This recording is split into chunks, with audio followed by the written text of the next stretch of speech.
This film is purely fictional. Please do not imitate it. Your like and subscribe are the motivation for me to update. Chapter 1. If you were given multiple chances to simulate life, how would you live?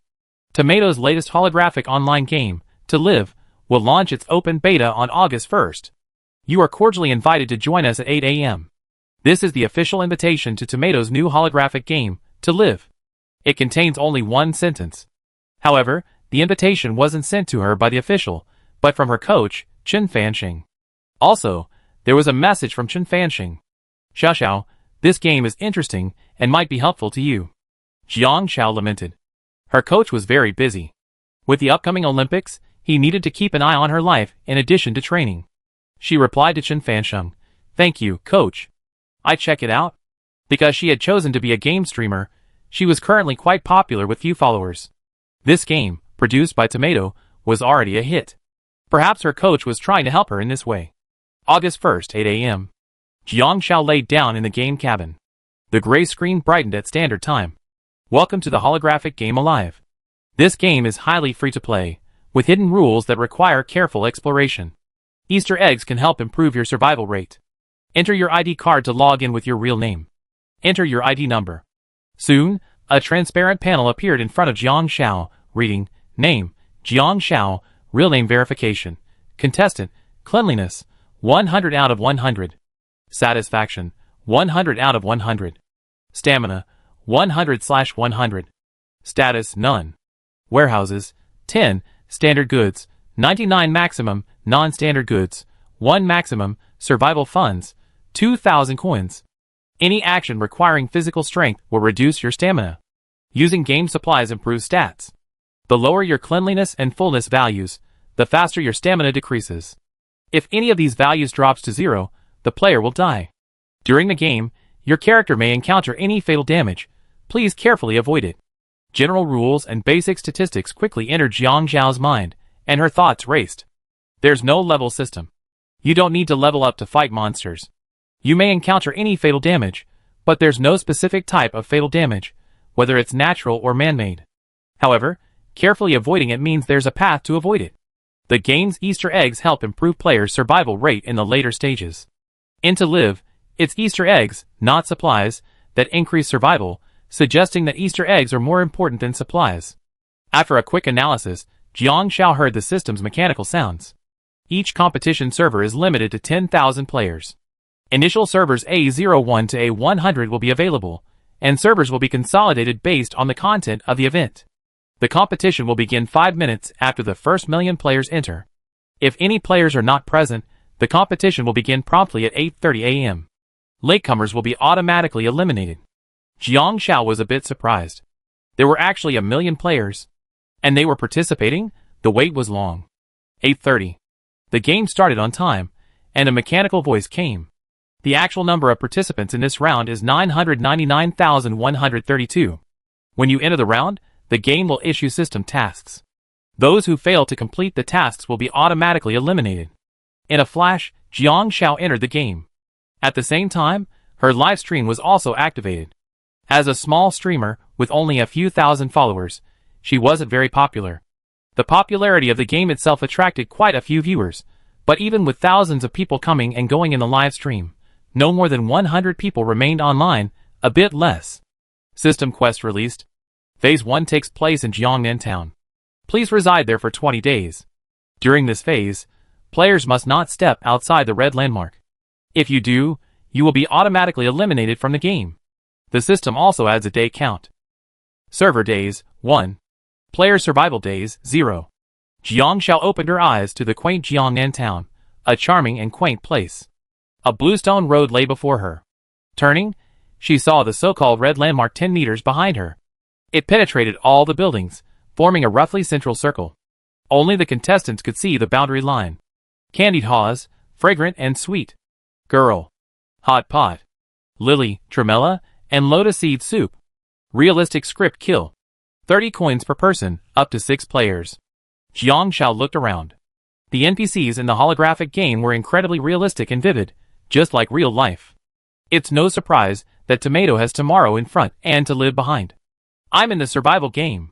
This time, I'm going for the $1 million prize. A girl next to Jiang Shao muttered to herself, about to start. Jiang Shao, inspired, followed her. The girl searched 2 streets in a row, then, eyes shining, plunged into a grocery store. Jiang Shao followed closely behind her, wandering around the store twice before hearing the girl say, 50 bags of cleaning liquid, 50 2L bottles of mineral water, 50 compressed biscuits. The shopkeeper was delighted. Okay. I packed them for you right away. Jiang Shao quickly scanned the store's inventory. 2L mineral water, satiety plus 20, 8 coins. 1.5L mineral water, satiety plus 15, 7 coins. 500 milliliters, satiety plus 5, 4 coins. Soda, needless to say, has a low satiety value and a high price. 2L of mineral water offers the best value for money. The same goes for daily necessities. Cleaning liquid, cleansing plus 10, 5 coins. Face towel, cleansing plus 20, 20 coins. Facial cleanser, cleansing plus 30, 80 coins. There are also various soaps, fragrances, and other items.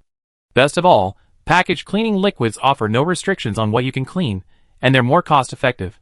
As for food, compressed biscuits, satiety plus 45 coins. Definitely compressed biscuits. They offer the highest satiety, and are the most affordable. Suddenly, Jiang Shao noticed a detail.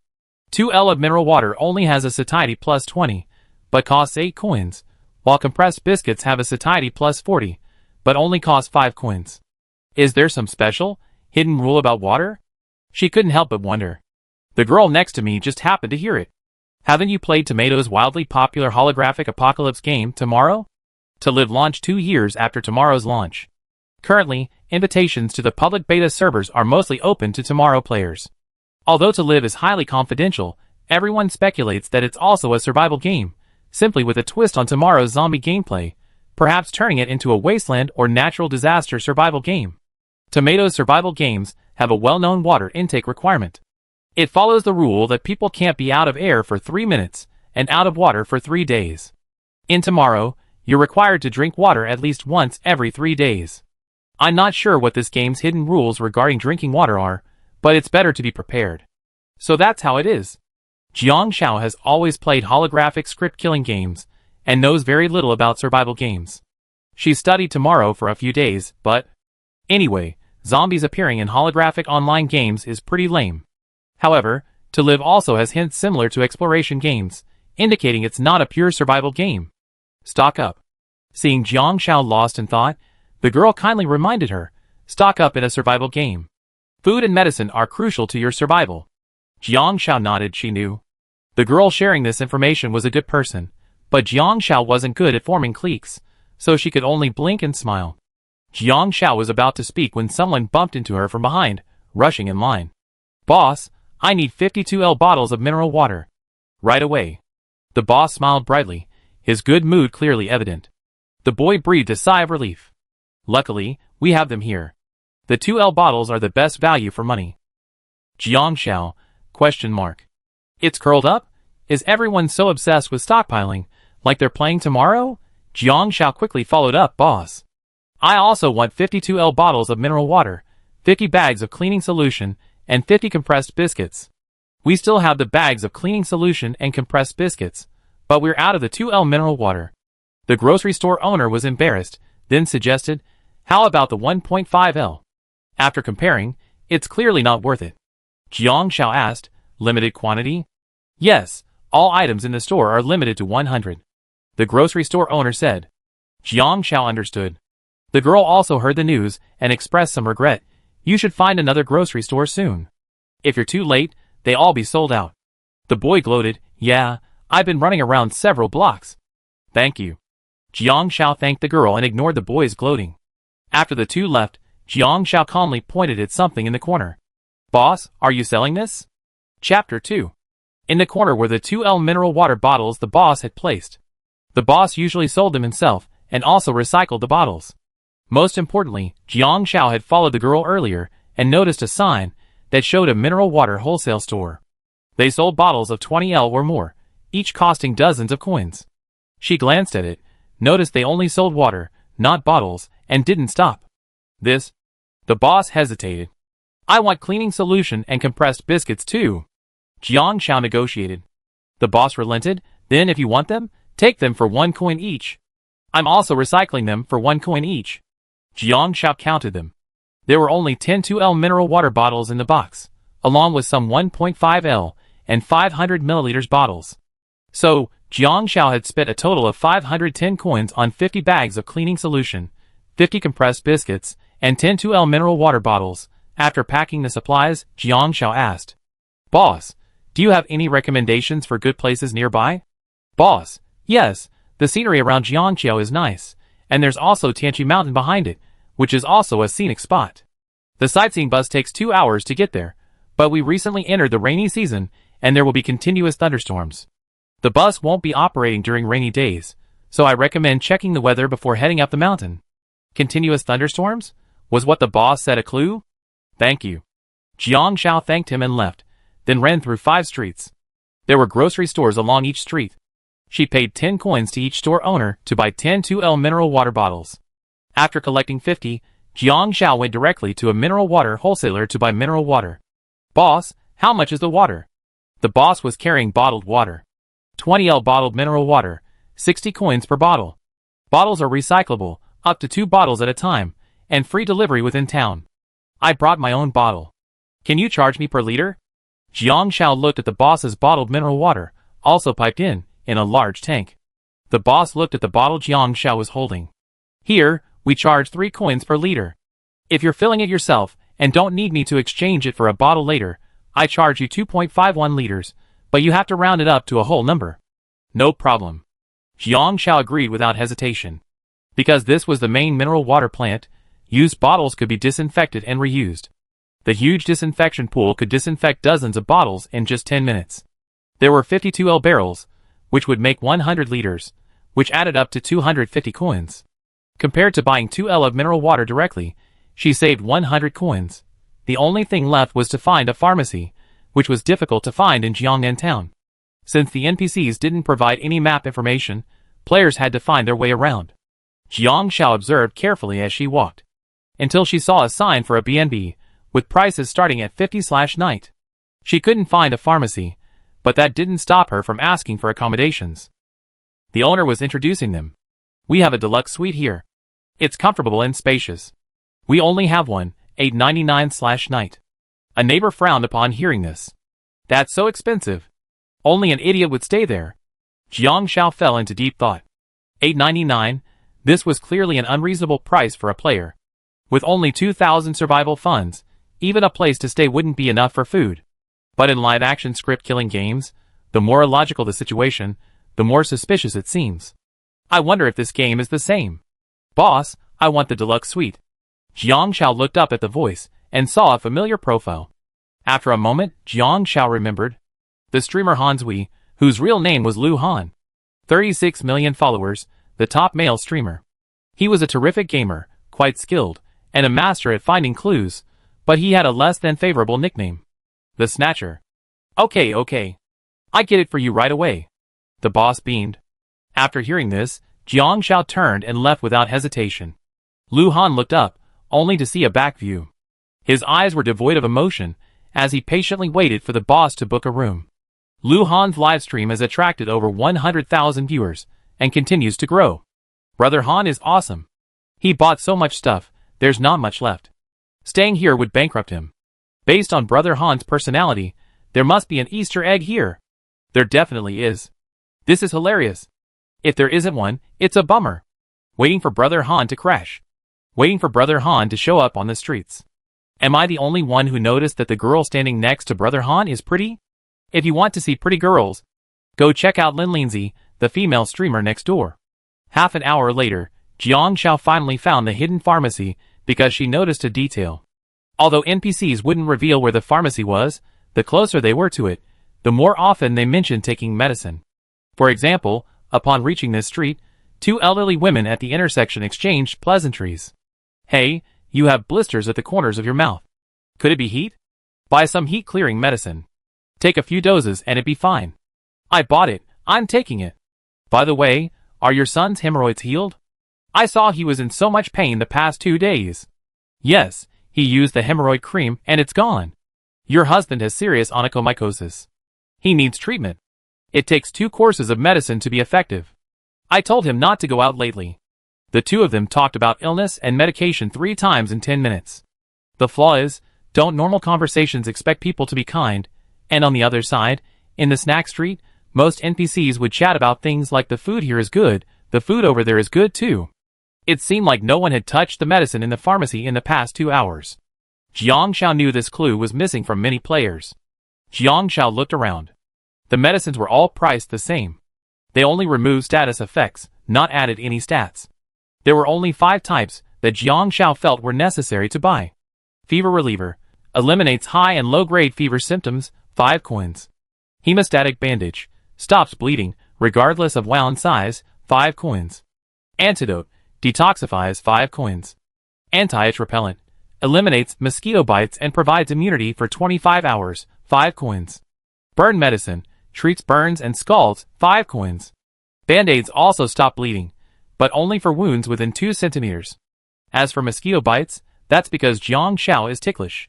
This is a small town in the south of the Yangtze River, surrounded by mountains and rivers, so there are bound to be plenty of mosquitoes.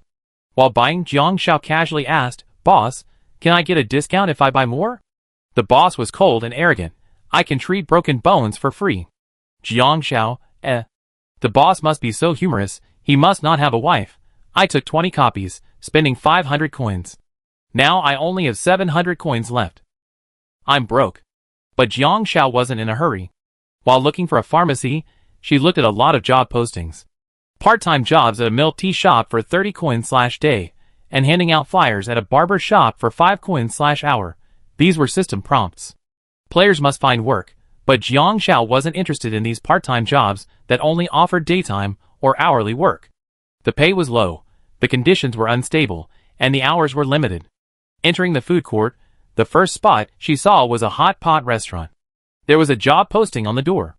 They were looking for waiters and dishwashers, with a monthly salary of 3,000 to 5,000 yuan, including food and lodging, and part-time work was acceptable. Jiang Xiao pondered. 3,000 yuan a month, about 100 yuan a day, with food and lodging included, was a good deal. She looked at a lot of jobs along the way, but not many offered it. Unexpectedly, a male player wearing glasses suddenly emerged from inside, tore up the job posting, and said, "Boss, I tore that up." Then he flashed Jiang Xiao a boastful smile. "Sorry, girl, we're only hiring 2 people. We're full now." Jiang Xiao, ? No need to brag. She hadn't planned to come here. She had her eye on another place. The live stream room erupted in discontent. "This streamer is so lame. Everyone else has already gotten everything. This is so lame. I can't stand it. My Shuzi rarely plays survival games, so he doesn't quite understand the stockpiling mentality in survival games. Please understand." Jiang Xiao's few fans stubbornly explained. "I'm not watching anymore. If I have time to watch this streamer, I'd rather watch Brother Han trick 2 more people. This streamer has such skills, and he still wants to get an Easter egg? He's dreaming." 10 minutes later, Jiang Xiao stopped in front of an unexpected store. Chapter 3. Yunshan Private Restaurant. 1. Private dining. Reservations required 24 hours in advance, $12.88 per person. Dishes arranged by the chef. 2. Hiring a kitchen helper. Daily salary, 200/day, food and lodging included. Sure enough, they haven't hired anyone yet. Jiang Xiao had just seen it at the pharmacy. 200/day was the highest paying job she's seen, but it also meant it was a difficult position. There were still a few people trying out inside. High-paying jobs were popular. Jiang Xiao went inside. "What kind of kitchen helper are you looking for, boss lady? You haven't told me for half a day." The players inside couldn't help but grumble. The woman said sternly, "Stop. You're not qualified. No chance." The boy who was called out came out dejected. A girl nearby also frowned. "Didn't they say it was a test of your knife skills? Am I terrible at cutting?" Jiang Xiao entered, and several people whispered, "Another freeloader." The woman looked at Jiang Xiao's fresh face and asked, "Applying for a job?" Jiang Xiao nodded yes. The woman gestured, "Get in line." There were several people behind her, and Jiang Xiao obediently joined the queue.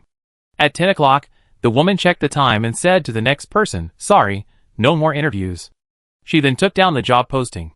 Jiang Xiao realized that not only were the requirements high, but the job was also time limited. If you didn't apply, there would be no second chance. She paid close attention to detail. The boss lady always stopped immediately. One stopped after 2 cuts, another stopped as soon as she picked up the knife, and still others stopped as they put it down. They simply said you weren't qualified, but didn't say why. It wasn't until Jiang Shao came that the boss lady, with a tone that seemed gentle but actually tired, said, "If you're not good enough, I stop immediately." Jiang Shao nodded. There were still a few people watching. "Are we still chopping potatoes?" Jiang Shao asked the woman. The woman nodded. "Start by slicing the potatoes. Peel them thinly, and slice them evenly." Jiang Shao glanced at the potatoes. They were half cut from the previous one, and the knife was right there on the cutting board.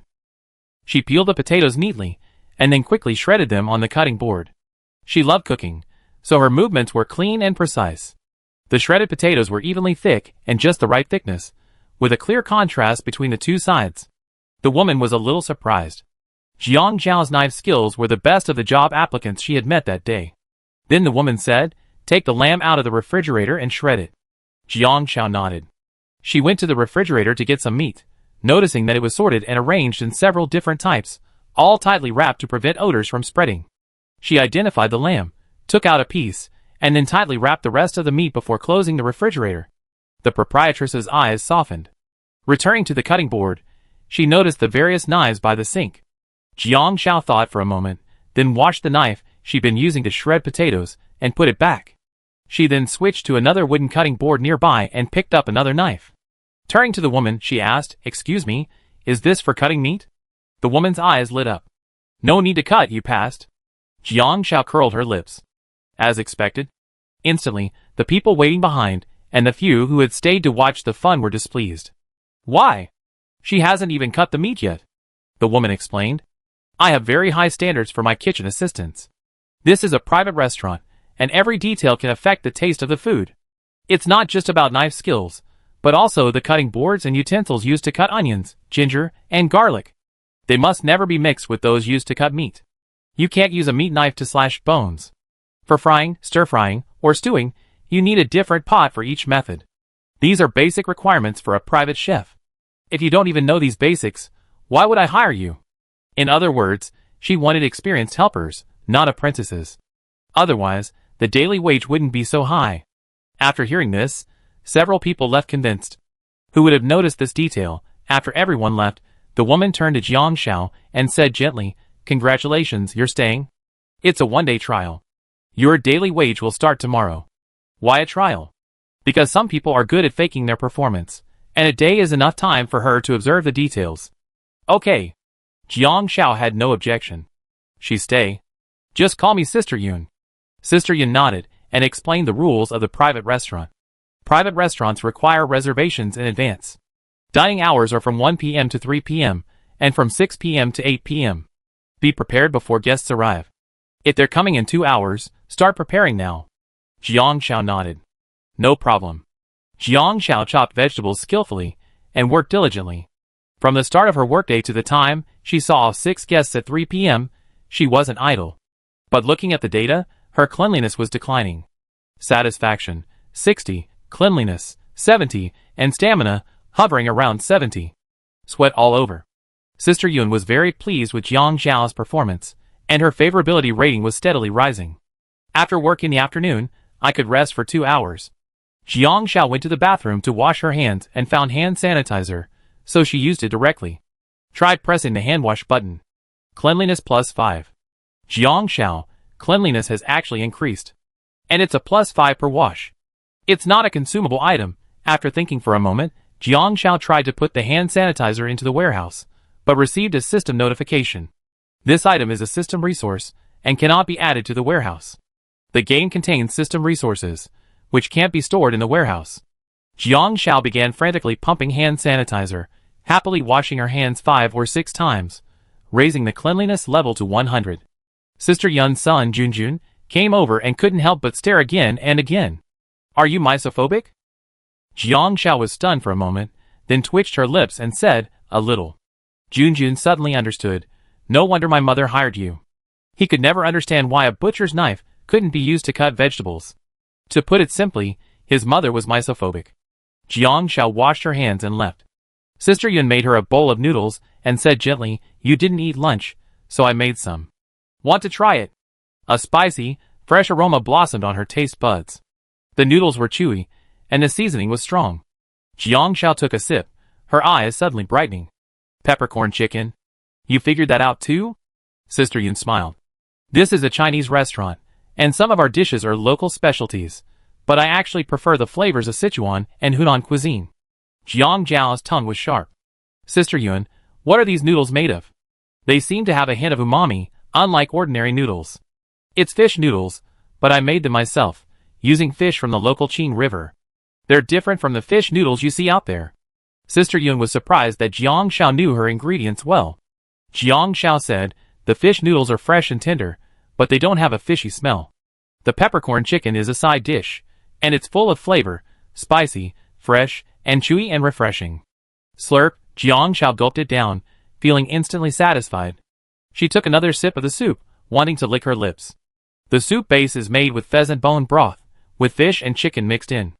Jiang Xiao suddenly remembered a classic line, 8,000 hands, 1,000 flavors. Yin country cuisine is incredibly mysterious and difficult to replicate. She blew on the oil vapor and took several sips. Her expression of enjoyment didn't reflect playing a game, but rather savoring life. The few people in the live stream room, previously silent, suddenly became lively. Is this a game streamer? I thought I was watching Cooking Master Boy. I thought I was on the wrong channel, watching a bite of Yin country. This doesn't look like a game streamer. This looks like a food blogger. But? This is a survival game. What's the big deal? A day of workplace intrigue is unfolding next door, and it's as exciting as a palace intrigue. But she's eating so deliciously. I'm hungry. I go make some instant noodles. A bowl of noodles. Full stomach plus 30. A sense of security instantly reached its limit. Jiang Xiao thought of the ridiculous price of $12.88 per person. Everyone assumed the Easter eggs here were high-paying jobs, but she didn't think so. After a moment's thought, she looked up and offered a sincere compliment. Sister Yun, if I could live with you and eat your cooking every day, I wouldn't even need a salary. Being able to enjoy such delicious food is more than enough to cover my wages. Sister Yun smiled at Jiang Xiao's compliment. I still have to pay you. I'm so happy that you enjoy my cooking. No one dislikes recognition of their cooking skills. Simple, unpretentious words are the most sincere compliments. As Jiang Xiao praised her, she heard a system notification. Sister Yun was delighted, feeling your sincere appreciation for her work. Favorability plus 50. Jiang'an Town's top chef's favorability reached 50, activating the chef's blessing. Sure enough, this was the real Easter egg. Chapter 4. Blessing from the Jiang'an Town's top chef. Every hour spent at Yunshan private restaurant increases your Easter egg point by 1, reaching a maximum of advanced blessings. Current Easter egg blessing point, 6/100. Upon reaching this point, you receive a basic chef blessing. Encouraged by delicious food and blessings, Jiang Xiao worked even harder. She decided to stay here until she had the most blessings. After cleaning the tables and chairs, Jiang Xiao took a break in the restaurant. Outside, the sky was overcast. Sister Yun was upstairs, doing something unknown, while Junjun played games. When Lu Han entered, he saw two lazy waiters in the ancient-style restaurant, one playing games, the other hunched over a table, messing around. He knocked on the table. Jiang Xiao looked up and saw Lu Han narrow his eyes. This person was glowing. The bright light behind him made him look like Siddhagarbha Bodhisattva. This is a private restaurant. Reservations must be made 24 hours in advance. $12.88 per person. Jiang Xiao appeared to be playing it safe, but inwardly, he was wary. Because Lu Han had a nickname in Tomorrow. The Sniper. Beating up NPCs, tricking players, hiding supplies, the general idea was that if this person went somewhere, it was because there was something there that captivated him. If something captivated him, he would do whatever it took to get it. Lu Han looked at Jiang Xiao and said, "Did you take the Easter egg here?" He had no other intention. He was simply curious about how they had gotten it. After all, he had tried this morning, and the moment he picked up the knife, he stopped them. How could this be called it's over before it even started? Jiang Xiao, bewildered, pretended to be a player for Lu Han. What? She tried to play it off, and pretend to be an NPC. Lu Han narrowed his eyes. Don't understand? Jiang Xiao continued to play dumb. Lu Han chuckled and turned, saying in a voice Jiang Xiao could hear, "There's an Easter egg, I don't think I finished it yet." As he walked out, Jiang Xiao, ? Easter egg, but Jiang Xiao quickly realized that Lu Han was definitely stinging her. To send blessings. As long as she was willing to play it off, No news would hold any appeal to her. Leaving the private room, Lu Han chuckled, really steady. The live stream had already been switched to a shared screen broadcast room, and he was stunned by the scene. Hilarious. This streamer is actually playing dumb for Brother Han. She probably doesn't know Brother Han has a sharp eye. Is this what they call trying to cover up the truth? I think Brother Han is going to hold a grudge. What grudge? Does Brother Han deserve it? Even if he knows about the Easter eggs here, he can't take them, okay? Don't you think about Brother Han's culinary skills, which are so good they're barely edible. His knife skills are only marginally better than a dog's. Ha ha ha, I go and see. Replay it, and see how this girl got that Easter egg. It's truly amazing. A truly delightful scene. I went to see it too. Damn, the bowl of noodles the lady boss cooked for her was incredible. The way she ate it made me hungry. Don't you think this streamer is just slacking? She spent her 2-hour afternoon break, and she's been sitting here like that. Yeah, she's just slacking. Everyone's busy looking for clues to the Easter egg. Brother Han has already grabbed one, and she's just slacking. I saw it. She stole it from someone else. Haha, Brother Han is deliberately trying to give them away with Easter egg clues. Hilarious. They didn't fall for it. They finished their work at 8 p.m. Jiang Xiao conscientiously cleaned the kitchen, and Sister Yun was very pleased to see her. She had always run the restaurant alone, serving no more than 10 customers a day, with virtually no time to rest. Now she had someone to help her, and Jiang Xiao wasn't a playboy at all, never leaving the restaurant without her permission. Her favorability rating couldn't help but increase. Dinner started promptly at 8:30 p.m.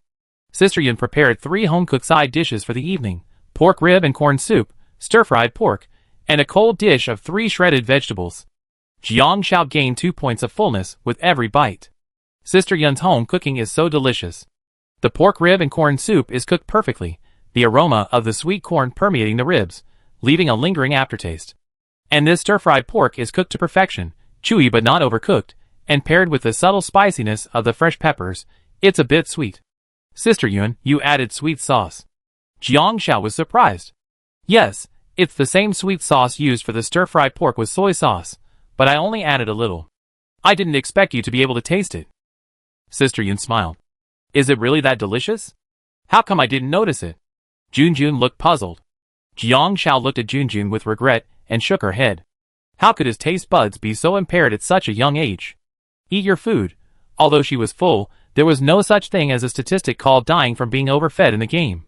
So Jiang Xiao finished the soup without wasting a single grain of rice. There was an extra room in the private house, and Sister Yun cleaned it up a bit, so Jiang Xiao had just enough room. Sister Yun had prepared so much for Jiang Xiao, and Jiang Xiao was flattered and thanked her quickly.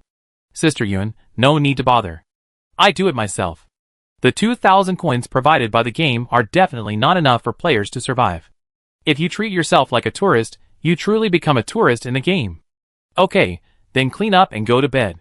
Sister Yun smiled. Jiang Xiao looked around the room, touching the supplies.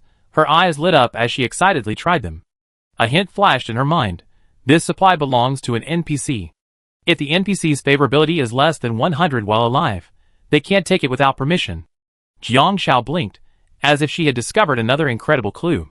Did the NPC, after dying, take things without permission? Swimming under the covers, she checked her stats. After the cleaning exercise, her cleanliness level had dropped to around 80. A normal day's exercise costs around 60 satiety points, and cleaning costs about the same. I need 6 or 7 bags of cleaning fluid. Even if I stock up on supplies, my daily living expenses are 100 coins. Add in accommodation. The minimum nightly rate at a shop outside is 50 coins. Even if nothing happens in these 20 days, my minimum living expenses are 3,000 coins. Jobs in this town are definitely in short supply. Finding a job means you're ahead of the curve. Jiang Xiao analyzed. She found a tourist map in the junk pile. It was for Jiangnan Town. Jiangnan Town is surrounded by mountains, with only entrances but no exits. There's a river, and its source is in the mountains. Jiang Xiao studied it for a while. Survival games are all about natural disasters. If it rains in Jiangnan Town, there could be floods, mudslides, or even earthquakes. It's impossible to predict which will happen. Around 11 p.m., Jiang Xiao finished washing up and brought her cleaning points back to 100. She noticed it had already started to rain outside, a gentle drizzle. Jiang Xiao's 2 stats were both high. Her stamina regenerated quickly, having recovered by 6 a.m. Upon waking, her junior chef's blessings had reached 18 points. Her satisfaction had dropped by 20 points, and her cleanliness had dropped by 10. After a quick wash, she went downstairs to clean up the shop. Hearing a knock on the door, Jiang Xiao went to open it. Looking at Lu Han standing outside, Jiang Xiao said, "Oh, what's the snatcher doing here again? He's targeting me, huh?" Chapter 5. Exchange information? Lu Han asked directly upon seeing Jiang Xiao. Jiang Xiao tried to play dumb, but Lu Han replied bluntly, "Although the naked eye can't tell, as long as you initiate a system information transaction with a player, the system can automatically identify it." As soon as Lu Han finished speaking, Jiang Xiao received a message. Player Lu Han is attempting to make a trade with you. The transaction involves exchanging correct information, with the other party possessing one or more correct pieces of information. Jiang Xiao, ? I didn't expect there was such a way to verify player identities. That's outrageous. Lu Han smiled at Jiang Xiao. The system can ensure the exchanged information is 100% correct. Don't worry about me cheating you. Jiang Xiao, This guy is quite self-aware. In the game live streaming community, Lu Han's reputation is growing. Everyone knows that watching him play games is fun, but being targeted by him is definitely unlucky. Jiang Xiao really wanted to give it a try, or rather, she wanted to exploit a loophole in the information system. So she agreed to the information exchange, and quickly provided her information. Yunshan Private Restaurant part-time job information. The proprietress of Yunshan Private Restaurant is the top chef in Jiangnan town. Her high salary demands not only exceptional knife skills, but also mastery of kitchen utensils, proper categorization of dishes, and clear and rigorous use of the refrigerator. 100% correct information. Jiang Xiao also received a message from Lu Han. The owner of the Lingwin will receive a call at 8 p.m. on the day someone checks into the deluxe suite. The call urges them to leave Jiangnan town and hand over temporary management of the inn to the player staying in the suite that night, including the inn's income for the next week. 100% correct information. Jiang Xiao realized that Lu Han was a wealthy Easter egg. After all, it was the inn's income for the next week, at least several thousand coins. So, the Easter egg itself actually has conditions. Just like she had to have knife skills to help in the kitchen and meet Sister Yun's requirements to enter the private inn. And Lu Han, after entering the luxury suite, had to leave at 8 p.m. to meet the innkeeper, otherwise he would miss the Easter egg. "Do you want to exchange more?" Lu Han asked. Jiang Xiao said, "Exchange? Don't refuse a message that comes to your doorstep." Jiang Xiao had limited information, so she gave Lu Han the first one. It took Jiang Xiao several tries to send it.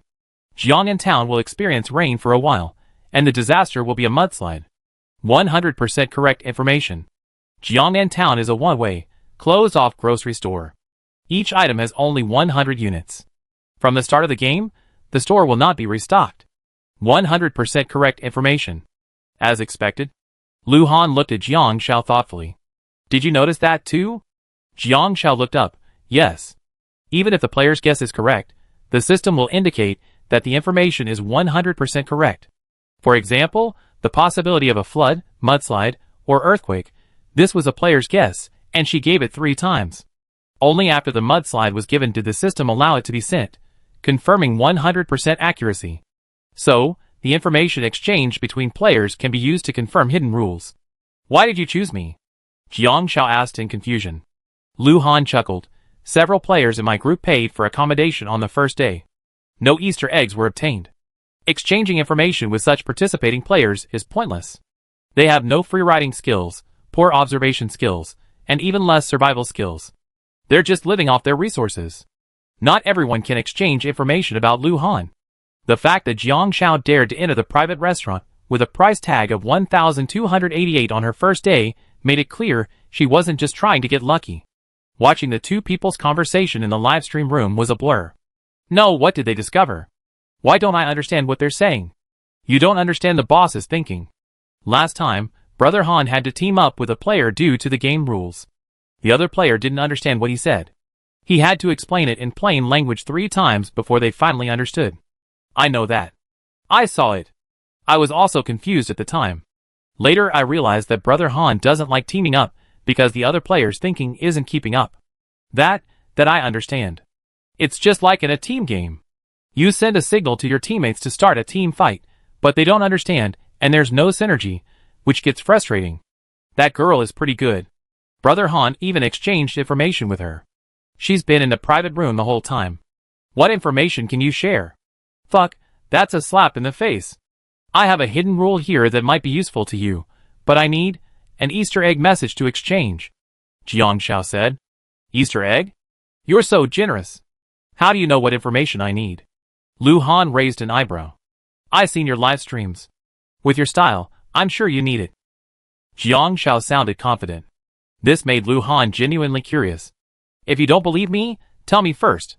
This information wasn't very useful to Jiang Xiao, but it was definitely useful to Lu Han.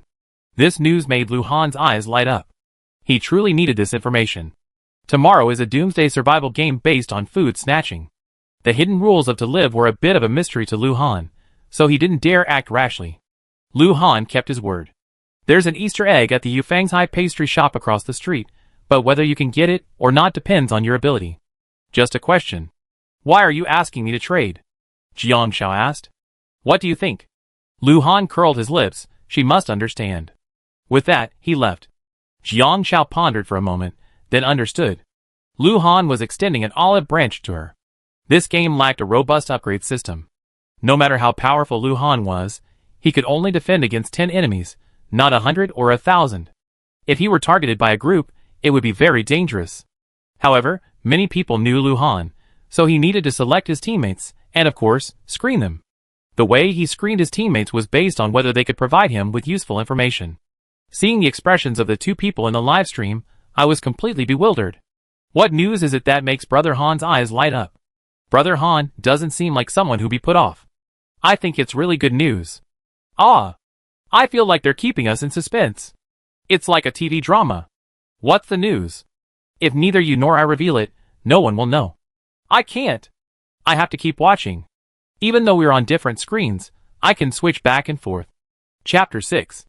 Although it was only the second day in the game, Yang Qingwen was starting to panic. He still had over 1,200 coins, but only a dozen bottles of shower gel, some cookies and bread, and only 2 or 3 kinds of medicine. More importantly, he had no source of income. Because he was navigating the game, the remaining supplies at the general store weren't very cost-effective. He tried looking for a job, but the town had limited jobs, and when he looked for accommodations, he could only find an inn that cost 80 yuan per night. He planned to start looking for a job the next day, but it started raining the next day. He spent 15 coins on an umbrella and went out to look for a job. To his surprise, when he came out, there wasn't even a job posting. The rain was getting heavier, and getting wet in the rain would quickly reduce his cleanliness. He was wearing a short-sleeved shirt, and before he knew it, his cleanliness level had dropped below 80. He caught a cold and developed a low-grade fever, but he had no medicine to reduce the fever. They could only rest in the inn, but the rain kept getting heavier, and there was no place to go, which wasted a lot of time.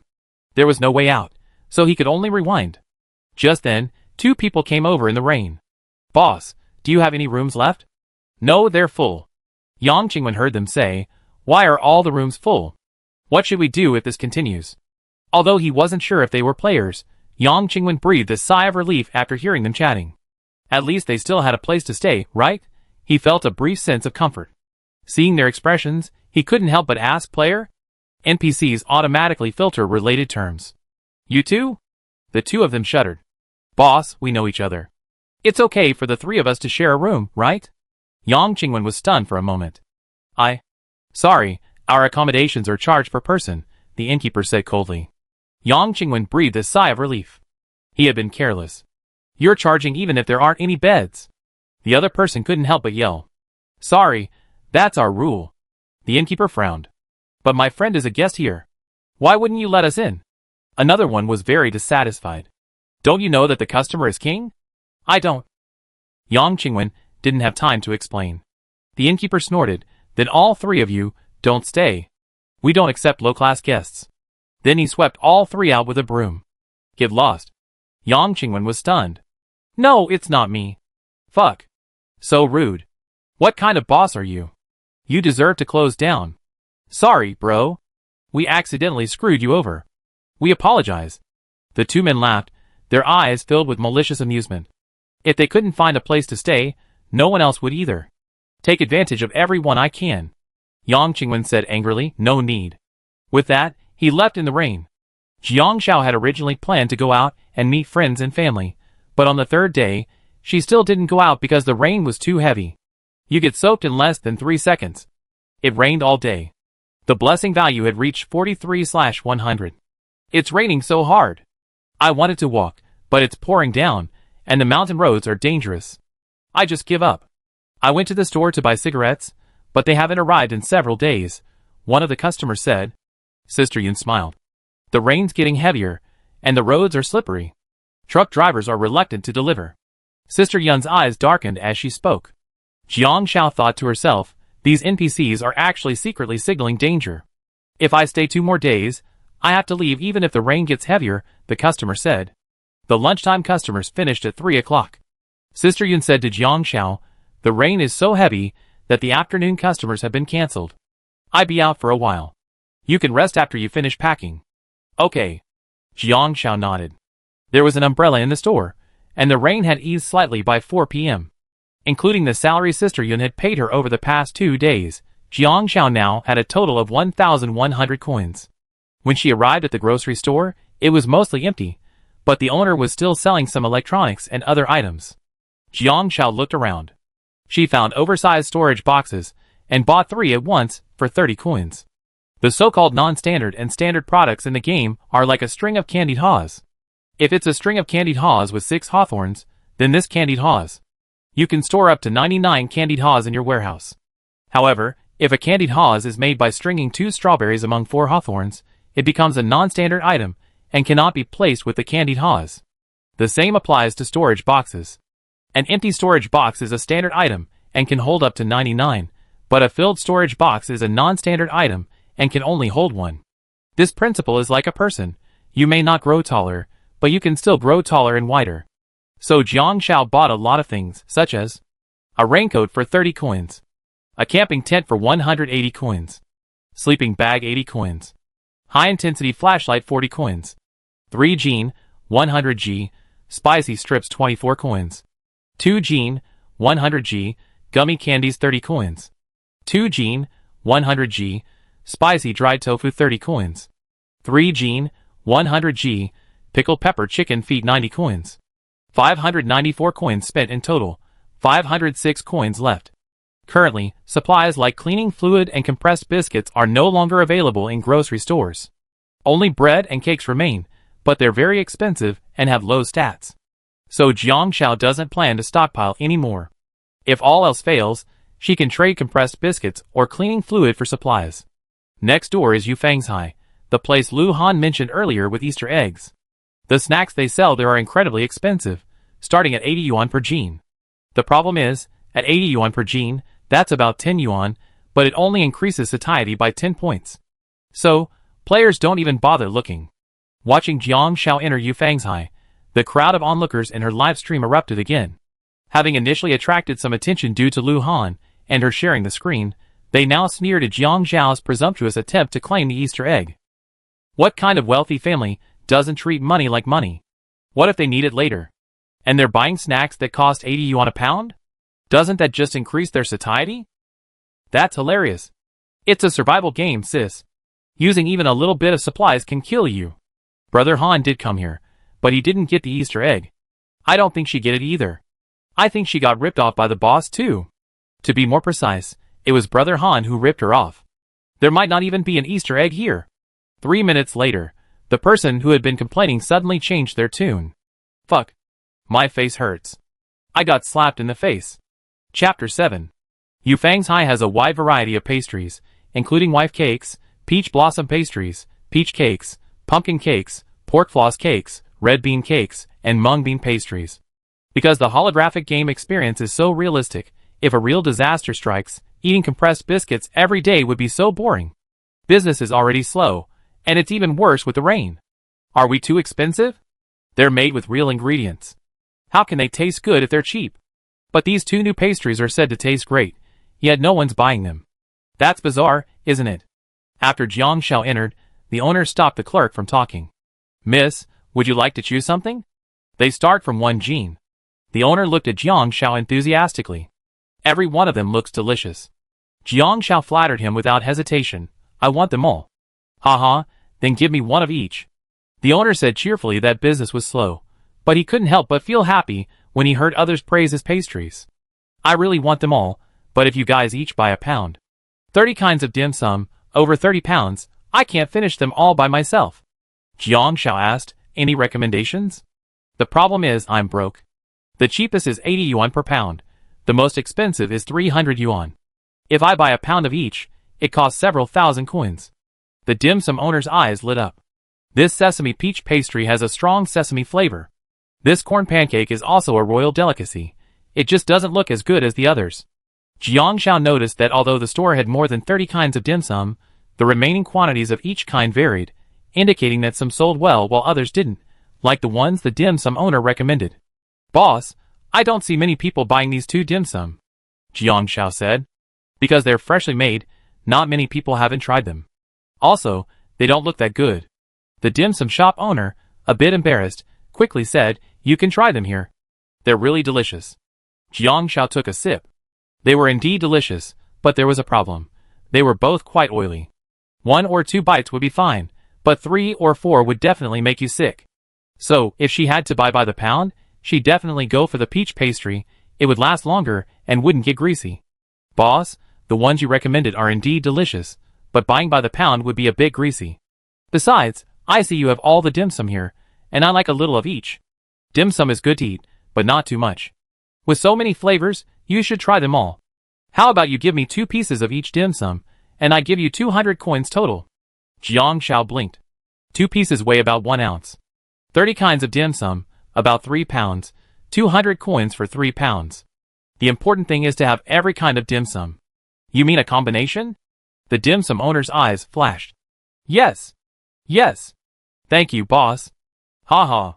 The dim sum owner laughed. You gave me a heads up, little girl. Actually, I only just opened my shop here, and business has been slow. I used to sell dim sum back home, and I figured the tourist areas would be crowded. I didn't expect to be caught in a rainstorm shortly after moving here, and these dim sum won't last long. I was thinking about how to sell them better, and you reminded me. Most of the people who come here are tourists. I guess they buy snacks with the intention of sending them back home, so they probably wouldn't buy a pound for just one snack.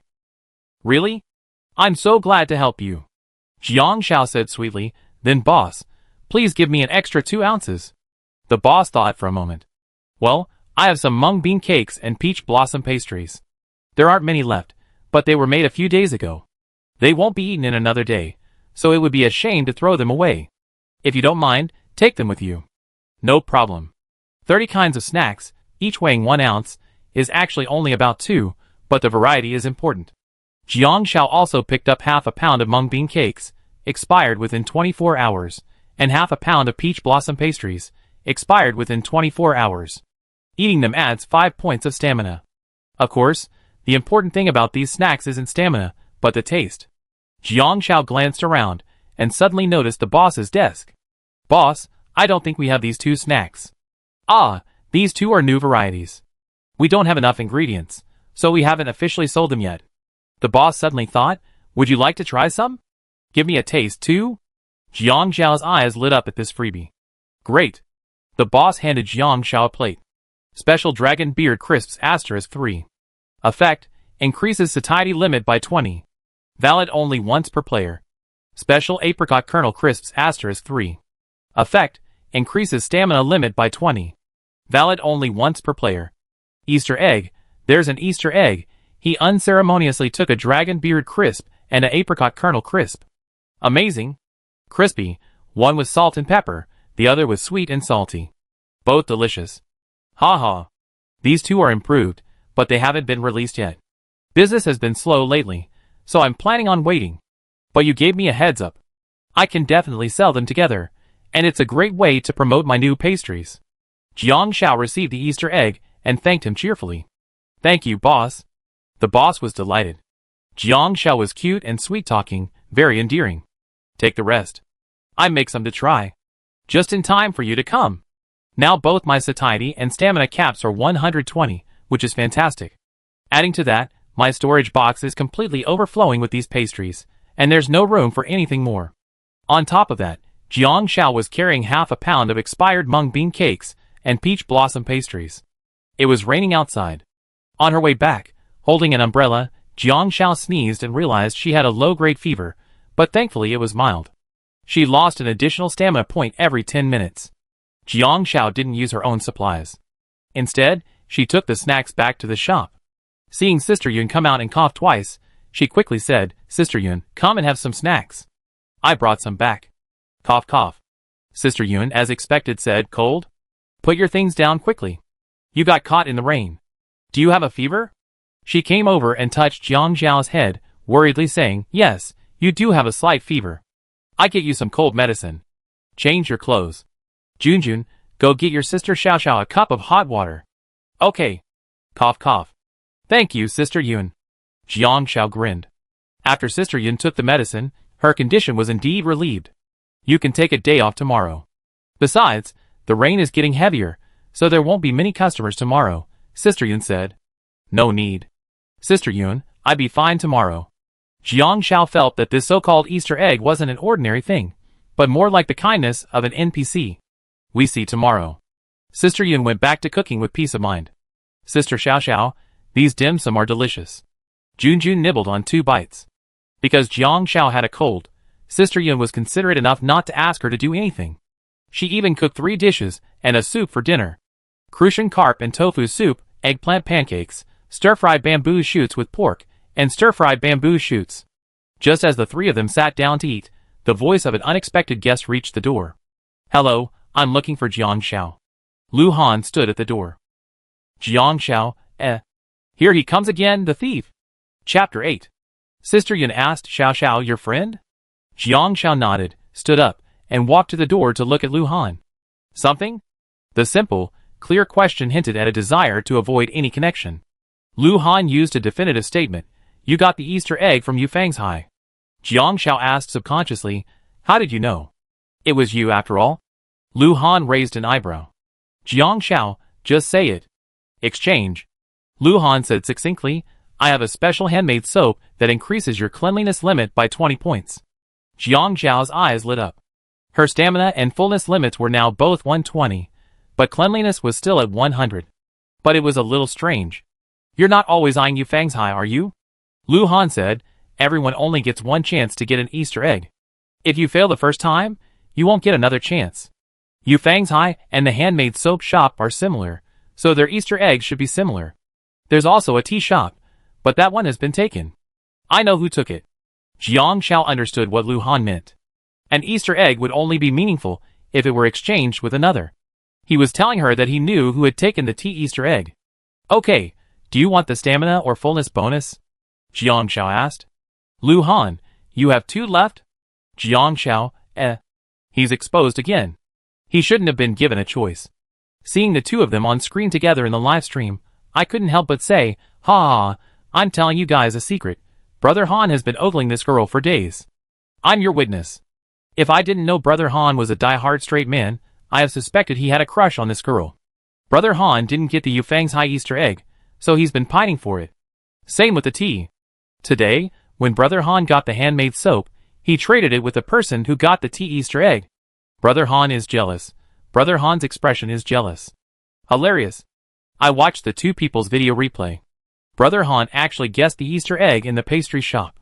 You have to buy all the pastries at once to get it. So, Brother Han has been saving up money. Today, he saved enough to go there, but the owner no longer mentioned the poor business, which means another player has taken the Easter egg. I saw it too. This girl negotiated with the owner. There's also a catch. After buying all the pastries, the owner won't give it to the player unless they ask. Ultimately, the NPCs here not only have to meet hidden requirements, but also have to be thick-skinned to get the items. Got it, got it. Fuck, Brother Han is so shameless, he's trying to get something for free.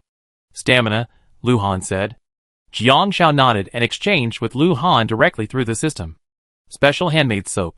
Effect, increases cleanliness limit by 20. Each player can only use it once. Jiang Xiao used it immediately, and now all 3 stats have reached 120, giving her a new level of security. Alright. Jiang Xiao turned around without hesitation, convinced that Lu Han had no more Easter eggs. She saw clearly that she was a realistic woman. Lu Han was about to leave when he suddenly saw Sister Yun grabbing dishes. His eyes narrowed, and he deliberately called out to Jiang Xiao, Do you want to go out for dinner? Jiang Xiao was stunned for a moment. Sister Yun looked up and smiled. Xiao Xiao, your friends are here, haven't you eaten yet? Let's go together. We cooked a lot today, and it would be a waste to eat out. Sister Yun said to Lu Han, young man, if you don't mind our simple meal, please sit down and eat with us. Before Jiang Xiao could say anything, Lu Han graciously entered. No problem, thank you, auntie. It's okay. You're Xishi's friend, and Xiao Xiao has helped me these past few days. Otherwise, I wouldn't be so relaxed. After Sister Yun said this, Jiang Xiao was certain that Lu Han was using Sister Yun's resources for free. She lowered her voice and asked Lu Han, shame on you for free? Did she agree? She had only managed to build a blossoming relationship with Sister Yun by staying indoors. If Lu Han said it was free, then so be it. Speaking of affection, Jiang Xiao suddenly remembered. When Sister Yun's affection reached 50, the Easter egg system activated. What if it reached 100? Lu Han whispered to Jiang Xiao, I have other Easter eggs. Jiang Xiao fell silent. Lu Han couldn't help but glance at her. Oh, what a realistic woman. But Lu Han was truly satisfied with this meal. The Crucian carp and tofu soup was incredibly delicious. The eggplant pancakes were rich and flavorful, the braised pork was fatty, but melt in your mouth, and the stir-fried bamboo shoots were sweet and flavorful. You have to understand that although Lu Han earned 700 or 800 coins a day, money wasn't the issue anymore. It was food. The inn had everything, but the only food was biscuits and instant noodles. He was fed up. Watching Lu Han eat like a starving ghost, Jiang Xiao said, Suddenly, a popular streamer with 36 million followers didn't seem so impressive. After finishing, Lu Han burped. Jiang Xiao wanted to get up and wash the dishes, but Sister Yun said she had a cold and didn't need to move. Lu Han quickly volunteered to wash the dishes. Jiang Xiao insisted that Sister Yun rest while she cleaned up. Sister Yun's eyes lingered on their faces, and she finally smiled. Okay, then you guys clean up. After Sister Yun left, Jiang Xiao asked directly, what's the other Easter egg? Lu Han didn't rush to answer, simply watching Jiang Xiao speak seriously. I only exchanged this Easter egg with you. You should have seen my live streams and know my character.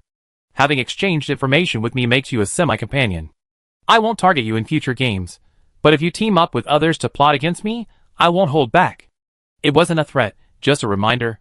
While everyone wanted to get something for free, as a companion, they still had to show sincerity. Lu Han spared no effort in his schemes against his enemies. But with Jiang Xiao, he intended to develop a comradeship. Jiang Xiao instantly heard something else in his words. You haven't been tricked, have you? Only the third day of the game has the internal rollout begun? Lu Han, Is this surprising? With 10,000 players, the server has limited supplies. All the Easter eggs combined probably won't exceed 1,000.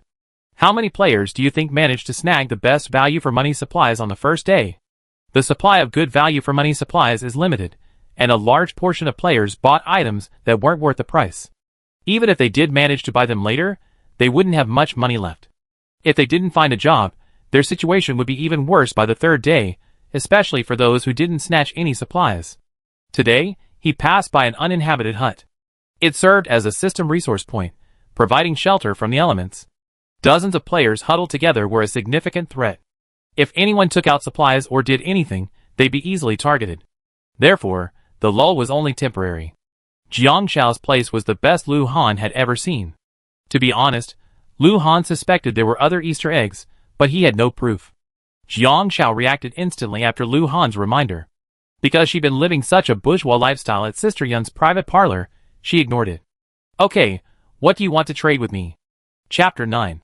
Server Days 5. Player Survival Days 4. Lu Lin is also a female streamer.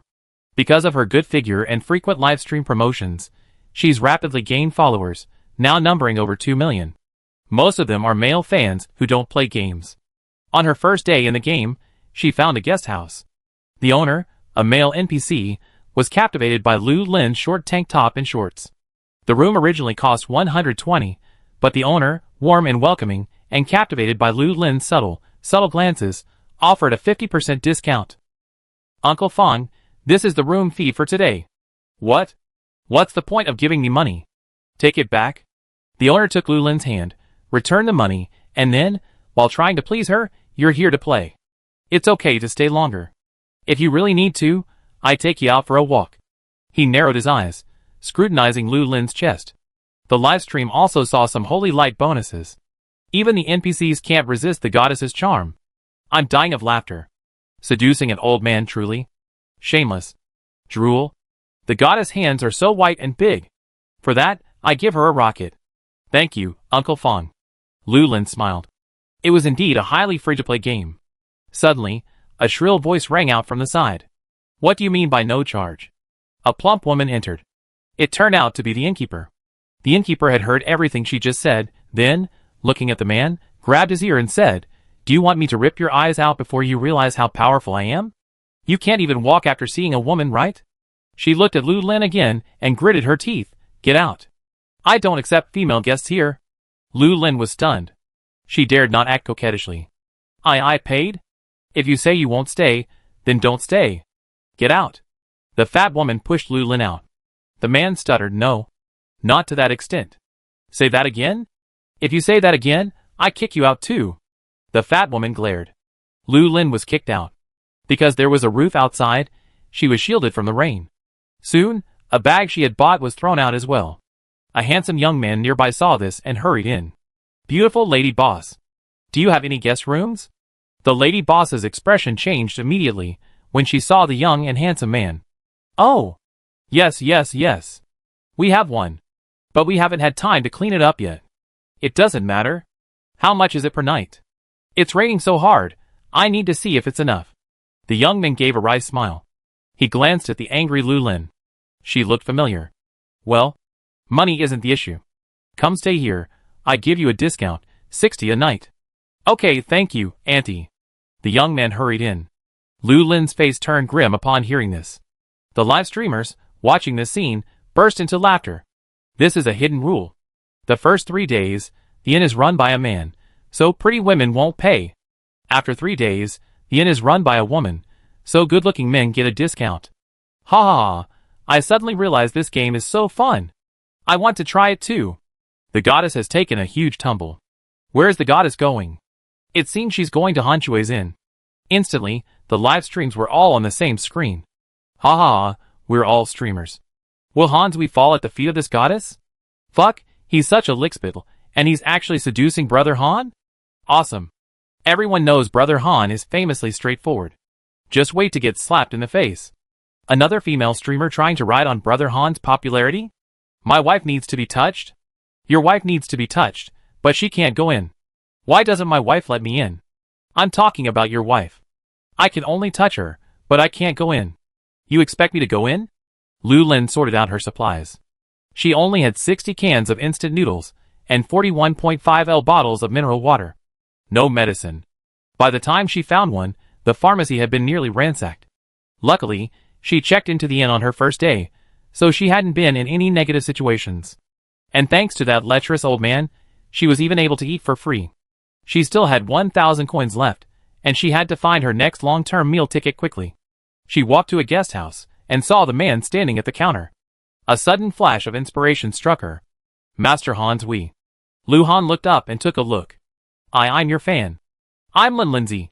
I'm also a game streamer. Yes. Lu Han nodded. Staying in the hotel? Yes.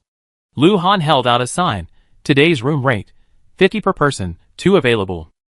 Lu Lin blushed as she approached Lu Han. Master Hansui, we're all gamers, and I always liked you. How about a lower price? As she spoke, she leaned over the counter, her snow-white chest forming a long cleavage. Lu Han glanced at her. Lu Lin's heart skipped a beat. Then Lu Han raised his hand and quickly flipped through the signs. 5 became 6. Today's room rate is 60 per person, 2 available. Lu Lin's face paled. Mr. Hansui. What's wrong with you? Lu Han raised an eyebrow and reached out to flip again. Today's room rate is 70 per person, 2 available. Lu Lin bit her lip. A man rushed in from behind her. Boss! Are there any rooms left? Yes, 70 per person. Ah! Great! Only 70. I finally found it. The man happily paid. Lu Han raised an eyebrow at Lu Lin. Stay here? Yes. Lu Lin stamped her foot. Really, what a straight man. It's the 5th day. Jiang Xiao figured she'd get the junior chef's blessing by noon. At 6 a.m., the rain stopped for a moment. She put on her raincoat and went out. Lu Han had given her information about a tea Easter egg. It was at another B&B in the alley, but when she went there, the owner had already checked out. It seemed he was a loner too. Was this information just a free gift? Later, following the map Lu Han gave her, she found a blacksmith shop deep in the alley, another Lu Han Easter egg. The old blacksmith sat at the doorway, smoking a leaf cigarette. Jiang Xiao approached and said, "Hello, old man. I'm Lu Han's friend. I got a favor to ask." She then pulled a dagger from the warehouse. Specialized dagger, exclusive to Lu Han, description, made by the premier blacksmith in Jiangnan town. This dagger is incredibly sharp, capable of slicing through metal like mud, and can inflict immense damage. Only exclusive players are allowed to use it. Other players are prohibited from using it. Upon seeing the dagger, the old blacksmith's eyes narrowed, and he instantly stood up and stretched his muscles. "So you're Xiaohan's friend. Come in. Are you, like Xiaohan, looking for a handy weapon?" "Yes." Jiang Xiao took Lu Han's dagger. Lu Han's thoughts differed from Jiang Xiao's. His first thought upon entering the game wasn't about supplies, but about a weapon for self-defense. Supplies can always be obtained wherever people are, but weapons are different. If someone else gets the weapon Easter egg first, a weapon with immense destructive power, the other players will be in a difficult position. So the first Easter egg he got was the one from the blacksmith shop. When Lu Han temporarily gave her the weapon, Jiang Xiao knew he trusted her deeply. This trust came inexplicably, but she didn't question it. Chapter 10. What do you want? The old blacksmith smiled and draped the towel over his shoulders. Jiang Xiao said, "Darts? Handy darts? It can only make cold weapons." The old blacksmith looked at Jiang Xiao's hand and measured it with a ruler. 100 coins each. "How many do you want?" "Specialized equipment, not expensive." If it weren't for Lu Han's dagger, the old blacksmith wouldn't have made it. Jiang Xiao looked at herself. It was naturally better to always have a few darts on hand. After collecting a day's salary, she only had 506 coins on her. Jiang Xiao checked her stats and supplies. Name, Jiang Xiao, real name verification. Contestant, blessing, junior chef's blessing, 96/100, satisfaction, 99/120. Cleaning, 103/120. Stamina, 107 out of 120. Status, not available. Warehouse, cleaning liquid 50, 2L mineral water 50, compressed biscuits 50, extra large storage box, camping tent, sleeping bag, high intensity flashlight, extra large storage box, 3 caddies spicy noodles, 2 caddies soft candies, 2 caddies bags of spicy dried tofu, 3 caddies bags of pickled chicken feet, 3 caddies Yufeng's high snacks, 1 special dragon beer crisp, 1 special apricot crisp, extra large storage box, fever reducing medicine 20, anti-itch repellent patch 20, hemostatic bandage 20, burn medicine 20, antidote 20, 3 slots remaining. Survival funds, 506 coins. 5. Jiang Xiao endured the pain. After handing the old blacksmith 500 coins, she only had 6 left. She had everything, except poverty. Thankfully, she didn't need money much at the moment, so of course, the first thing she did was exchange it for supplies. "Okay, come pick it up from my place in 3 days. I guarantee you'll be satisfied." The old blacksmith rolled up his sleeves and got to work. Back at the private restaurant, the thunderstorm returned. Jiang Xiao thought it was coming back quickly. Thunderstorms tend to come on for an hour, and then stop for half an hour. At 8:30, she spotted Sister Yun returning from outside, clutching a bunch of things. Jiang Xiao hurried over to help. There were 2 10-pound bags of flour and 20 eggs. Jiang Xiao asked, puzzled, "Sister Yun, did you buy these at the grocery store?" Sister Yun smiled and said, "Of course not. How can you buy these at a grocery store? I went to Grandma Wang's house to get them. The mountain roads have been difficult to access these days, and it's been raining non-stop. Goods can't be delivered to town, making it difficult to buy things. A few years ago, there were landslides that blocked the roads, and it usually took several days to clear them." But Jiang Xiao could see a hint of worry in Sister Yun's eyes. After all, thunderstorms blocking roads would affect business, and more importantly, there would be no supplies. Jiang Xiao helped Sister Yun put things in the kitchen. Sister Yun called out, "Xiaohan? Why did you bring so much?" Lu Han arrived again. But he wasn't empty-handed. He brought 2 bags of rice and 2 bags of flour, as well as 10 pounds of pork ribs and 10 pounds of pork. "Sister Yun, I run in nearby, and I'd like to trouble you with something. I'm not a big cook, So I was wondering if I could eat with you. I bring all these things myself, and I give you 80 yuan a day for food. Of course, if it's too much trouble, that's fine. Lu Han said politely. Sister Yun smiled. That's very polite. You're Shishu's friend. It's okay. You don't have to pay me. I occasionally let Xiao cook for me. Jiang Xiao, You bastard, you're using her resources again. But since Lu Han wasn't getting anything for free, Jiang Xiao said nothing and simply returned the dagger to Lu Han. Where did the pork and ribs come from? There's a family in town that raises pigs, and I bought them. Lu Han said. TSK. Move them to the warehouse, Jiang Xiao said. Lu Han glanced over. Sister Yun still had some supplies in her warehouse, but not much. Jiang Xiao said, under certain circumstances, these things can be taken away, but we haven't reached that point yet. I have an idea. What idea? Lu Han asked. Jiang Xiao walked to a corner and picked up a bucket. There's a 20L water container in town. I tried it. Sister Yun currently uses well water for cooking. It's very clean. Although drinking it after boiling doesn't increase your satiety, it can be used for cooking. I want to fill 99 buckets with mountain spring water. As for why it doesn't increase your satiety, it's probably because mineral water contains minerals, and high temperatures, while disinfecting it, can also remove these minerals. Stockpiling rice and flour is undoubtedly a good way to last, but both require a lot of water to cook, and they require fire. This town is about to be hit by a mudslide, so plentiful, clean water is the most crucial resource. You want this bucket? Lu Han asked. Jiang Xiao nodded. Lu Han narrowed his eyes. I have the channels. Jiang Xiao patted Lu Han's shoulder. Go! Benefits? Lu Han asked. Jiang Xiao, ? Isn't this the price he pays for getting Sister Yun's cooking for free? Jiang Xiao twitched her lips. I have an important message for you. Lu Han was puzzled. Soon, Jiang Xiao sent Lu Han an important Easter egg message. Reaching 100% NPC favorability unlocks an extra Easter egg. Information 100% accurate. Lu Han was stunned. I don't know what the Easter egg is, but I always felt it's the most important thing. Satiety levels and other things have finite limits. After I got Sister Yun's Easter egg, the system notified me that my favorability had reached 50, activating the blessing. So I was wondering if there would be an extra Easter egg once it reached 100. Jiang Xiao had just thought of this. Lu Han rubbed his chin. This news is quite unexpected. But gaining an NPC's favorability is difficult. For example, right now, Jiang Xiao doesn't even know what her favorability with Sister Yun is. It's a hidden rule, so there's no reminder.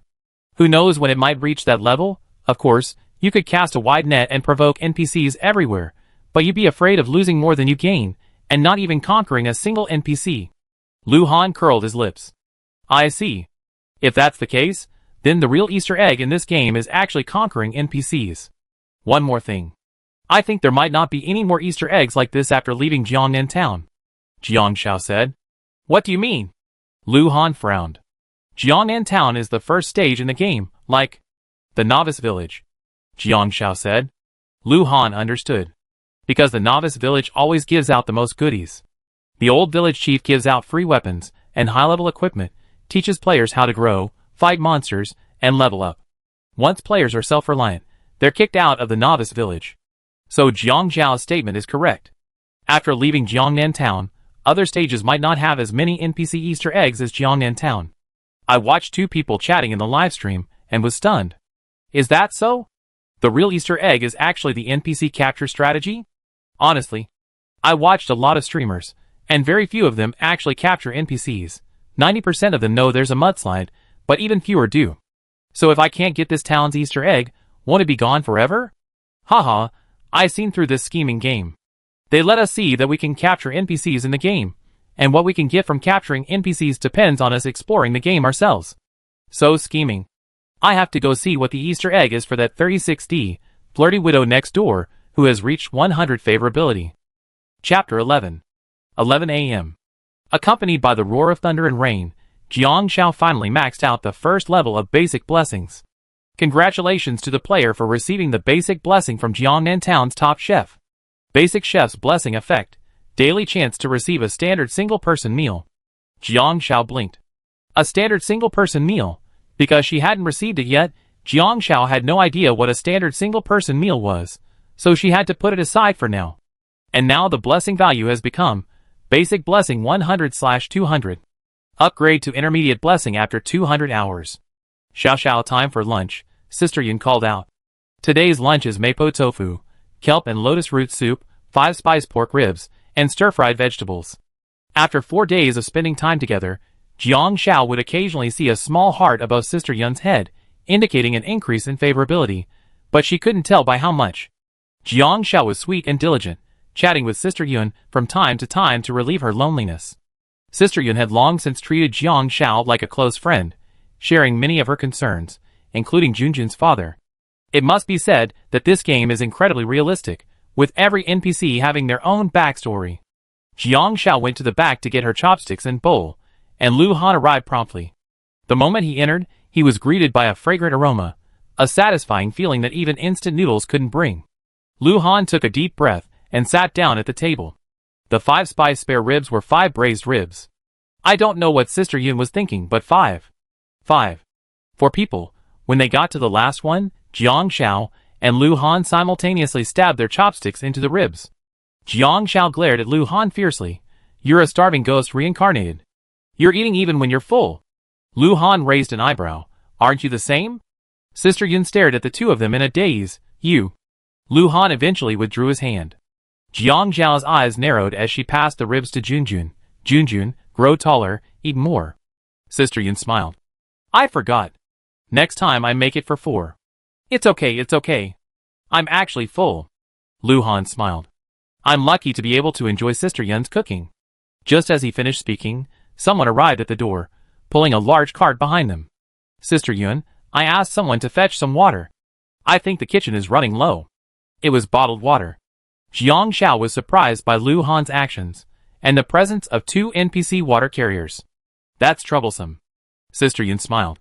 The water carrier only brought the water to the door, while Lu Han brought in 5 buckets in one go, enough to last the private restaurant a week. Jiang Xiao left.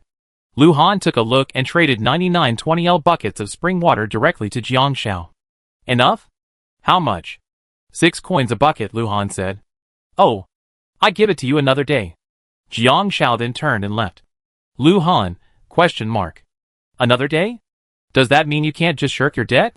He was being taken advantage of for free? Jiang Xiao felt that Lu Han was taking advantage of her resources. After all, if she didn't know him, Sister Yun wouldn't have agreed to cook for him. 6 coins a bucket of spring water certainly wasn't cheap, but, after all, she was broke right now. She could only owe him the money. Lu Han narrowed his eyes. In all the games he played, he always been the only one to have someone else do it, not him. This was the first time. After lunch, Lu Han left again. Lu Han definitely had more Easter eggs. Jiang Xiao could confirm that she was going to earn blessings. If it took 300 to get to the advanced level, she'd have to stay at the private house for at least 13 days. Suddenly, Jiang Xiao realized something. Perhaps not many people could get such a blessing Easter egg, since it required activating the blessing and grinding for a long time. There were no customers at noon, but there were 4 in the evening, so it was still early. The showers outside continued intermittently, so Jiang Xiao decided to go for a walk. She put on her raincoat and brushed her teeth thoroughly before heading out. There were few people on the street, but several people braved the rain, knocking on doors and asking for help. I searched most of the town's grocery stores, and there's nothing left. Just useless snacks? The pharmacy is almost empty, too.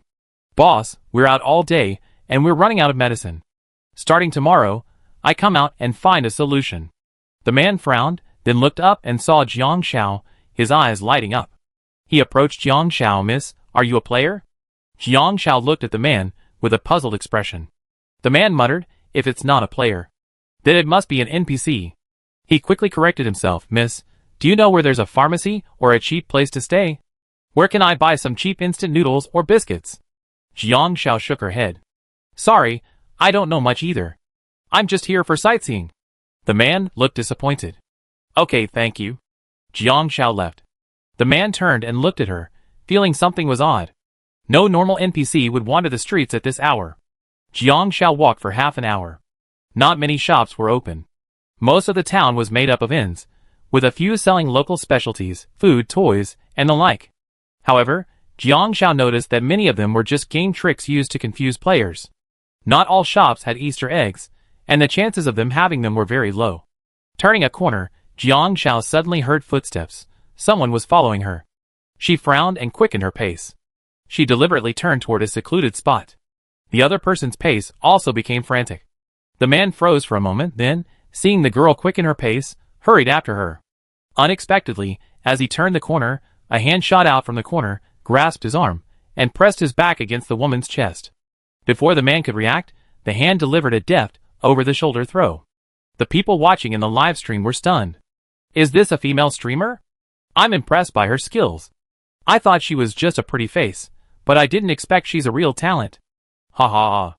I read this streamer's profile. Do you know what she is? A retired national-level athlete. I searched her name, and it's true. Why do athletes live-stream games? Ha ha ha. This girl only had a few thousand followers on her first day, and now she has tens of thousands. It's all because she's sharing the screen with Brother Han. But she's got the fans. Jiang Shao pinned him down. Player or NPC? The man didn't understand, his face a little flustered. Sorry, I just wanted you to give me some food. Don't call the police. Jiang Shao also did a quick search. The man didn't have any weapons, so he probably wasn't planning on murder or robbery. NPCs, unlike players, aren't eliminated due to reduced stamina, cleanliness, or a full stomach.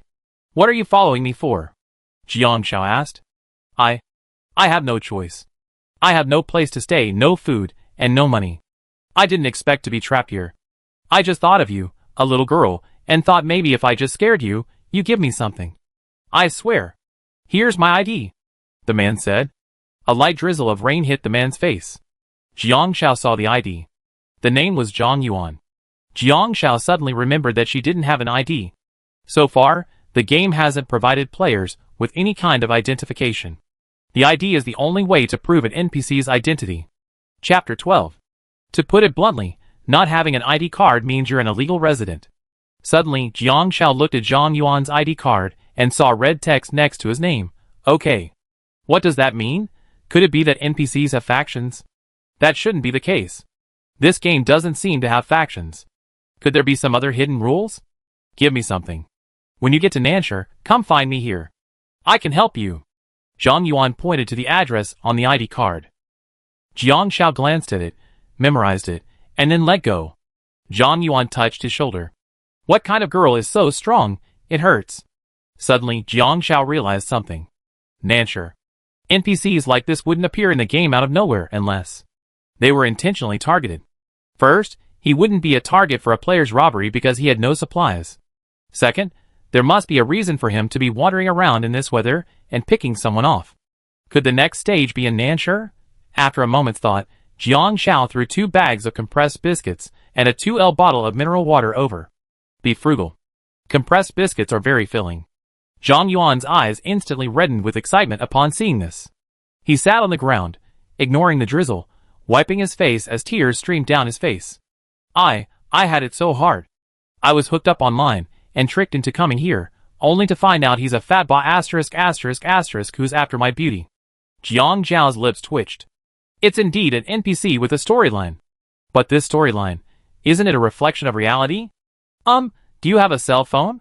I need to make a call. Zhang Yuan asked. Jiang Shao shook her head. My phone was stolen. Zhang Yuan then said, this town is such a rip-off, everyone's a jerk. I've been unlucky for 8 lifetimes, and now I'm a dog. God knows what nightmare he had. That fat guy cornered him in a room and tried to rape him. How terrifying. Jiang Shao paused. Go to an inn and tell them my name is Jiang Shao. They take you in. Of course, you have to offer them a little bit of money. If they can't give it now, they can give it later. Zhang Yuan was stunned. Really? Well, tell them my name and show them your ID, and they help you. Jiang Shao thought this NPC might be quite useful. Lu Han might need it too. Thank you. Thank you. Zhang Yuan stood up, tears streaming down his face. He hadn't intended to do anything to Jiang Shao at first, but he was just so hungry. Who knew getting food or even a place to stay would be so hard? That bitch wouldn't give him food, and when he refused to obey, she locked him up for days. He finally managed to escape. Jiang Shao simply sold Lu Han out. Watching Zhang Yuan walk away, Jiang Shao suddenly remembered what supplies to give him. Why not just send him to find Lu Han? Miscalculated. The rain intensified again. Jiang Shao realized that while umbrellas were cheap, they lost their cleanliness faster than a raincoat. And if the rain was particularly heavy, a raincoat wouldn't be enough to protect her. Drops of rain, as large as beans, pounded down. Jiang Shao hurried back to the private house. And suddenly, someone broke into the home of an ordinary elderly person she passed. Who? The old man turned around and saw two people. Suddenly, his head was cracked open, and he fell to the ground, dragged aside by the two men. At the same time, a system notification rang in the minds of all the players. When a player kills an NPC, the first stage of the hidden game rules is activated. The town contains an equal number of good and bad NPCs. The number of surviving good and bad NPCs will be calculated before the 11th server day. If there are more good NPCs than bad, the town will enter a security control mode for the last 10 days. The mayor will distribute a certain amount of free supplies daily to appease the NPCs and prevent them from rioting. NPCs will not actively attack any players. If there are more bad NPCs than good, the town will enter a security chaos mode for the last 10 days. Without subsidies, some NPCs will actively gather and attack other players and NPCs. The death of any NPCs associated with blessing Easter eggs will erase the effects of all blessing Easter eggs. At dawn on the 11th server day, the server will count the number of people and confirm disaster mode. The disaster countdown is 4 days, 8 hours, 46 minutes, and 47 seconds. So that's how it is. The ID card can show the quality of NPCs. Since there is already a food shortage, the disaster will officially hit the server on the 11th day. Some players have already killed NPCs, but the important thing is, no one knows how many good and bad NPCs there are. The way to activate security mode is to unite players to eliminate most of the bad NPCs before the disaster strikes. Jiang Shao said again, Sister Yun, I'll be back in a minute.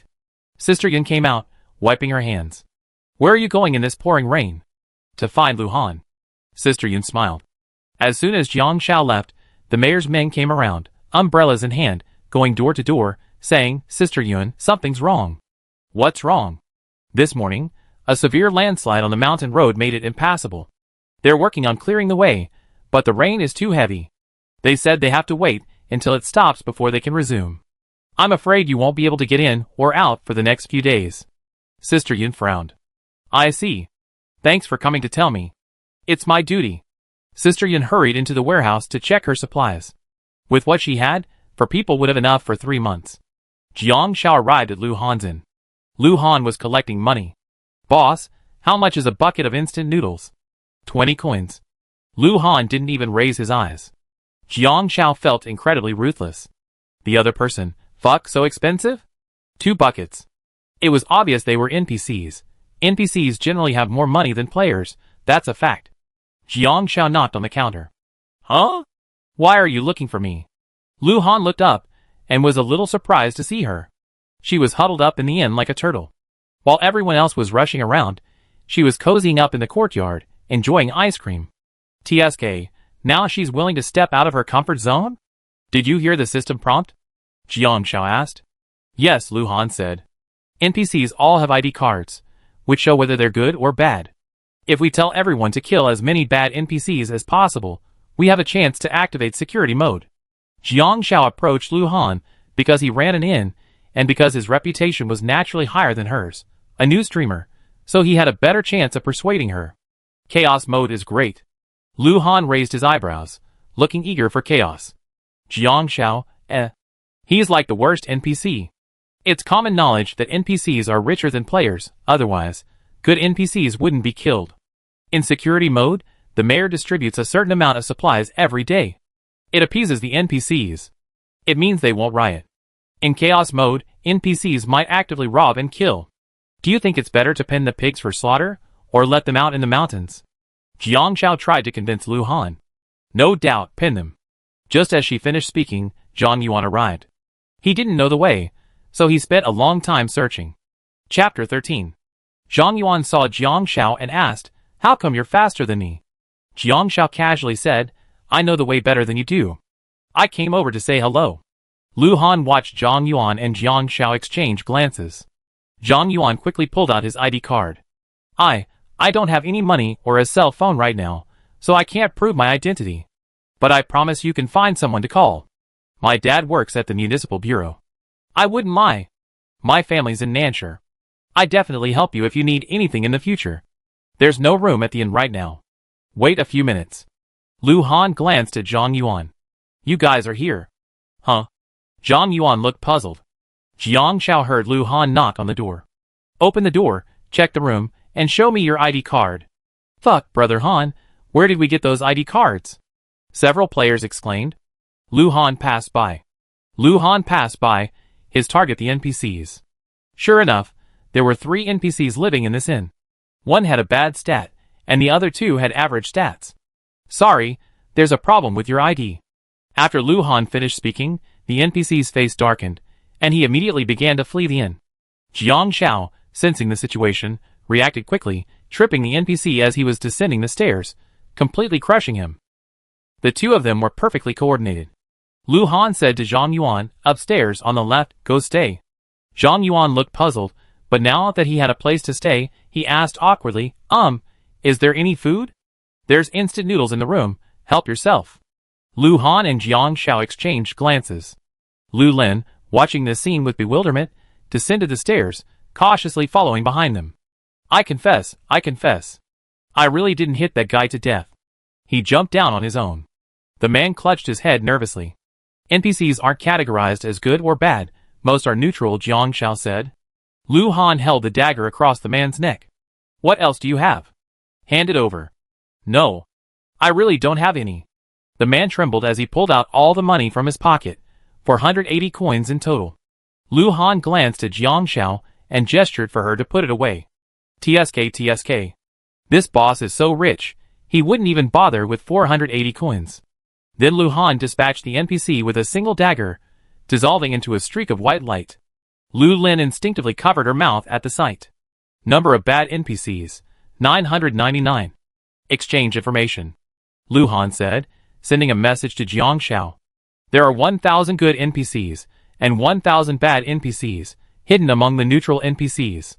Only after killing both good and bad NPCs will the system notify the player of the number of players, but it won't display both sides. Information accuracy is 100%. This means that only by killing a good NPC can you determine how many good NPCs are left. To be fair, if a disaster truly occurs, it's best to have someone in control. Without someone in control, it would be troublesome. If this person runs out of money and encounters a disaster, their malicious intent could indeed cause something that was previously manageable to get out of hand. Jiang Shao felt that Lu Han had already made up his mind. He had more influence than her, so there was no need for her to run around, especially since she couldn't leave the private shop yet. I can't leave the private shop yet, so thank you for your help, sir. Jiang Shao finished speaking and prepared to put on her raincoat and hat and leave. Lu Han muttered to himself, watching Jiang Zhao's back, she's reluctant to leave the private room. Looks like she's hiding some hidden Easter eggs.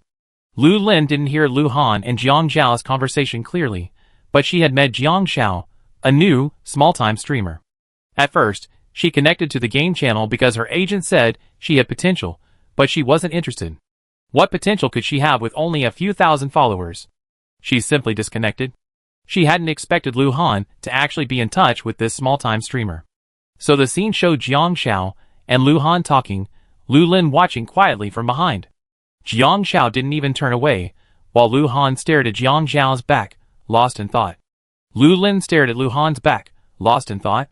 If it weren't a live game stream, one would have mistaken it for an idle drama. The live stream room with 3 people sharing the screen was bustling with activity. My wife is actually peeping at Brother Han. Is she secretly in love with him?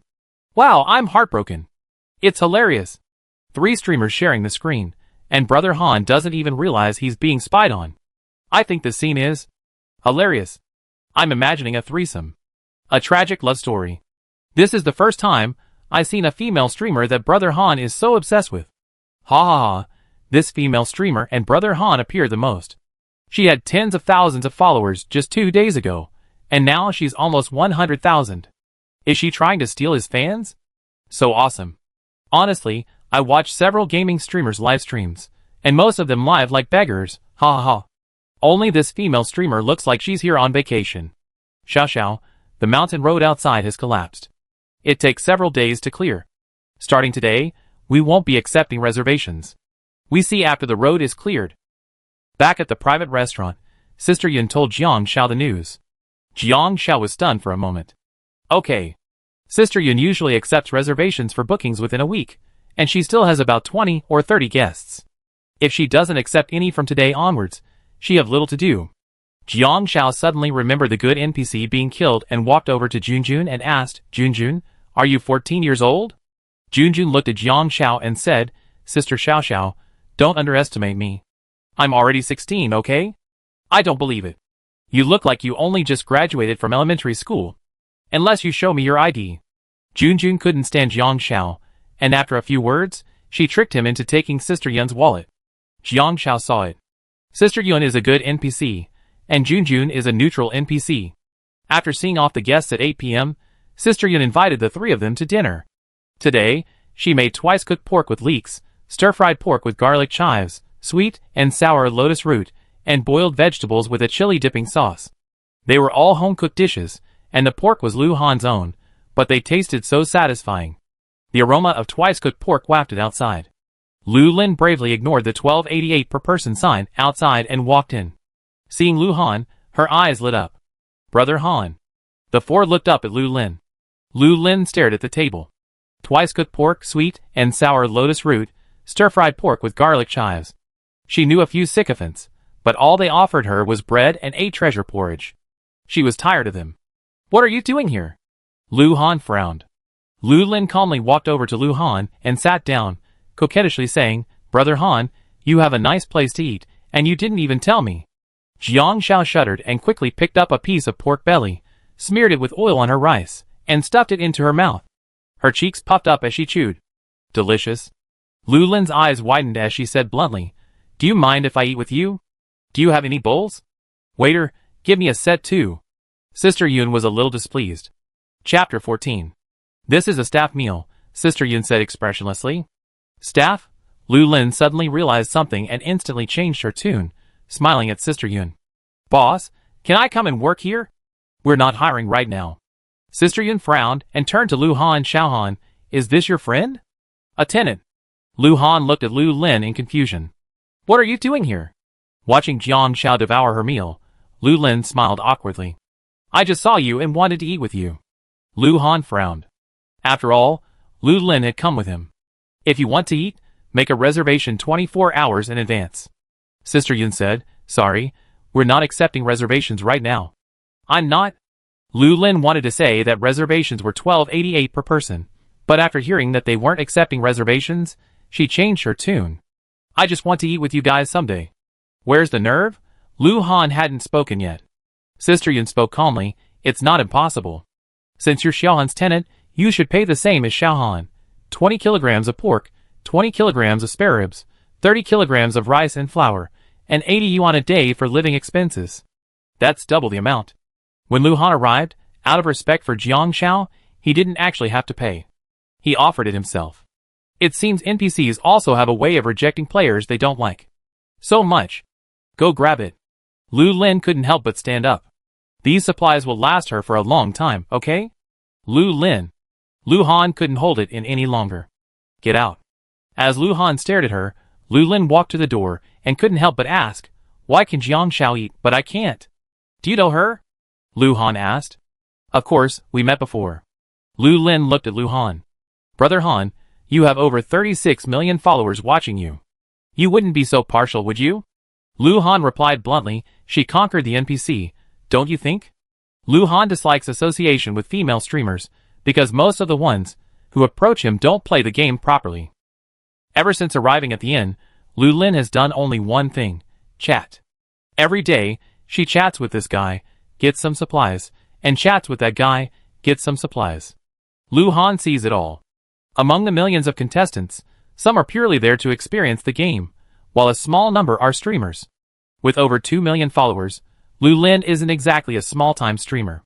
But his playstyle is hard to describe. He can't provide useful information or have any real impact. If that's how the game is played, then no one would play. He simply enjoys exploring the game. Go on your own. Lu Han said coldly, then closed the door. Seeing the closed door, Lu Lin couldn't help but kick it. What kind of boss? Such a terrible attitude. Just wait for bankruptcy. So what if she can't defeat the NPC? It's not like she can't find the resources. The live stream was instantly silent. Has she forgotten this is just a game? I think she's being a bit too honest. There's a reason why Brother Han doesn't like playing with female players. Why is he discriminating against female players? Isn't it because of the photo incident? The boss lady's attitude is terrible too. Why are you talking about my wife? Brother, she's an NPC. How can she be nice without even having any good feelings? Games have hidden rules. Didn't she play the game properly? If you want to get something for free, you should find a good excuse. And I think she's a bit of a sucker. She just wanted to get resources from Brother Han, but she didn't expect it to be a waste. No, she didn't expect Brother Han to be the one getting resources from others. Not really. Brother Han brought a lot of supplies when he came to eat. It's just that he's picky and can't cook. Am I the only one who wants to know how delicious the boss lady's cooking is? At the table, Jiang Xiao ate silently, her lips glistening with grease. Lu Han looked at Jiang Xiao. She knows you too. Jiang Xiao? ?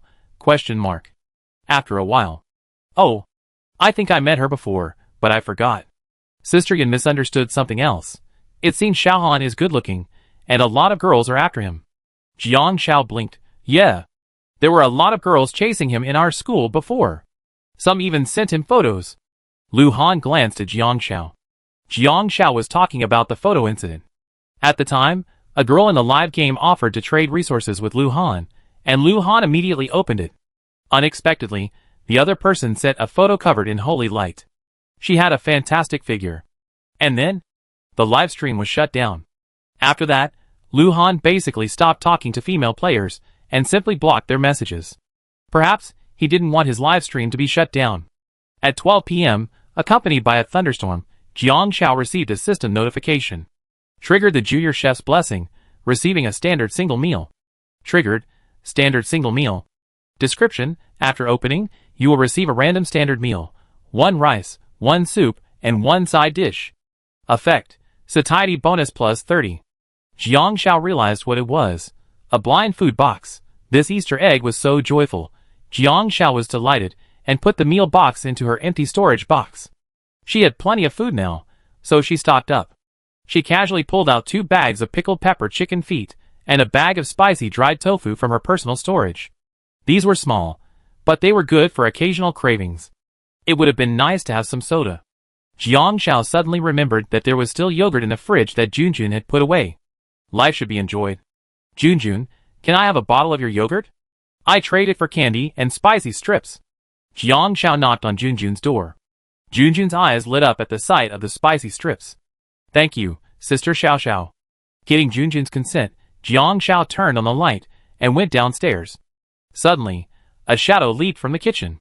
Who? Jiang Xiao quickly went downstairs. A sneaky man, realizing his actions had been exposed, swung a fruit knife at Jiang Xiao. Jiang Xiao quickly dodged, screaming and throwing a stool at the man. Xiao Xiao. What's wrong? Sister Yan hurried out upon hearing the noise. The man glared at Jiang Xiao fiercely, then quickly pushed aside the chairs and rushed out. Jiang Xiao didn't stop him, because she was unarmed. Sister Yan came down and said, Xiao Xiao, are you okay?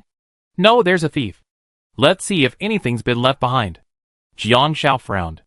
The man looked like an NPC, perhaps a bad one. Sister Yan helped Jiang Xiao up and confirmed she was fine. She only had a minor scrape on her arm, bleeding. She quickly sent Junjun upstairs to get alcohol and a band-aid. Band-aids are also a type of hemostatic bandage, but they have specific limits on the size of the wound. I'm glad she's okay. We can talk about the things later. After treating the wound, they checked the kitchen. A fruit knife and some food were missing. While not much, it was enough to raise concerns. Chapter 15. The town seems to be getting increasingly chaotic lately. I'm a little worried. Sister Yan frowned. Tomorrow morning, I go to the north of the city to see Grandma Wang. If that doesn't work out, I bring her over. Jiang Xiao remembered Sister Yan mentioning Grandma Wang once. She farmed her own land and provided vegetables specifically for Sister Yan. Her son and daughter are both gone. They lost their son in the plane crash a few years ago. Sister Yan sighed. I know her daughter, so I'm taking care of her. I originally wanted to bring her over, but Grandma Wang didn't want to burden anyone. For the past few years, the vegetables in my restaurant have all been grown by her, and she also feeds free-range chickens. Jiang Xiao thought for a moment. Sister Yan, if you're going tomorrow, wait a bit. The north of the city isn't safe. Asking Lu Han and a few of his friends to go along is just in case. Okay. Sister Yun nodded in agreement, seeing that Jiang Shao had thought it through. We still have 2 fish, a chicken and a duck, and some rice, flour, and frozen meat at home. We'd probably have enough for 2 weeks. But since there's a thief, it means they set their sights on this place, Sister Yun said worriedly. Except for the frozen meat, flour, and rice in the refrigerator, put them in the room, Jiang Shao said. That's better. The 3 of them worked hand in hand to move everything around. They moved everything they could, except for the fish in the pond and the chickens and ducks in the yard. The next morning, Lu Han arrived. Sister Yun made 4 bowls of scallion oil noodles. The fresh scallion oil drizzled over the noodles had a natural, fragrant aroma, and a few drops of light soy sauce added to the mix, creating a fragrant aroma. She also cooked each of them an 80% rare soft-boiled egg, so delicious it made you want to swallow it all. It's just a simple bowl of plain noodles, but I didn't expect it to be so delicious. Jiang Shao took a bite of the soft-boiled egg, revealing a golden core and a snow-white, melt-in-your-mouth smooth egg white. She dipped the egg in a little noodle soup and popped it into her mouth. Her cheeks puffed out as she breathed.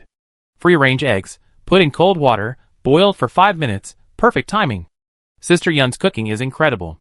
Lu Han lowered his head, silent, focused on eating. The people in the live stream were stunned. Can a boiled egg taste like something truly delicious? Hey, look at Brother Han. He's like a silent pig who only cares about eating. Honestly, eggs were something I absolutely wouldn't eat before, but after seeing her eat them like this, I suddenly felt tempted. I want to watch a tutorial. Just a few scallions, light soy sauce, a handful of noodles, and an egg. What can you make out of them? The more plain and seemingly simple ingredients, the more advanced cooking techniques they often require. Stop! I'm ordering takeout. Learning about the theft at the private restaurant last night, Lu Han nodded, went back to the restaurant to call a few people, and then took Sister Yun to the north of the city. This is it. Sister Yun looked on. There were quite a few people in the north of the city along the way, but they all looked unfamiliar. However, Lu Han had called over a dozen players. After all, he was a major streamer with 36 million followers, and many of them had come for him. And since Lu Han had the resources, he wouldn't treat them unfairly. Lu Han led his men into an old courtyard in the north of the city, and heard voices coming from within. As they approached Wang Po's house, they heard the voices of about 7 or 8 people. These chickens and vegetables are enough for us to eat for several days, and we even have free accommodation. The man spoke cheerfully. The woman said angrily, those NPCs are just so stubborn and insist on paying us. They're just money grubbers. Haha, don't be angry. With all this stuff, we won't survive more than 20 days. Follow Brother Pao, and we have meat. How about we kill a chicken tonight? Hurry up, old woman. You're so slow. If it weren't for you being. Haha, you're so arrogant following Brother Pao. Of course, with Brother Pao's backing. Bang. The door was kicked open. Who? Several people quickly stood up and saw the person coming. Lu Han? What are you doing here? We're all gamers. Are you trying to steal our supplies? The speaker was Hua Pao, a streamer with 8 million followers, weighing over 200 pounds. He mainly played MOBA competitive games, but had been tricked by Lu Han several times in survival games. There are even online fans who specialize in weird couples, like Brother Pao gets tricked into losing his underwear by Brother Han tomorrow, and he bluntly says he's going to blame him. These people are just riding on Lu Han's popularity, and every time they interact with him, they leave with gritted teeth. Lu Han looked over, and Sister Yun hurried forward. Wang Pa. Wang Pa hunched over. Xiao Yun.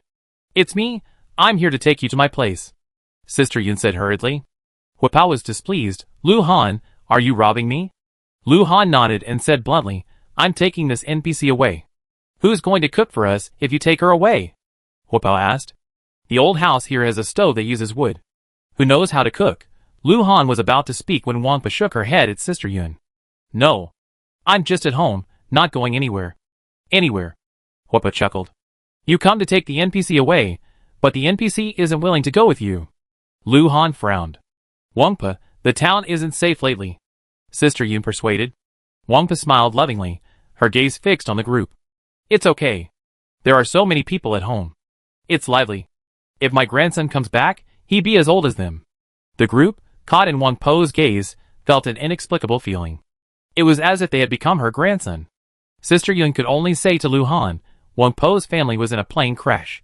No bodies were found at sea, so Wang Po has been unwilling to admit they're gone. She's been waiting for them at home, refusing to leave easily. Wang Po's hearing wasn't good, but the players understood clearly, and for a moment, they looked at her with complicated expressions. Wapao scratched his head a bit embarrassedly. Lu Lin, standing next to Wapao, noticed Lu Han was a bit embarrassed. After all, she had just left his inn. But no matter what, Wapao was still a popular streamer with 8 million followers. Lu Han ignored Lu Lin and simply said to Wapao, "Be nice to Wang Po." "Why?" Wapao deliberately argued. "You just know how to trick him, don't you?" Lu Han bluntly said, "Get the favorability of a good NPC to 100, and there's an Easter egg." Wapao. Disbelief filled his face. He had already been tricked by Lu Han 180 times.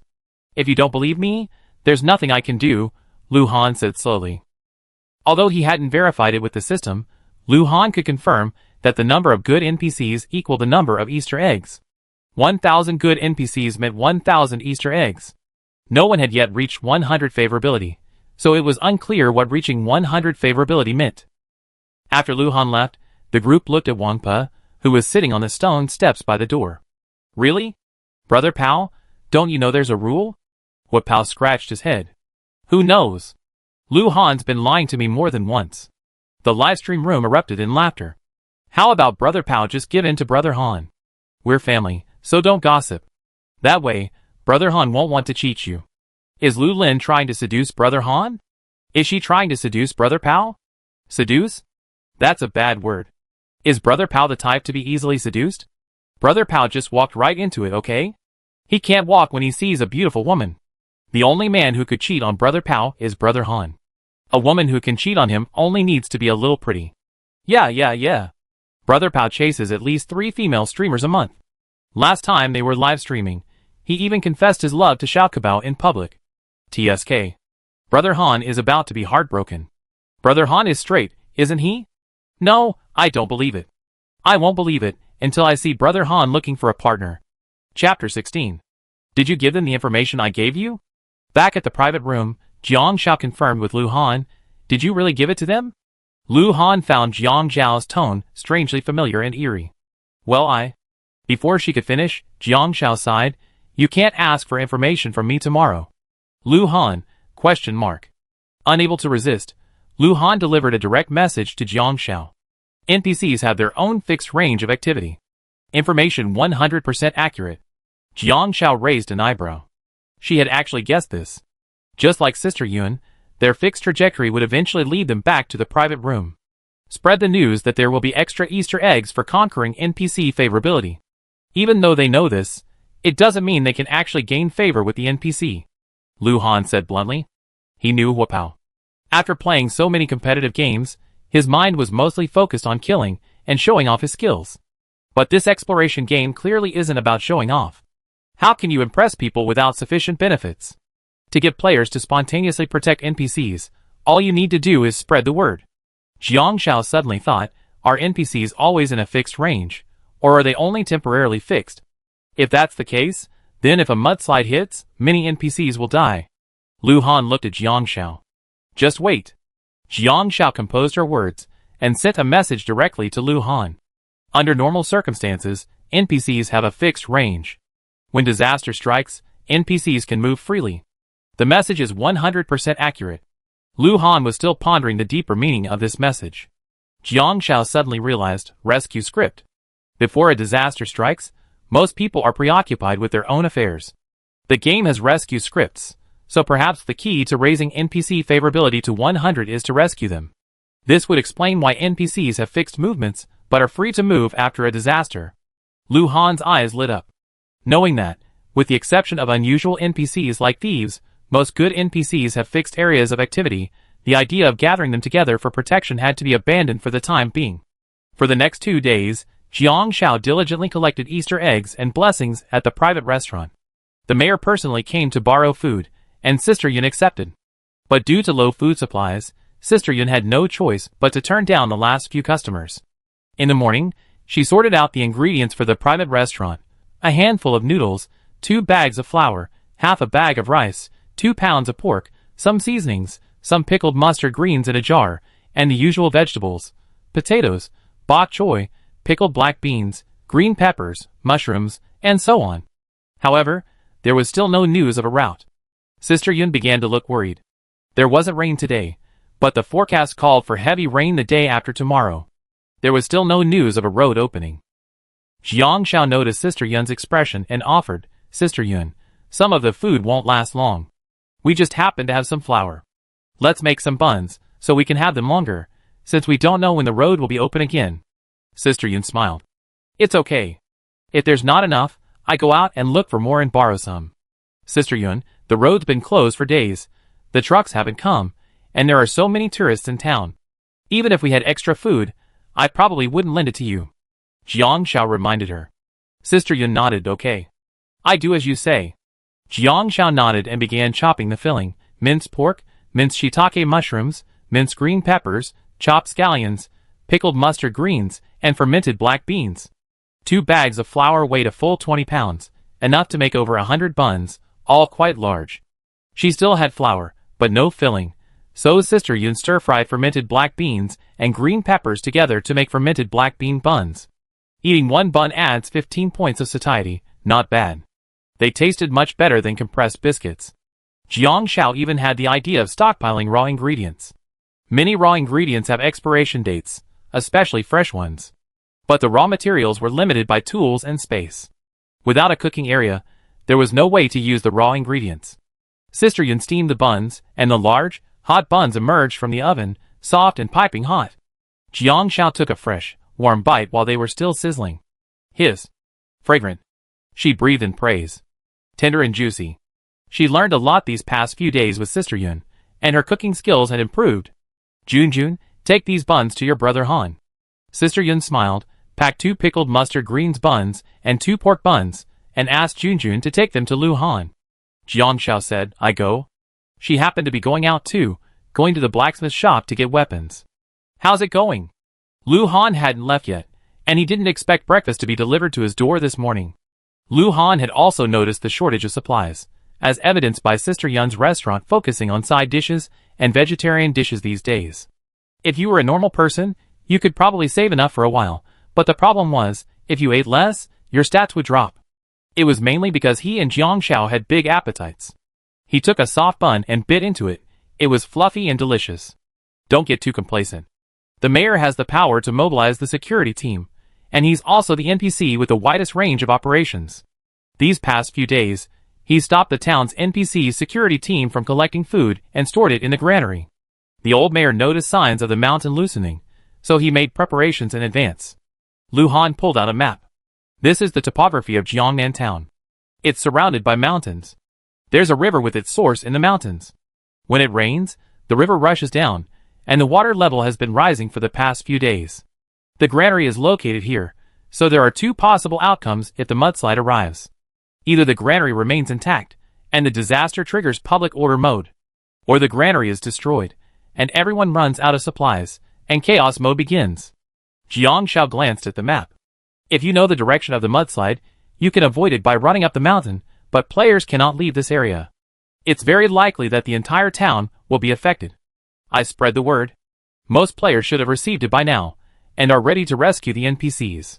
Lu Han said, even if a mudslide strikes, the change in NPC numbers during a disaster could cause a change in the pattern.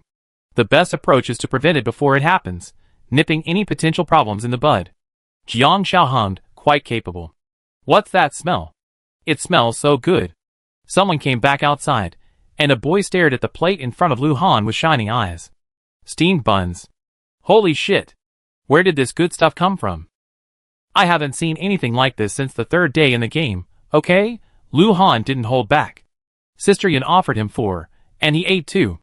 Take it, Lu Han said. Thank you, Brother Han.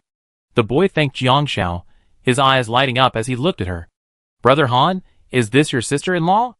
Jiang Xiao rolled her eyes. No, she said, turning and walking away. Lu Han, Even though it wasn't her, for some reason, he felt slighted. The boy looked at Lu Han awkwardly. Ha! I never thought there would be a girl that even with Brother Han's charm, there's still one he can't win over? Lu Han scowled and stuffed his bun into the boy's mouth. Eat your bun. Chapter 17. Server days 8. Player survival days 7. I only survived the game for 7 days, but it felt like an eternity. The weather was still gloomy, but it hadn't rained. There was a sense of calm, akin to a storm brewing. More people were on the street, asking, "Boss, do you have any food?" "It's okay. Any price is fine. 40 coins for a pack of instant noodles." "That's too expensive. At least I have something to eat." Jiang Shao couldn't tell if they were players, but she hadn't expected prices to be so high outside. Passing by the Yufang's high pastry shop, she found it completely empty. Thinking about it, she figured an NPC must have bought them, since the satiety meter only counts for players, but NPCs are fine with anything edible. Although it was a rainy day, the temperature remained around 20 degrees Celsius. Jiang Shao went to the blacksmith shop first. Old blacksmith Xiao Bo said with a grin, "See if you have what you want." Jiang Shao took the darts, 5 in total. The darts are exquisite. I had no idea Uncle Zhao had such skill. Small and sharp, they fit Jiang Zhao's hand perfectly. Specially crafted darts, exclusive to player Jiang Shao, *5. Description: made by the premier blacksmith in Jiangnan town, they are compact and exquisite, yet deal considerable damage. Jiang Shao understands the high damage, unlike Lu Han's dagger, perhaps because it's a concealed weapon. "Thank you, Uncle Zhao. I love them." "You're welcome. Xiaoan told me that the world is a martial world, and where there is a martial world, there are knights, and knights need their own weapons." Unclear, Uncle Zhao's words were different from others. "Your darts are different from others. Are you also going to travel the martial world?" Jiang Shao blinked. "Yes, after all, the Jianghu is dangerous." The old blacksmith's eyes lit up. "I've been a blacksmith all my life. I have no children, and have never left my small town in the south of the Yangtze River. It's just that when I was young, I listened to storytellers tell basic martial arts novels, and I yearned for them. Do you know what a hero is? Traveling the world with a horse and a sword. I don't have a horse or a sword, but I do have a big hammer." Jiang Shao couldn't help but laugh. But even with that laugh, a hint of bitterness lingered.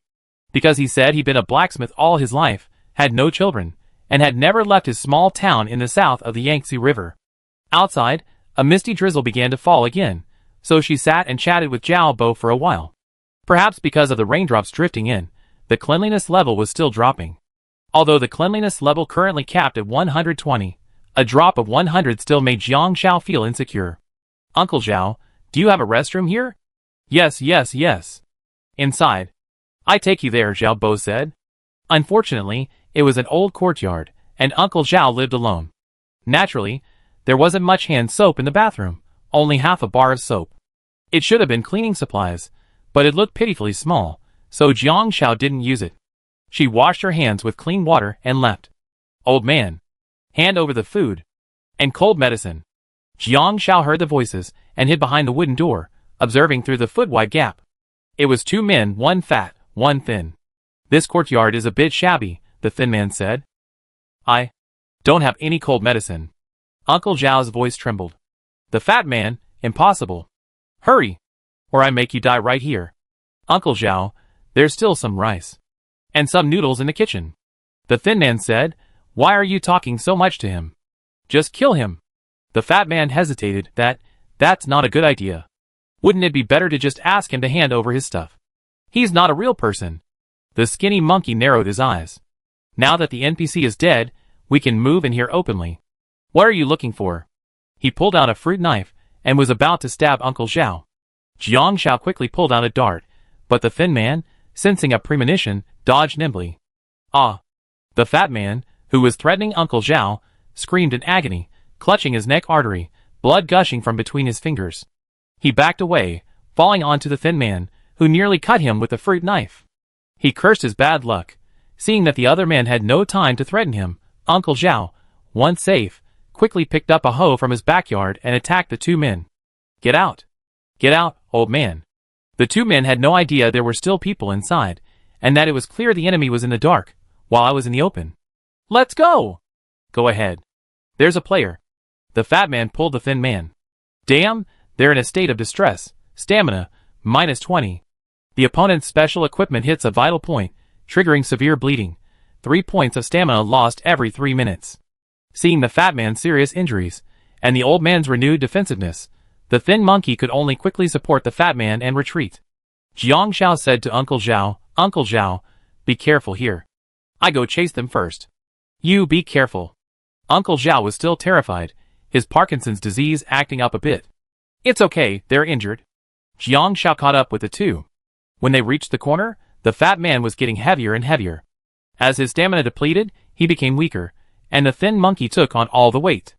Unable to hold on any longer, the thin monkey placed the fat man against the wall, and Jiang Xiao slowed down. Fatty! Are you okay? The skinny monkey patted the fat man's face. Okay. Okay. The fat man gasped, nearly dying. Bullshit! Here, give me some medicine. Stop the bleeding. He loses 3 points of stamina every minute.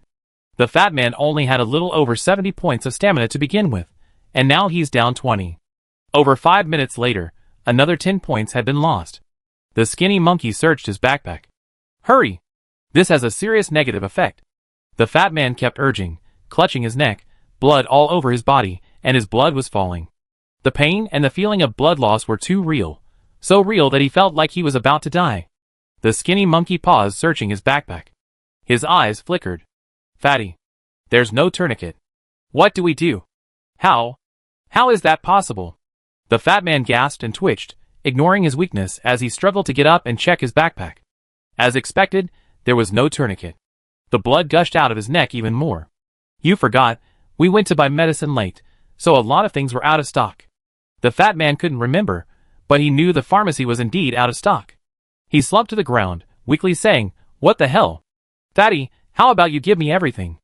I take the bonus, and we split it in half. Skinny monkey said.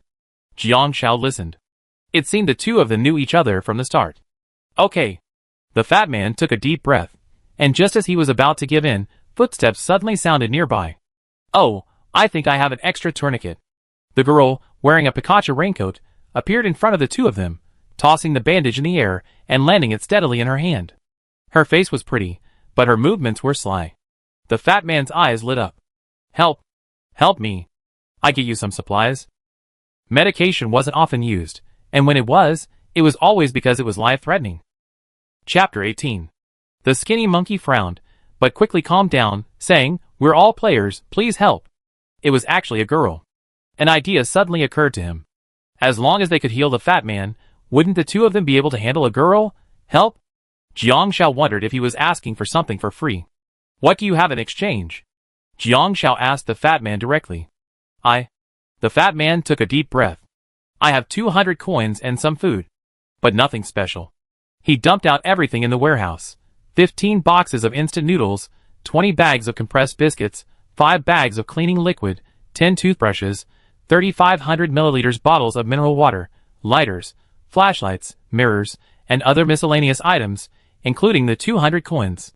He meant to let Jiang Xiao choose for herself.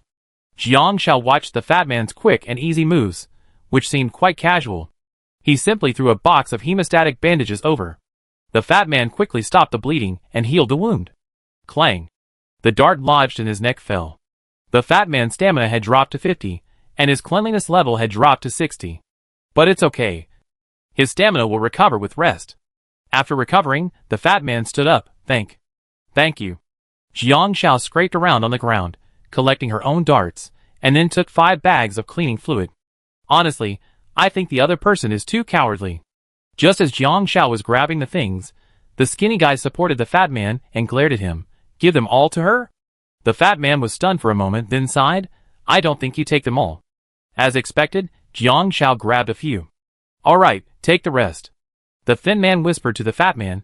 She must have a lot of goodies on her. The fat man said angrily, At least she helped me. It was the thin man who instigated the NPC robbery. The fat man hadn't expected the thin man to want to kill the NPC. The thin man rolled his eyes. The thin man didn't say anything. If the fat man didn't agree, he really couldn't do it alone. Jiang Xiao stood up and looked at the thin man. What about you? What are you giving me? The thin man looked puzzled. Me? I'm not injured. Jiang Xiao turned to look at the fat man. I show you a show. Huh? The fat man didn't react before Jiang Xiao pulled out a dart and fired it sharply at the thin man. Precise, fast, and fierce. The thin man felt the noise and instinctively covered his crotch. The next moment, the thin man's face was filled with pain. The dart blocked his vital parts, but it pierced his palm steadily. We have no grudges. Suddenly, the thin man heard the system voice. Stamina reduced by 10. When an opponent uses special equipment to hit a limb, you trigger a moderate bleeding state. 1 stamina point is lost every 3 minutes. You're crazy. The thin man quickly pulled a tourniquet from the warehouse and offered it to himself. The fat man was stunned for a moment, his face suddenly darkening. Didn't you say you didn't have a tourniquet? The thin man realized his plan had been exposed. A flash of light in his eyes. You're crazy. Who wouldn't keep a hidden card in this game? There was only 1 tourniquet, so of course I kept it for myself. The thin man noticed the items on the ground that the fat man hadn't collected yet, so he took them all without hesitation and ran away. What a cooperation! The fat man, enraged, took out a large brick and threw it at the thin man, leaving him covered in blood. Stamina reduced by 30 points. The opponent hit you in a vital spot, causing a concussion and the severe headache negative status, which can be immediately reversed with medication or sustained sleep for over 12 hours. The thin man staggered with a headache and fell to the ground, where the fat man pinned him down and punched him several times. Stop hitting me. I'm going to be killed by you. You dare to lie to me? I hate it the most. The fat man was reckless and stubborn. I thought winning or losing didn't matter in this game. I treated you like a brother, but you used me. The thin man's stamina dropped below 60 points. I give you everything. Everything. Stop hitting me. With that, the thin man unloaded a pile of items. The fat man glanced at them, and saw that some of the items were larger than his own, likely from their purchase. He gave up, took the items, and snorted, "Get lost." The thin man clutched his head in pain. He had seen the fat man go mad before. He stumbled away, clutching his head, wanting only to find a place to rest. Seeing this, Jiang Xiao turned and prepared to leave. He had let the fat man go because he had no intention of killing Zhao Bo, but simply wanted to steal some supplies. But the fat man stopped him. Wait. Thank you, my name is Lu Daong. The fat man looked at Jiang Xiao. You helped me again. I give you half of these things. If it weren't for Jiang Xiao, he wouldn't have known he was killed by the thin man. If Jiang Xiao hadn't helped him twice, once with a bandage and once by revealing the thin man's true identity. Most of the things the thin man threw out were daily necessities, but Jiang Xiao didn't touch them. Are all these things yours? Yes, he invited me to join the game. We entered the game at the same time, so we were assigned to the same server. The fat man rubbed his head. Then we split up the mining and purchasing. He took care of groceries, I took care of food, and we each took half of the medicine. Jiang Xiao quickly calculated. 4,000 coins for 2 people, and that's all the supplies? The fat man was helpless. The main thing is accommodation. 50 per person per day. We stayed for 5 days, so that's 500. And then the boss kept raising the price. The hotel provided daily necessities for free, but the extras weren't much. Food was extra. Because they couldn't snag the best value, they were always trying to compare prices, so in the end, they got nothing.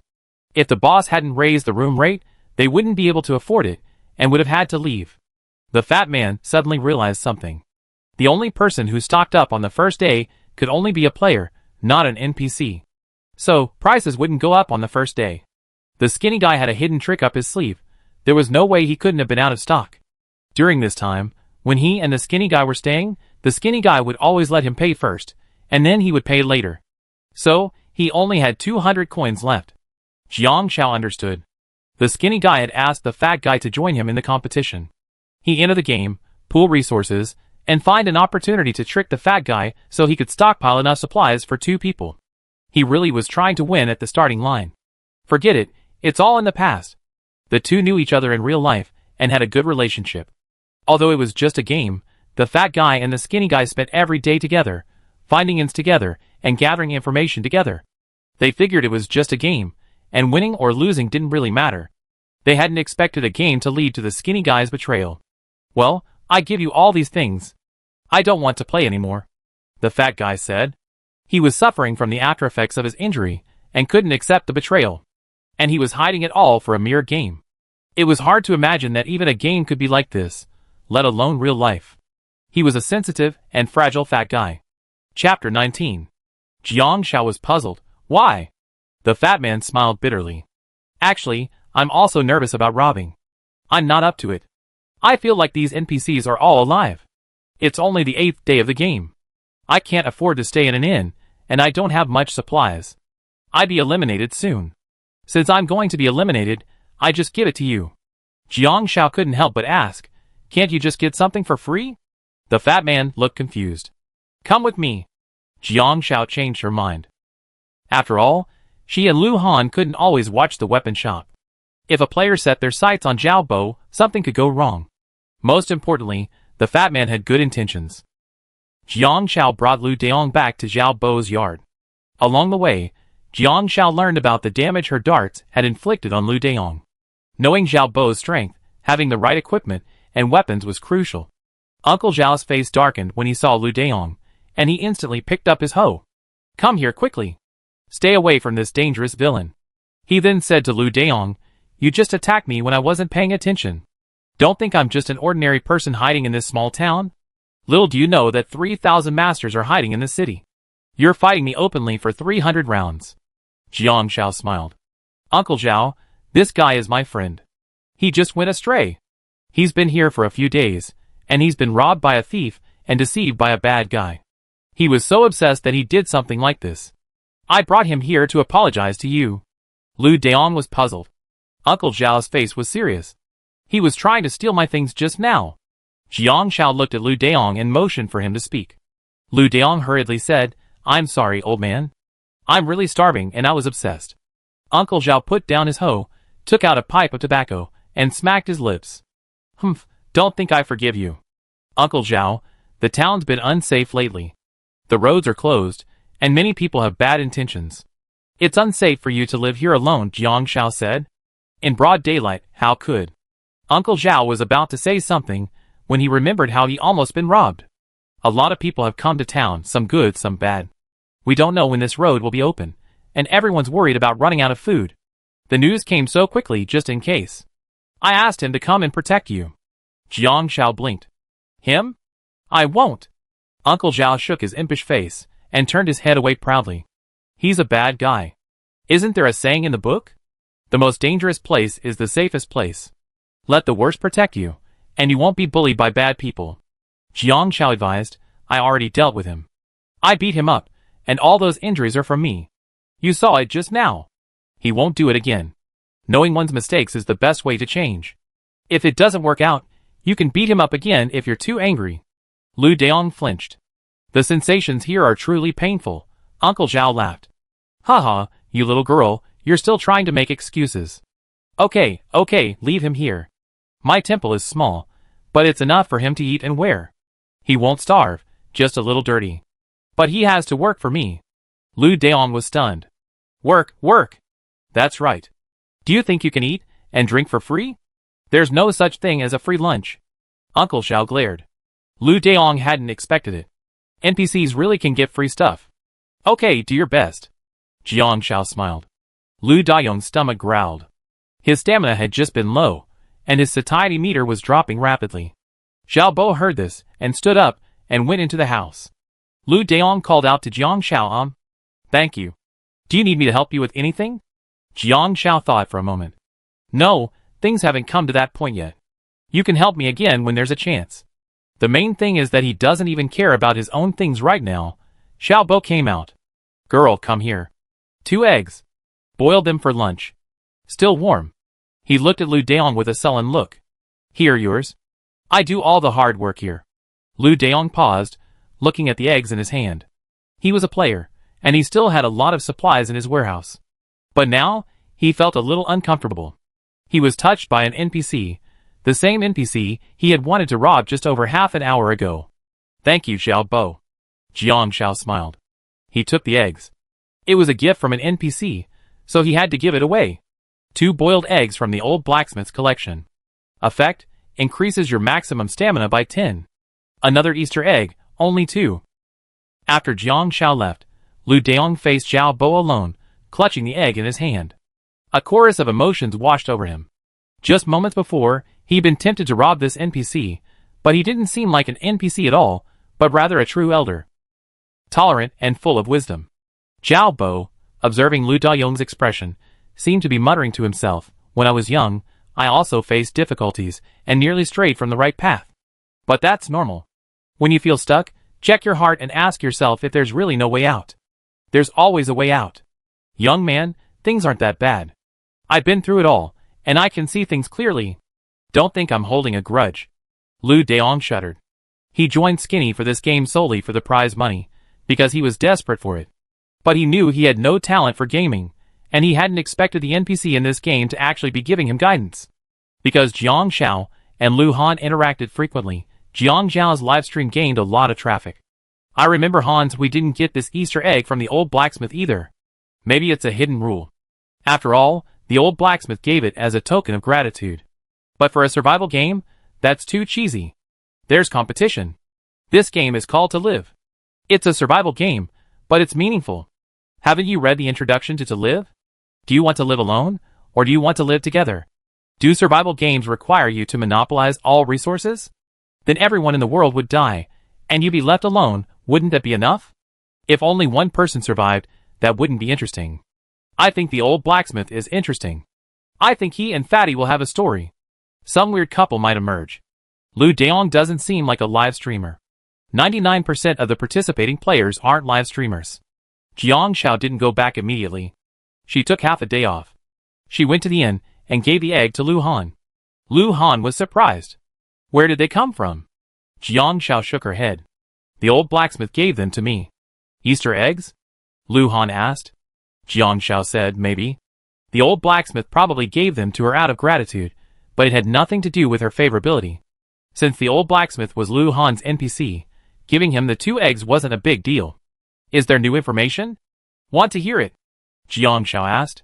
Lu Han raised an eyebrow, and Jiang Xiao addressed him righteously. Exchange. Lu Han, eh? He had thought they were familiar enough that insults didn't need to be exchanged. Chapter 20. Players can harm each other. Specialized weapons can inflict special damage. Furthermore, players may have vital, critical, or common areas on their bodies, each with different effects upon being hit. If a special weapon inflicts wounds on a sensitive area, it will inflict additional damage. Message accuracy 100%. Lu Han raised an eyebrow. He hadn't considered that. His dagger already dealt high damage, and if it were used to attack a player, especially a critical area. Jiang Xiao also received 2 messages exchanged by Lu Han.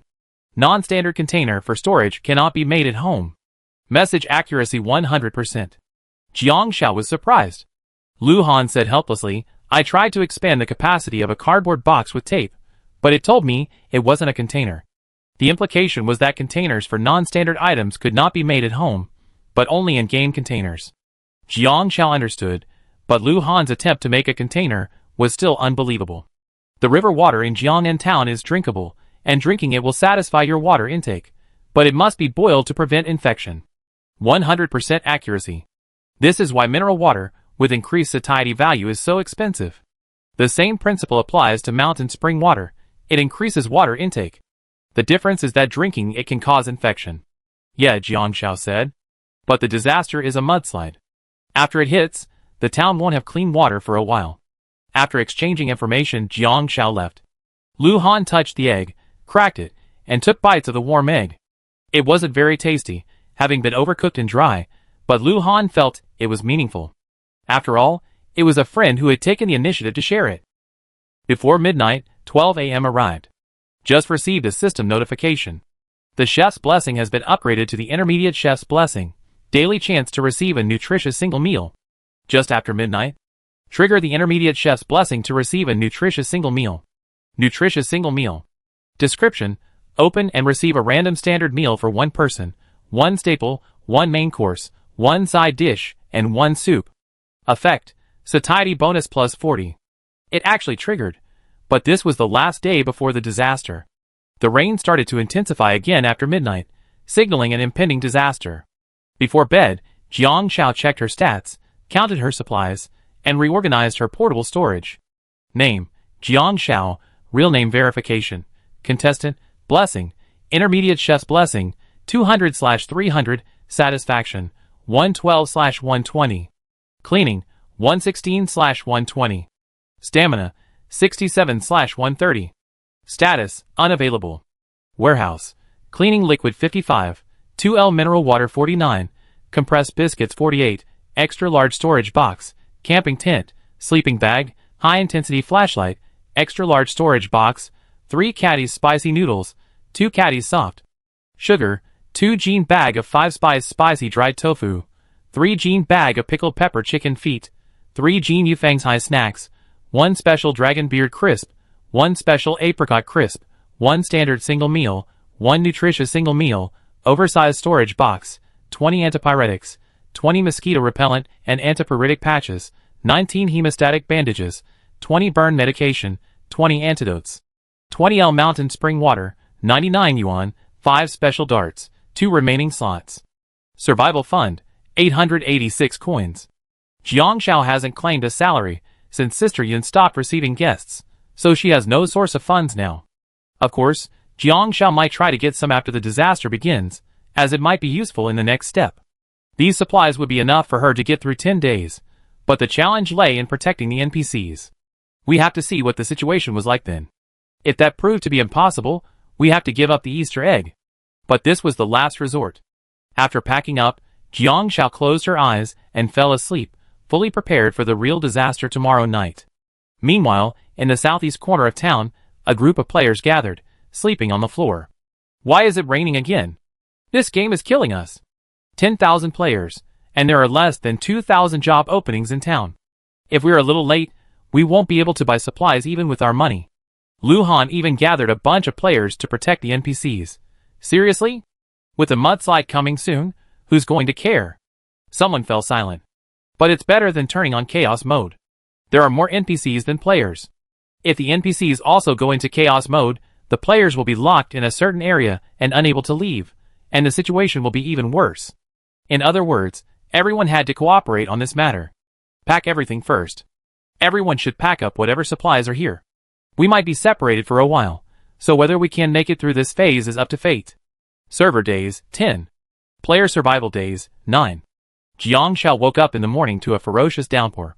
She opened the second floor window, but the entire town was blurry.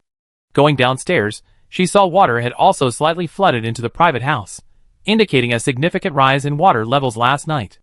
The mayor dismissed the people who were going door to door. It's raining heavily today. Everyone, be prepared for flooding and avoid going out. Also, be careful. I think the mountain is a bit dangerous. Don't go near it for now. Okay. Sister Yun nodded and thanked the mayor. Jiangxiao looked around the kitchen. There wasn't much to begin with, but she still had nearly 100 buns she made, assuming they could be kept, of course. Jiangxiao had 2 compartments of portable storage. Since she didn't have a large storage box, she temporarily used Sister Yun's medium-sized box to store some things, including a flashlight, cold medicine, and band-aids. Sister Yun didn't say anything when Jiangxiao put everything away. She sorted out the first floor, which thankfully contained mostly restaurant utensils. Lu Han still came in the morning, braving the rain. He steamed 8 buns, mixed a dish of spicy and sour cucumber shreds, and cooked a pot of bean, rice, and vegetable porridge.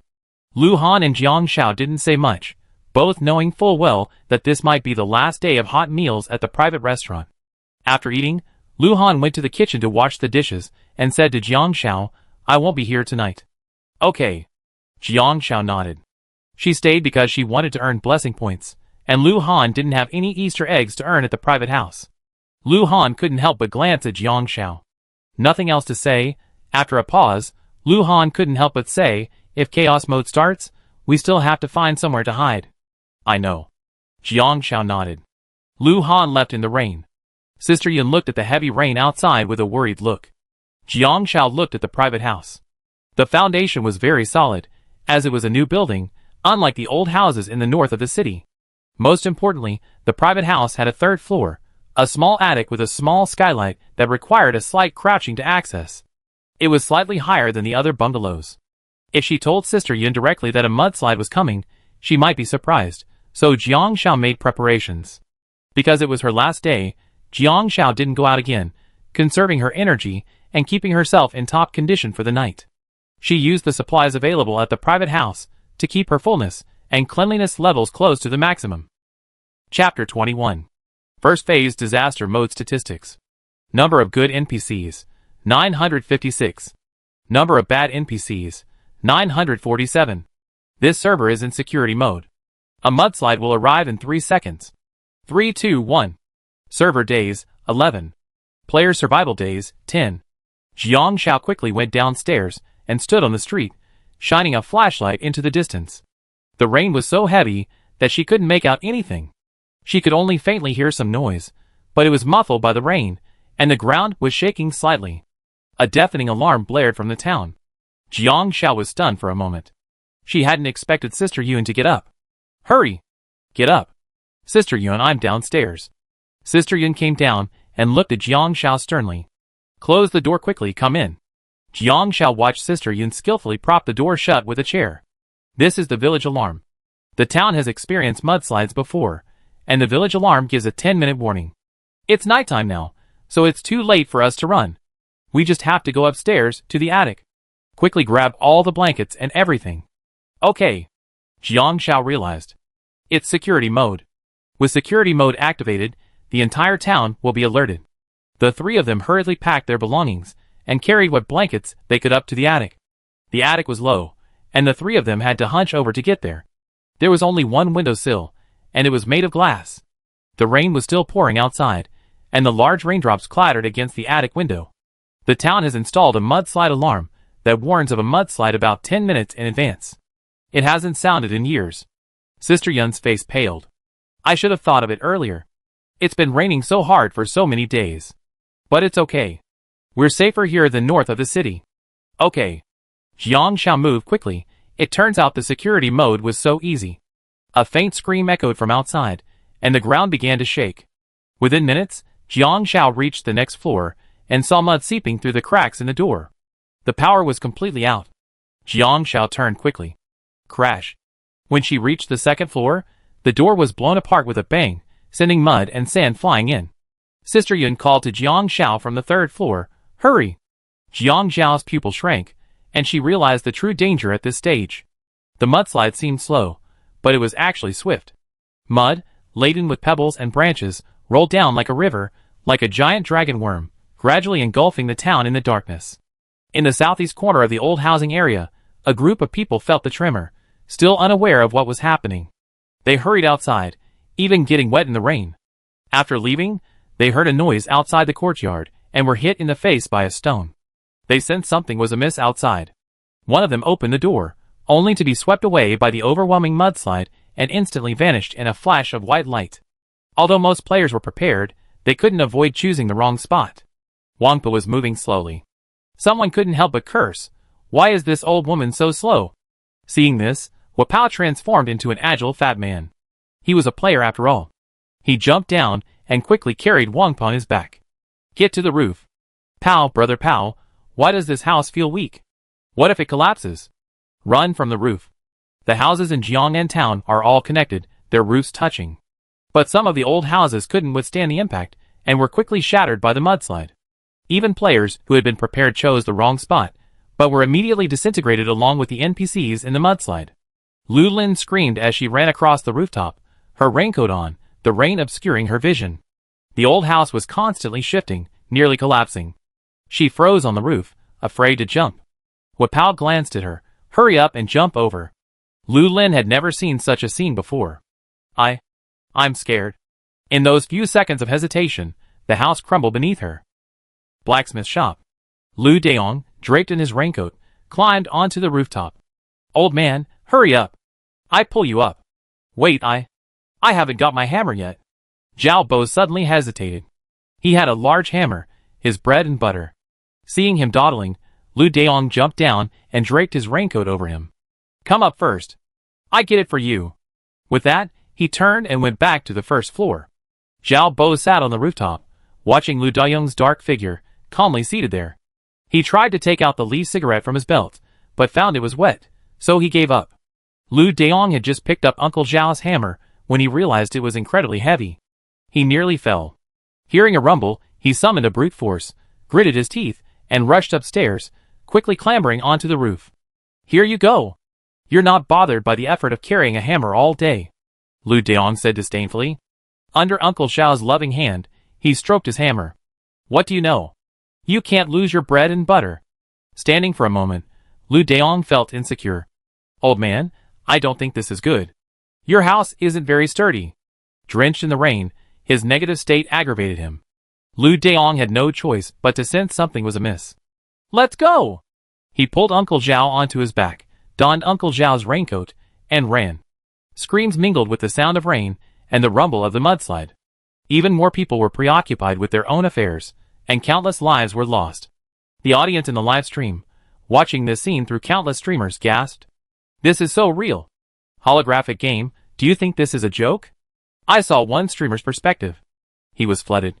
He didn't die immediately, but struggled for a minute before closing his stream and being eliminated. Many streamers were also playing this kind of survival game for the first time. The game doesn't give players much time to prepare, and even restricts areas. Of course, a natural disaster would give you time to prepare. And in fact, many places were already foreshadowed, so some players could hide, while others couldn't. The restricted areas are because, after all, this is a game, and there's an elimination system for players. Brother Han is saving NPCs. Amazing. A man running in front of a mudslide.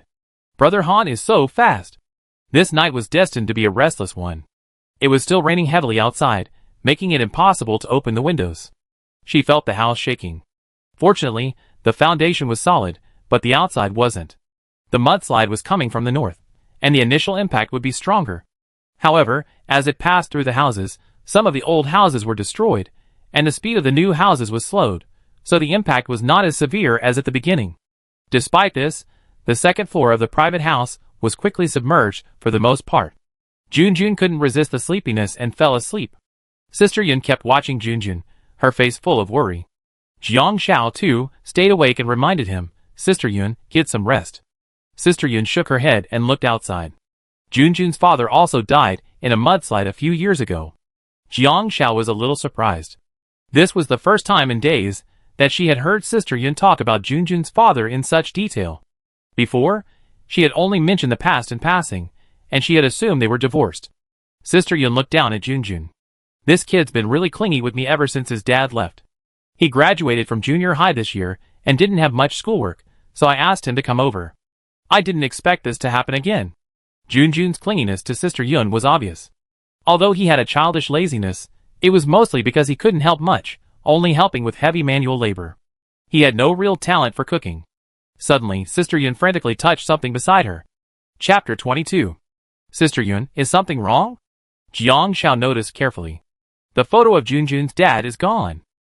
Sister Yun regretted it deeply. Did I forget it in the rush of packing? Jiang Zhao's mind flashed. Did you forget to take it? I go find it for you. Jiang Xiao quickly and proactively pulled something out from the side, finding a pair of wellies and cleaning gloves. Luckily, she had packed them earlier. Will it be too much trouble, or should I? No.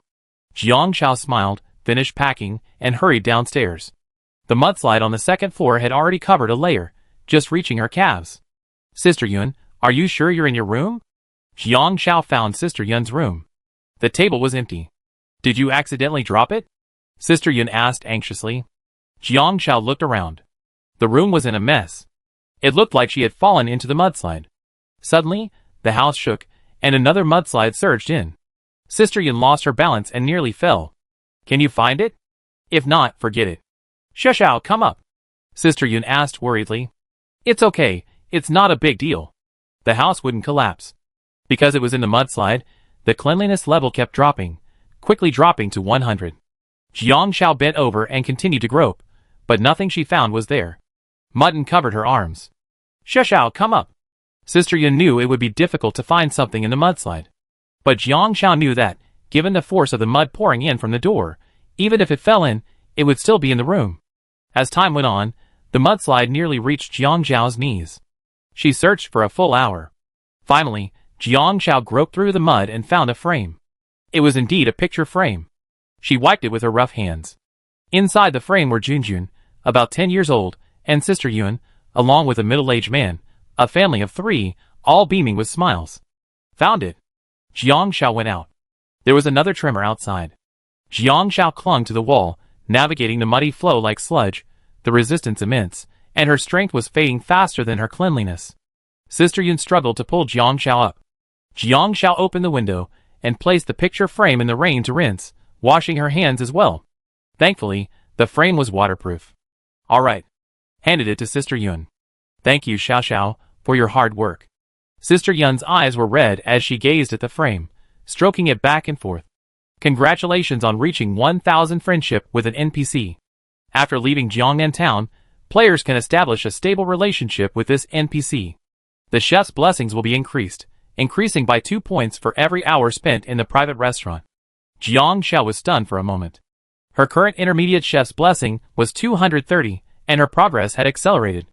This meant she received the advanced chef's blessing tomorrow, and she wouldn't have to stay in the private restaurant anymore. But after leaving Jiangnan Town, what would it take to establish a long-term, stable relationship with an NPC? Sister Yun, it's too late. Let's rest first, Jiang Xiao said. Sister Yun nodded. Okay. Jiang Xiao took off her gloves and raincoat, and rinsed the hand sanitizer she had brought with her in the rainwater, until her cleanliness level returned to 110. She then brushed her teeth with a disposable toothbrush from the warehouse in the rainwater until her cleanliness level reached 116 before she prepared to rest. Daily necessities were crucial. Based on current daily consumption, a normal daily cleanliness level of around 60 would be consumed, which would be 6 bags of cleaning solution. 10 days would require at least 60 bags. It seemed even players with a reserve wouldn't have it easy. By 5 in the morning, a faint light had broken. The mudslide had lasted for nearly 5 hours. It finally stopped at dawn, and the heavy rain turned to a light drizzle. Nearly half of the town was submerged, with varying degrees of severity from north to south. The old residential area in the north was almost completely destroyed, while the south was relatively safer. Jiang Xiao woke up at 7 o'clock, her stamina fully restored. It was much brighter outside, and the rain had stopped. But it was still dangerous. At least they had to wait until the sun came out, the moisture in the mudslide evaporated, and the soil solidified before they could leave. Sister Yun and her son huddled together to rest. Jiang Xiao opened the window, and the breeze that blew in was surprisingly refreshing. It was hard to imagine this was the aftermath of the disaster. The mudslide had submerged a third of the second floor. Help! Help! Someone was still crying out from the mudslide, half their bodies submerged in the mud. The mudslide was now like silt, and the more they struggled, the deeper they sank. Jiang Xiao didn't even think about saving anyone. By 2 p.m., the sun was blazing through the windows, and the temperature was rising sharply. Snap! Jiang Xiao reached out and slapped. She swatted the mosquito off her leg, but it was visibly swollen and itchy.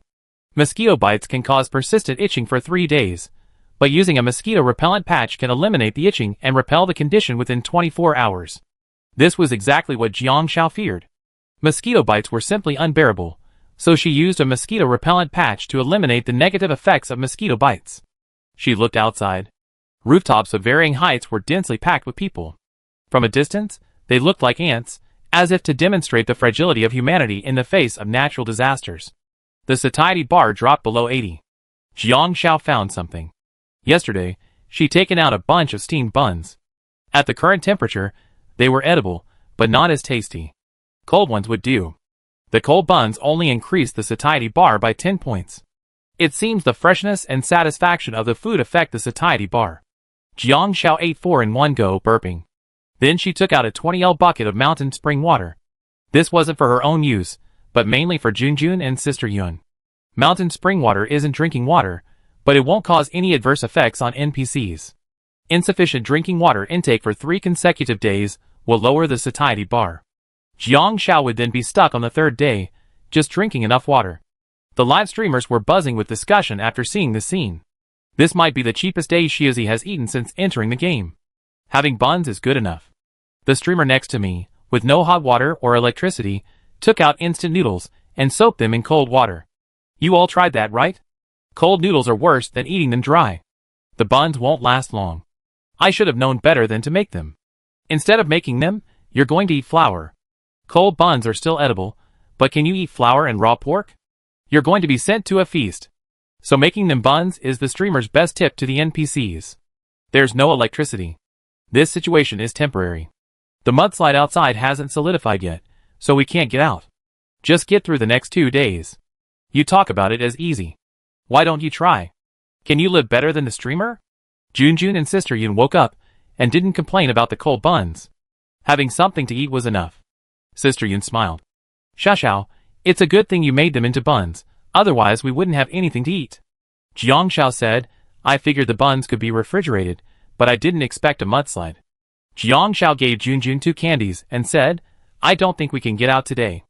Let's wait a little longer. Chapter 23. Help! Help! Caught in the mudslide was none other than Lu Lin. She hadn't been eliminated yet, having clung to a log above, saving her life. However, her cleanliness level had dropped below 30, her stamina was rapidly depleting, and her body was covered in wounds of all sizes. This feeling of being half dead was definitely the most agonizing state of her life. Thankfully, the mudslide finally stopped, and she happened to find someone on the roof of a house nearby, who used a log to pull her out. Thank you. It took 2 bottles of shower gel to regain her cleanliness, and she scraped out a compressed biscuit.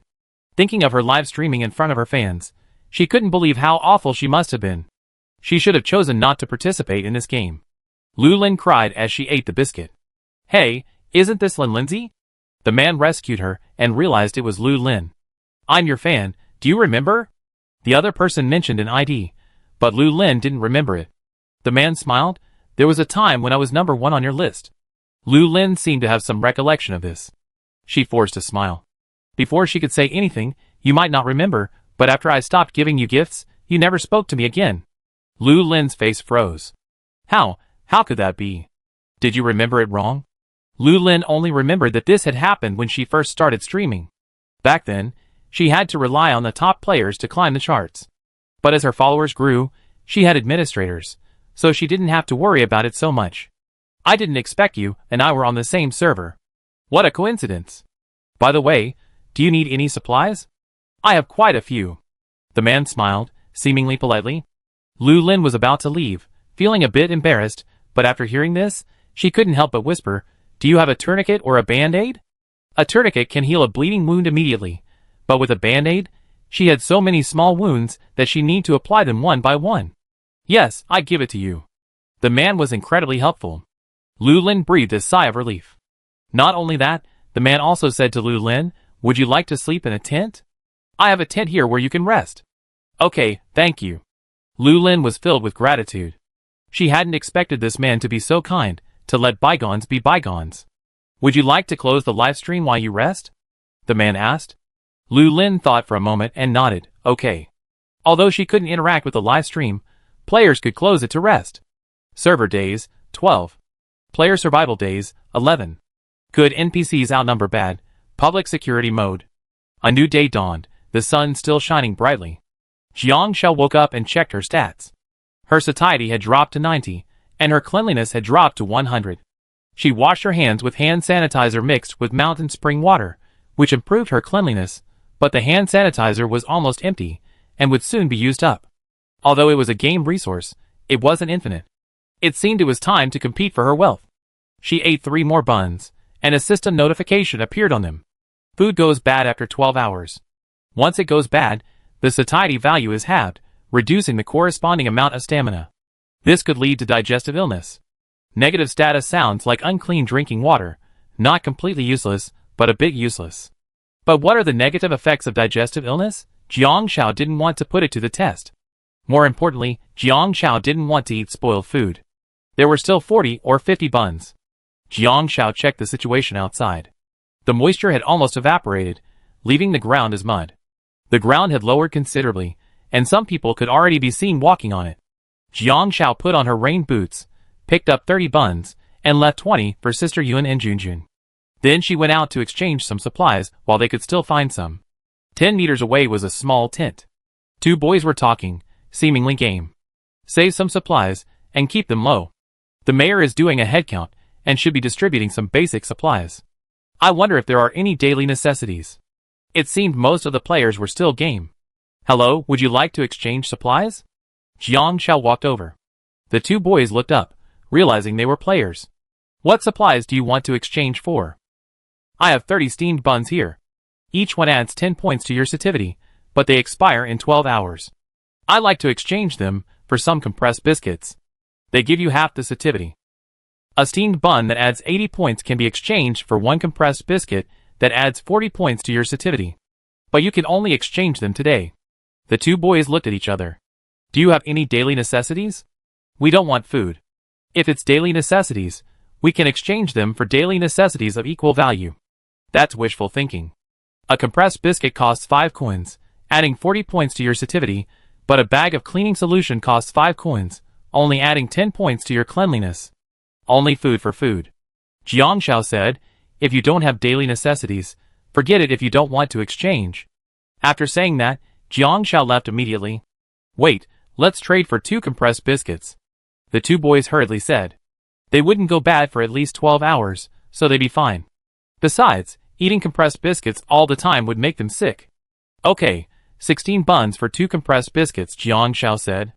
After the exchange, Jiang Shao had 2 more compressed biscuits and 14 more buns. She continued to carry the buns toward the more crowded area. She passed a few scattered households, but none of them looked like they had anything to exchange. A middle-aged man sitting on the rooftop on the other side called out weakly to Jiang Shao, young girl, can you help me? I'm injured. If the bleeding doesn't stop, I'm afraid my leg will be broken. The mudslide came suddenly, and he was caught off guard and fled. After it stabilized, he wanted to go back to get some things, but he didn't expect a half wall to collapse.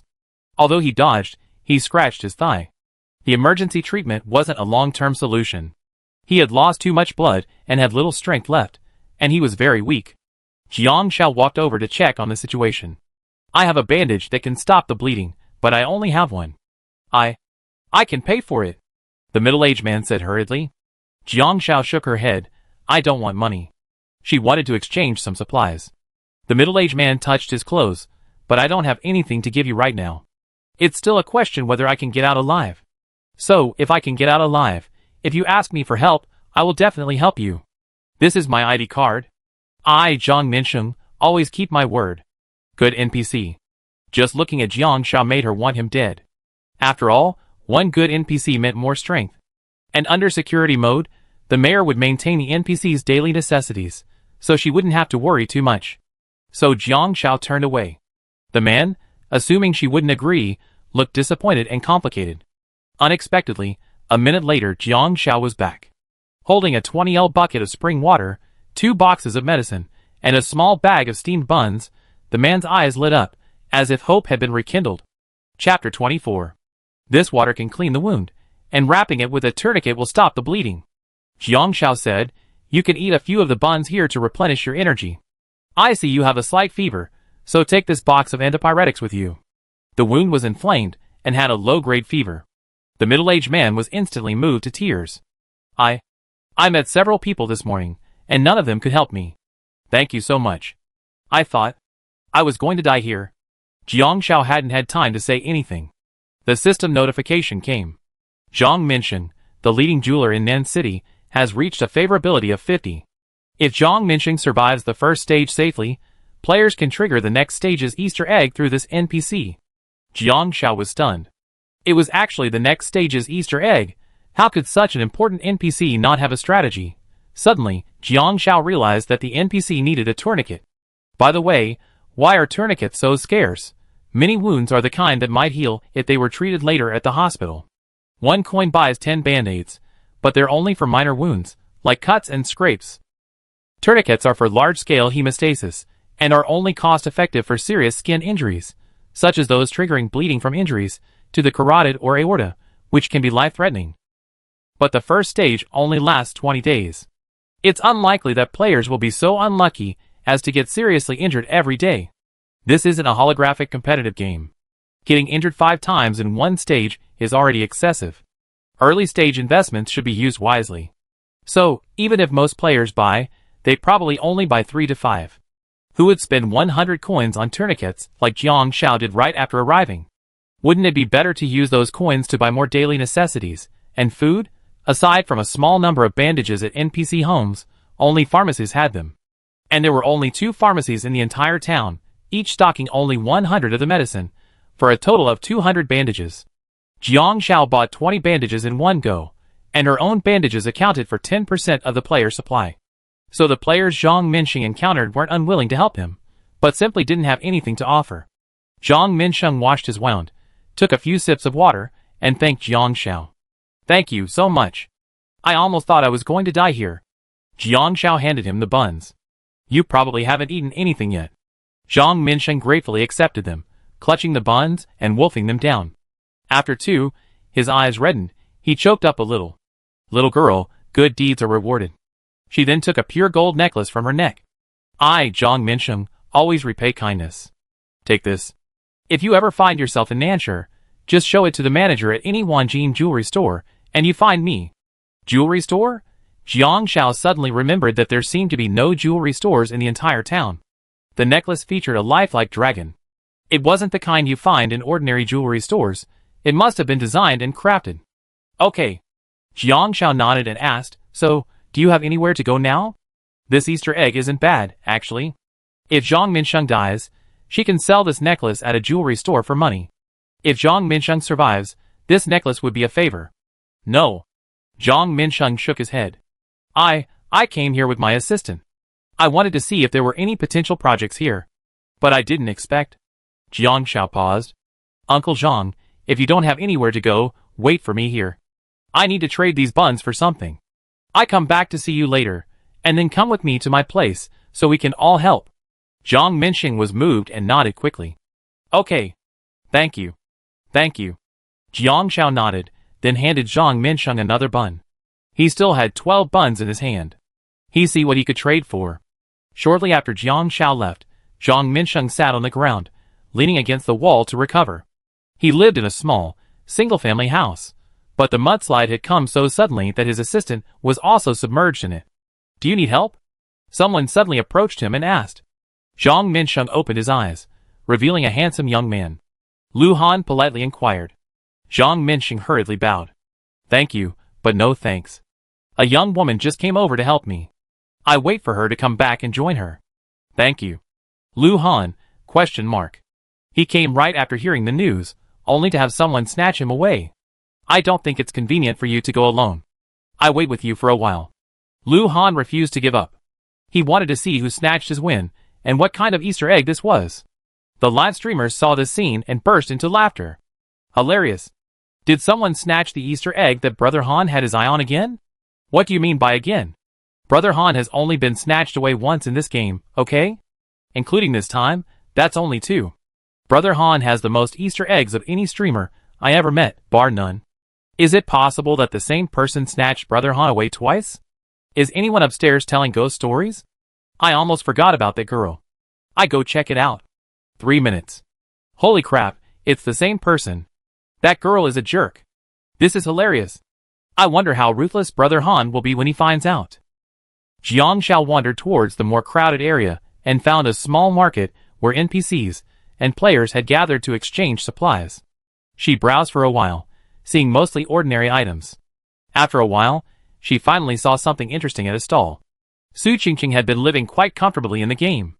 Not only did she find a job at a hot pot restaurant and eat hot pot every day, but she also had enough money and was able to save up her supplies. Seeing someone approaching, she hurriedly asked, "Want to take a look? Mini gas stove?" Jiang Shao squatted down to look. Mini gas stoves are the kind you find at home. They don't require electricity or gas. You just need to replace the gas cylinder when you run out. While the temperature won't reach the same high as a kitchen stove, it's still enough for a small hot pot. I didn't expect some players would stock up on these. Yes.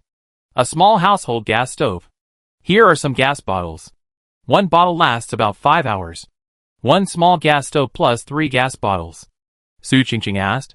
What do you want to exchange? Jiang Shao calculated that 15 hours, if she spent 3 hours cooking each day, would last 5 days. This was especially important since she also collected 2 handfuls of noodles and some rice porridge, which require fire to cook. 100 points of daily necessities, or 10 L of clean drinking water. Su Qingqing said. It sounds like they're not short of food, but they're short of daily necessities and drinking water. This suggests they're probably stockpiling ingredients that require water to cook, like noodles, flour, or rice. If they can offer the gas stove and gas bottles in exchange, they'd probably still have quite a bit. Everyone's short of daily necessities, Jiang Shao said bluntly.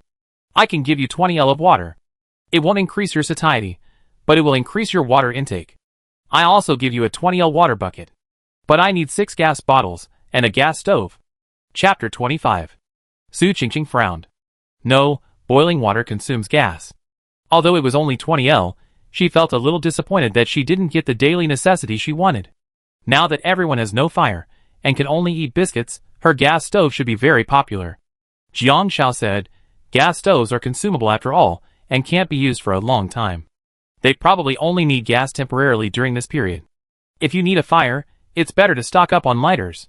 But with a bucket, you can collect water when it rains. I'm also giving you a tip. Bottled tap water is better than mineral water, it just needs to be boiled. Although it doesn't directly increase your satiety, cooking with it can help meet your daily water intake. If it were real life, Jiang Xiao wouldn't suggest this. In real life, heavy industry has severely polluted rainwater, and many harmful substances in the air can't be sterilized simply by boiling it. But in a game, it doesn't matter, just ensure you drink enough water. But since spring water works, rainwater should be fine too. After all, rainwater will fall into spring water. Besides, when water is truly scarce, whether it's rainwater, river water, or even seawater, it can be distilled and made drinkable. Su Qingqing hesitated, her voice seemingly moved. Jiang Xiao finally offered, if you need 10 L of drinking water, that's 5 2L bottles of mineral water, or 500 milliliters, which is more. I doubt any player would be willing to trade with you. You probably have raw food that needs to be cooked. The exchange isn't about value, but about whether it's useful to you. After the mudslide, the water is severely polluted. Clean water can't be obtained naturally, so we have to stockpile it. There weren't many buckets in the entire town, scattered across every household. No one would run for their own buckets if a mudslide came. She took 99 of them. Lu Han must have stockpiled barrels of mountain spring water just like her. Finally, Su Qingqing was persuaded. Okay, but give me 2 more buns. She licked her lips. She had cooked food, but it was mostly noodles and rice, with some lao gan ma rice to clean up the rice. It was a good value, but she couldn't get tired of it. These buns won't last long if they're not frozen. They go bad in 11 hours. If you want to eat them, you have to eat them today. Jiang Xiao handed over 2 buns and collected the gas stove and gas cylinder. She wandered around the market for a while longer. There were still people exchanging lighters, but few were exchanging daily necessities. After searching for half an hour, Jiang Xiao finally found someone willing to trade for necessities. 10 cleaning supplies worth 100 points of satiety worth of food, a 1:10 ratio. Honestly, that ratio is a bit of a rip-off. But Jiang Xiao knew full well that daily necessities couldn't be obtained manually at the moment, yet they were crucial to players, unless they found a constant source of them. After exchanging the last 10 buns, Jiang Xiao headed home. As she approached Zhang Minsheng, she noticed someone sitting next to him, chatting with him. Well, I'm a jeweler. I was thinking of coming here to open a branch, but I found the environment nice, so I stayed a while longer. The traffic was pretty good too. What a shame. Zhang Minsheng said, she's coming over. Lu Han turned to look. Their eyes met. Lu Han, did she get cut off again? Jiang Xiao, trying to get away with my money again. It just so happens that we know each other. Before Jiang Xiao could say anything, Lu Han took the initiative, saying, that's truly a coincidence. I'm relieved to have Xiao Xiao take care of you. Haha. I'm an adult. Why would I need a child to take care of me? Zhang Minsheng smiled. You're injured now, so of course you need care. Lu Han winked at Jiang Xiao. Jiang Xiao felt a little disgusted, but then she remembered that she had just traded mountain spring water for good resources, and that if it weren't for Lu Han, she wouldn't have gotten so many buckets. So she assumed they were close friends. Uncle Zhang, let's go. I got a replacement gas stove. It's over there, but it's a little small. It's okay. I have nowhere to go right now. Anywhere is fine. I have shelter until rescue arrives. Zhang Minsheng waited for Jiang Xiao to lead the way. Lu Han couldn't help but ask, a lot of tourniquets? He wouldn't waste them until he had 3, okay? Jiang Xiao said slowly, not many, maybe a dozen or so. Lu Han, Something Versailles was saying. After a pause, Lu Han composed himself. We're already opening the mountain road. The damage this time is quite severe, so it probably takes several days. Jiang Xiao said, the game requires us to stay for 20 days, so of course they won't let us out early. After that, Jiang Xiao didn't say anything further. If Lu Han didn't ask, she wouldn't say anything. After walking for 2 minutes, Lu Han couldn't help but ask, what Easter egg did you get? Jiang Xiao glanced at Lu Han. Did you get Zhang Yuan's favorability? She hadn't encountered many NPCs, but Zhang Minsheng was a good one, and so was Zhang Yuan. Could it be that good NPCs all had Easter eggs? It was only when she gained Zhang Minsheng's favorability that she suddenly thought of Zhang Yuan. After all, Zhang Yuan was a gift to Lu Han. A mistake. Their eyes met. Lu Han and Jiang Xiao, Well, I just reached 50 favorability with Zhang Yuan yesterday, and he and I joined the volunteers together. Lu Han said. He helps the mayor count people and distribute supplies. His father works at a public institution, and he's considered a wealthy man in Nanshire. He should be connected to the next stage.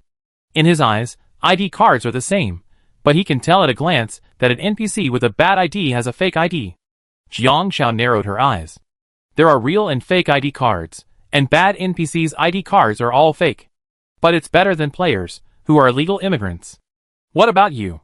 Lu Han asked. Jiang Xiao said, the jewelers in Nanshire are connected to the next stage. Jewelers? The next stage might be related to money. Lu Han thought about it carefully and agreed. There weren't any jewelry stores in town, so the presence of a jeweler NPC was rather awkward.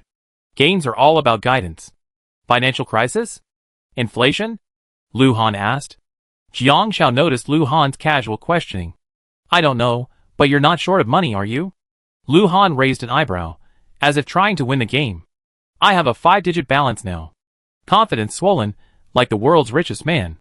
Jiang Xiao glanced at her 3-digit balance and chuckled. Looks like I can charge a bit more for living expenses. Lu Han? ? He said it as if he'd definitely eat for free. The confidence given by Sally, yeah? Here we are. Jiang Xiao turned to Zhang Minsheng and smiled broadly. Right here, Uncle Zhang. Sister Yuan Junjun, I'm back. Jiang Xiao slipped in through the window with familiarity.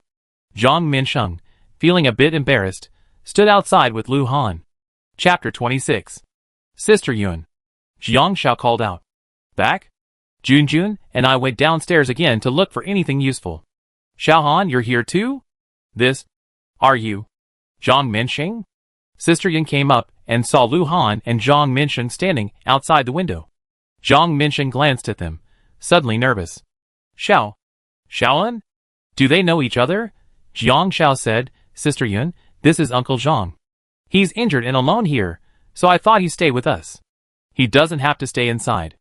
I set up a tent for him outside, and we can just eat together and spend the rest of the time. Sister Yuan nodded, a little dazed.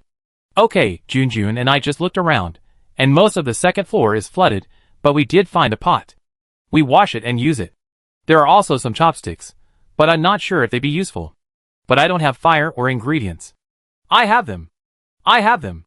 Lu Han and Jiang Xiao said in unison. Jiang Xiao took out some things. I went out to check and saw someone replacing their gas stove. It's a little small, but it's still good enough for regular cooking. There are also a few gas cylinders, so we shouldn't have any problems keeping the stove going for the next few days. Lu Han then said, I can bring some eggs and rice, but not much. God knows he's been munching on biscuits and bread since the day the disaster began. Only after eating these does he remember Sister Yuan's delicious meals. Zhang Minsheng said nothing, just staring intently at Sister Yuan. Junjun frowned, as if sensing something was amiss. Xiaohan, do you want some buns? Sister Yuan suddenly asked. We still have a few. Junjun and I ate a few this morning. If we don't eat these now, they might be inedible by tomorrow. Lu Han paused. Then, I take it and trade it with someone else for something useful. This was exactly what Jiang Xiao was thinking. Okay. There were still 10 buns left in the bag. Then I come back tonight. Lu Han was very natural, as familiar as if he were back home. Okay. Sister Yuan nodded. Jiang Xiao handed the gas stove to Sister Yuan and explained its purpose. Sister Yuan smiled. I thought about this before, but the heat wasn't strong enough. I didn't expect it to come in handy right now. Sister Yuan, let's cook some noodles tonight, Jiang Xiao said. Okay. Jiang Xiao turned to Zhang Minsheng and said, Uncle Zhang, I set up a tent for you outside. Is that okay with you? No problem. Zhang Minsheng nodded. Just having a place to stay was enough. Jiang Xiao pretended to go in, then found a tent, and set it up for Zhang Minsheng. She noticed Zhang Minsheng's eyes constantly flicking to Sister Yuan, who didn't seem to meet his gaze. She couldn't help but whisper, Uncle Zhang, do you know Sister Yuan? Ah. Zhang Minsheng came to his senses. Yes, we used to go to the same school. Jiang Xiao nodded. Zhang Minsheng blushed as he spoke. To be honest, she was my first love. Jiang Xiao, ? How come NPCs in this game don't just have Easter eggs, but also complex love-hate relationships? But we broke up later. Zhang Minsheng's eyes tinged with guilt as he looked at Jiang Xiao. Thank you. If I hadn't met you, I wouldn't have thought I'd run into her in this little Jiangnan town. Jiang Xiao smiled dryly. It was already noon by the time they set up the tent. Jiang Zhao's cleanliness level had dropped by 20 points, so she quickly washed her hands.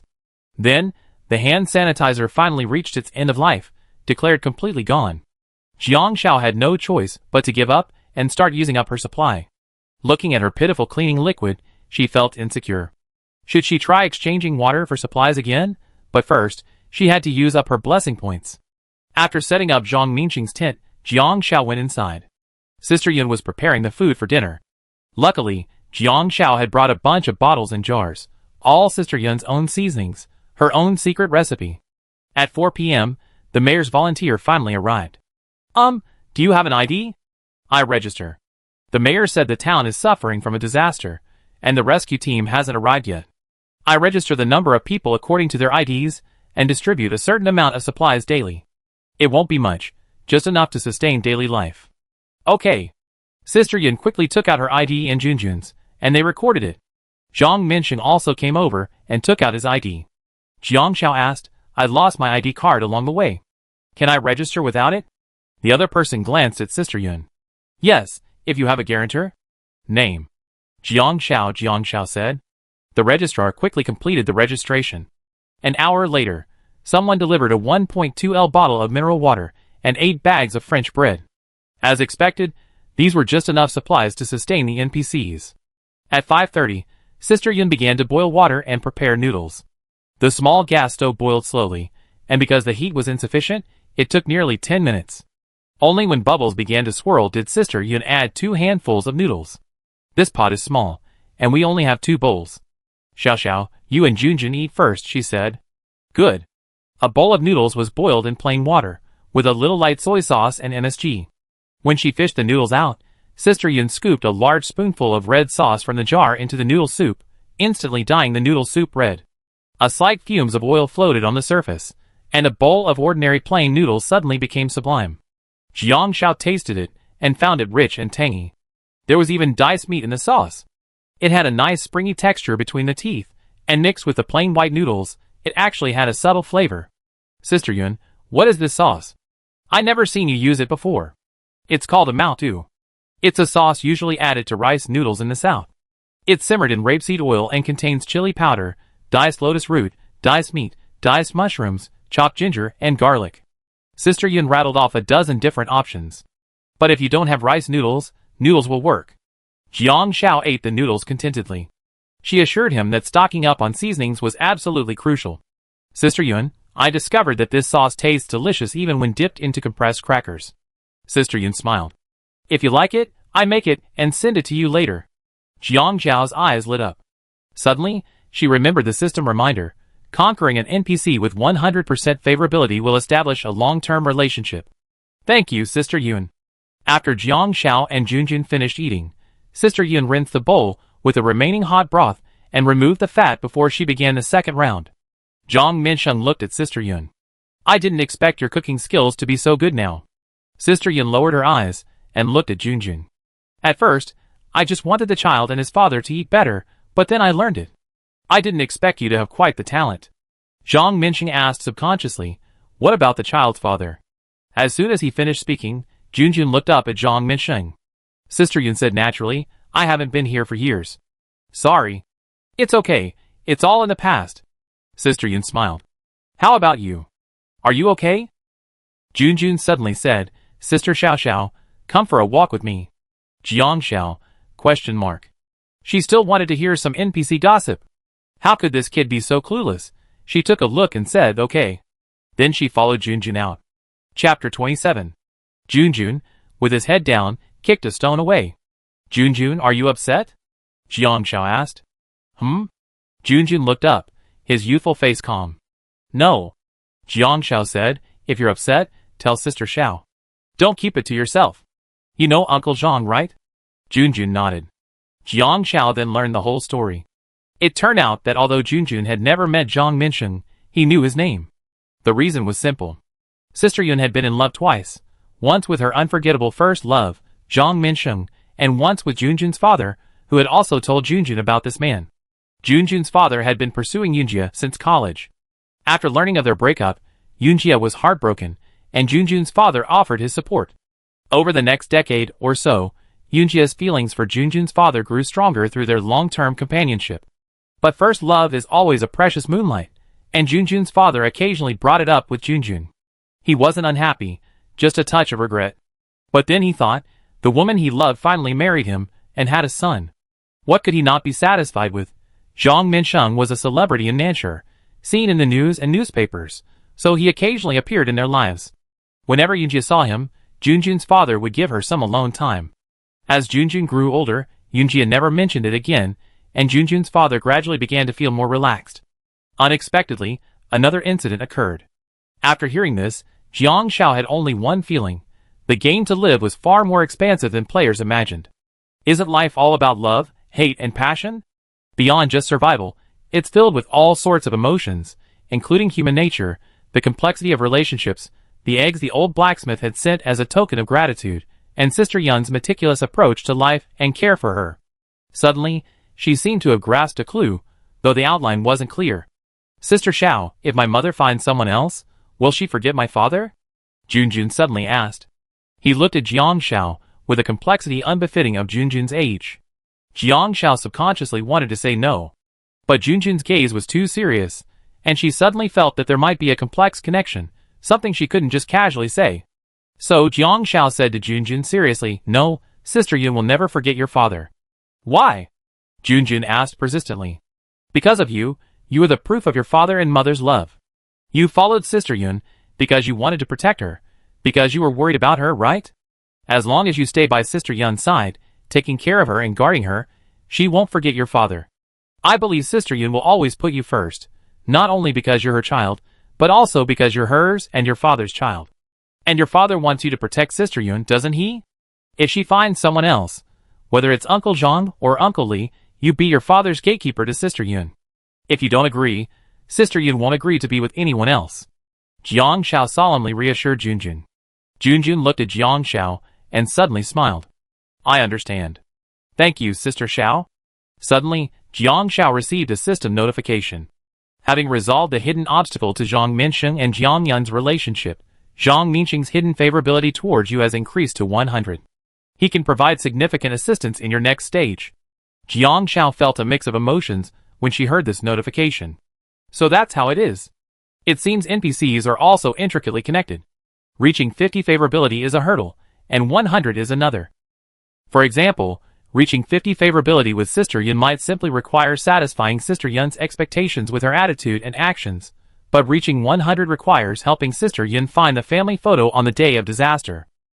And reaching 50 favorability with Zhang Minsheng simply requires providing him with a bandage to save his life. Now, if I help him soothe Junjun and prevent him from interfering with his affairs with Sister Yun, I have a hidden favorability of 100. There must be a connection later. Sure enough, games are all about luck. Jiang Xiao deeply realized the importance of luck. The chance of meeting a good NPC, the chance of getting an Easter egg, the chance of resolving the plot. Fans in the live stream, unaware of the system prompts, had different opinions on Jiang Xiao's words comforting the child. Wow, Shuzi is such a caring sister. That's way too serious. It's just an insignificant NPC, yet you're still talking so much. Ha ha, I've seen streamers completely ignore neutral NPCs. Everyone knows only good NPCs have Easter eggs, so they're all busy trying to cling to the good NPCs. I don't know why, but other streamers are all about stockpiling supplies, tricking NPCs, and finding Easter eggs, but this stream feels like a food documentary. It's like watching a documentary, but it also feels like watching a lifestyle drama. Honestly, the streamer is a bit of a slacker. Compared to Brother Han, he's definitely a lot worse. Brother Han is incredibly busy, and knows a lot of NPCs. Don't compare. They're all games, each with its own unique gameplay.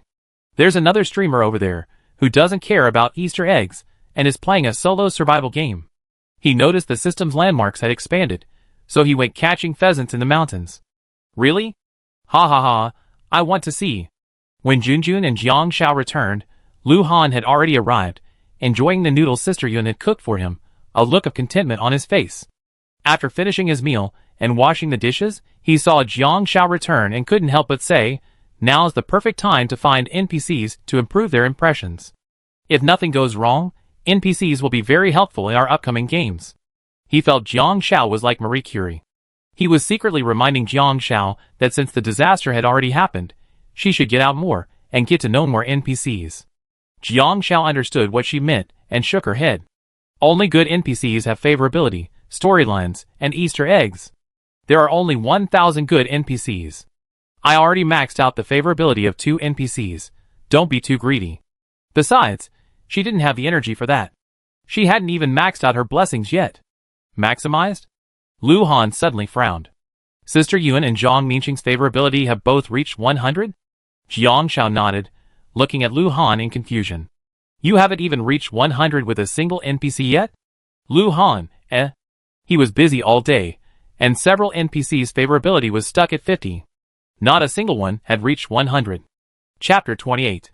After receiving the news, Lu Han placed 20 bottles of facial cleanser in Jiang Xiao's hands in exchange. Jiang Xiao was stunned. A bottle of facial cleanser only adds 30 cleansing points, but it costs 80 coins. Players simply won't buy it. They rather choose shower gel or shampoo. Is Lu Han trying to rob the store? Not enough? Lu Han frowned and threw out another 10 bottles of facial cleanser. Enough, enough. Jiang Xiao quickly accepted them. She had nowhere else to put them. She took out her storage box. Fortunately, she had taken out the tent. The 30 bottles of facial cleanser could fit into it. The storage box was packed to the brim. As for where to put the tent, they could figure it out later. Lu Han glanced at Jiang Xiao's storage box with a look of disdain. What can this storage box hold? This is already the largest storage box in the store, okay? Jiang Xiao suddenly realized something. What did you use to store it? The next moment, Jiang Xiao felt like she was blinding herself. What did she see? She saw an oversized trash can. One of those green, oversized flip-top trash cans you see on the street, and now, it was filled with supplies. The live streamer burst into laughter upon seeing this scene. Kid, do you have a lot of questions? Shocked, right? I was shocked too. When I saw Brother Han collecting several empty trash cans and carts from around town to clean them, my perspective was shattered. Only Brother Han could think of it. Nothing he couldn't do. Ha ha, this trash can hold 4 or 5 times more than the storage box. My Shuzi is stunned. Maybe his imagination is limited. As expected, only the big guys have things worth learning from. Isn't it disgusting to take things out of the trash can? After cleaning, I can store supplies. Who cares if it's disgusting? The data is empty. When you run out of supplies, you realize the value of the garbage cart. 3. These are the only 3 empty ones in the entire town. Lu Han saw Jiang Xiao's look and proudly held up 3 fingers. It doesn't matter if it's a standard or non-standard product, as long as the container is big enough. So what if it can only hold 1? Arrogant! It's as if he's saying, even if I can't be tall, I want to be infinitely wide. To be honest, if the town didn't still have a few garbage carts that needed to maintain daily cleanliness, he would have been tempted to take them. Jiang Xiao just thought, no, how could the game have such a big bug? There must be a trap. Then, where's the facial cleanser? But Jiang Xiao couldn't help asking. Lu Han narrowed his eyes. The shop owner is a neutral NPC. Jiang Xiao had once given him information. While an NPC was alive, supplies couldn't be taken without permission. So, it came in handy at a crucial moment. As long as the NPC died, the goods could be taken by themselves. Jiang Xiao's eyes froze. Lu Han curled his lips in a smile. If it weren't for me, there'd be no need for me to do it. All he had to do was tell a few players that shops could be looted, and they would do it themselves. He only had to wait and collect the spoils. After all, many daily necessities were very expensive and not worth the price, so players wouldn't buy them. NPCs were looking for food and water, so the shops had stockpiled a lot of things like facial cleansers, hand soaps, shower gels, and fragrances. On the afternoon before the disaster, he organized a few players to do some looting. So that's why he didn't come that afternoon. Lu Han said this and looked at Jiang Xiao. It was always others who approached him, asking for information, exchanging favors, and letting him lead them. But this person, however, was eager to draw a line between them. Honestly, compared to those who clung to him for personal gain, Lu Han preferred partners with those who had no intention of becoming close friends. They were honest, trustworthy, and wouldn't stab him in the back. I had expected Jiang Xiao to treat him differently, but she just rolled her eyes. She gave Lu Han the information. After all, 30 facial cleansers were enough. There was a reason so many players were so eager to cling to Lu Han. This man had a strange way of thinking, and she had learned from him. Lu Han was somewhat surprised after hearing this. He hadn't expected NPCs to have so many connections. Activating 100% favorability in the hidden rules required not only deep understanding of the NPC plot but also luck. If Lu Han relied on his unique thinking and radical approach to obtain supplies, Jiang Zhao's slacking attitude was definitely based on luck, a clash of luck and strength. I'm going back. Jiang Zhao stood up, collected her daily necessities, and felt very relieved. Lu Han looked at Jiang Zhao's back and muttered to himself, "That's all I have to say. Don't you think he's a good long-term partner?" To be honest, although Jiang Zhao didn't have the most supplies, she had ways to make a good living. She was also very capable of obtaining resources from Lu Han. And although Lu Han had a lot of supplies, Jiang Zhao could give him information that no one else could. Still, it was within a limited range of activities. The game to live is very different from tomorrow. If it were a simple survival game, why would Tomato release to live after tomorrow? Server days, 13. Player survival days, 12. Good NPCs outnumber bad NPCs. Public security mode. Trigger the intermediate chef's blessing to receive a nutritious single-person meal. Triggered again? Jiang Zhao opened her eyes. Junjun and Sister Yin were already asleep. She carefully took out the meal, and then put it in her storage box. She took stock of her supplies and reorganized the boxes, dividing them into 3 categories: medicine box, snack box, and tool box. Since there were only 3 boxes, they could only be categorized for now. There was also a regular single-person meal, which came in a storage box. Because the box was black and square, like a lunch box, it was quite large. Now the storage box couldn't hold the 3rd one, so she had to take it out and put it back in. Name: Jiang Zhao. Real name verification. Blessing: Intermediate Chef's Blessing, 251/300. Satisfaction, 118/120. Cleaning, 114/120. Stamina, 66/130. Status, unavailable. Warehouse, cleaning liquid 56, 2L mineral water 47, compressed biscuits 48, toolbox, facial cleanser *30, high intensity flashlight, snack box, spicy noodles, soft candies, spicy dried tofu, pickled chicken feet, dim sum, special dragon beer crisp *1, special apricot crisp *1, first aid kit, fever reducing medicine *19.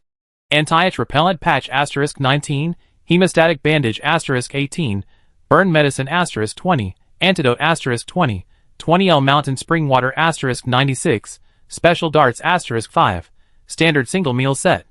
Nutritional single meal set *2. Survival funds, 886 coins. Very good. No matter how she looked at it, she felt secure enough now. She'd taken out the meal box because it was a blessing, and it might trigger frequently. She planned to create a portable storage space to store it, so she could fill it up with blessings by tomorrow night. Day 13 was just like the day before. The supplies the mayor had sent over were only enough for basic survival. Since there were 5 people sharing noodles, a handful of noodles would only last 2 meals. Lu Han brought some additional rice. Some people had no water and couldn't eat raw food, so Lu Han traded his instant noodles for half a bag of millet and a small piece of bacon. Sister Yun used the millet for porridge at noon. Jiang Zhao sneaked out and took out the standard single-person meal and opened it. Receive 1 serving of regular white rice. Receive 1 serving of regular 3-course side dish, sausage, spicy and sour potato shreds, and salt and pepper diced lotus root. Receive 1 serving of regular vegetable and tofu soup. Jiang Zhao instantly smelled the aroma and took a deep breath. There's actually meat in the 3-course side dish, 10 slices of sausage, spicy and sour potato shreds, and salt and pepper diced lotus root. And that's just the side dishes. How rich would the whole meal be? Chapter 29. For Jiang Zhao, eating wasn't about satiety. She could just nibble on compressed biscuits to achieve that. What mattered was eating. Eating was a pleasure. Eating compressed biscuits and bread every day was nothing. Jiang Zhao sincerely felt that if one day her life could only consist of instant noodles, it would be utterly boring. So now, while everyone else was nibbling on bread and biscuits, or even just eating instant noodles, Jiang Zhao secretly ate a slice of sausage. It was delicious. It had authentic Sichuan flavor, fresh, spicy, and with a nice balance of fat and lean meat, and the meat was firm and tender. It was a perfect dish to go with rice. Then she poured the rice into the pot and mixed it in. The bacon Xiaohan brought was a little salty. Sister Yun sighed. I don't have a knife. I only have a fruit knife. I can only cut it into slices and cook it in the porridge.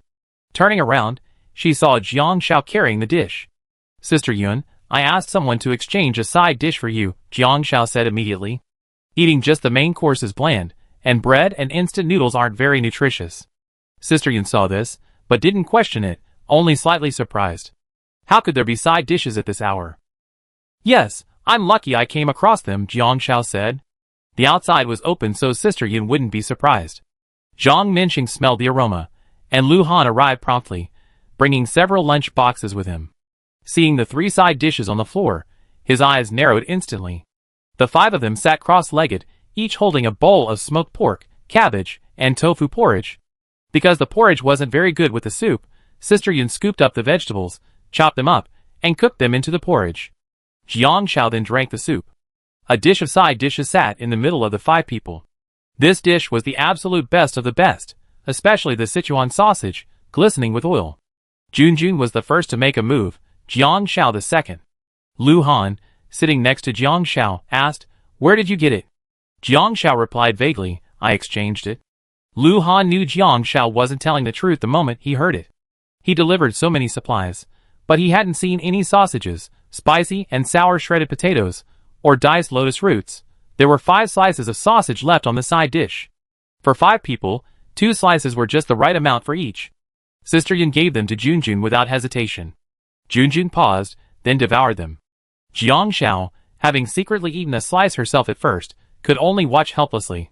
Finally, her chopsticks moved to the spicy and sour shredded potatoes, a perfect dish for porridge. She lowered her head and saw a new sausage slice in her bowl. Lu Han had placed it there. "Eat more, gain some weight," Lu Han said casually. Jiang Shao, ? Holographic game, what a load of meat. Sister Yun smiled knowingly. Xiao Xiao, Xiao Han treats you well. Jiang Shao gave Lu Han a dry smile. Ha ha. Wasn't this sausage originally hers? Lu Han had no idea where Jiang Shao got the sausage. Although the meal only added 20 points to his satiety, he was very satisfied with it. After dinner, Zhang Minxing took the initiative to wash the dishes. Seeing Zhang Minxing's clumsy movements, Sister Yun said helplessly, "Let me do it. You never done these things before." Sister Yun's expression was calm, but Zhang Minxing was not. Speaking of which, Jiang Shao didn't know Zhang Minxing's marital status. Lu Han was about to deliver the supplies when he saw Jiang Shao following him out and asked, "What do you want to do?" Jiang Shao was puzzled. "I'm going to see if I can exchange it for something else." Lu Han frowned. "What do you want?" Jiang Shao said, "I haven't decided yet, I just want to see what I can exchange for." Lu Han asked, "Do you want a trash can?" Jiang Shao's heart skipped a beat. Who wouldn't be tempted by a giant green trash can with wheels and a flip-top? "What do you want?" she asked cautiously. Lu Han asked, "Where did the sausage come from?" Jiang Shao paused. "Okay, I already told him so much, so I didn't need this one. The real Easter egg at Yunshan private house isn't the 200 yuan salary, but a blessing. This blessing increases as you stay at Yunshan private house. For beginner, intermediate, and advanced levels, you have a chance to receive a single meal each day," Jiang Shao said. Lu Han raised an eyebrow. "Let me see." Jiang Shao took out a nutritious single meal. Lu Han touched it again and again, his eyes full of interest. Food blind box? That's about right, Jiang Shao thought.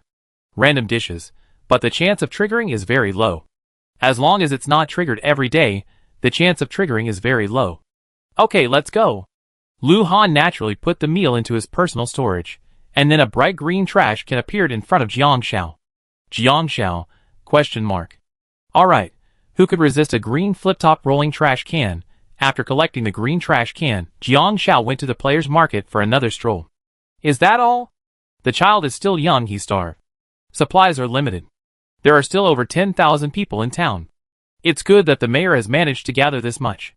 The rescue team will be here soon, and so will the supplies. Is there any water left? Can you give me a bottle? I'm so thirsty, a small bottle won't be enough.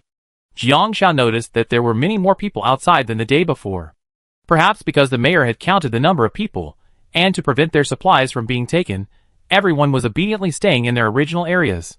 At the player-organized trading market, many NPCs also arrived, making players hesitant to openly exchange food for supplies, as many of them were beggars and took advantage of the situation. Jiang Xiao squatted in front of a stall and watched the owner put out items. "What's the toolbox for?" The owner replied without hesitation, "Cleaning supplies with a value of 200 plus. This set of tools is quite complete." Jiang Xiao left without a second thought. She really wanted a toolbox, but the exorbitant price for exchanging supplies at this time made her forget it. She probably wouldn't need it at this stage. A few daily necessities for Easter eggs? Impossible. Suddenly, the girl at the stall across from her spoke. "Easter eggs?" Jiang Xiao glanced over. Two men wanted to trade daily necessities for Easter eggs that would increase their upper limit, but the owner refused, insisting only on Easter eggs. The two men could only reluctantly leave. Jiang Xiao walked over and squatted. "Easter egg? What's that? How much? You have it?" the other person asked. Jiang Xiao nodded. Lu Yuqing said directly, "Special contribution to Hongpo increases your maximum stamina by 20 points. Specially blended jasmine perfume increases your maximum cleanliness by 20 points. Agent de Hongpo. An Easter egg with 20 points." Jiang Xiao couldn't help but glance at the other person a few more times. This girl must be the Easter egg girl Lu Han had mentioned. What a coincidence. Specially blended dragon beard pastry increases your maximum satiety by 20 points. Specially blended apricot pastry increases your maximum stamina by 20 points. The other person's eyes also sparkled, and they reached a tacit agreement to trade. After the exchange, the two of them used it without hesitation. Special contribution to Hongpo is a cup of tea with a rich aroma, but unfortunately, Jiang Xiao is not very good at tea appreciation. She is a layperson, so to her, it is just an item that increases her stats. After using the perfume, Jiang Xiao smelled a faint jasmine scent on herself. Chapter 30. Delicious. Lu Yuqing devoured 2 snacks contentedly. So delicious. Finally, I found an edible Easter egg. Perhaps because they were both girls, they smiled knowingly. Anything else you like? I'd love to see it, Lu Yuqing said readily. Jiang Xiao shook her head. What about you? Do you want anything? This was probably a tacit understanding among the players. Players who could obtain high-level supplies were no pushovers. Their chances of clearing the level were high, and you might encounter them later. Lu Yuqing shook her head. Nothing really. I just wanted to replace the Easter egg, but there aren't many Easter eggs that increase the limit in this town. I'm ready to close my stall. Setting it up here in the sun will cause me to lose water faster. I sat in the sun for 6 hours yesterday, and it told me I was running low on water. Jiang Xiao couldn't help but glance at Lu Yuqing. This was a subtle message from Lu Yuqing about the hidden rules of the environment. The mayor will give everyone about 300 milliliters of water per day. If you don't drink 1,500 milliliters for 3 consecutive days, your satiety level will be reduced by 15%. It's okay to meet your drinking quota on the 3rd day, but there's no guarantee the rules will change later. Lu Yuqing blinked after hearing Jiang Xiao's words. She instantly developed a strong liking for Jiang Xiao. She knew the rules up front, but she hadn't anticipated the uncertainty surrounding them. She had reminded her that since the game has established stages, the rules aren't set in stone. She was quick in negotiations, knew how to barter at fair prices, and didn't skimp on information. She was a truly qualified player. Most people in this game just wanted to get something for free. Lu Yuqing had seen it all. It's perfectly natural to get free NPCs, but since we're all players, why should we get free information from them? Not setting up anymore? Jiang Xiao watched Lu Yuqing quickly pack up her stall. Not setting up anymore. I just want to trade in the Easter eggs. Yesterday, a girl was setting up a stall here and was cornered by 3 male players. She thought handing over some supplies would settle the situation, but she was still eliminated after handing over the supplies. Lu Yuqing casually said this, also reminding Jiang Xiao to be more careful. Most of the people here are male, and they're all players, so there are definitely differences in character and intelligence. Jiang Xiao also felt several eyes on her. She quickly browsed for a while, found nothing that impressed her, and turned to go back. Unexpectedly, she was still being watched. She quickly tried to get away, but the 2 boys behind her kept staring at her.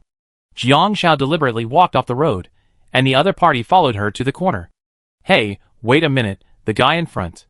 Seeing Jiang Xiao slow down, the other party quickly caught up and put a hand on Jiang Xiao's shoulder. This holographic game has one advantage. There aren't any upgradable stats. Just a few for satiety and stamina, but strength is still inherent to the character. So, a girl's lack of strength is a natural advantage for them. Unexpectedly, as soon as I placed my hand on Jiang Xiao's shoulder, she threw me over the shoulder, sending me crashing to the ground. My neck ached.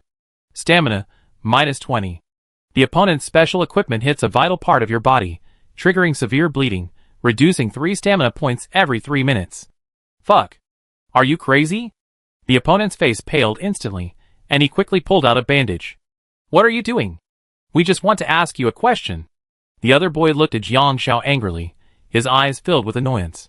He was careless. Sorry, I don't know anything. I'm a cautious person, and not very good at socializing. It's best not to get close to me. Jiang Xiao pulled out 4 darts, quickly distanced herself, and took aim. The other man instinctively stepped back. He just wanted to ask a question. Why didn't he ask when there were more people around? It's simply because this approach would easily cause public outrage, and he didn't want to do it in front of everyone. But Jiang Zhao's expression and actions clearly understood his intention. We're all players. We entered the game late and didn't buy enough supplies. We just wanted to borrow some daily necessities and food from you. Is that really necessary? Whether you can obtain supplies depends on your ability. I only exchange, not lend for free. It's not like she had so much supplies that she had nowhere to put them. Then let's exchange. The boys seemed to be forcing an explanation, not wanting to do anything wrong. Sorry, I don't want to exchange anything right now. Jiang Xiao frowned. If you don't leave, don't blame me for being rude.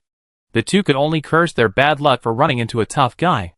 The boy looked down and saw the dart on the ground. He tried to pick it up, but it was impossible to do so. He left in frustration. After watching the two walk away, Jiang Xiao lowered her head and took her own dart. The advantage of custom equipment is that it can't be used or taken away without authorization. It will fall back where it was when the player is eliminated or their wounds heal. The disadvantage is that if the other party runs away with the dart, it will be very difficult for me to find it. This was also the reason why she had chased Lu Daong last time. It seems darts can't be primary equipment, they're too easy to lose. After all, they cost 500 coins to craft. But for now, ranged weapons seem the most suitable. If the opponent has also learned self-defense and is strong enough, close combat will be disadvantageous to her. Back at the private restaurant, Jiang Xiao saw the items on the ground. Besides the supplies delivered by the mayor, there was also half a ham. Xiaohan brought the ham. I don't know where he got it. Sister Yin handled the ham. The ham will keep, but we don't have any vegetables right now. This ham will last for 2 or 3 days, but Xiaohan has something to do today, so he won't be coming to eat. Jiang Xiao suddenly felt like she was being fed by Lu Han. But what supplies were he bringing to eat? Oh, he went to eat the boxed lunch without them knowing. After all, the nutritional meal package adds 40 points of satiety. While the 4 of them ate, Zhang Minsheng and Sister Yin exchanged a few more words. He lost his reserved shyness from the day before, and even joked with Junjun. Junjun remained rather aloof, but he didn't object. Zhang Minsheng had a wife before, but they divorced a few years ago due to differences in their views. He now has a 13-year-old daughter, but she's quite temperamental, and the divorce has had a significant impact on her. Also, she's an adolescent and quite rebellious. Jiang Xiao felt like she wasn't playing a game, but rather listening to a conversation among relatives. Server days, 14. Player survival days, 13. Good NPCs outnumber bad, security mode. At 1 a.m., a system notification was heard. The chef's blessing has been upgraded to the advanced chef's blessing. There's a chance of receiving a deluxe single-person meal each day, which triggers a special cooking effect. The advanced chef's blessing has been maxed out. Can a special cooking effect be triggered? I didn't expect this to appear after maxing out the blessings. Jiang Xiao didn't know what the special cooking effect was yet. Perhaps she'd find out later in the game. Regardless, having filled up her blessings meant she wouldn't be trapped here from tomorrow, so Jiang Xiao went to sleep peacefully. Unexpectedly, the next day she received some rather unpleasant news. Chapter 31. It was Lu Han who delivered the supplies this morning. He brought 4 bags of instant noodles and a 1.2L bottle of mineral water. The mayor's warehouse was attacked last night, Lu Han said. Jiang Xiao was stunned. Was it a player? Lu Han glanced at Jiang Xiao. Although NPCs won't actively rally players to attack other players or NPCs in security mode, players can recruit NPCs and then initiate attacks. What about the losses? 2/3. Lu Han said clearly, they won't last the 20th day. The supplies given to the NPCs were just a solace, just basic food and drinking water per day. If they couldn't even last the 20th day, I'm afraid. Got it. Jiang Xiao no longer sat idly by. Having exhausted her blessing points, she decided to go out after lunch to gather information. At noon, Sister Yun cooked 4 packs of instant noodles, added a hat, and found some corn and ham sausage from Junjun Snacks, sliced them, and added them all.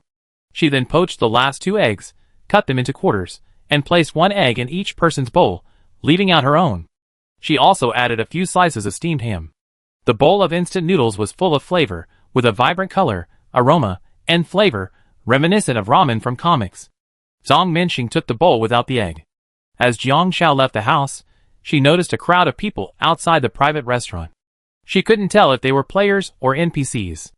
After all, the attic of the private restaurant was filled with smoke, and many people slept on the floor or in tents, so it was obvious. As soon as Jiang Xiao left the house, she was watched by several people.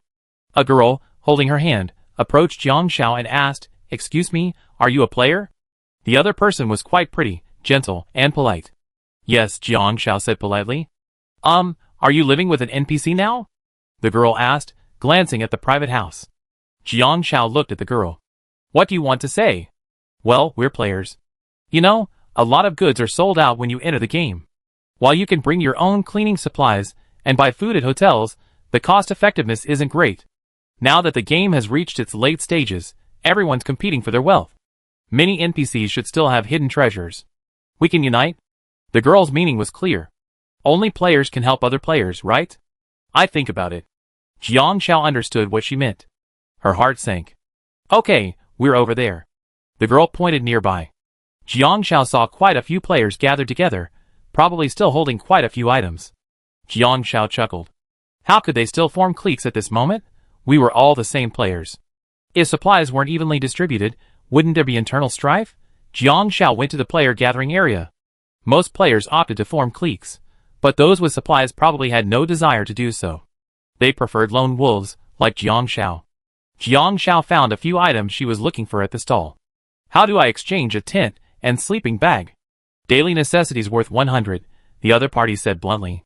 Bargaining was a must when exchanging items, but Jiang Xiao ignored the exorbitant price. It's not that much.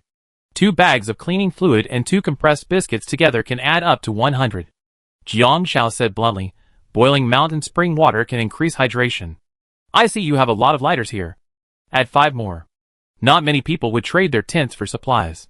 Just go to the mountains and you see. The other party tried to persuade Jiang Xiao, finally finding someone willing to trade daily necessities. Jiang Xiao knew that although Lu Han had plenty of daily necessities, he wouldn't trade them easily, or he'd be targeted. Unless the other party had something he wanted. The tent and sleeping bag are just for the experience, but they don't really add anything. I already have a tent, I'm just exchanging it for someone else. If you insist on daily necessities, I don't think many people would trade them. The other party was silent for a moment. Add 1 more bag of cleaning fluid. After all, he hadn't paid for his tent. And so Jiang Xiao exchanged for 1 tent, 1 sleeping bag, and 5 lighters. After all, 3 bags of cleaning fluid would increase cleanliness by 30 points.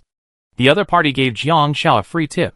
The landmark area for the first phase has been expanded, and you can now enter the mountains. This saved Jiang Xiao some time. Thank you.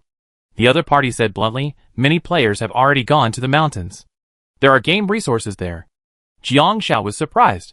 He told her that too. The other party then took out a fishing rod. This one, 5 bags of cleaning fluid? Want to trade it for it. Good for fishing. Jiang Xiao, So he was trying to sell me something again.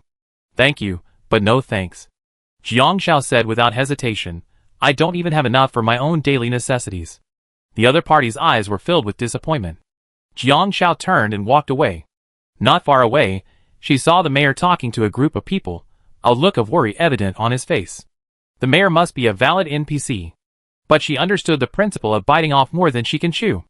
As long as nothing happened to Sister Yun and Zhang Minsheng, she could hold onto her Easter egg securely. Back at the private house, Jiang Xiao said to Sister Yun, I asked someone to swap tents. I'm thinking of heading to the mountains. The mountains? Zhang Minsheng and Sister Yun were talking, and were stunned by the news.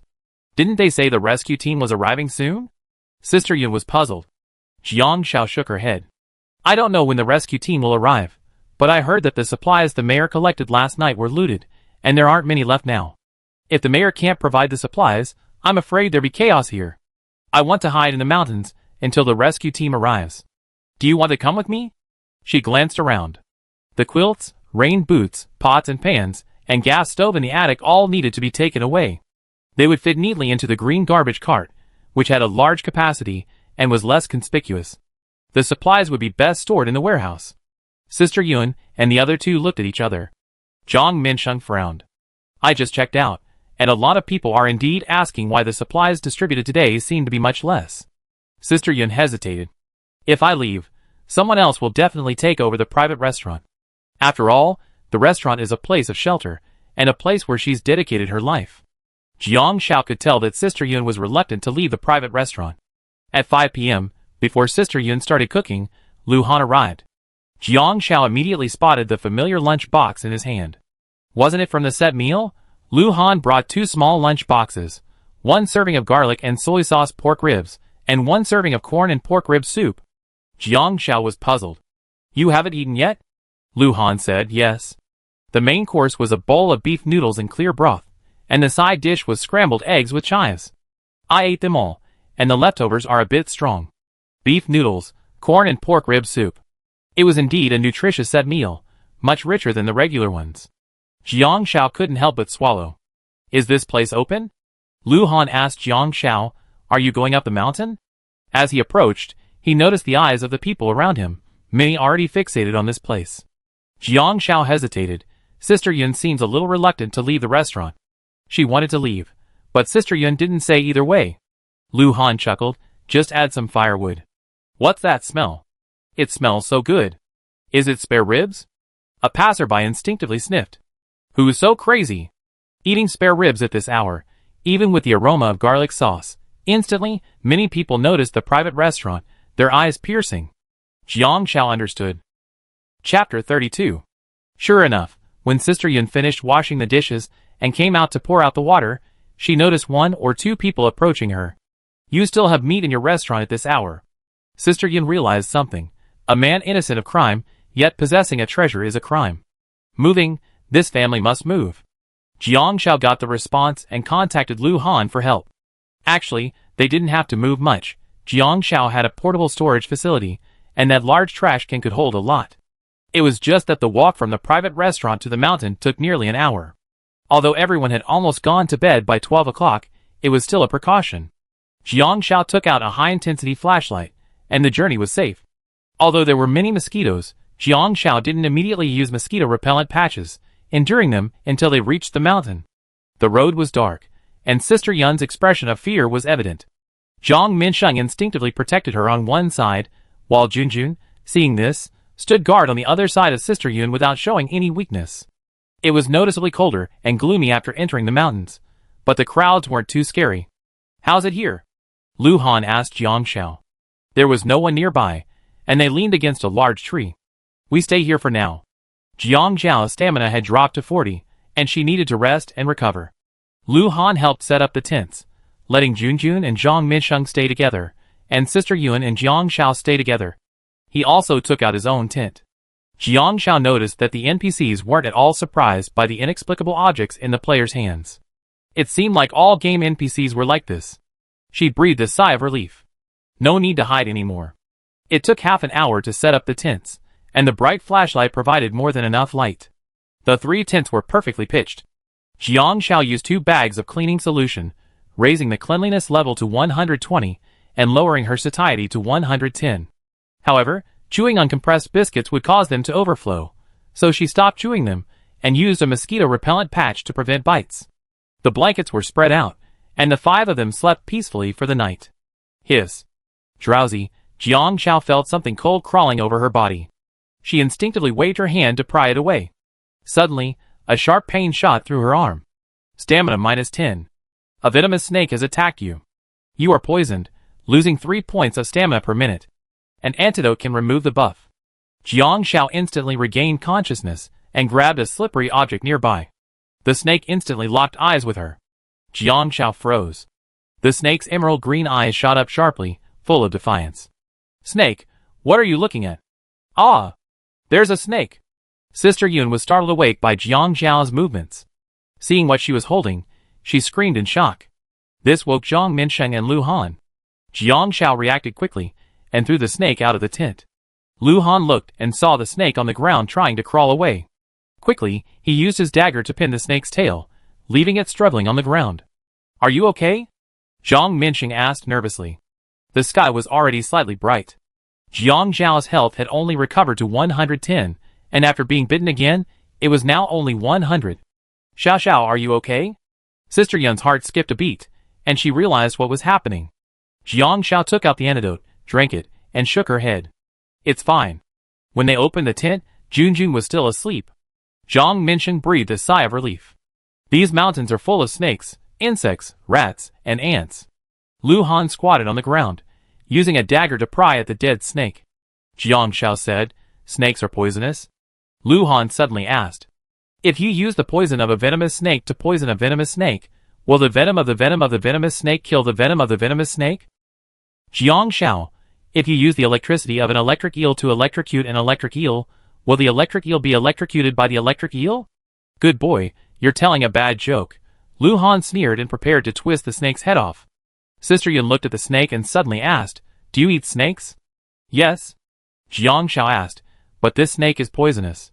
Sister Yun said, as long as the snake venom doesn't enter the bloodstream, it's fine.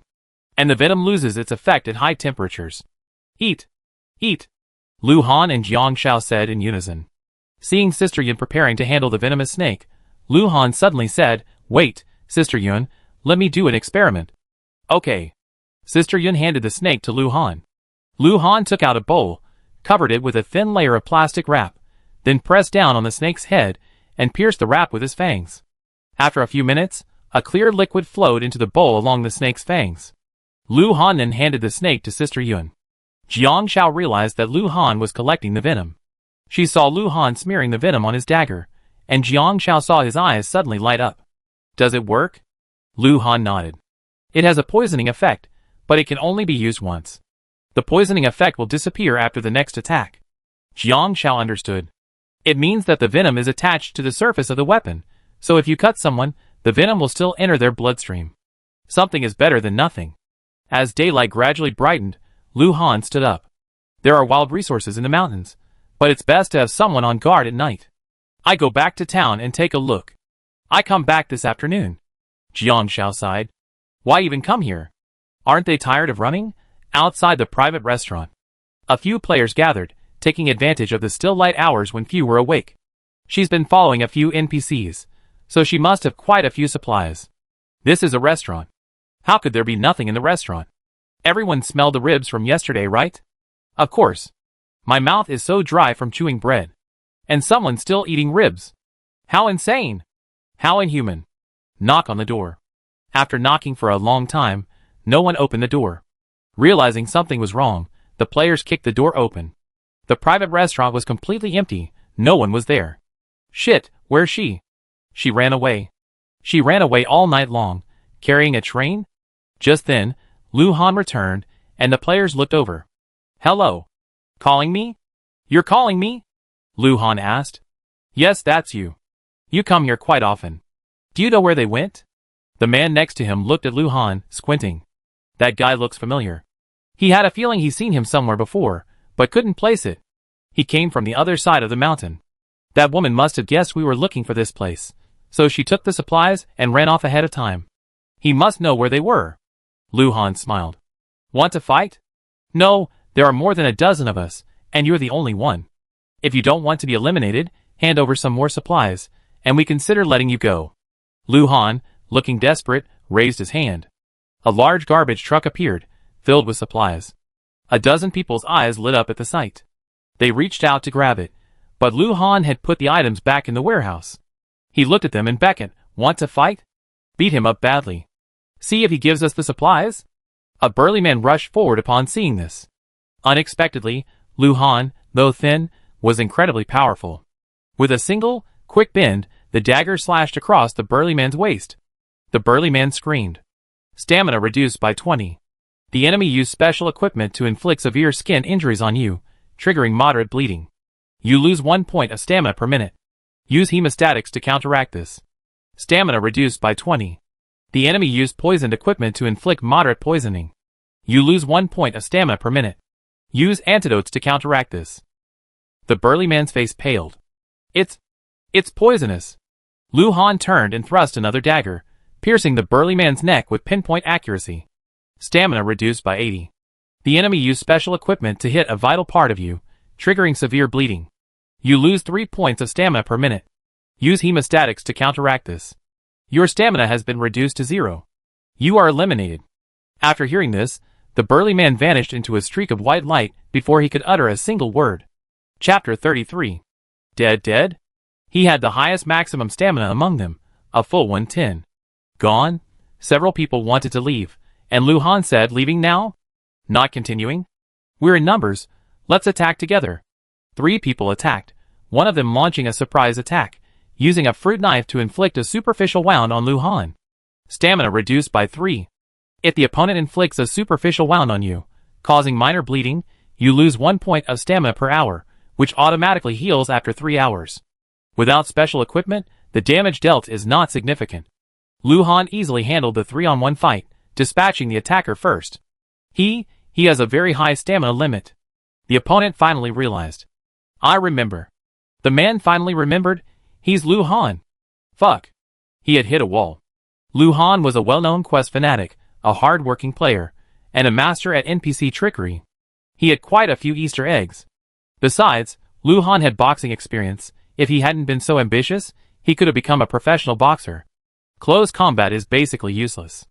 The other party tried to flee, but Lu Han said leisurely, I'm injured, and you're just going to leave? The intention to blackmail him was obvious. The other party, having failed to steal the chicken, ended up losing the rice. In desperation, they compensated Lu Han with a large amount of supplies.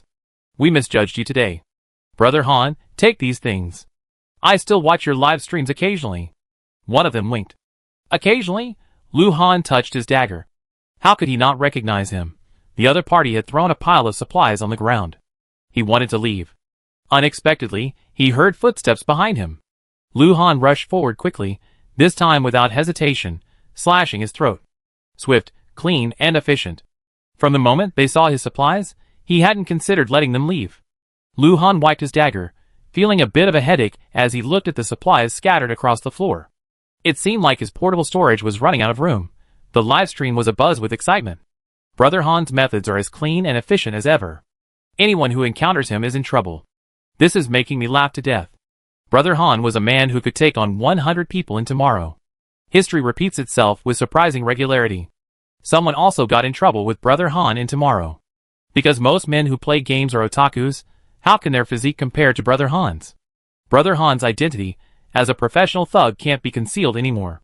Brother Han's partner is actually quite impressive. Among the female streamers, I don't think anyone else can get along. But she's a girl after all, so she has to hide. If I were in the game, I'd be the one hiding too. This is hilarious. How come Brother Han doesn't know he has a partner? It doesn't matter. Brother Han has been single for 10,000 years, so he's gotta be. Finally, there's a pretty girl who regularly appears in Brother Han's livestream. I'm too lazy to change screens. This game is very down to earth and doesn't require any skills. But when it comes to the to-live live streams, Brother Han is my favorite. Every time he tries to get food from that girl, it makes me laugh. He looks like a starving ghost who's been there for 800 years.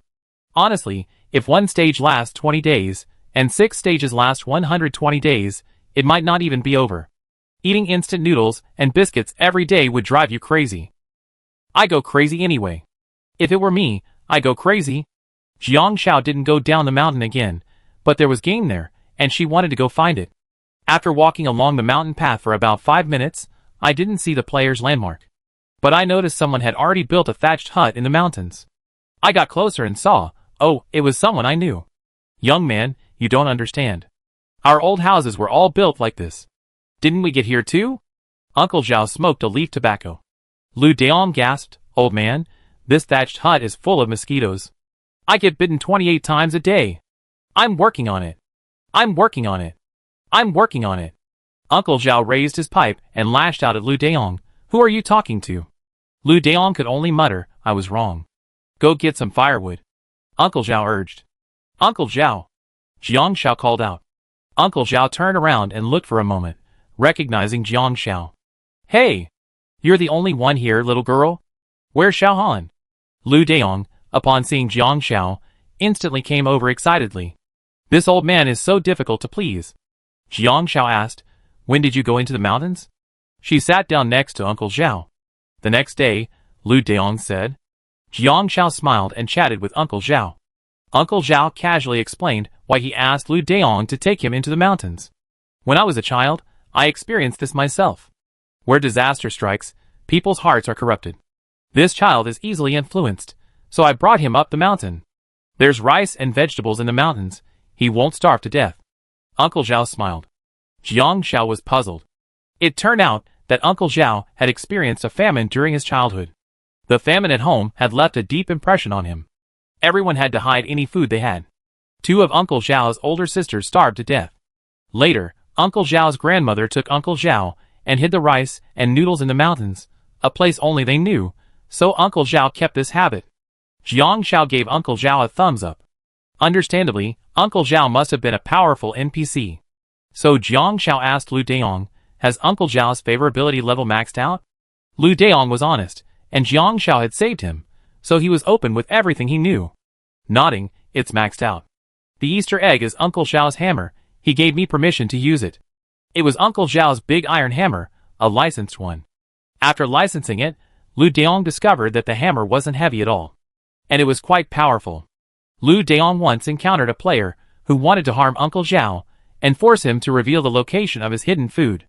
Lu Daong struck the player with one blow, and the player was instantly destroyed. Jiang Xiao looked at the hammer. The iron hammer of the first blacksmith in Jiang'an town, licensed player, Lu Daong, description, this weapon was from an NPC with immense damage. Incredible damage. Jiang Xiao, So how have you been these past few days? Do you have enough necessities? She remembered that Lu Daong didn't have many. Lu Daong smiled. Hee, I didn't have enough myself, but the old man gave me half a bar of soap. It's very useful. He handed Jiang Xiao half a bar of yellow soap, the same one she had seen in the bathroom.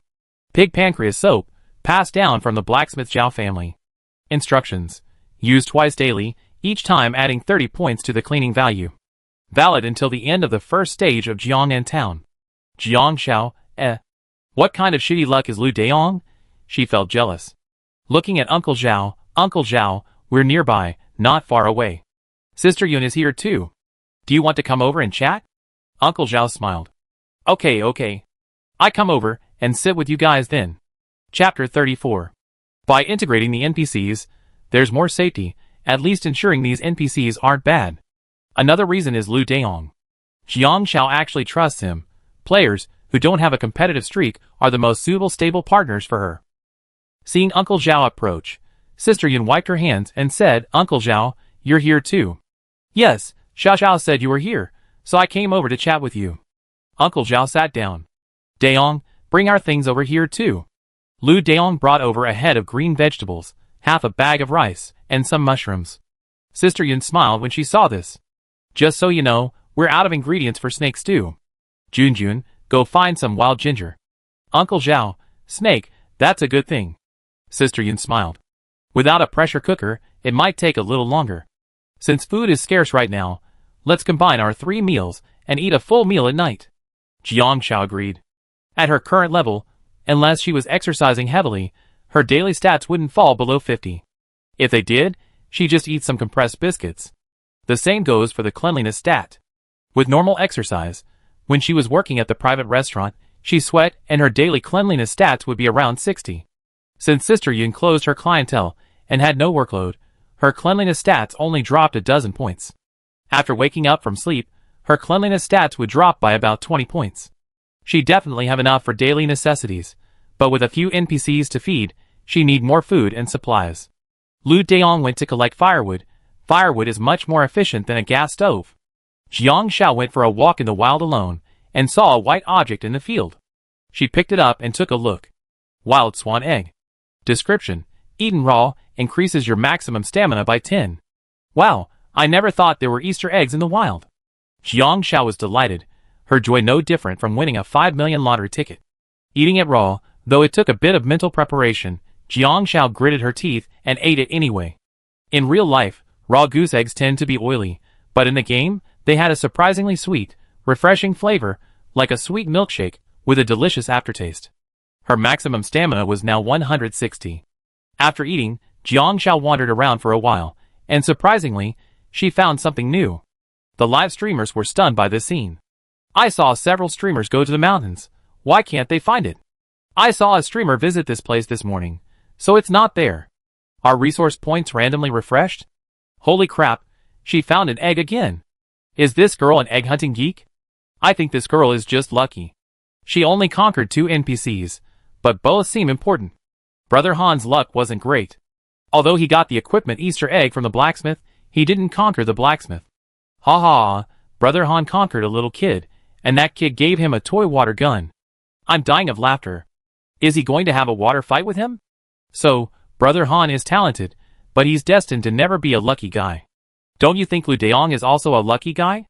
The chaos in the live streams always has nothing to do with the streamers. Pheasant eggs *6. Description: wild ingredients, cooked differently to achieve different results. This description. Jiang Xiao blinked. It seemed that there was a chance to give it a try. Regardless, it was a fruitful experience.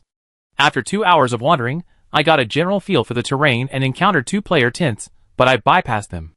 After his stamina ran low, Jiang Xiao returned the way he come. From afar, he could smell a fragrant aroma. What a nice smell. Sister Yun stewed the snake with mushrooms and sautéed a vegetable. However, she didn't have any oil, so she just used plain water with a few seasonings, making it a bit bland. Would you like to try it? Sister Yun said. Wow. Jiang Xiao took a sip of the soup. This is incredibly delicious. Why aren't my stews this delicious? Although the spices were added, they didn't overpower the snake soup's inherent flavor. Instead, they enhanced it. I used ginger to suppress the fishy smell, didn't use many spices, and with a touch of salt, the game itself was fresh enough, Sister Yun said. Jiang Xiao, I tried stewing this last time, but I couldn't control the spice level properly, so the flavor was a bit strong. Sister Yun smiled. Each ingredient requires different spices.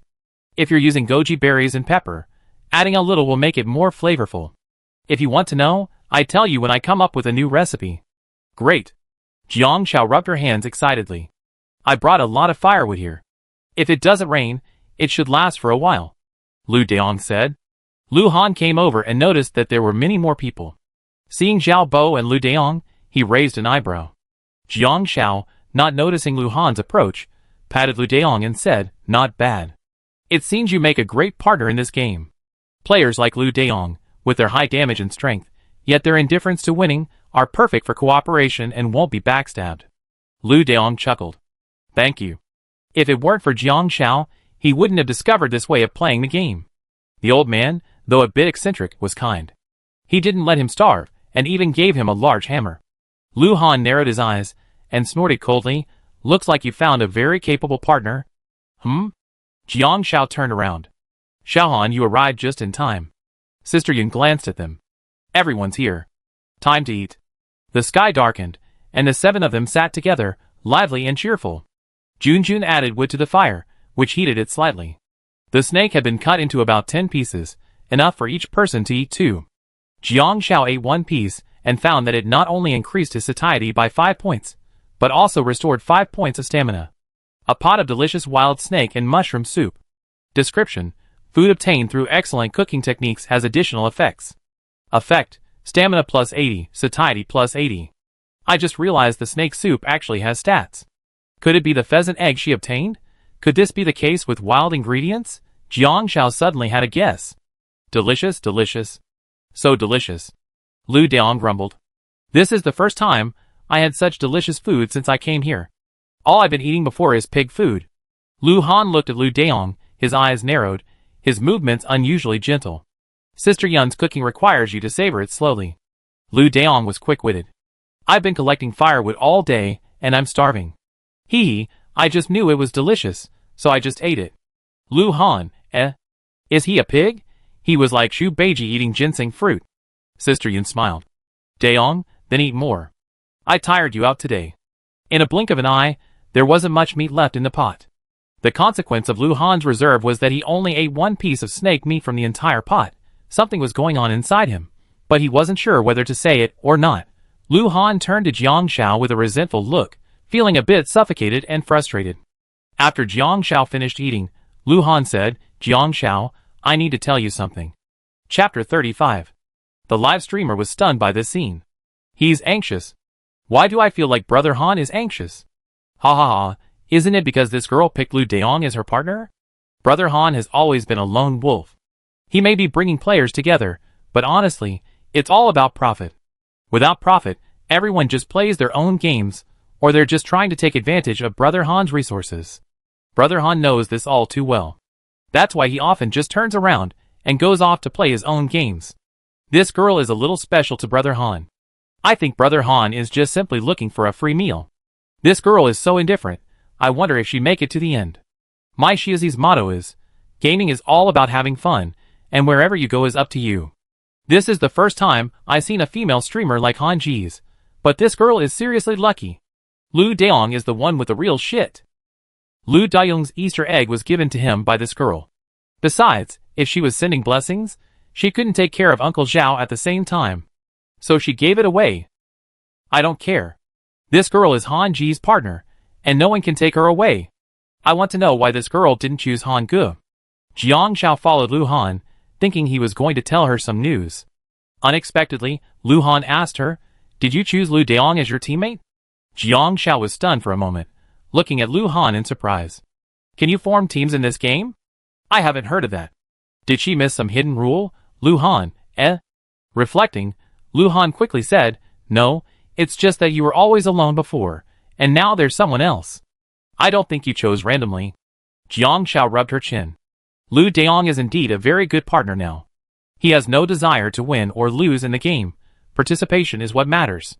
But as for partners, Lu Daong may not make it to the late game. At least Lu Daong can be a tool. No need to worry about betrayal. After Jiang Shao said this, Lu Han realized he had been overly suspicious. That's true. How much luck would it take for Lu Daong to survive to the late game with his idiotic attitude? But I'm not sure I can survive to the late game either. Jiang Shao spoke casually. Her attitude of giving up was obvious. Lu Han, eh? He was a player who was confident she would make it through the 6 rounds without a problem. There were a total of 1 million players. The first round of the competition had 100 servers, with 10,000 players per server. Of these 10,000 players, Lu Han had a clear understanding of which ones were cooperative and which ones were only temporary. Are there any missing? Lu Han raised his hand. A gleaming green trash can appeared on the ground. Jiang Shao took a look and was surprised to see a large amount of food and daily necessities. "Gift-giving boy?" Lu Han said.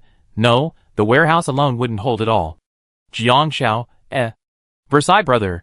Jiang Shao didn't hold back and began to pick up what she needed, replenishing some cleaning supplies and compressed biscuits.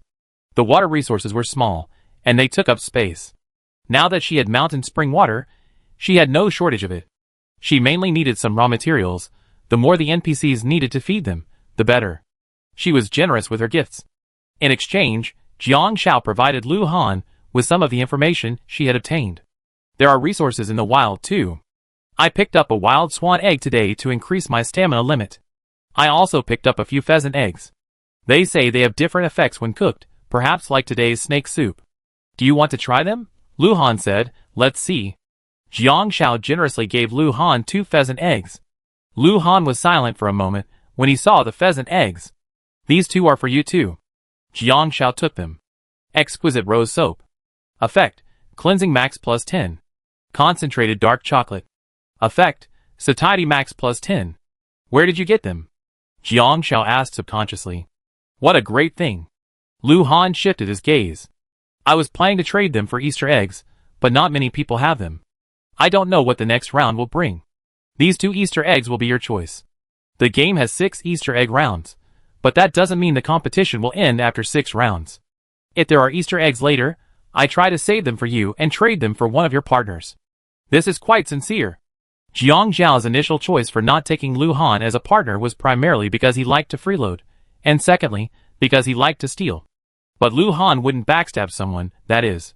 He's unstable, isn't he? Because he's also a lone wolf. Now that Lu Han has extended an olive branch, there's no reason for Jiang Shao to refuse. So Jiang Shao honestly shared the last bit of information she analyzed with Lu Han. Wild resources have additional effects. The game may feature a dedicated wilderness survival section later. When Sister Yun's favorability reached 100, the game prompted me to establish a long-term relationship with the NPC. Since then, Sister Yun has mentioned more than once that she can share the recipe with me if I want it. So, it's very likely that I'd be able to obtain food-related information or recipes from Sister Yun over a long period of time.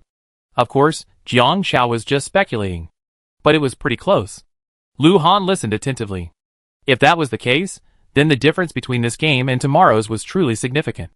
Unexpectedly, Jiang Xiao's next information once again made Lu Han think highly of his friend who had made the reservation. By analogy, currency, daily necessities, stamina, medicine, and even equipment should all have relevant NPCs to conquer. Jiang Xiao blinked. You can explore in the subsequent stages if you're interested. This was Jiang Xiao's greatest gesture of sincerity. After saying this, while Lu Han was still digesting the information, Jiang Xiao used 2 Easter eggs to check her stats.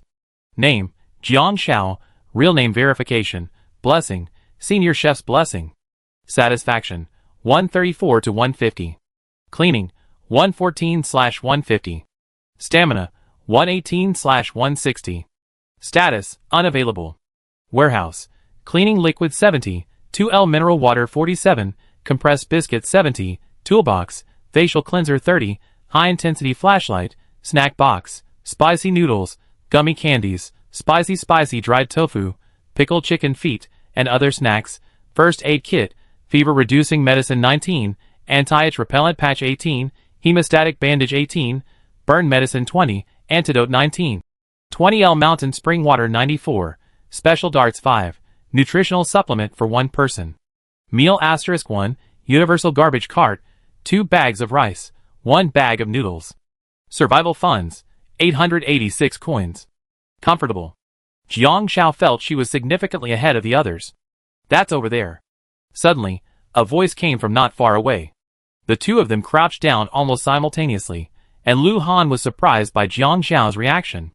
They were about 30 meters away from the tent camp, with their backs to it.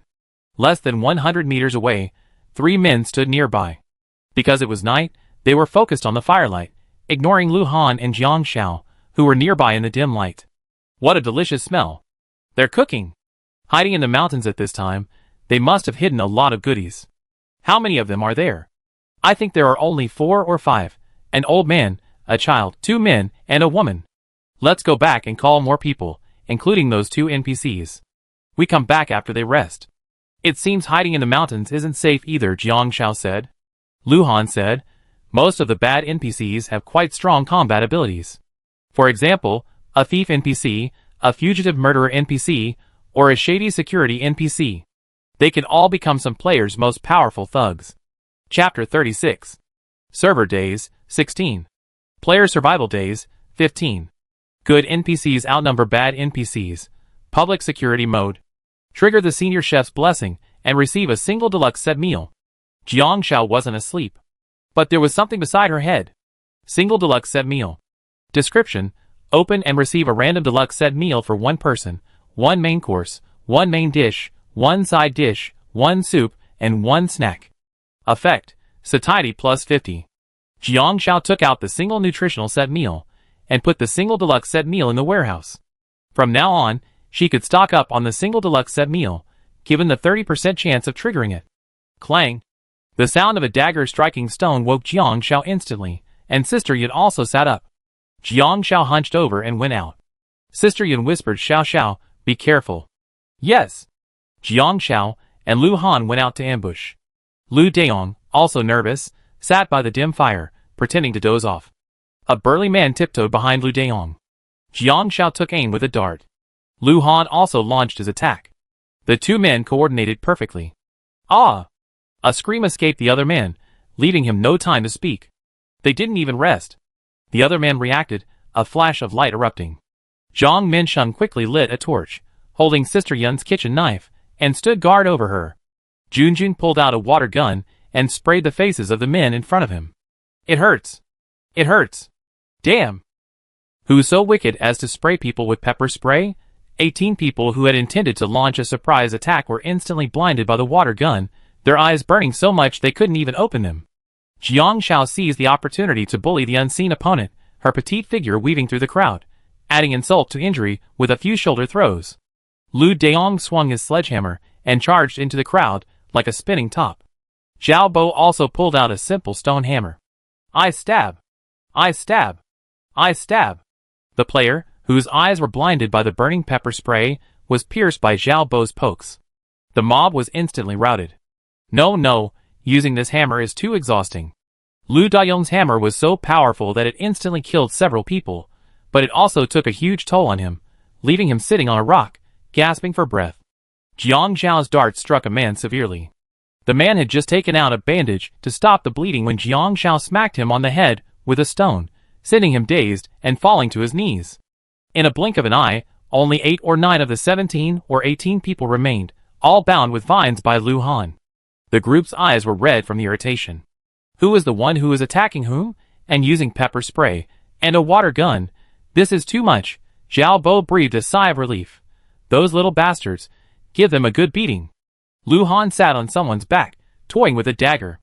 How many times have you robbed us? One. Feeling the sharp weapon on his neck, the other person immediately changed his words. 3 times. Jiang Zhao retrieved her own dart. Where are the supplies? Lu Han asked. Several people blearily opened their eyes. Their eyes were swollen and burning from the irritation. One of them said, even if the attack failed, you definitely won't let us go. Don't hand over the supplies. Lu Han no longer hesitated, wiping each of their necks and sending them off. I don't know what the NPCs thought of them, but Sister Yun turned her head away. Zhang Minsheng, however, gave Junjun a thumbs up. What a man! Junjun chuckled. Brother Han's water gun is still the best. Lu Han raised an eyebrow. That was your sister Zhao's idea. Time is running out, and there's no telling how many people will arrive. If a desperate fight ensues, injuries are likely. Consuming supplies is secondary. The more important thing is that your stamina will decrease, and with no way to replenish it quickly, you likely be taken advantage of by others. The seasoning just happened to contain chili powder. Lu Han had a seemingly ineffective water gun, but the water could be fired in a straight line over 10 meters. The Jianghu is destined to be turbulent, but in this world, good people are rewarded, and evil people are punished. Uncle Zhao puffed on a leaf cigarette, his voice pointed, Daong, let's go back. Jiang Zhao said, Uncle Zhao, it's not safe to go back either. We're a group, and others won't dare come over because of our large group. Although players can instigate NPCs, most players have their own agendas. If supplies are unevenly distributed, they won't be able to remain open to the public. NPCs, on the other hand, are less inclined to unite. Yes, Uncle Zhao, you can rest assured to stay here. When the rescue team arrives, we leave together. Lu Han said. Lu Daong also wanted to stay, whispering, Old man, you're tired of boiled cabbage. My cooking is truly terrible. Remember when I gave you diarrhea last time? Zhao Bo glared. Okay, stay. Jiang Zhao blinked. Diarrhea? Lu Daong smiled dryly. I caught a pheasant in the mountains a few days ago and roasted it, but it ended up burnt. It was edible, and my satiety level went up, but my stamina went down. They said I was using wild game for shady dishes. Jiang Zhao suddenly realized that outdoor supplies were full of uncertainty. Lu Han? ? There's even this thing? Lu Han decisively returned the pheasant egg to Jiang Zhao, saying seriously, take it. The fans in the live stream instantly understood. Ha ha! Brother Han is a culinary stunner. Seriously? I still remember in Tomorrow, Brother Han was cooking ostrich eggs, and they exploded. Yeah. I remember. But it was an accident. Someone raided Brother Han's camp, and he was still cooking ostrich eggs. And then the eggs exploded. Those people even said he was plotting against them. My Shizi is a great cook. In a previous holographic strategy game, she also cooked. She's obsessed with eating. Haha, I watched the replay too. The most viewed video is the one where Shizi wins over all the NPCs in a scenario by eating. If God opens a window for you, he definitely weld a door shut. No problem. In the second half of the night, Zhang Minsheng volunteered to keep watch. Seeing this, Junjun, unwilling to be outdone, decided to join Zhang Minsheng. Jiang Zhao and the others rested to recover. Everything was fine, but at 8 a.m., a light rain suddenly began to fall. The players in the town were miserable. Yang Zaheo didn't find any supplies after entering the game. He found an inn for 30 yuan and booked it for 10 days for 300 yuan. Luckily, the innkeeper didn't raise the price. The inn had free cleaning supplies, so he spent some time comfortably. He also found 2 Easter eggs next door that increased his limit, which he could only use once. He traded them for a lot of supplies. Unexpectedly, by the 10th day, supplies were still running low. He joined several other players, who were also low on supplies, to scavenge for supplies. They divided the responsibilities: 2 for food, 2 for daily necessities, and 2 for medicine. This way, the 6 of them kept each other in check, which was considered cooperation. He found an NPC who seemed powerful, but he was surprisingly vicious. After finally making it to the 16th day of the game, it seemed only the last 4 days of this phase. Unexpectedly, it rained again. His stamina, satiety, and cleanliness were already high, so when supplies were scarce, everyone was just making do. A mild cold undoubtedly made matters worse, so he had no choice but to go get medicine from his friends. Cold medicine? Okay, tell me how much food we have left, the other person suddenly asked. After Yang Zaheo told the truth, the other person said, impossible. We robbed so many players. How could there only be this much? Chapter 37. Yang Zaheo was extremely anxious at his companion's distrust. With so many people, and with daily distribution, it might seem like a lot, but the added satiety points are only marginal.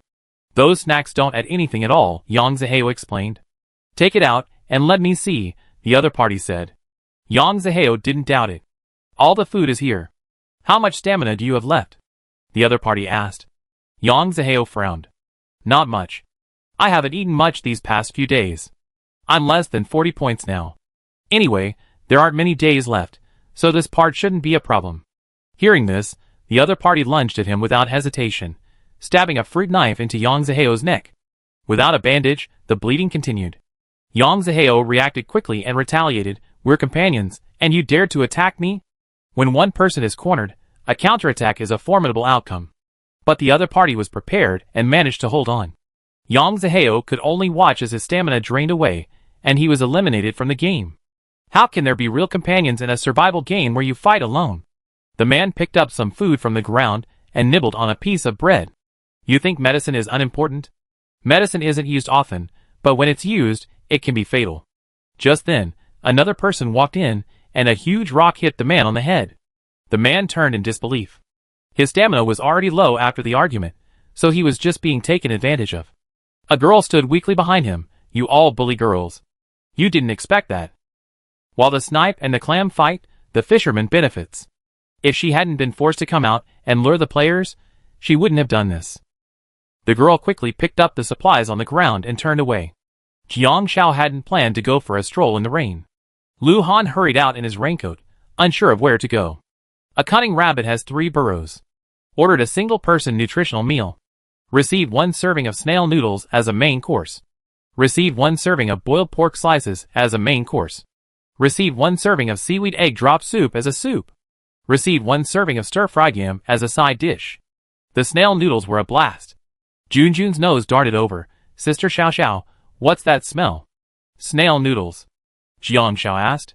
Xiao Bo pinched his nose. Who's eating shit? Lu Daong covered his nose in approval. The snail noodles were as delicious as durian. Jiang Xiao, accepting his fate, okay, then we won't share the snail noodles.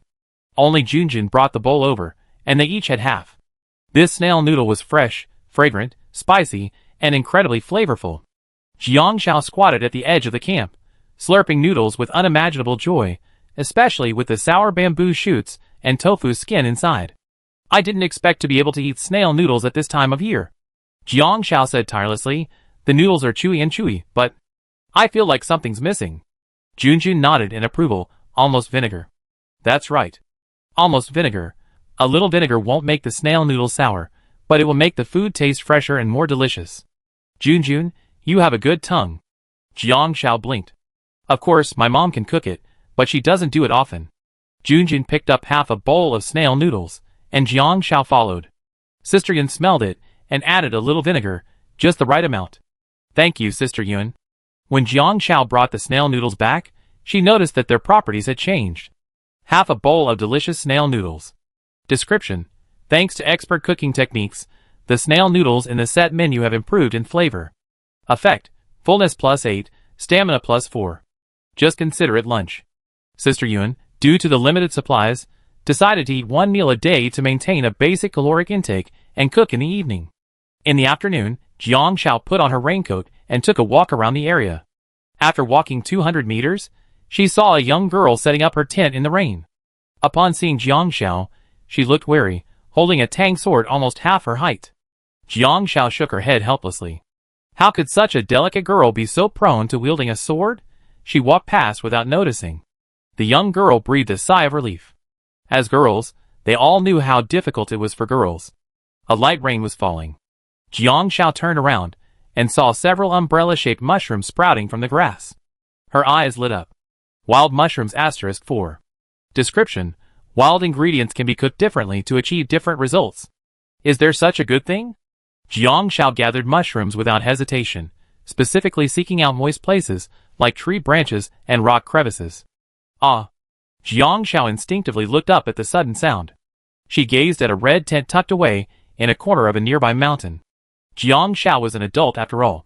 After a moment's silence, he asked, although it's a holographic game with 99.9% realism, there are still streamers participating. Aren't they afraid of it being broadcast live online? It was irritating. Jiang Xiao left quietly. The live stream suddenly reacted. Holy crap! Someone's messing around in the game. Is there such a benefit to games? Open it. Charge in. Crack down on pornography. Shuzi's expression. Ha ha ha, Shuzi's perspective has been completely changed.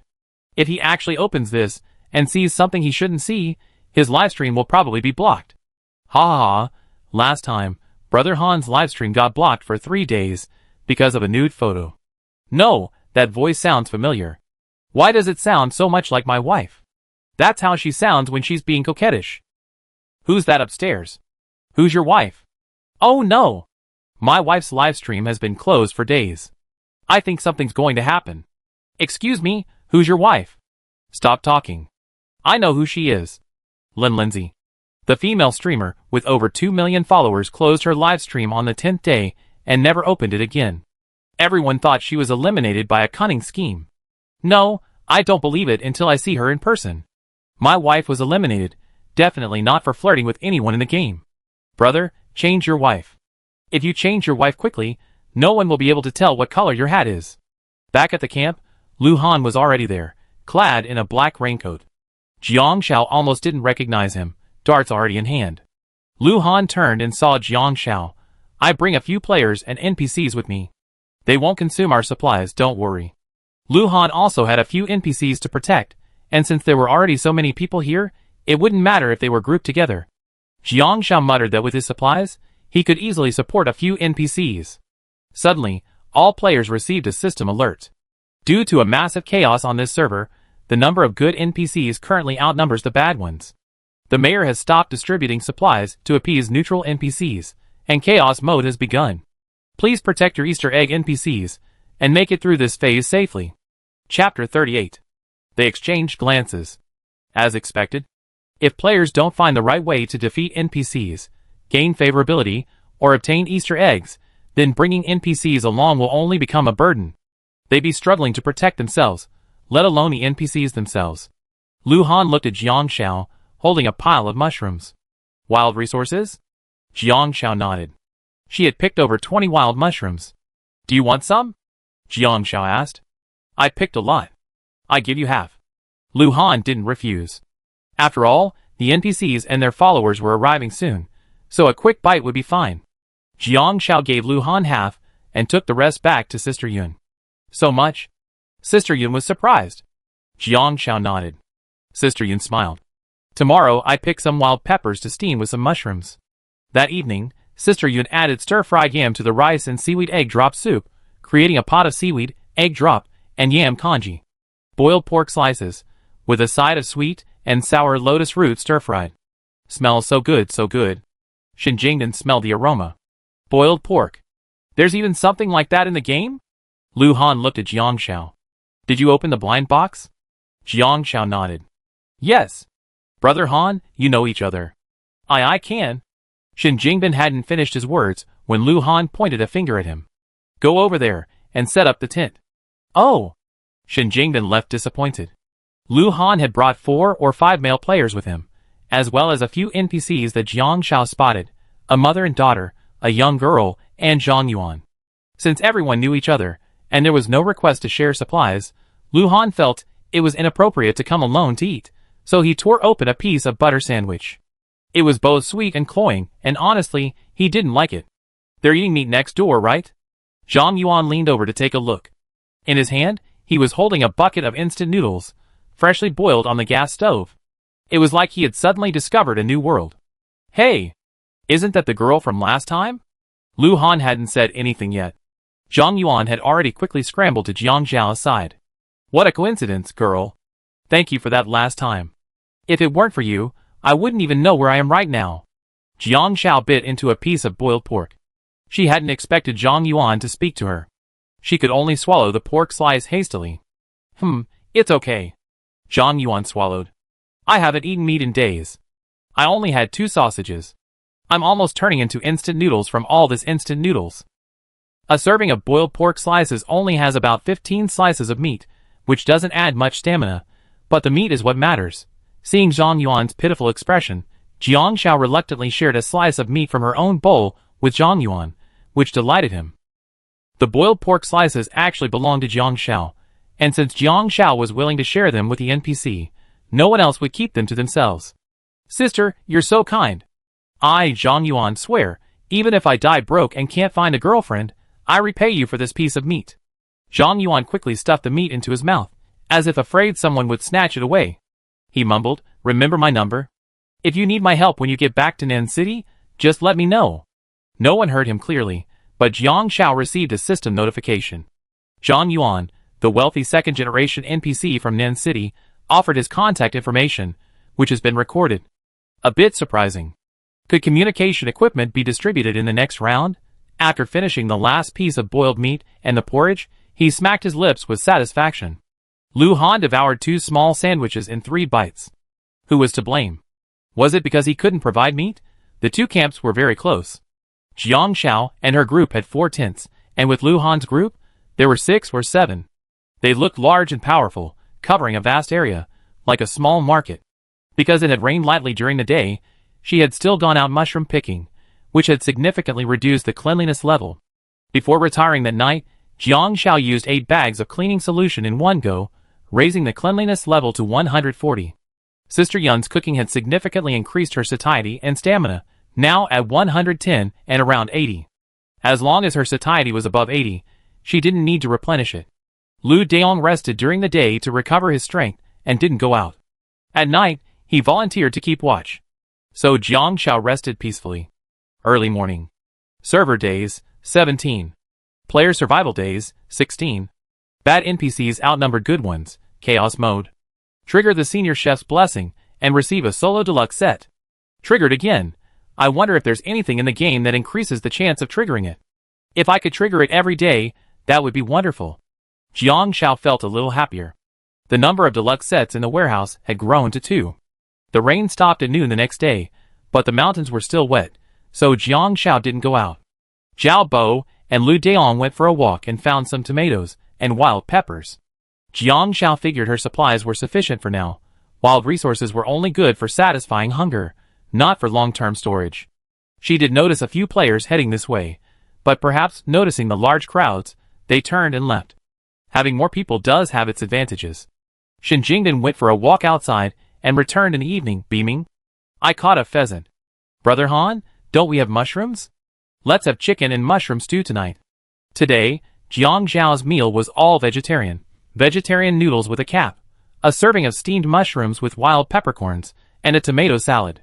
It was quite light. Next door, the stove had already started stewing chicken and mushrooms, adding some seasoning. Is it ready to eat? Is it ready to eat? The gas stove heated slowly, and Zhang Heng was frantic. Lu Han didn't touch anything. Seeing the water boil, Shen Jingden said, it's ready to eat. Eat quickly, or the meat will be gone. There was food everywhere. Is it possible to eat someone to death in this game? Everyone was delighted by the meat. Jiang Xiao was calm, while Lu Daong was a little greedy. I go out for a walk tomorrow and see if I can find some game or something. Jiang Xiao said, resources in the wild should spawn randomly. Finding them depends on luck. Lu Han ate with indifference. The taste wasn't great, nor was it terrible. It was definitely edible. A pot of chicken stewed with mushrooms was finished in less than 20 minutes, and they were so frantic that not even a drop of broth remained. Zhang Yuan ate the most. Unexpectedly, half an hour later, Zhang Yuan suddenly stood up, plopped down in front of a tree, and burst into tears. Dad, I was wrong. I listened to you next time. Not only can you force me to marry an ugly 18-year-old, but even if you force me to marry an 81-year-old woman, I listen. I never come out again. What, you want me to marry my grandma? The voice was so loud that Jiang Xiao and the others were stunned. Another female NPC stood up and looked up at the sky. Wow!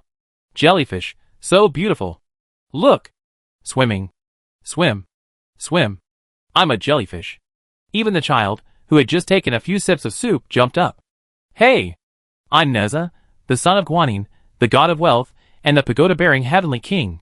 Monster! Don't be rude. With that, he charged straight at Lu Han, catching him off guard and being hit hard in the stomach by the child.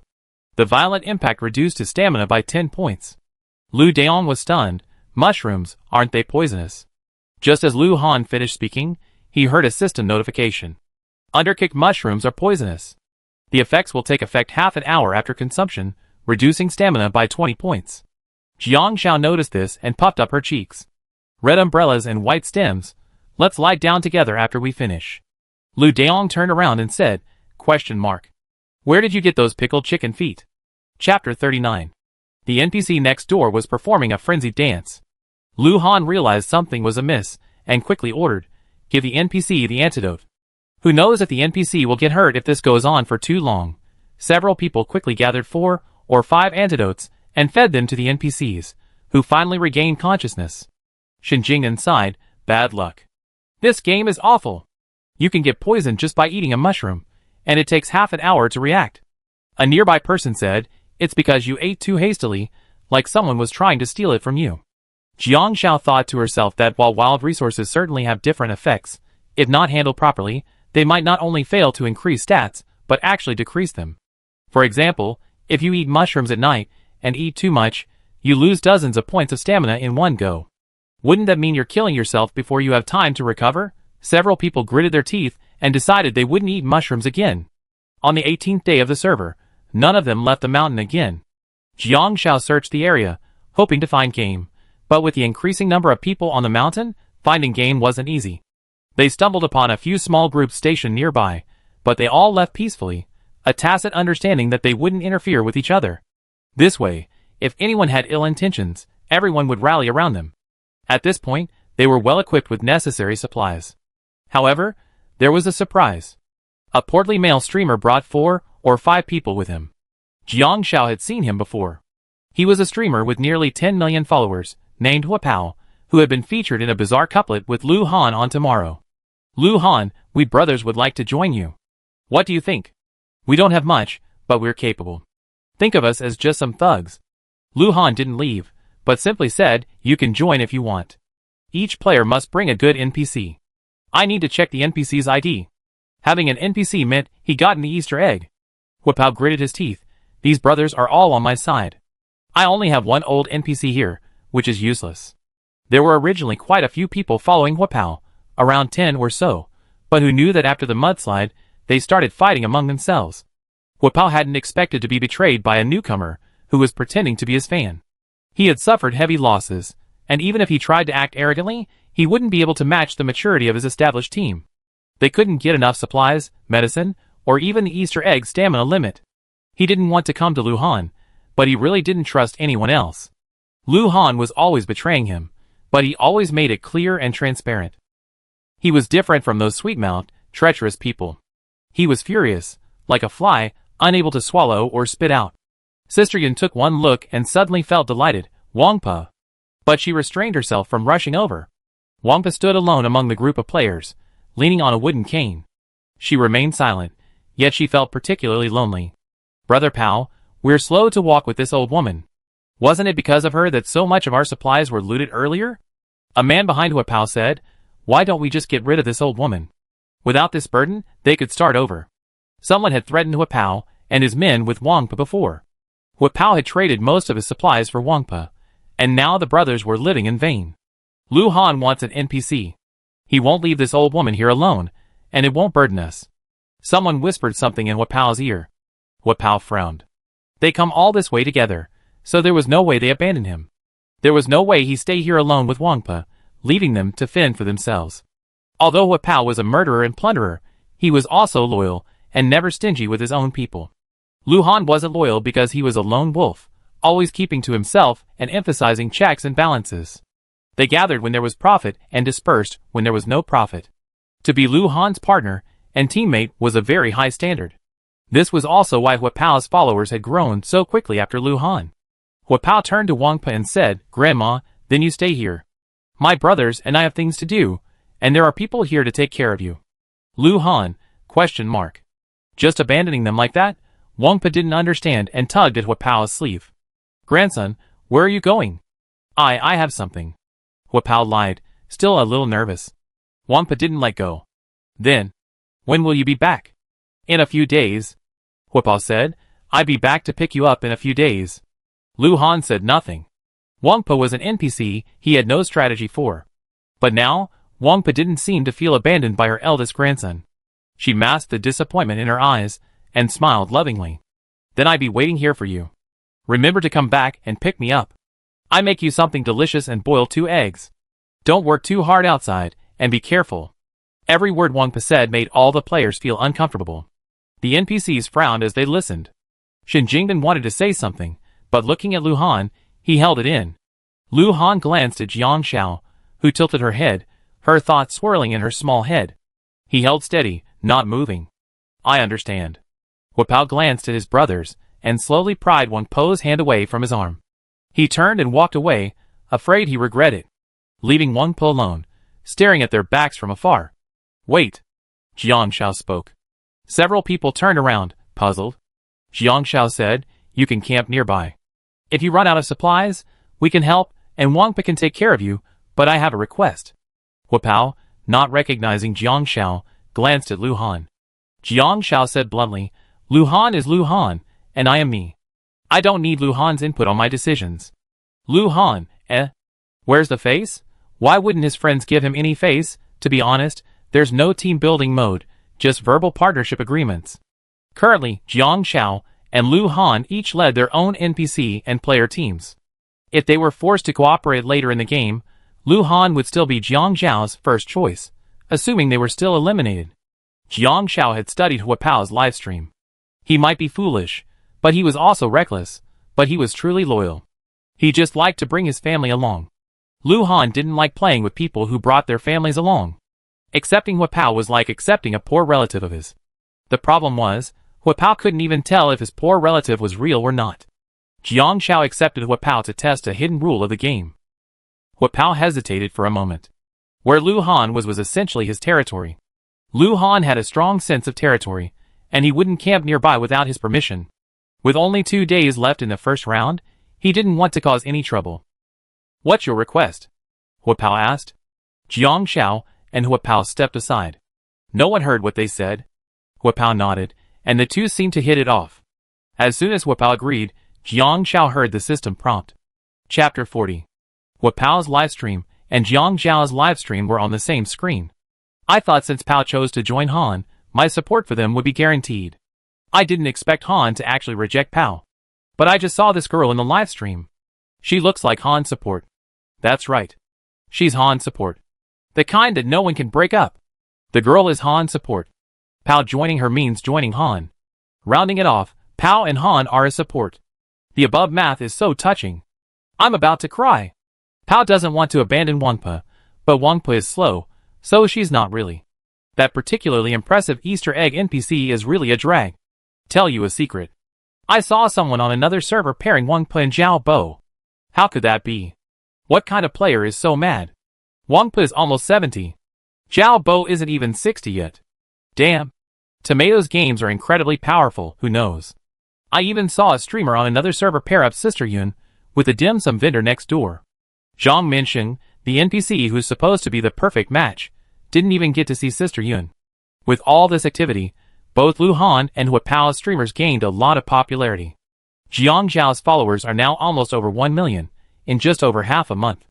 Of course, Jiang Shao didn't know. Wu Pao and his men set up camp behind Jiang Shao and the others. Wang Pa had set up a separate tent. Sister Yun brought some food to visit her, and she was delighted.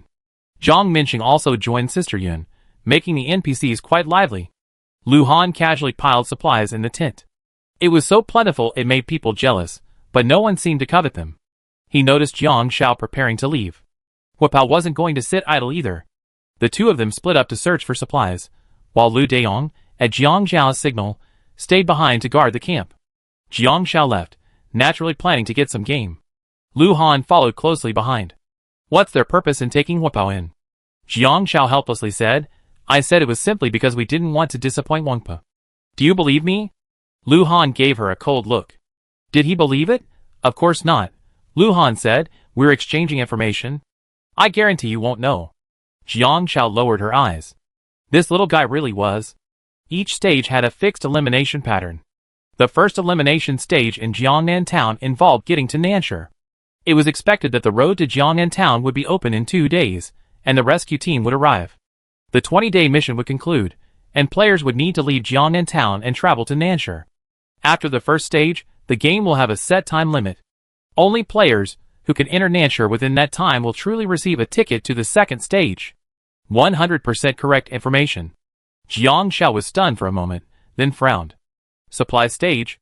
Jiang Shao realized, so the time spent on supplying is included in the travel time. Players can only leave Jiangnan Town on the 21st day on the server. Lu Han nodded, that's correct. If that's the case, wouldn't all the previous efforts have been in vain? Jiang Shao frowned. Lu Han said, if my guess is correct, players who have conquered the NPC shouldn't have to worry. The ones who should be worried are those who haven't. Currently, this server has around 7,000 players, but I don't know what the elimination rate is for the first round. For example, with 10,000 players, the elimination rate is set at 50%. However, there aren't many players who capture NPCs and obtain Easter eggs. These players essentially receive VIP access first, and don't have to worry about elimination. Other players will compete, as vehicles are limited. Therefore, Jiang Shao, who captures 2 NPCs, doesn't have to worry about this. This information is provided because there may be similar elimination levels in each round. Jiang Shao also shared a very important piece of information with Lu Han. Players can collaborate to establish a system contract to distribute subsequent Easter eggs obtained from NPCs, with the game system overseeing this impartially. If the primary Easter egg receiving player is disqualified from the competition, all the eggs will be received by the cooperating player. This information is 100% correct. Lu Han narrowed his eyes. I reached an agreement with Wu Pao.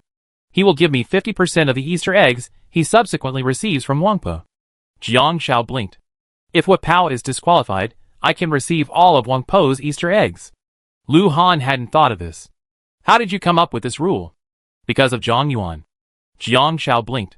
I didn't have a strategy to capture Zhang Yuan, so there was no impression level notification, but Zhang Yuan gave him his information. He didn't say it out loud, but the system reminded me that I had recorded Zhang Yuan's contact information. Although it had nothing to do with the players, it made me realize that the game system has many hidden rules that players don't discover, such as recording contact information and establishing player contracts. In short, it's entirely up to the player to figure it out, so it's worth trying, right? Even if there weren't this hidden rule, raising Wang Pa wouldn't matter to Jiang Shao. If Wu Pao abandoned Wang Pa, would she have a chance to get Wang Pa's Easter egg again? Wu Pa's group only had 3 or 4 people, and with few supplies, those who followed him were likely truly in love. And Jiang Shao figured, if the other party really wanted to do something, Lu Han wouldn't just stand by and watch them die. Of course, Jiang Shao wouldn't tell Lu Han the reason. She took Lu Han's actions into account. Aren't you afraid Wu Pao will turn against you? Lu Han frowned.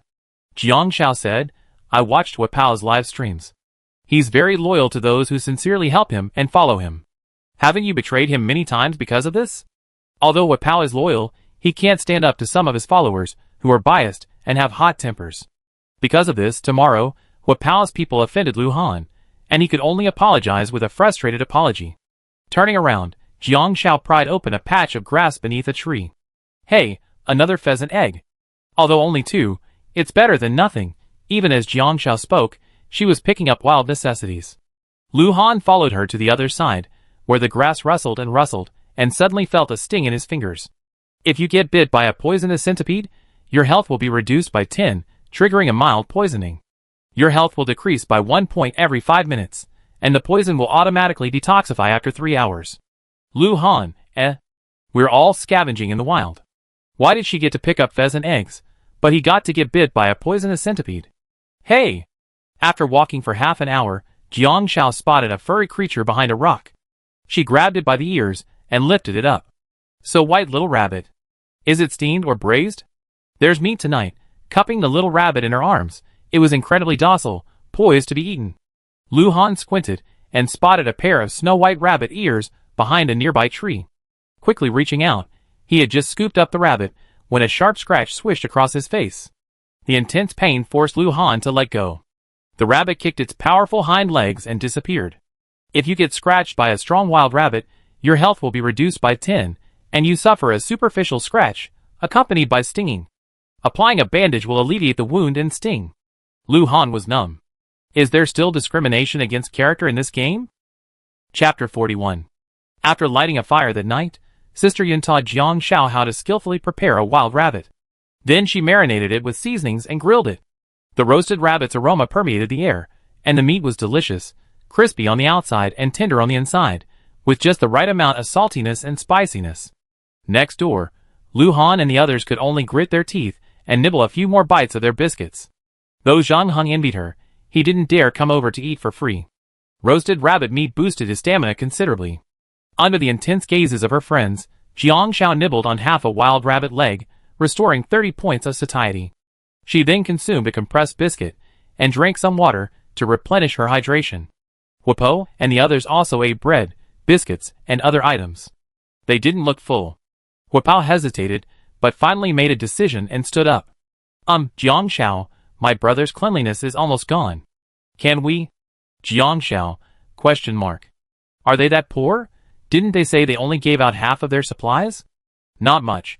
Just help them through this phase. Huapo said hurriedly. He had indeed lied. He had been scammed out of most of his supplies, and there wasn't much left. If it weren't for the brothers, who got Wang Po's Easter egg for me and redeemed her with their supplies, she would have been gone long ago. I promised to help them through this phase. Brother Pao. It's okay. It's just a game. If you're eliminated, you're eliminated. The others smiled. It's good to be able to play games with Brother Pao. Shut up. I promised I help you through the levels, and you get through them. Huapo frowned, looking at Jiang Shao eagerly. Jiang Shao was silent for a moment. The cleaning supplies for 4 people are quite high. We need at least 2 days of supplies. Each person needs at least 120 points of cleaning supplies, which is 12 bags of cleaning fluid. For 5 people, that's 60 bags. That's a bit much.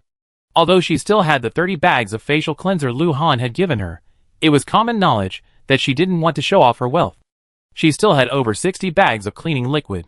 If she traded them, would that be enough to stockpile all the cleanser? But she felt insecure. The rewards for Wang Po's subsequent 50% Easter egg were still unknown. Huapo gritted his teeth. I have something to trade with you. She pulled out an emerald green bracelet. Wampa gave me this after my favorability reached 100. She said she used it to marry me off. If you give me some cleaning supplies, medicine, and food, I give it to you. Jiang Shao blinked. The Easter egg turned out to be a bracelet. Wang Po's heirloom jade bracelet. Explanation: Wang Po's family was a landlord. Later, bandits became rampant, and their wealth was gone, leaving only this bracelet, which is extremely precious. It has no attributes, just an ordinary item, but it looks truly valuable, a piece of jewelry. This stuff looks really valuable. Huapo scratched his head. Of course he knew that, but the problem was that this stuff was only useful for what it was. If it couldn't even pass the first stage, what good would the rest be? Okay, wait a minute. Jiang Shao also knew this stuff was definitely valuable. While she could potentially get a bargain by spending less, she disdained such a move, especially since there were only 2 days left. I give you 60 bags of cleaning solution first. I negotiate the rest for you later. Jiang Shao glanced at Lu Han. Okay. Huapo nodded. Lu Han observed this and snorted. Using his supplies to support another man? Unexpectedly, Jiang Shao came over and sat down next to him. Lu Han stirred the fire with a wooden stick. Why, do you think Huapo is loyal? Jiang Shao didn't hesitate. That's silly. I wouldn't choose him if I were collaborating. He might seem loyal, But blindly trusting someone without knowing the person well won't only protect you, but could also endanger those around you. Although it was to save Wangpa. But if he hadn't blindly trusted his fans, how could Wangpa have been put in danger? Should fans take their resources for granted? Jiang Xiao herself would never do that. Even if she did meet one of her fans one day, she at most give them a few words of warning and some useful information. Whether you can keep playing depends on your own ability. Selling a loyal persona can certainly increase your followers, but it defeats the purpose of the game, and will only halt your exploration. She started live streaming because she wanted to play the game seriously, offering different strategies and analysis, not to curry favor with her fans. Those with similar ideas will naturally understand each other, but those with different philosophies shouldn't be colluding with each other. Naturally, there were still some fans who hadn't left the live stream yet, including some who were fans of Hua Pao. I just said I was a fan of this girl, but why are you now badmouthing Brother Pao? I've been quiet for so long, I have to come out. I really don't like Hua Pao. She's right. Blind loyalty only puts you and those around you in danger. It's just a game. Brother Pao is a streamer. We're all working together to overcome difficulties. Isn't that positive energy? Really? I've seen Hua Pao's live streams before. His biggest traits are forming cliques, being funny, and sensationalizing in games. He's riding on Brother Han's popularity, creating a counter-personality. But his exploration of the game itself hasn't given fans a better experience. To put it bluntly, he's a streamer who sells a persona, not a professional game streamer. What's wrong with game streamers? Don't everyone have a persona? How dare you say Lu Han doesn't? Brother Han doesn't really have one. He said he plays games for the sake of the game itself. If you don't like watching his streams, you don't have to. If you enjoy exploring games, you can share your experiences. It doesn't matter if you're a fan or not, we gather because we love games. Didn't a lot of people claim to be Han's fans early on to get resources? Han has given us some information, but whether they can figure it out depends on the person. Honestly, following Han requires some intelligence. Haha, is that enough to earn over 30 million followers? What's the point of a streamer who doesn't care about his fans? We like streamers because of their inherent qualities, not because they try to curry favor with fans. Besides, Han's own game guides already have a lot of traffic. Why would he need to curry favor? Just watch the stream quietly. I try it myself next time I log in. Lu Han remained non-committal about Jiang Xiao's assessment, feeling strangely cheerful. Want to invest? Jiang Xiao held out the bracelet. Easter egg? Lu Han asked. Yes, after the favorability reached 100, Wangpa gave it to Hua Pao. It's not just valuable, it might be related to the next stage. Investing in it is worthwhile. Jiang Xiao had a hunch. This item, like the golden dragon Zhang Minsheng gave her, might be a token for unlocking the Easter egg in the next stage. The information was hidden in every NPC conversation, but unfortunately, Hua Pao simply treated it as a valuable item to exchange for supplies needed for this stage. Lu Han asked directly, "What do you want?" Jiang Xiao replied, 50% of the monetary income from the next stage goes to me, and you share half of the supplies for Hua Pao. Lu Han was silent, feeling like he'd lost out. He hadn't expected Hua Pao to offer the Easter egg in exchange. If he had known, he should have accepted Hua Pao from the beginning.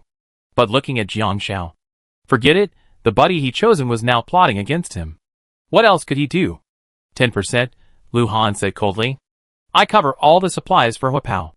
No problem. Jiang Xiao was delighted. She didn't know if anyone would covet this thing being handed to her in front of so many people. Furthermore, Hua Pao was a murderer and plunderer, and easily deceived. There was no telling if he'd turn against her. Lu Han was more capable of protecting it than she was, so a few words were all it took for her to earn 10% of Lu Han's monetary income in the next round, essentially free money. Player Lu Han and player Jiang Xiao established a game contract.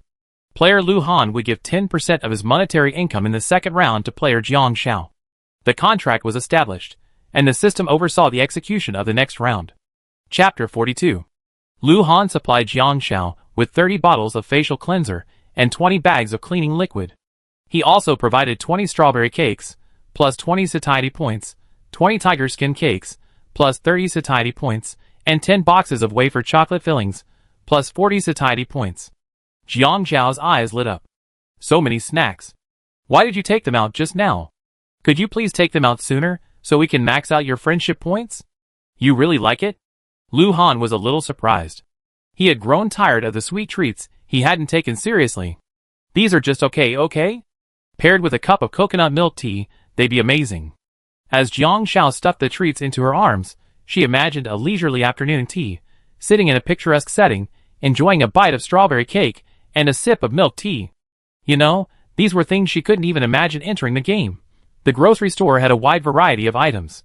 While the snacks she'd chosen were cheap, they didn't increase her satiety, and the tasty foods that did increase her satiety were quite expensive. For example, a pork floss biscuit with a 20-point satiety bonus cost 15 coins at the grocery store, a tiger skin cake cost 20 coins, and a box of wafer chocolate with lava filling was a whopping 30 coins. Buying one would satisfy her craving, 10 would cost a small fortune, and 50 would bankrupt her. Lu Han had an idea. Why not give some more to his friends in exchange for some home-cooked meals?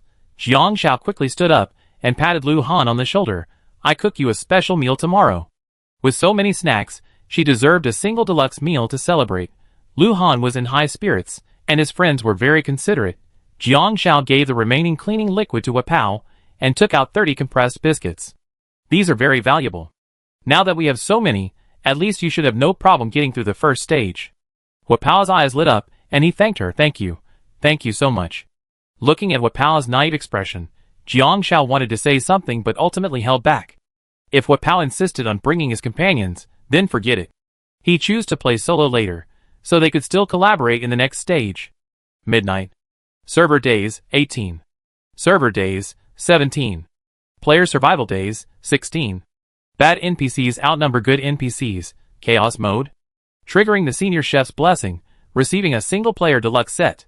Jiang Xiao replenished her satiety and cleaned her warehouse, then reorganized the supplies. Name, Jiang Xiao, real name verification, blessing, senior chef's blessing. Satisfaction, 138 to 150. Cleanliness, 134 out of 150. Stamina, 87 out of 160. Status, none. Warehouse, 2L mineral water, 44, compressed biscuits, 44, facial cleanser, 60, 20L mountain spring water, 94, special darts, 5, single player deluxe set, 3, toolbox, high intensity flashlight, snack box, spicy strips, gummy candies, spicy 5 spice dried tofu, pickled chicken feet, snacks, including some that don't increase satiety, a first aid kit, 19 fever reducers, 18 mosquito repellent and anti-itch patches, 18 hemostatic bandages, 20 burn medication, 19 antidotes, a multipurpose garbage cart, 1 bag of rice, 1 bag of noodles, 20 strawberry cakes, 20 tiger skin cakes, 10 wafer chocolate chips. Survival funds, 886 coins. The warehouse was perfectly full, so I finally felt safe and relaxed to recover my stamina. The town wasn't peaceful at the moment. Even the mayor's office had been harassed several times. The warehouse was actually running low on supplies, but some people refused to believe it. Fortunately, the mayor's protection was strong enough to dissuade them. Mayor, the people outside are all in chaos over supplies. Are we going to let them do this? There's a problem with the prison in South City. A large number of fugitives have escaped. They even have fake IDs, so they'd be discovered if they enter the city, so they fled to our town. There are quite a few desperate criminals among these people, and there's nothing you can do about them right now. The mayor's face was serious. The rescue team will be here soon, and the police will come to hunt them down. Sooner or later, these people will be trapped. A player volunteer, who had been staying with the mayor, looked thoughtful after hearing this. Chapter 43. The food Sister Yun cooks is incredibly filling. But Sister Yun only cooks 1 meal a day, dinner. It must be a hidden rule. So, players have to make their own lunch. Jiang Xiao beckoned Lu Han. Lu Han glanced around, feeling strangely nervous, as if he were about to do something secretly. Shin Jingbing, returning from picking up branches, happened to see, Brother Han, what are you doing with that girl? So sneaky. Who knows? I see that girl and Brother Han flirting. Maybe we're going to have a Sister Han. No way. Shin Jingbing was shocked. No way. Brother Han is a streamer, and this is a game. He's not trying to get banned again. No, I have to go and warn Brother Han. Shin Jingbing hurried after him. Jiang Xiao took a blanket and spread it on the hillside. Sit down. It's not good to have so many people cooking for a small meal. Lu Han sat down as he was told and looked around. The small hills, the grass, and the fresh woods created a picnic atmosphere thanks to Jiang Xiao's preparations. Jiang Xiao took out the deluxe set for one and opened it. Received 1 main dish, pork and chive dumplings. Received 1 main dish, crispy pork belly. Received 1 side dish, cold pork head. Received 1 soup, corn yam and pork rib soup. Received 1 snack, crispy fried pork. Wow! Today's main dish is dumplings. Jiang Xiao narrowed her eyes in satisfaction. I haven't had dumplings in ages, and they come with dipping sauce. 5 dishes in total, all with meat. It was indeed a deluxe set for one. Amazing. 5 dishes? Lu Han raised an eyebrow. The last time he ordered only 4. Jiang Xiao took the first step and picked up the dipping dumpling. Yes, once you max out your blessings and reach the high level, you get the deluxe set for one, but the chance of it happening is low, and you won't get one for several days. Lu Han took a deep breath and dipped a dumpling in vinegar. There were only 10 dumplings. After all, it was a single-person set meal. The crispy pork belly weighed about half a pound, the cold mixed pork head was a small portion, and the corn yam and pork rib soup was also a small cup. Jiang Xiao took 2 bowls and poured half a bowl of soup into each of them. After taking a sip, Jiang Xiao's eyes widened.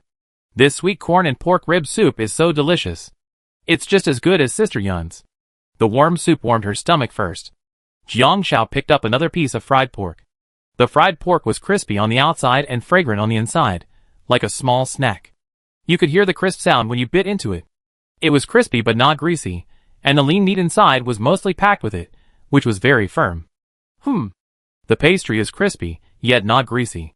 Dipping it in chili flakes is just perfect. The crunchy sound echoes all the way up my cheeks and into my ears. I never expected this little piece of crispy meat to have such a rich history. Like a connoisseur, Jiang Xiao took another slice of cold mixed pork head. The braised pork head was sliced thinly and served with chili oil, Sichuan peppercorns, peanuts, and other seasonings. It was spicy and savory, with crisp bones inside that crackled with a gentle bite. Jiang Xiao's eyes lit up. Delicious. It was spicy, fresh, and fragrant, with a crisp texture. It went really well with rice. It was a shame they didn't have rice for the main course today. The last dish was the pork belly. The crispy pork belly came with a side of lettuce, wrapped in chili flakes and sauce. It was the kind of pork belly freshly grilled at a barbecue restaurant, delivering the satisfying feeling of barbecue.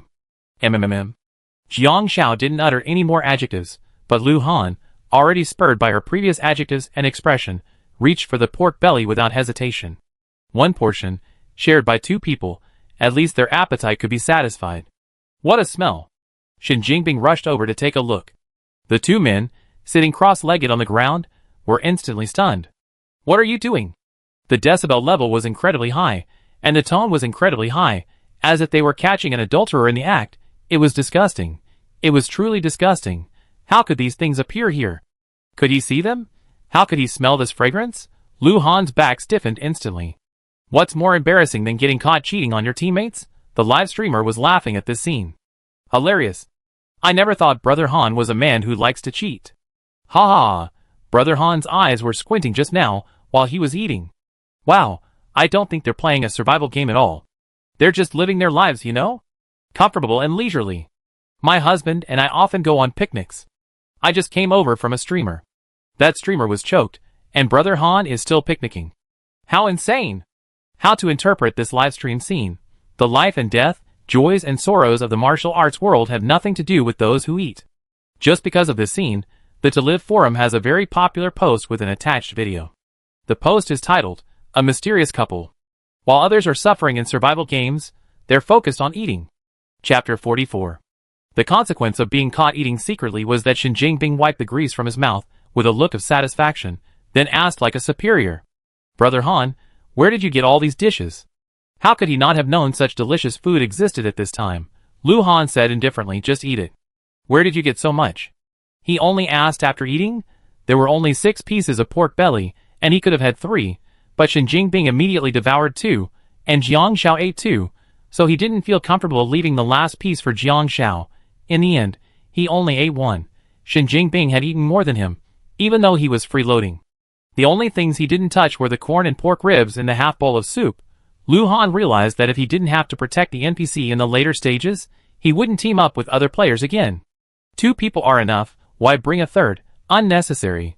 Shen Jingbing, having been bullied by Lu Han, said aggrievedly, Brother Han, I'm number 1 on your list after all. You're eating all the food without me. How unkind. Heh, I known Brother Han was like this for a long time, but it doesn't matter. As long as he's thick-skinned enough, he can get the meat, Lu Han said coldly. It's not mine. Shen Jingbing realized it belatedly, looking at Jiang Xiao with sudden realization. I understand. I'm sorry, sister-in-law. I was careless today. See you in the game another day, I make it up to you. Jiang Xiao, ? Shen Jingbing stood up and walked away. Lu Han waited for Jiang Xiao, who stood up and packed her blanket. Alright, let's go home after we finish eating. Lu Han paused, then suddenly said to Jiang Xiao, the rescue team and the police will be here soon. Did you attack the NPC? Jiang Xiao blinked. Why would she attack an NPC? She only attacks players. Lest Jiang Xiao be unaware, Lu Han reminded her. Someone with the mayor told me this morning that the bad NPCs are escapees from Nanxia prison. Most of them have killed people. The police won't ignore the recent chaos, and anyone who attacks NPCs might be apprehended. Jiang Xiao rolled her eyes. Oh. Lu Han raised an eyebrow. You seem to have known this for a long time. Jiang Xiao thought for a moment. I don't know, but killing is against the law. NPCs have a game IDs, which means they have the legal rights of citizens. The game to live isn't a single survival dungeon, but a vast framework world that simulates real life. Many people assume that disaster strikes, and it's a life-or-death struggle, but that's not the case.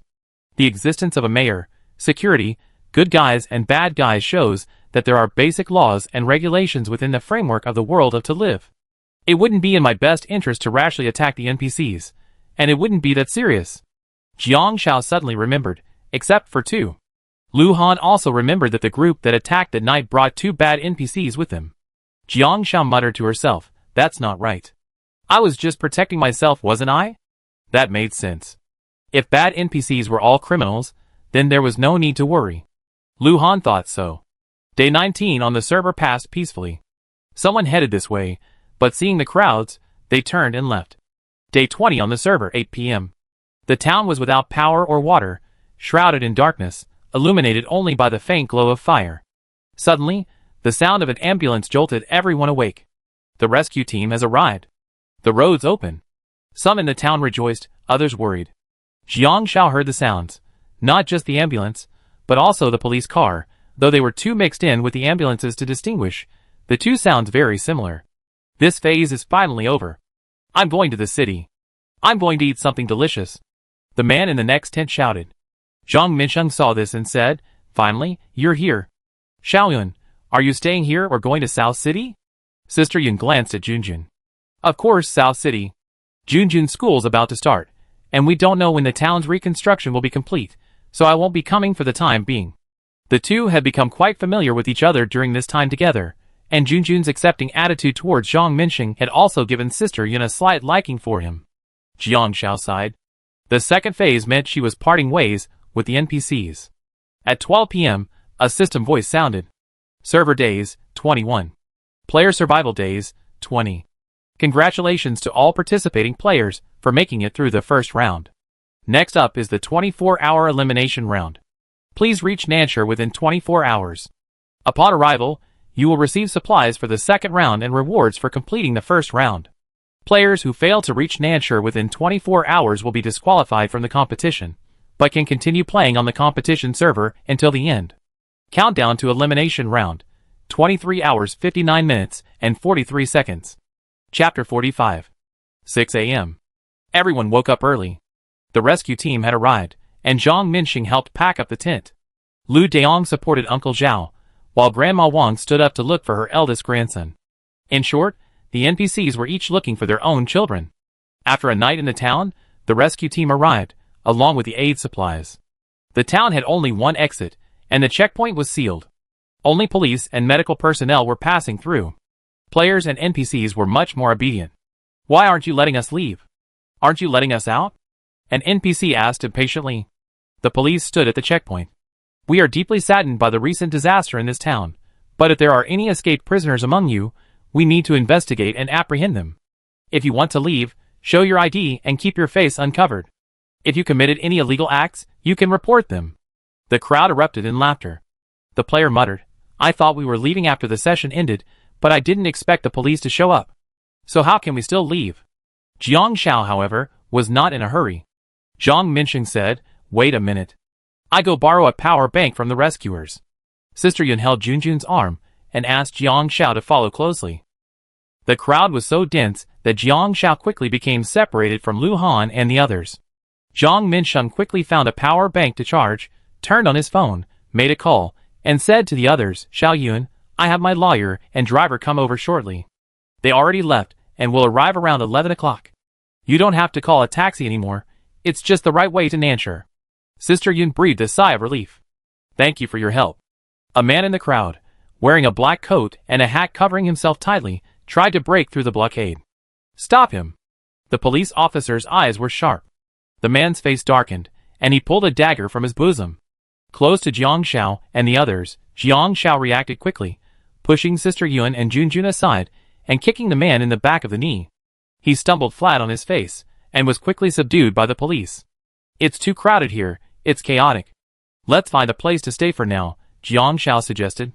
The others agreed and immediately returned to the private restaurant where they had started. The private restaurant was in a state of disarray, but empty. Clearly, staying here would make them easy targets, so no one stayed. Sister Yun, seeing the look of pity on her face, sighed and cleaned up briefly.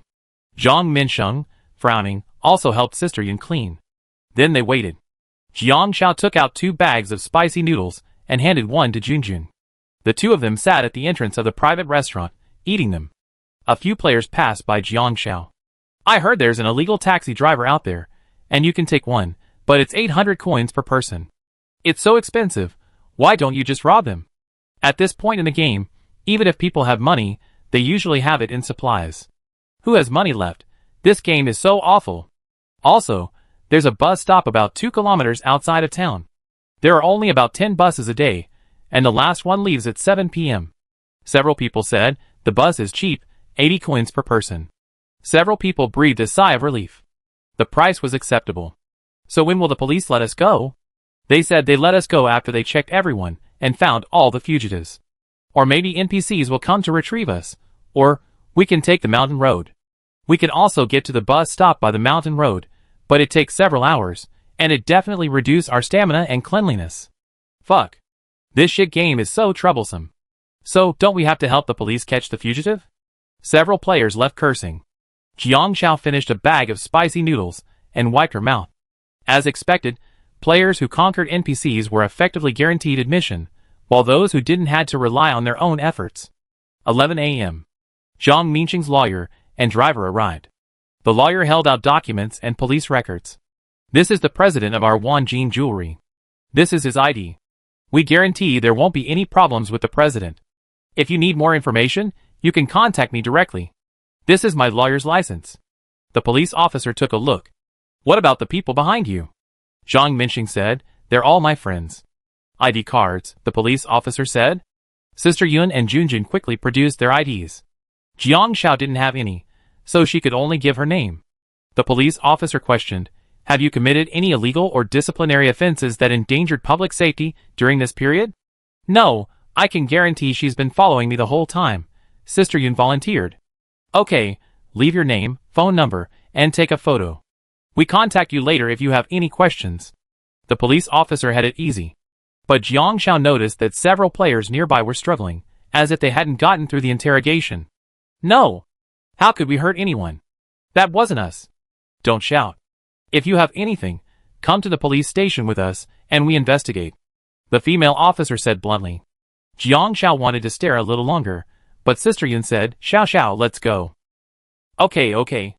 Jiang Xiao nodded. She didn't look any further. The group got into a black business car and headed for South City. A few minutes after leaving town, Jiang Xiao spotted a bus stop and looked away. Zhang Minsheng smiled. Okay, there's water and food on the bus. You can rest for a while after you eat. The lawyer said, Mr. Zhang, you're in good shape. I thought you might be injured. Zhang Minsheng sighed. Thank goodness, Xiao. Tell the driver where you're going, and Uncle Zhang will have him take you there. Jiang Xiao asked, is there a wholesale market in Nanshur? I'd like to see it. The lawyer replied, Nanshur is divided into East, West, and North districts. The South district is a commercial and tourist district, bustling with people. Our company headquarters is also in this commercial district. The North District is home to wholesale markets and more ordinary residents. Good quality goods and low prices are available, and the people are simple and down to earth. The West District is a heavy industrial area, mostly processing plants and other things, and is quite crowded. The East District is a wealthy area, housing prices are high, and the environment and feng shui are excellent. Jiang Xiao nodded in agreement. Okay, then I go to the North District. The lawyer nodded and instructed the driver, then suddenly remembered something and asked Zhang Minsheng, Mr. Zhang, regarding the office building. According to the contract, the other party had to compensate us 10% of the rent for breaching the contract, and they agreed to cover it. Zhang Minsheng frowned. That office building has a great location and a nice environment. I can add 10% to the rent. I'd like to ask if they're willing to rent it to us. The lawyer nodded. We can discuss it, but the chances are slim. An invitation has been sent to this year's Nanshan auction, scheduled for next Thursday at 8 p.m. Would you like to attend, Mr. Zhang? Let's go and take a look, Zhang Minsheng said. The lawyer said nothing more. Jiang Xiao listened intently, and only turned back to rest until the two of them were silent. 11:30. The business car finally entered Nanshur. At the same time, Jiang Xiao received a system notification. Congratulations to the players who entered Nan City within the allotted time and qualified for the second round. One mobile phone and one citizen ID card will be issued. In the first round, players who participated in punishing 3 fugitives will receive a bonus of 300 and a basic survival fund of 2,000 for the second round. At 12 a.m., the second round time will reset, new round tasks will be issued, and a summary of the first round will be given. 2,300? The game is as stingy as ever. Jiang Xiao muttered to herself, then suddenly heard the system voice again. 1,000 coins deposited, currency source, partner contract. Jiang Xiao, ? TSK, so rich, Lu Han, who was supposed to receive 10,000 but only received 9,000, She pursed her lips for a moment. Well, consider it just tax. Chapter 46. Sister Xiao Xiao, goodbye. Xiao Xiao, come visit often. Contact me if you need anything. Sister Yun said goodbye to Jiang Xiao in the car. Jiang Xiao waved. After watching the group walk away, Jiang Xiao took out the item distributed by the game. A mobile phone. But unlike a normal phone, it couldn't be used for games, only for communication, though it did have item descriptions. Mobile phone. The address book contains the contact information of NPCs acquired in the game. The higher the NPC's favorability, the higher the success rate of requests for help from NPCs. In addition, the phone can be used to search for various local information and call emergency numbers like 120, 119, and 110 for assistance. It can search for information, but it can't provide it. Jiang Xiao opened the browser, and a search bar similar to Baidu appeared, but without any ads or pop-up windows. It seemed that players had to explore on their own. Opening the address book. The first one was Jiang Yun, also known as Sister Yun. Jiang Yun, ? 100. Zhang Minsheng, ? 50, plus 50, Zhang Yuan, ? 20. Zhang Minsheng and Sister Yun both have a favorability score of 100, but they're displayed differently because Zhang Minsheng has a hidden favorability score of 50? Jiang Xiao frowned. Does he have to wait? Perhaps he has to wait until Zhang Minsheng and Sister Yun are together before the hidden favorability score of 50 is truly incorporated into his favorability score. She pulled out the ID card issued by the system and saw her name written in 3 large characters, Jiang Area.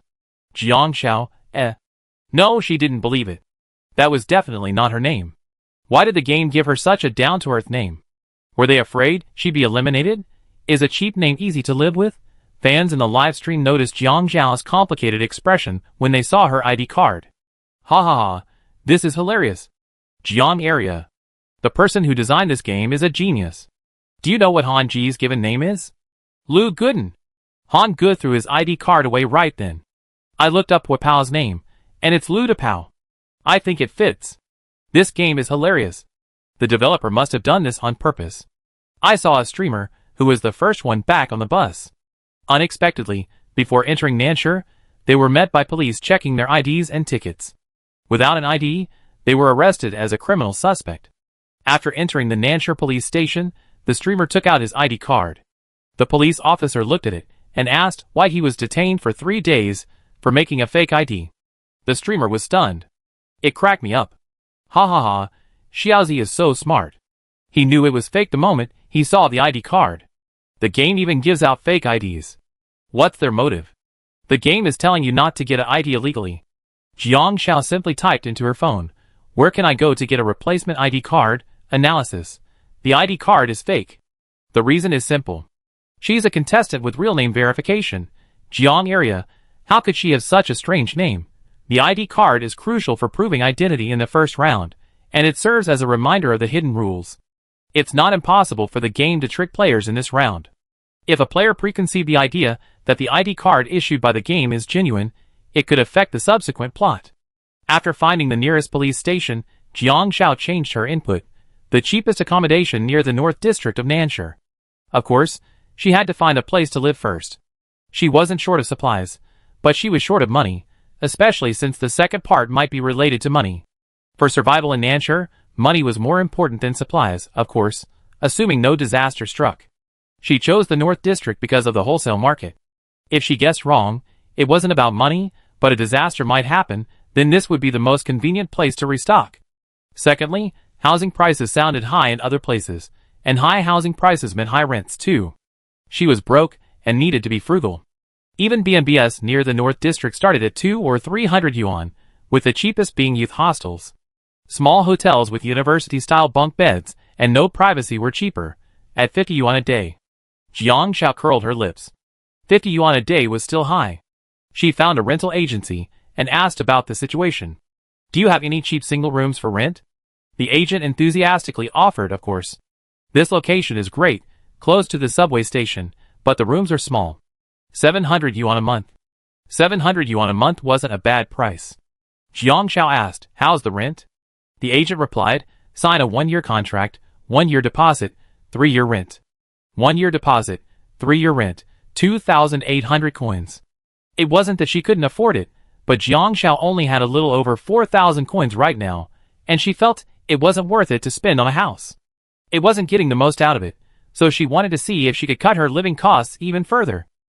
She looked around again and found a loft with a 1-year deposit, but it was 1,500 a month, which meant a 3,000 coin rent. Jiang Xiao gave up immediately.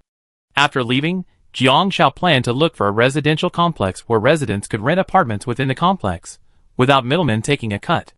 She passed by 2 girls, and one of them noticed the rental agency and asked, "Have you rented a place yet?" "Yes, it's right over at Jiangquan." "How much is it per month?" 1,400. "I'm renting a studio apartment with a living room and 2 bedrooms. It feels a bit overpriced for me to live alone, so I'm planning to find a roommate online." "Wow, that's a steal. My place is only 2,600 a month. But I live with my boyfriend, and he's paying most of the rent, so it's a little easier for me. It's cheaper, but even if I get up at 6 a.m., it takes me an hour and a half to get to the office by subway." The girl sighed. "Then why don't you rent somewhere closer? My monthly salary is less than 4,000. Expensive rent is a huge expense. I already paid 2 months deposit and 3 months rent, which means 2 months salary is gone." "Jiangquan?" Jiang Xiao looked at the map. It was only about 10 minutes away. Her eyes lit up, and she turned to chase the girl who had just spoken. Chapter 47. "Hello, are you looking for a roommate? In Jiangquan?" Jiang Xiao shamelessly chased after them, and asked. The 2 girls were startled. Chen Mingming nodded doubtfully yes. Jiang Xiao politely asked, "Can I share the rent with you? We split the rent. I don't have that much money right now, so I might not be able to pay the deposit. But once I find a job and get paid, I definitely pay you the rent on time every month." Chen Mingming looked Jiang Xiao over. The 2 were not much different in age, and the other girl was also a girl. "Do you need to look for an apartment?" Chen Mingming asked. What apartment did Jiang Xiao need to look for? Just a place to stay would be enough. Was she supposed to take a tent and camp out in the park for the night? It wasn't impossible, but it was inconvenient, and she might get chased away by homeless people. Most importantly, it wasn't safe for a girl to stay out alone at night. Although it was just a game, Jiang Xiao was aware of the situation. "No, as long as I have a place to stay, that's all. I looked at the cheapest youth hostel nearby, and it's 50 yuan a night. I don't have that much money, and I haven't found a job yet," Jiang Xiao said. Chen Mingming was actually tempted, but she continued, "I want to share a room, but I have some requirements for my roommate. Are they acceptable? You decide." First, I need a recent medical report from my roommate. No infectious diseases are necessary. If there are any, I'd like to know the details before making a decision. Of course, I respect their decision. Second, I hope my roommate respects my privacy, doesn't touch my things without permission, and keeps the common areas as clean as possible. Third, don't bring friends of the opposite sex over to stay overnight. Qin Mingming thought for a moment, then, unable to think of anything else, said, "That's all for now. We work it out later. Physical examination, keep common areas clean, and don't bring friends of the opposite sex over to stay overnight." "No problem. I get the physical tomorrow, and show you the report later, okay?" Jiang Xiao said quickly, a satisfied look on her face. Qin Mingming nodded. "Sure. Leave me your phone number. I'll be home tomorrow, the weekend, so you can contact me anytime. The house I'm renting isn't big, but it's fully equipped. You need to bring your own sheets and quilts. I'll be staying in the master bedroom, and you'll be staying in the second bedroom, which is smaller. Contact me tomorrow to view the house, and we determine how much rent each of you will contribute." "Okay."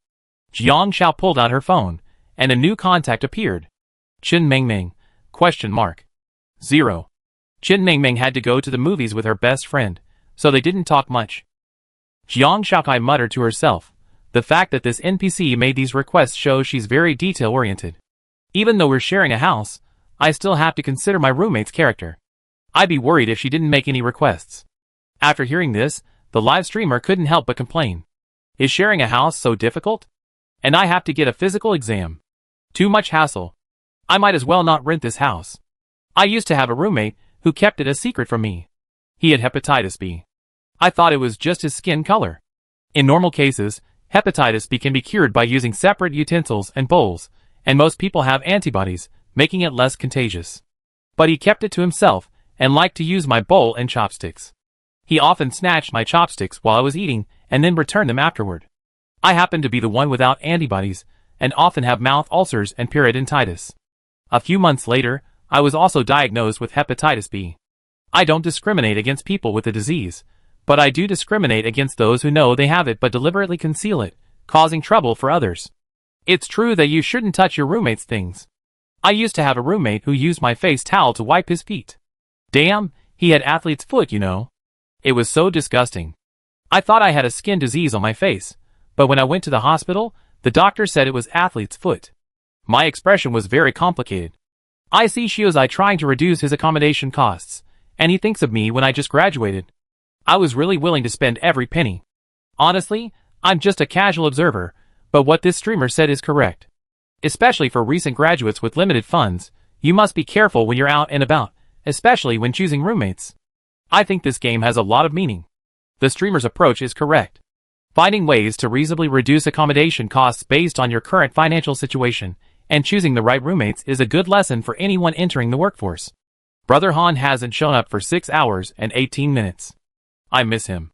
Jiang Xiao checked the time. It was already 4 o'clock, and the police station closed at 5. Jiang Xiao quickly took a taxi and spent 12 coins to go to the police station to see if she could get a new ID card. Chapter 48. The in-game ID card will appear immediately.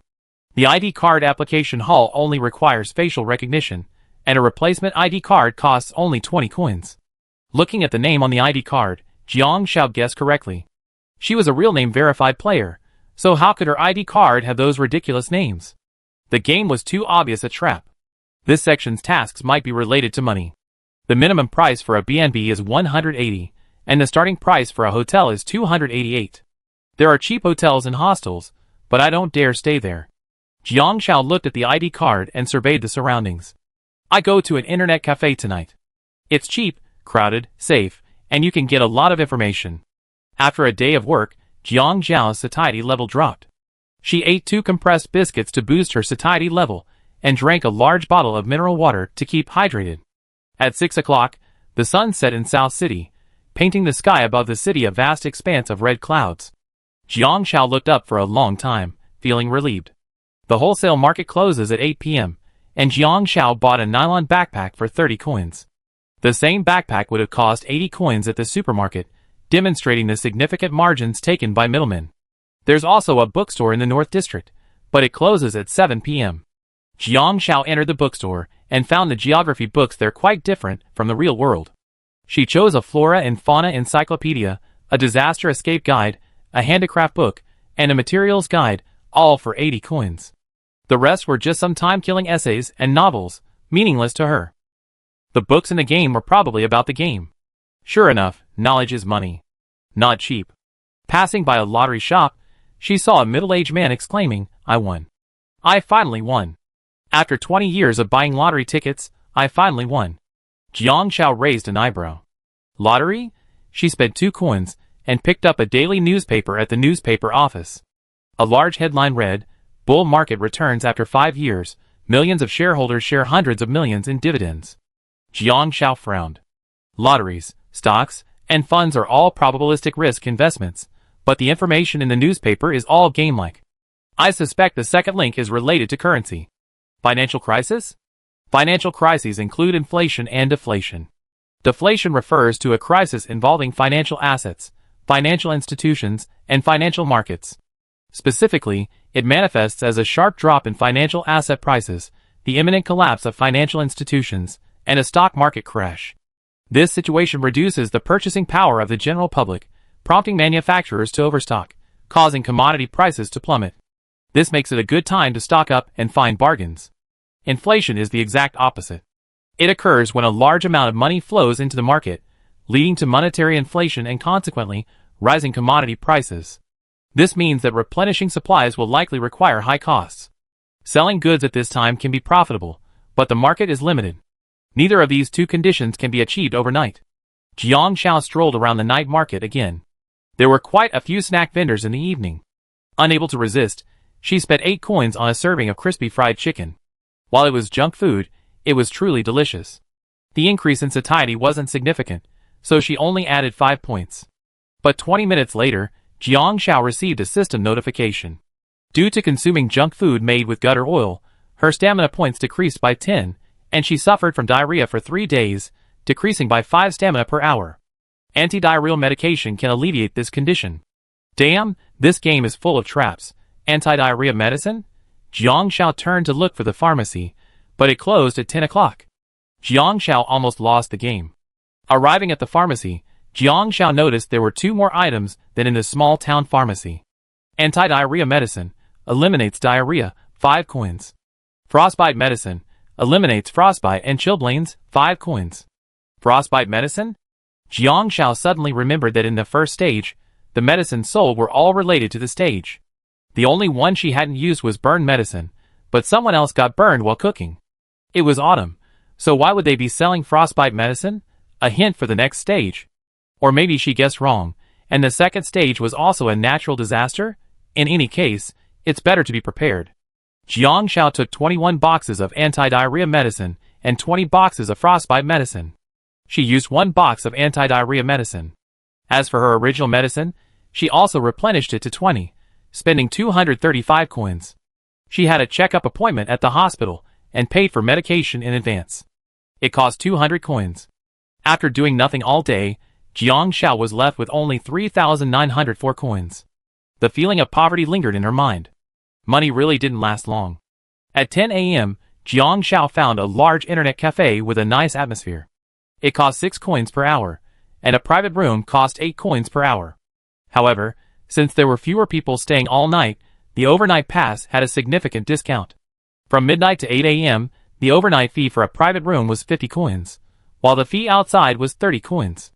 Jiang Xiao used the midnight pass from 10 a.m. and spent 62 coins. It was more expensive than staying in a youth hostel, but it seemed safer.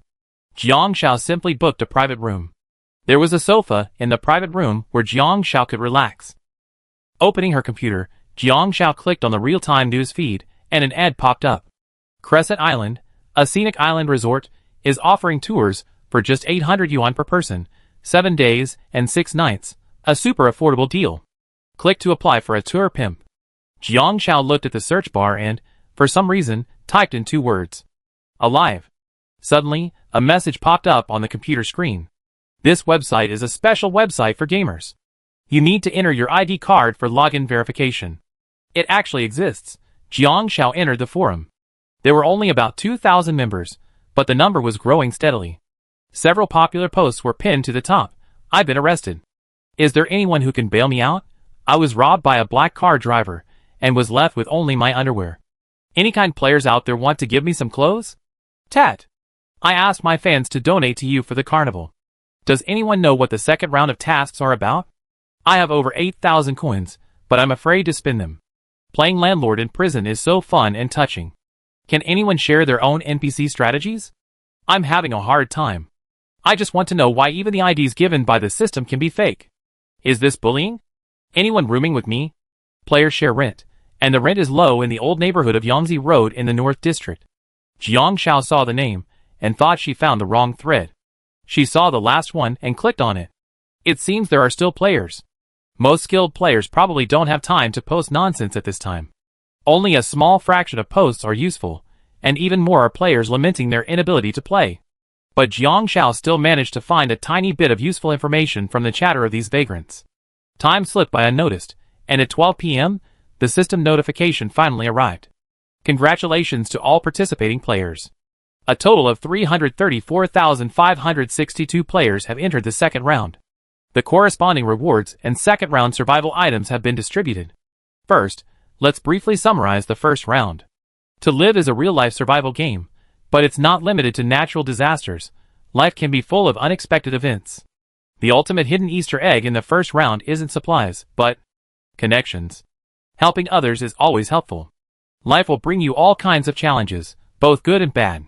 Learn to observe NPCs, analyze their expressions and gestures, distinguish between good and bad, and build healthy, long-lasting friendships. Quality, not quantity, is key to having friends. Good friends will be your greatest life support, helping you through difficult times.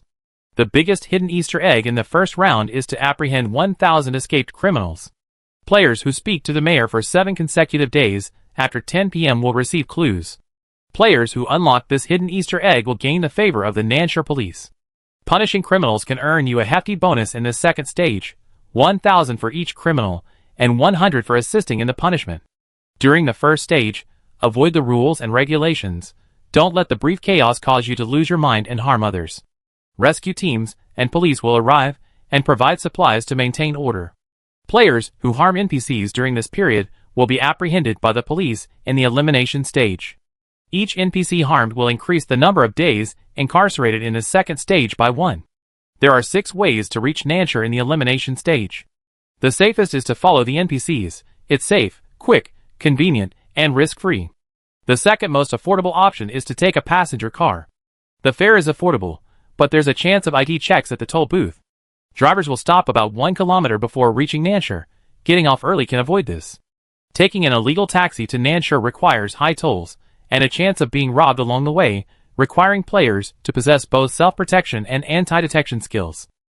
Players with moderate or severe bleeding can enter Nanshire via ambulance for free, but must also remain in the hospital for 3 days.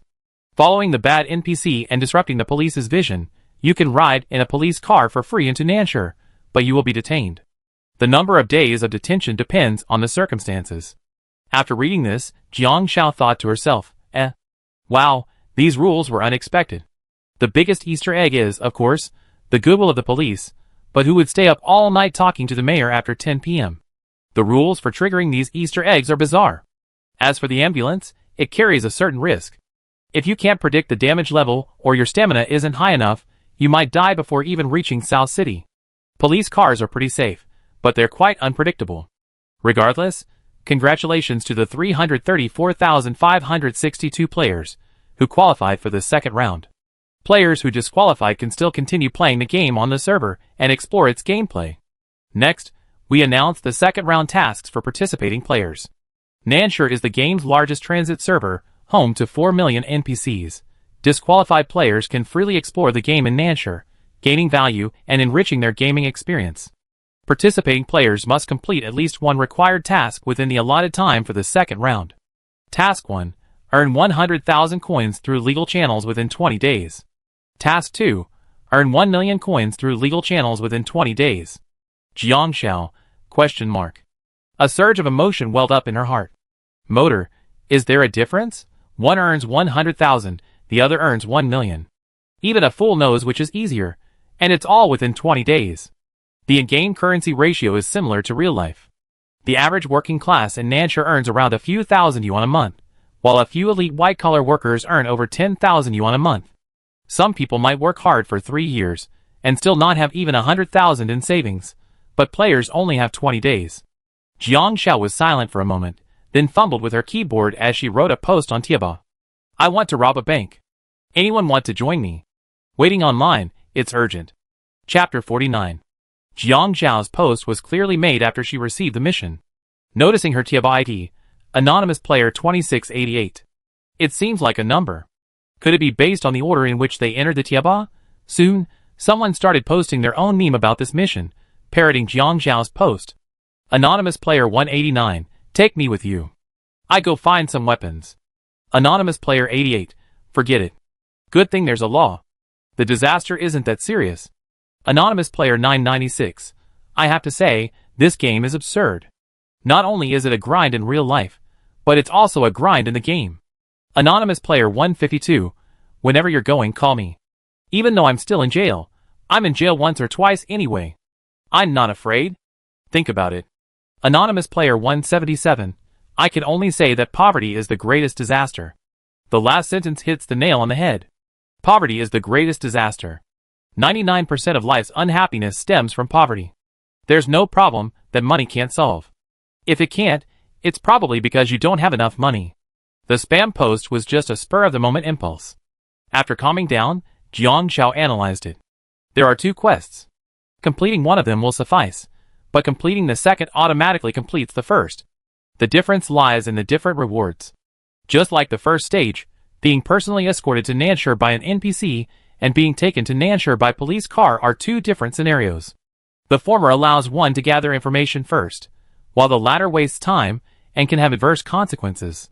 Noting her stamina, Jiang Xiao used 2 facial cleansers, regained her cleanliness, and rested on the sofa. No one disturbed her during this time. Once her stamina was fully restored, the player would automatically wake up.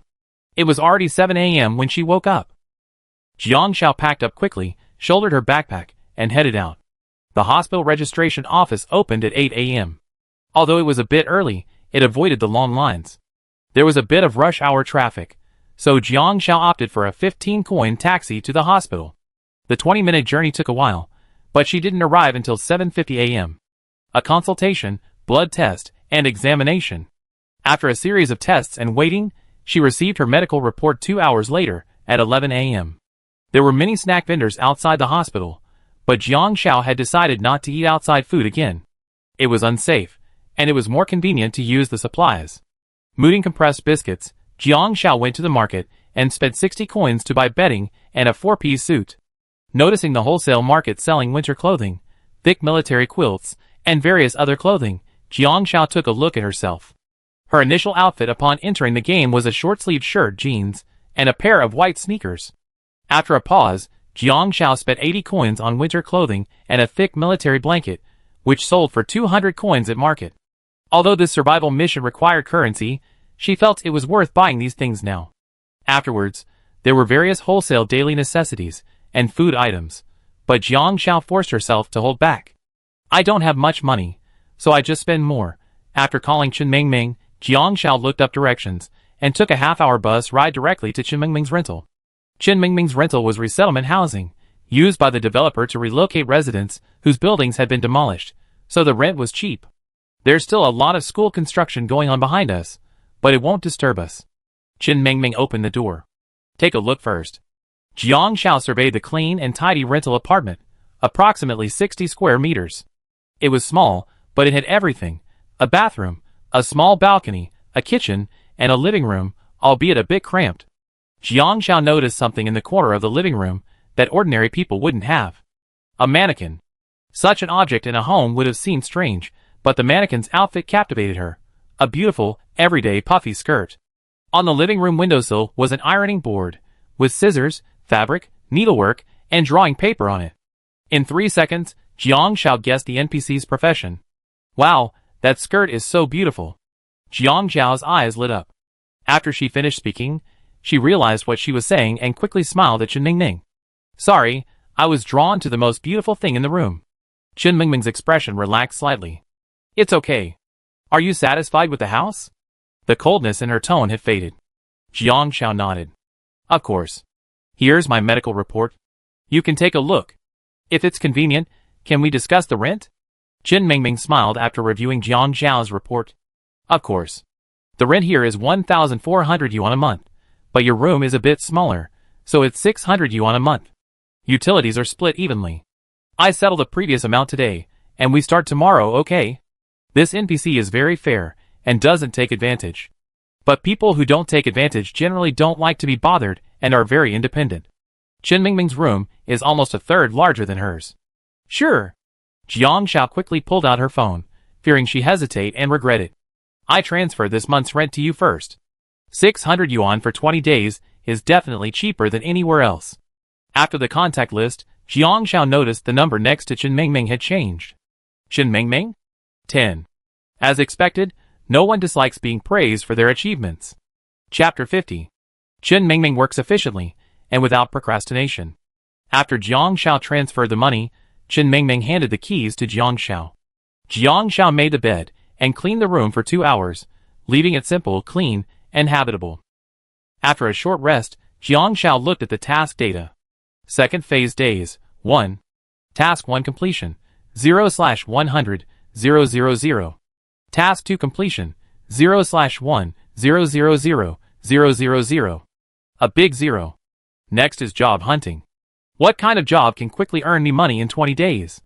Civil servants, long-term clerks, and ordinary office workers. These jobs don't pay much, but they're stable and risk-free. As long as the company goes bankrupt, you have a job. You also have to work overtime, which consumes a lot of time. If there weren't any missions, you could just muddle through, but unfortunately, there are missions. There are many ways to make a lot of money, like financial stocks, lotteries, and mutual funds. These all require capital and carry risk. Jiang Shao had no capital and didn't want to take the risk. Salespeople can also make money. Reselling goods requires catering to the market. Wholesale goods from the North City, and then sell them in the South City. You definitely make money, but it's tiring and the income is unstable. If the goods you choose don't sell well, you have to bear the risk yourself. I don't have much capital, and I'm afraid of being overwhelmed with inventory. Jiang Shao tapped her chin. It seems the real hurdle in this second stage is career planning. Everyone needs a career to support their family. You should take on as much responsibility as you can. She glanced at her phone. She had a vague idea of what kind of Easter egg Zhang Minsheng was in the second stage, and she also knew what Zhang Minsheng needed. But her favorability level hasn't reached 100 yet. She might be waiting for the right time. She needs to make preparations before the opportunity comes. There's something in life that's hard to control called opportunity. When it comes, you must be prepared, otherwise, even the duck in your mouth might fly away. Jiang Shao set out. It took 2 hours by subway to reach the South District. Jiang Shao went straight into a luxury goods store. Hello. The dignified and beautiful salesperson saw Jiang Shao, looked her up and down, and then a hint of contempt flashed in her eyes. We're a high-end brand store. The minimum purchase is 30,000 yuan. What can I do for you? Well, quite practical. Jiang Shao said, I'm here to apply for a sales position. What are your requirements? She had actually seen it outside. The salesperson's base salary started at 4,000 yuan plus commission, but they needed to have a good appearance and temperament, be between 18 and 35, and be female. Sorry. When the other person heard that Jiang Shao was applying, her expression changed subtly. The middle-aged woman at the cashier looked up and walked over to Jiang Shao, eager to examine her from head to toe. After a moment, he smiled and said, Okay, but we have a 3-day etiquette training program for high-end luxury goods sales. Is that acceptable? Jiang Shao pondered for a moment. Thank you. I think about it. He turned and left. Someone behind him continued to chatter, but Jiang Shao ignored them. After leaving, Jiang Shao muttered to herself, luxury goods sales also pay high commissions, come with etiquette training, and have certain requirements for women's age and appearance. It seems my appearance still meets their requirements. I was wrong. I consider it a second option. The live streamers heard Jiang Shao say this and exclaimed, Ha ha ha, Xiaozi is so narcissistic, praising himself in disguise. My wife is really beautiful. She looks like a first love, and her legs are long. What's that old woman? We don't accept husband fans here. Get lost. How dare you mess with Brother Han's couple? What's Brother Han doing right now? Curious. Ha ha ha, Brother Han is chauffeuring a rich guy. This is hilarious. Although Brother Han drives a $1 million commercial vehicle, his real identity is a driver with a monthly salary of $5,000. In the back seat, the boss is having sex with a girl, and Brother Han can only squat behind the car and smell the exhaust fumes. Ha ha ha, a famous scene. I want to see Brother Han smell the exhaust fumes. Come over later. I don't know why you're so happy. Woohoo. Anyway, it's so sad. The rich are thriving, while the poor can only work part-time jobs. Even looking for a job is looked down upon. This game is a perfect reflection of reality. Chapter 51. Jiang Xiao spent 3 hours that afternoon scouting almost every corner of the South District's business district. She found the largest rental and sales agency. Her satiety, cleanliness, and stamina were rapidly decreasing. Jiang Xiao ate a piece of compressed biscuit, drank a bottle of water, and used a bottle of facial cleanser to boost her stats and prevent her stamina from depleting faster. Being a real estate agent doesn't require any professional qualifications, just clear speech is enough. And salespeople like her don't even have to punch in. The sales agency's supervisor, Jiang Xiao's direct supervisor, told her the probation period is 2,000 yuan for a 3-month period. If sales reach 1 million yuan within 3 months, you meet the requirements and qualify for 5 social insurances and 1 housing fund. You can start your probationary period now with your ID card. There will be basic training every morning from 9 to 11 a.m., which you can attend or not. I send you basic information on resale and releasing of pre-owned properties, shops, and office buildings, as well as commissions via your phone. Okay. Jiang Xiao nodded. Thank you. She didn't move for the first day. A new contact appeared on her phone, Lina. Jiang Xiao didn't stay at the agency. These agents are generally freelancers, only coming in when they confirm a client's purchase or lease contract.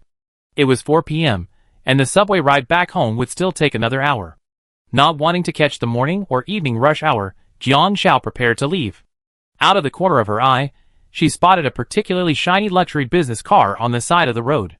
A man leaned against the car door, looking remarkably relaxed and familiar. Jiang Xiao raised an eyebrow and walked over. Wow, just 1 day since we last met, and Mr. Lu's already driving a $1 million luxury car. A glint flashed in Lu Han's eyes. Experienced driver? The next moment, Jiang Xiao tilted her head and asked. Lu Han, Don't expose it, okay? Let's save each other some face. Yeah. Lu Han asked, did you find a job? Jiang Xiao stroked the $1 million luxury car. Yeah, a salesperson. I get commissions when I sell. They were all from the lower class. Lu Han raised an eyebrow. If I have the money, I buy you too.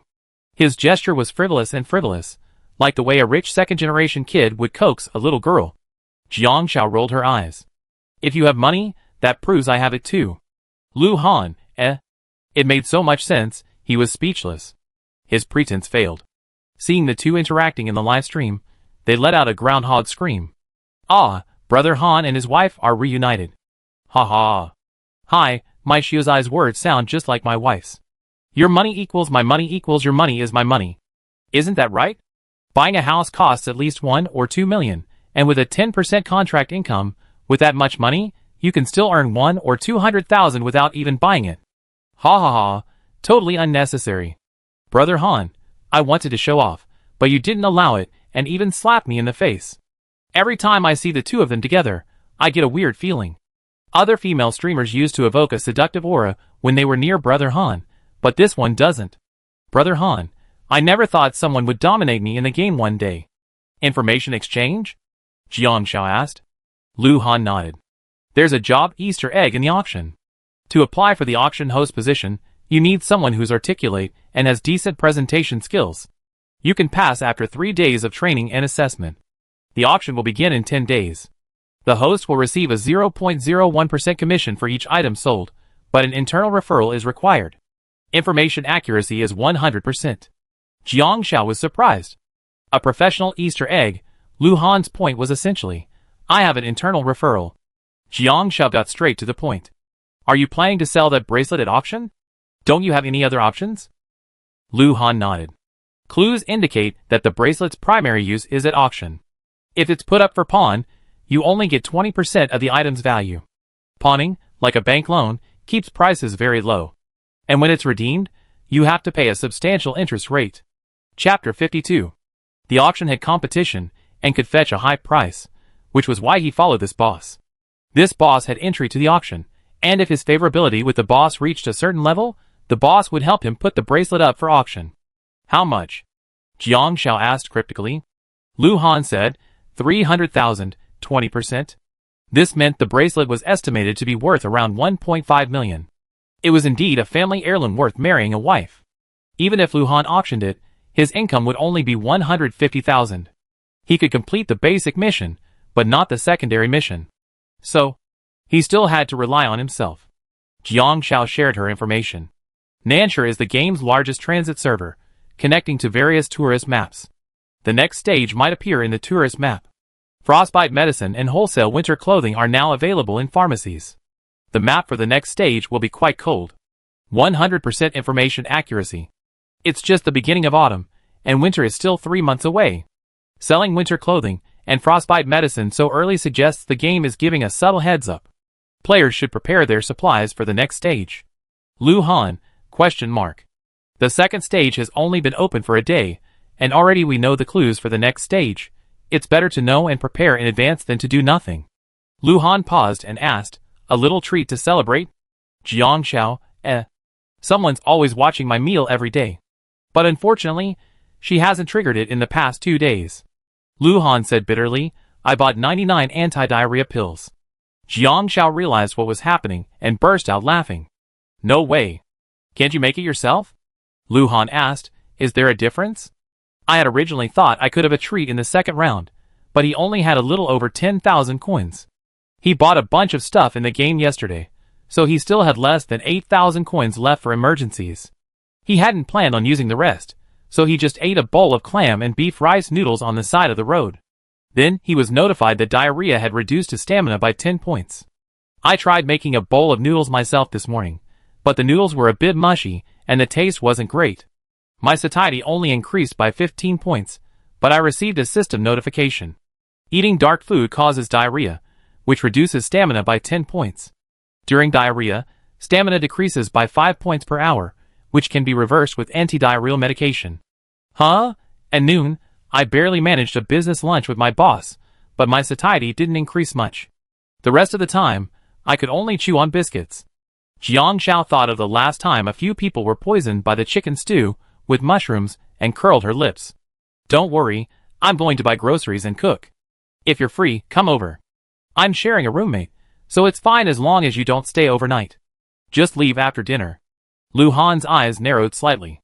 Staying overnight? What a lewd and treacherous thing to say. Just as he finished speaking, Lu Han received a call, and his tone immediately became respectful. Okay, boss. I pick you up tonight. Jiang Shao was a little surprised.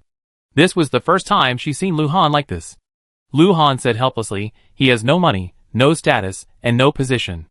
This NPC is very proud, and likes people to treat him with respect. Jiang Shao sighed. Making a living isn't easy. Just as she was about to leave, Lu Han opened the car door. Address? I got time to take you right now. Don't worry about my work. Jiang Shao, Can you please delete those I got time to eat right now words on your face before you speak? Reluctantly, Jiang Shao got in the car. Let's go buy groceries first.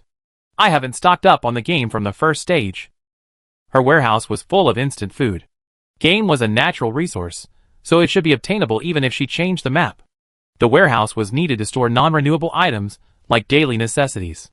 Chapter 53. There are vegetables nearby, and the prices are very low. Meat costs just over 10 coins per pound, and a large bundle of vegetables costs just a few coins. Jiang Shao picked up a tomato. Cultivated tomatoes. Description: vegetables grown in the cultivation shed increase satiety after cooking, but have no special effects. As expected, Lu Han paid for the vegetables, and Jiang Shao was in charge of selecting them. But even buying vegetables can be tricky.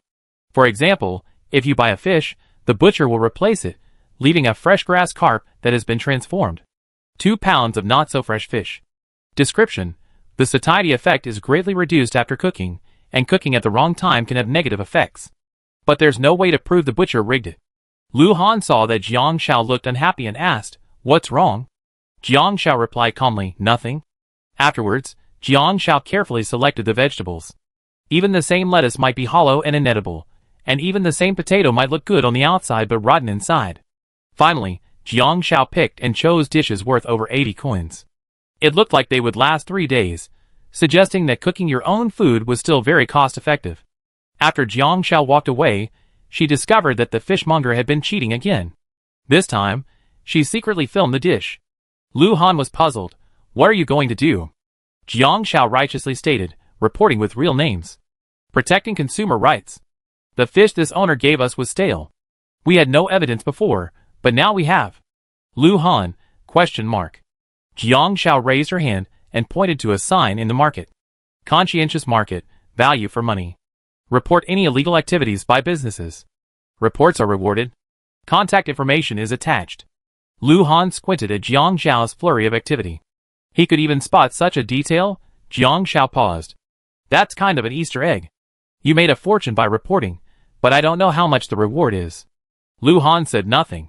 The two of them got in the car and headed for the complex. It was already 5:30 when they got home. Jiang Xiao opened the door and went in. There are disposable shoe covers on the shoe cabinet.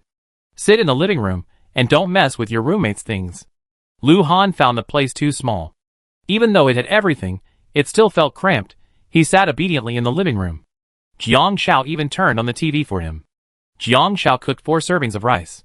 If his roommate came home early, they could eat together. If not, she'd make fried rice the next morning. She made scrambled eggs with tomatoes, a braised fish, and stir-fried pork belly with leeks. She also added a white radish soup and used chili peppers and light soy sauce as a dipping sauce. It took over an hour. Jiang Xiao looked at the braised fish. Home-style braised fish. Description: tastes good, but the fish isn't very fresh.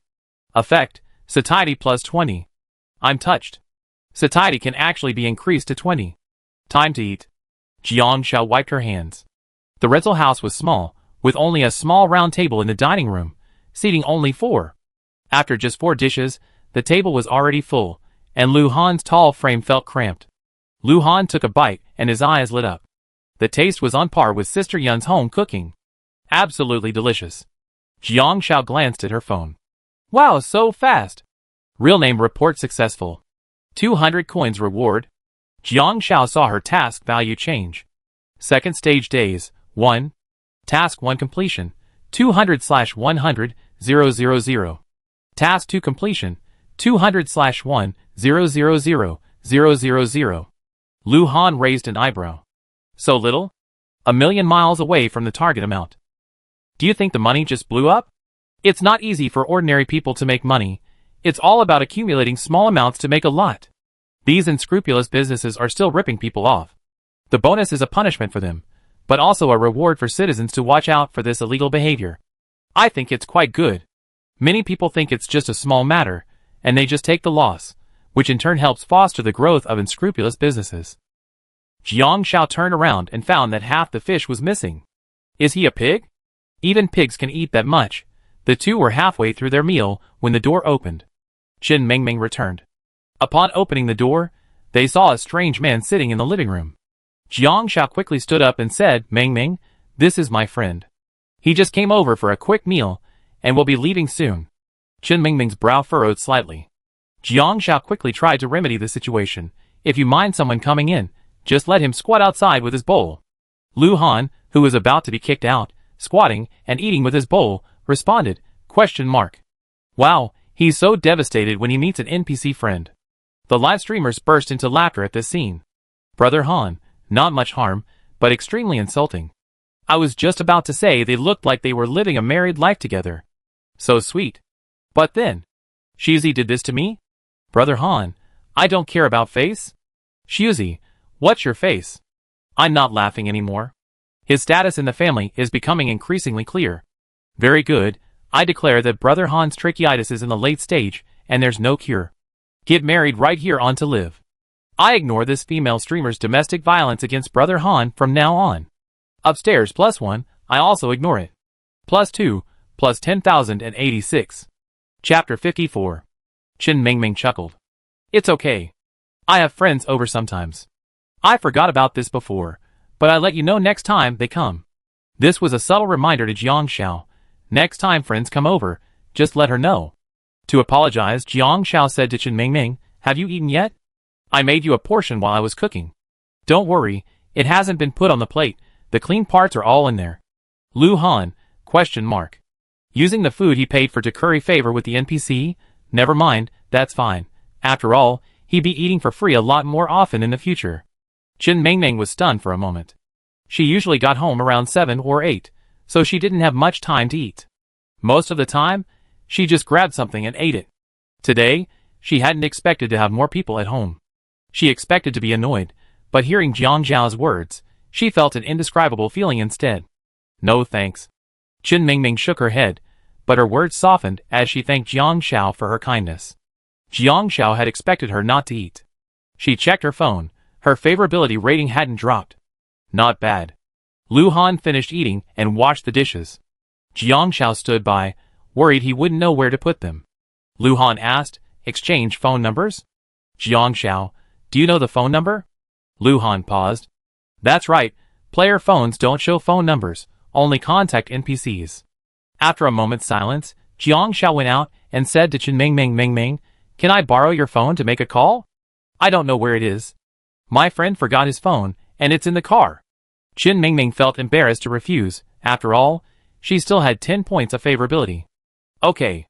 Chen Mingming opened her address book and tapped Jiang Zhao's number, dialing it directly.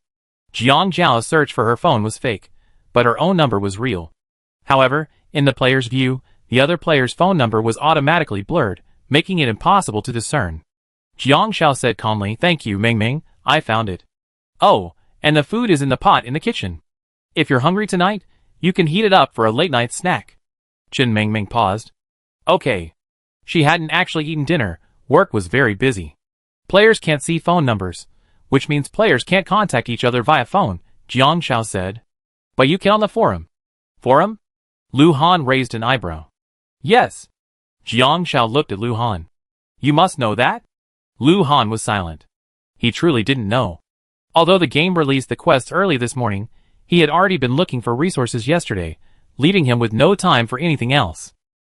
Only Jiang Zhao, bored in the internet cafe that evening, had this thought struck him. Lu Han used his phone to log into the forum, and found over 4,000 people already there. His ID, Anonymous Player 4444. How damn lucky. What's your ID? Lu Han asked.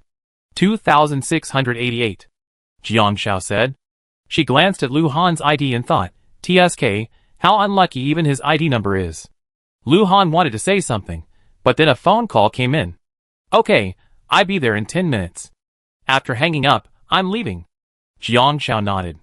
By the way, Lu Han raised an eyebrow. Is your room the one next door? Huh? Jiang Zhao was puzzled.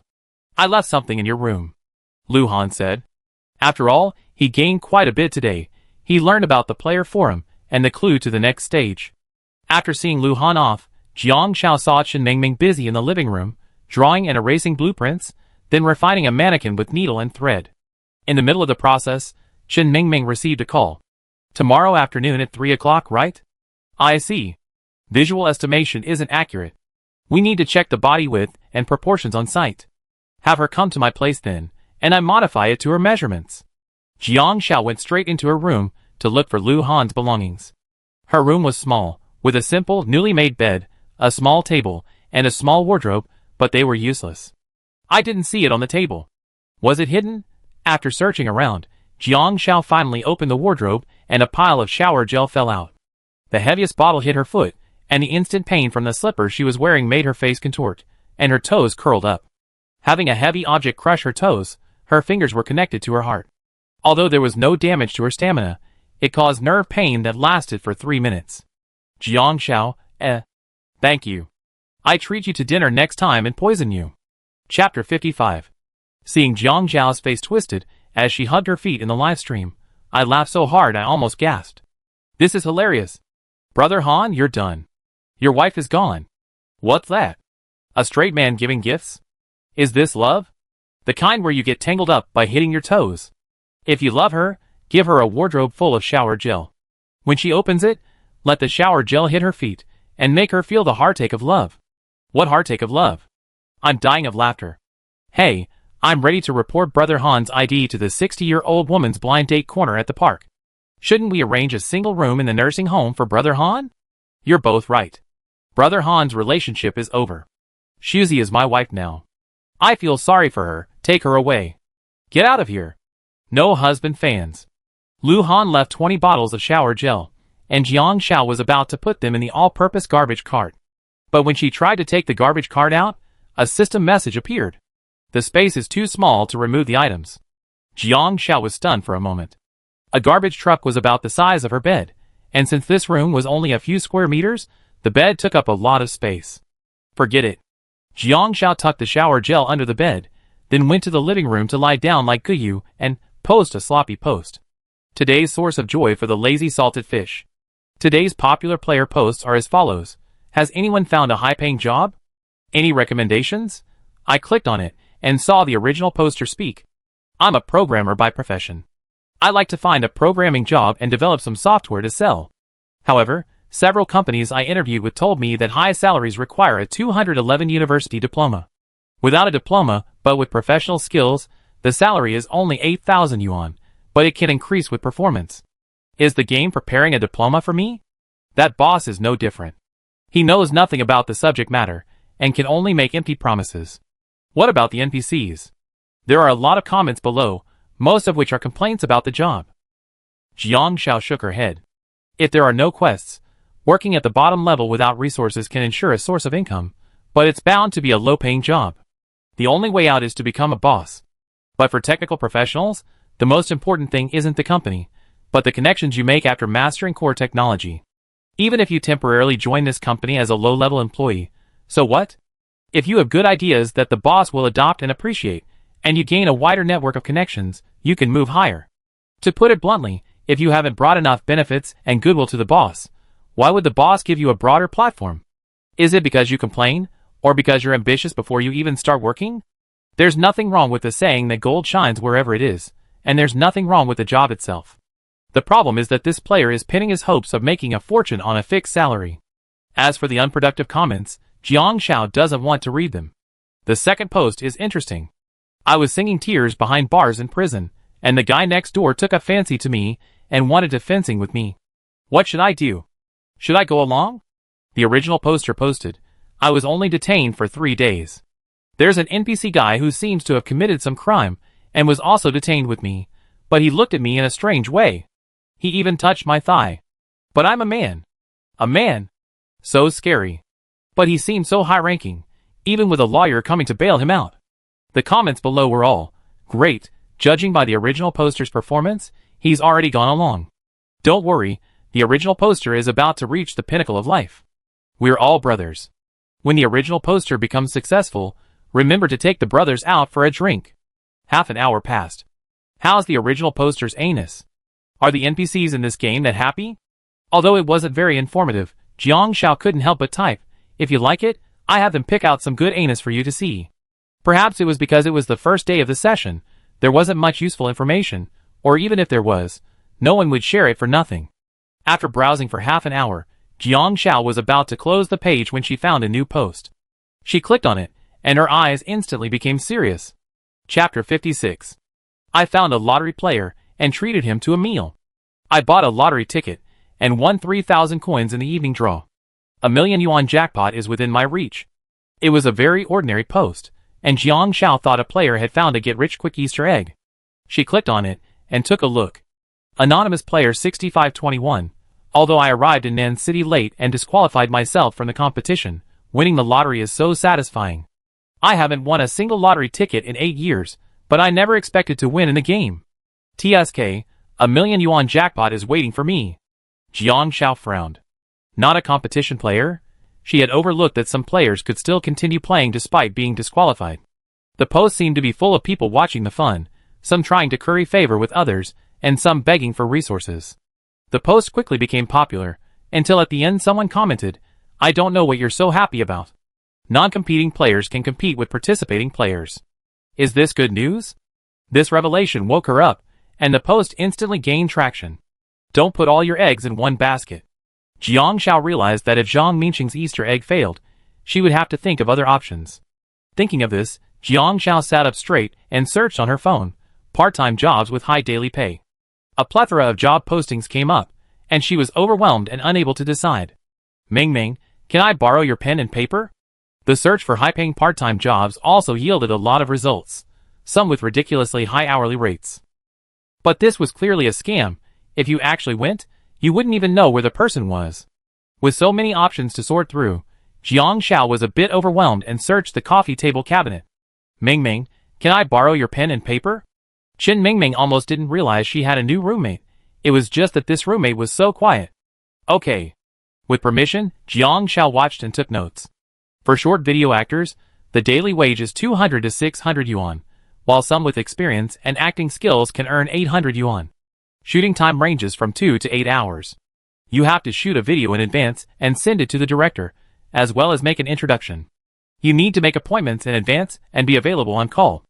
Essentially, this is like a middleman for extras on the set, and there's a high probability they take a cut. But it's not bad. If you're looking to sign with an agency, forget it, but being an extra is fine. For cover modeling shoots, the hourly wage is 300 to 5,000 yuan, probably depending on your fame within the industry. But this company's business license proves it's from a legitimate, major magazine company. The model's height requirement is 178 centimeters or higher, 90 kilograms, and they need a model card. If you're shorter, they need to have good proportions. I'm 163 centimeters tall, which is a bit off, so I'm not sure if they accept someone shorter. Jiang Xiao wrote. Read on. This e-commerce customer service position has a base salary of 8,000 to 12,000 yuan, and commissions of tens or even hundreds of thousands per month, and there aren't any requirements. There's no such thing as a free lunch. I don't dare go for it. I only do things that will make my life unpredictable. In short, Jiang Xiao muttered as she pressed the envelope. 9 out of 10 job postings are scams. After finishing the last detail, Qin Mingming felt a little hungry and stood up to eat something. Jiang Xiao glanced past her and went into the kitchen. She opened the pot and found a bowl of vegetables still inside, untouched. 3 dishes were combined on the entire plate, along with a bowl of rice, still warm and cool. But the aroma that caught her nose piqued Qin Mingming's appetite. This dish was incredibly fragrant. For some reason, she couldn't resist picking up a piece to taste. The scrambled eggs with tomatoes were delicious, and the stir-fried pork belly with leeks was a homely dish that went well with rice, making it tempting to add a bowl of white rice immediately. Qin Mingming, A difficult decision arose within her. Should I cook dumplings or accept my roommate's feeding? I owed my new roommate a favor by eating, but compared to the food, frozen dumplings were clearly just a subpar meal. Chapter 57. Jiang Xiao, I eaten the rice in the pot. How much did you spend on groceries today? I give it to you. Finally, Qin Mingming poked her head out of the small kitchen. Jiang Xiao's eyes curved. No need. I just made it. I can cook for 1 or 2. If you like, just pay for the groceries next time I go shopping. The tone was incredibly friendly. Looking at the messages on her phone. Qin Mingming? 20.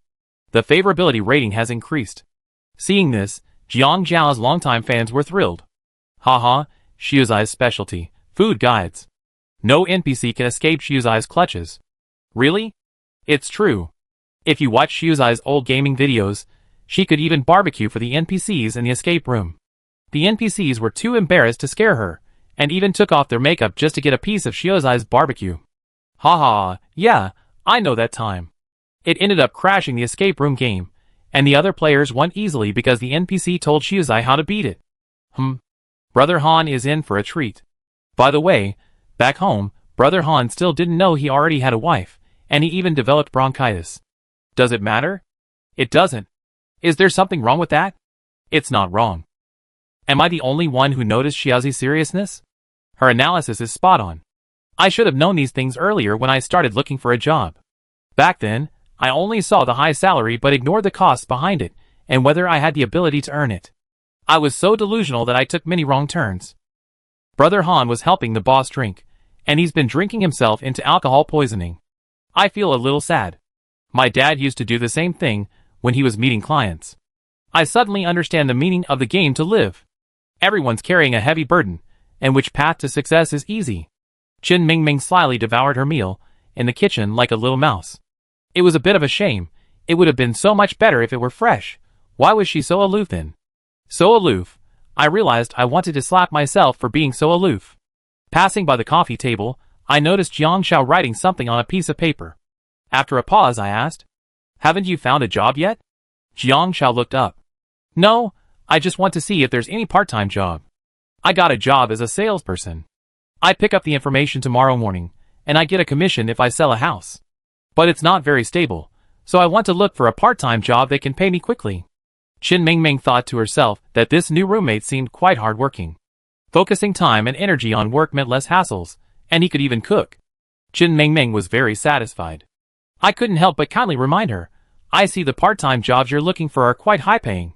These high-paying part-time jobs aren't easy to get these days, and they're probably just phishing scams. They're selling dog meat under the guise of sheep meat." Jiang Xiao nodded. "Thank you. I do some screening. Don't worry. Okay, then I go take a shower. If you want to, wait half an hour until I'm done before the hot water comes back," Qin Mingming said. "Got it." Jiang Xiao nodded. There was a post on her phone about training to become an internet celebrity female anchor, a base salary of 30,000 yuan per month plus commission. With a good image and good temperament, anyone with potential could be trained. Jiang Xiao didn't even bother to look at it, muttering, "There's no such thing as a free lunch. Fake orders are an old trick to cheat people out of money. There are code writers, but why would they offer such easy and lucrative work? Don't trust them without reliable channels." Side. High-paying part-time jobs still depend on whether your skills match them. There are many traps that can be daunting, so be sure to be rational when selecting. I can't earn much from these part-time jobs right now, but as I gain experience, my salary should increase quickly. Jiang Xiao was confident. After looking down for a long time, Jiang Xiao stood up and stretched, noticing something on the sofa. "Huh?" Chapter 58. "Xiaohan, you did well tonight. Mr. Zhou taught you well. Young people these days are too impetuous. You're steady and attentive. You can see what Mr. Jiang likes. You contributed greatly to this deal. As for the matter you mentioned, I also keep an eye on it for you, and see if I can add an extra item to the auction in my name. Of course, it shouldn't be a problem unless there are any unexpected problems." "Thank you, Mr. Zhou." Zhou Wenli patted Lu Han's shoulder with satisfaction. Lu Han heard a series of reminders in his mind. Nan City's first investor's favorability reaches 50, activating the investor's blessing Easter egg. Nan City's first investor's blessing Easter egg, invest 3 times to activate the primary investor's blessing. Excessive drinking can lead to alcohol poisoning, which reduces your stamina by 1 point every 3 minutes. Using a hangover soup can alleviate this, preventing you from falling asleep. Lu Han, hangover soup? Where can I find that kind of thing at this hour? Pharmacies here close at 10 p.m. at the latest. He pinched his brows. "Mr. Zhou, I've been drinking tonight and can't drive. I call a designated driver to take you home." It's okay. You should go home and rest early too." "Okay?" "Sure," Lu Han said. The boss could say no, but he couldn't.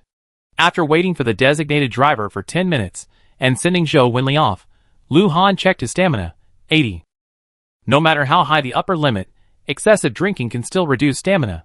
But if stamina drops by 60 points in 3 hours, without sleep, there's no way to recover. Lu Han checked the time, 11 o'clock. He went to the player forum and found a long-standing post. "I want to rob a bank. Anyone want to join me? Waiting online urgent. Anonymous, private messages are not allowed. Reply directly and take a taxi." Jiang Xiao showered and prepared for bed, checking out the posts. She noticed a reply to the post she'd been immersed in, a small red dot. Opened it. "Anonymous player 4444. I'm here to help you. It's urgent. I'll be there in 10 minutes. Just 3 minutes ago, anonymous player 4444. I'm here downstairs. Jiang Xiao, ? This unlucky ID number is still fresh in my memory." Jiang Xiao opened the door and went downstairs. Lu Han waited at the door and saw Jiang Xiao. "If you don't come down, I'm going to knock on the door." "What's wrong?" Jiang Xiao saw that Lu Han seemed fine, nothing serious. "Make me some eggs." Lu Han held out a bag of eggs. Pheasant eggs *8. Description: wild ingredients, cooked differently to achieve different results. Jiang Xiao, ? Aren't these the pheasant eggs she picked up? Before leaving, Jiang Xiao assumed the second part would be the currency part. Since there weren't many wild resources, 8 pheasant eggs seemed useless, so she didn't take any. Unexpectedly, Lu Han actually saved them all. "I've been drinking too much and have alcohol poisoning. I can't use the antidote. My stamina isn't high right now. The alcohol poisoning keeps me awake, and my stamina is steadily decreasing. I don't have any food to restore it, and only food made from wild resources has a stamina boost. Lu Han explained briefly. Okay, wait for me downstairs. Taking Lu Han back at this time would cause his roommates to misunderstand. Okay. Lu Han nodded. Jiang Xiao went upstairs and saw the scene in the live stream. Wow, I'm rounding it off. Brother Han is drunk and comes to his wife to ask for a kiss. Sister Xiao, no, get lost. Brother Han is standing downstairs, looking pathetic. It seems like his wife won't let him go home after drinking too much. I'm going to write a fanfic about Brother Han and Sister Xiao. Do you want a wife-chasing crematorium or a heart-wrenching romance? A wife-chasing crematorium. It has to be a wife-chasing crematorium. Chapter 59. Jiang Xiao had originally wanted to boil eggs, but then realized that seasoning boiled eggs wouldn't improve their quality. So she made fried eggs instead. She searched the kitchen for a bit, and found a heart-shaped mold. She used it directly, frying the eggs until they were 80% cooked, adding a little black pepper and salt. The aroma instantly filled the kitchen. In her spare time, Jiang Xiao pulled out her phone, thought for a moment, and sent a message to Sister Yun. Sister Yun, are you asleep? Last time you told me about a great hangover soup. How do you make it? Lu Han drank too much. She could establish a long-term, stable relationship with Sister Yun. One time, a customer came to the shop and mentioned his business trip to the restaurant. Sister Yun mentioned it, but she was cleaning up at the time and didn't hear the specific instructions. The fried eggs came quickly. Jiang Xiao placed the eggs on a plate. A heart-shaped egg with a beautiful, fragrant, and delicious look. Description: made with wild eggs, which are extremely nutritious. They are filled with the cook's love and are tender and refreshing. Effect: stamina plus 10, satiety plus 10. Jiang Xiao, fuck, what a crap explanation. This explanation made her want to smash the fried eggs on the chopping board. Ding. Sister Yun replied, no, put 5 slices of ginger in a pot of cold water, bring to a boil over high heat, add sugar, and then add vinegar. Always boil the water cold. Jiang Xiao replied with a thank you, exchanged a few pleasantries with Sister Yun, and asked her why she wasn't sleeping. Then she sliced some ginger, added it to the pot, and cooked a bowl of hangover soup according to Sister Yun's recipe. Hangover soup. Effect: exclusively formulated by the top chef in Jiangnan town. It's extremely effective. If taken before drinking alcohol within 3 hours, it won't cause alcohol overdose. If taken after drinking, it will instantly eliminate alcohol poisoning. Note: this recipe doesn't work for others. Only players with the chef's blessing can make it. Jiang Xiao narrowed her eyes. Something clicked in his mind. He wasted no time in sending it down to Lu Han. Lu Han hadn't expected the hangover soup. Seeing the heart-shaped fried egg on the plate, his eyes suddenly became complicated. An old pose suddenly came to mind. I said I just wanted a bowl of noodles, but she unexpectedly gave me 2 eggs. He just wanted a simple fried egg, but she unexpectedly made him a heart-shaped fried egg. Could it be? Jiang Xiao urged, eat quickly. It's the middle of the night, it's disturbing her sleep. Girls shouldn't stay up late, understand? Lu Han hummed softly, yeah. She was concerned about him. After drinking the hangover soup and eating the fried egg, Lu Han felt better. He could go back and rest to regain his strength. I'm leaving. Lu Han looked at Jiang Xiao and, bye.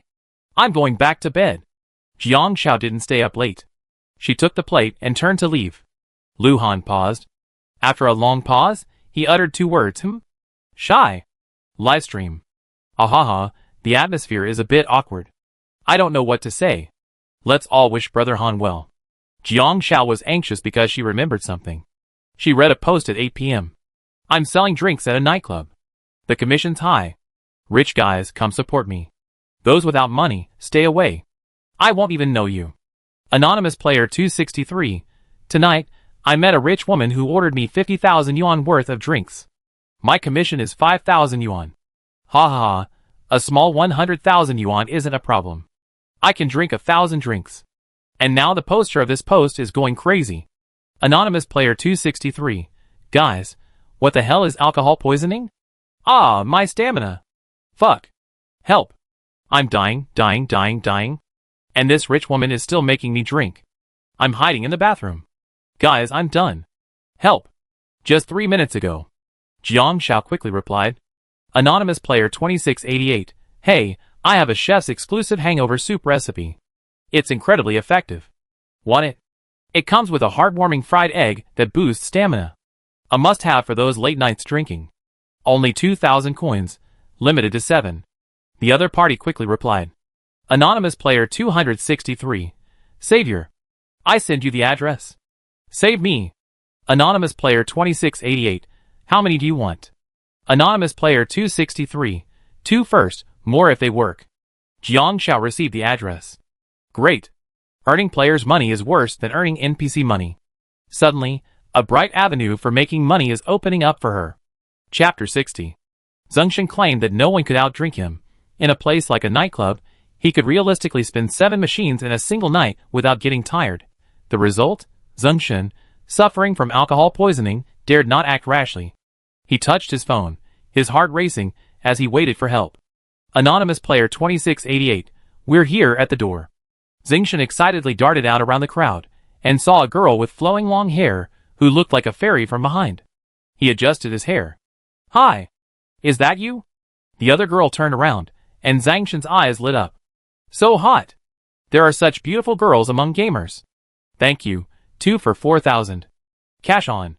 Jiang Shao turned around, holding 2 empty bottles of hangover soup and a plate filled with 2 fried eggs. Her eyes were emotionless, only money. Zhengshan, Talking about money is so tacky. Looking at the 2 fried eggs, he noticed they also increased his stamina. But since he got this job, he's been resting during the day and working at night.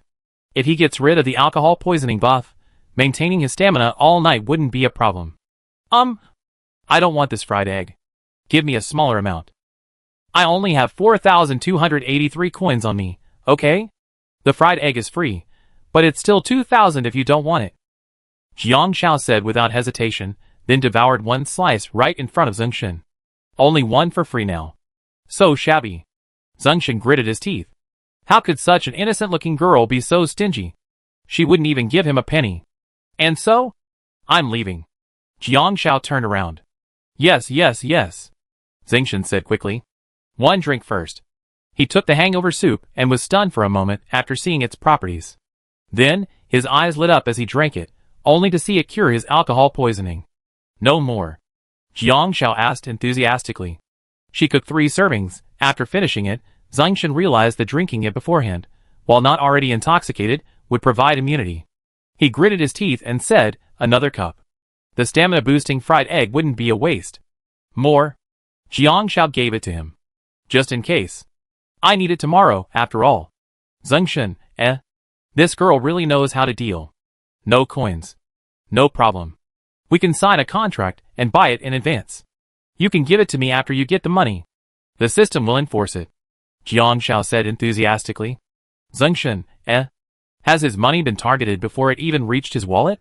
He felt the threat of his wallet being emptied. Is there a discount if I buy more? Zhengshan tried to bargain. Jiang Shao was stunned for a moment, her mind racing. Refer me a client, and I give you 1 for free. Develop downlines. Bravely generate income. Zhengshan's eyes lit up. Refer 20 clients, get 20 for free. TSK. A bargain. I'm leaving. Jiang Shao turned and left without hesitation, as clean and decisive as if she were just pulling up her pants and leaving. Zhengshan returned to the booth. Shaozeng, where have you been? Your colleague said you're not doing well. The slightly plump middle-aged woman was a little unhappy. Zhengshan smiled. How could that be? Well, I drink with you until you're happy. These drinks are nothing. Drink as much as you want tonight. I keep you company. Jiang Shao took a taxi back after midnight. Checked her tasks. Second stage days 2. Task 1 completion. 4, 200/100, 000. Task 2 completion. 4, 200/1, 000. Jiang Shao was very satisfied. This exclusive formula has cornered the market, so the price isn't high. The people in the live stream couldn't help but sigh. I feel like Shuzi is quite scheming. Ha ha ha, I love it. Sharp business opportunity.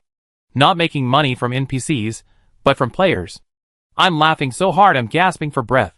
I remember ginger was 20 coins per pound, sugar was 12 coins per pound, and vinegar was 5 coins per bottle. Huge profits. Is this the power of a ruthless businessman monopolizing the market? Is it legal? It's legal. Chapter 61. Jiang Shao left home at 7 a.m. After all, it was rush hour. The subway was incredibly crowded, but Jiang Xiao was at the first stop, so there were still plenty of seats when she entered. She randomly picked a seat and sat down. By the third or fourth stop, a swarm of people had piled in. Hey! Don't worry. What are you all panicking about? Don't you see any elderly people? The person next to her paused at this. The speaker was a plump, middle-aged woman, clutching a bag like a vegetable basket. Jiang Xiao sat quietly, about to pull out her phone to check the screen. Oh, why are there so many people? The woman, who happened to be in front of her, glanced at her. My back isn't working well with my age. Is there any young person who can offer me a seat? The voice was so loud that Jiang Xiao could easily ignore it. But she looked up and calmly observed the person. She wasn't pregnant, but in her 40s or 50s, full of energy. The man next to her was practically crushed by her. She said nothing.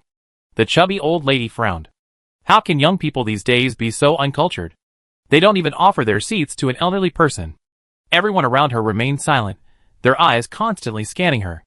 Jiang Xiao asked, Andy, are you talking about me? The chubby old lady suddenly laughed. That's right. I had to get out early this morning to catch a train. It takes 2 hours to get to the terminal, and I've been standing for 2 hours. My back is weak. You're young, so standing for a bit is no problem. Please give way to me. Jiang Xiao frowned. Auntie, it's not that I'm embarrassed. Although you can't tell, I am indeed disabled.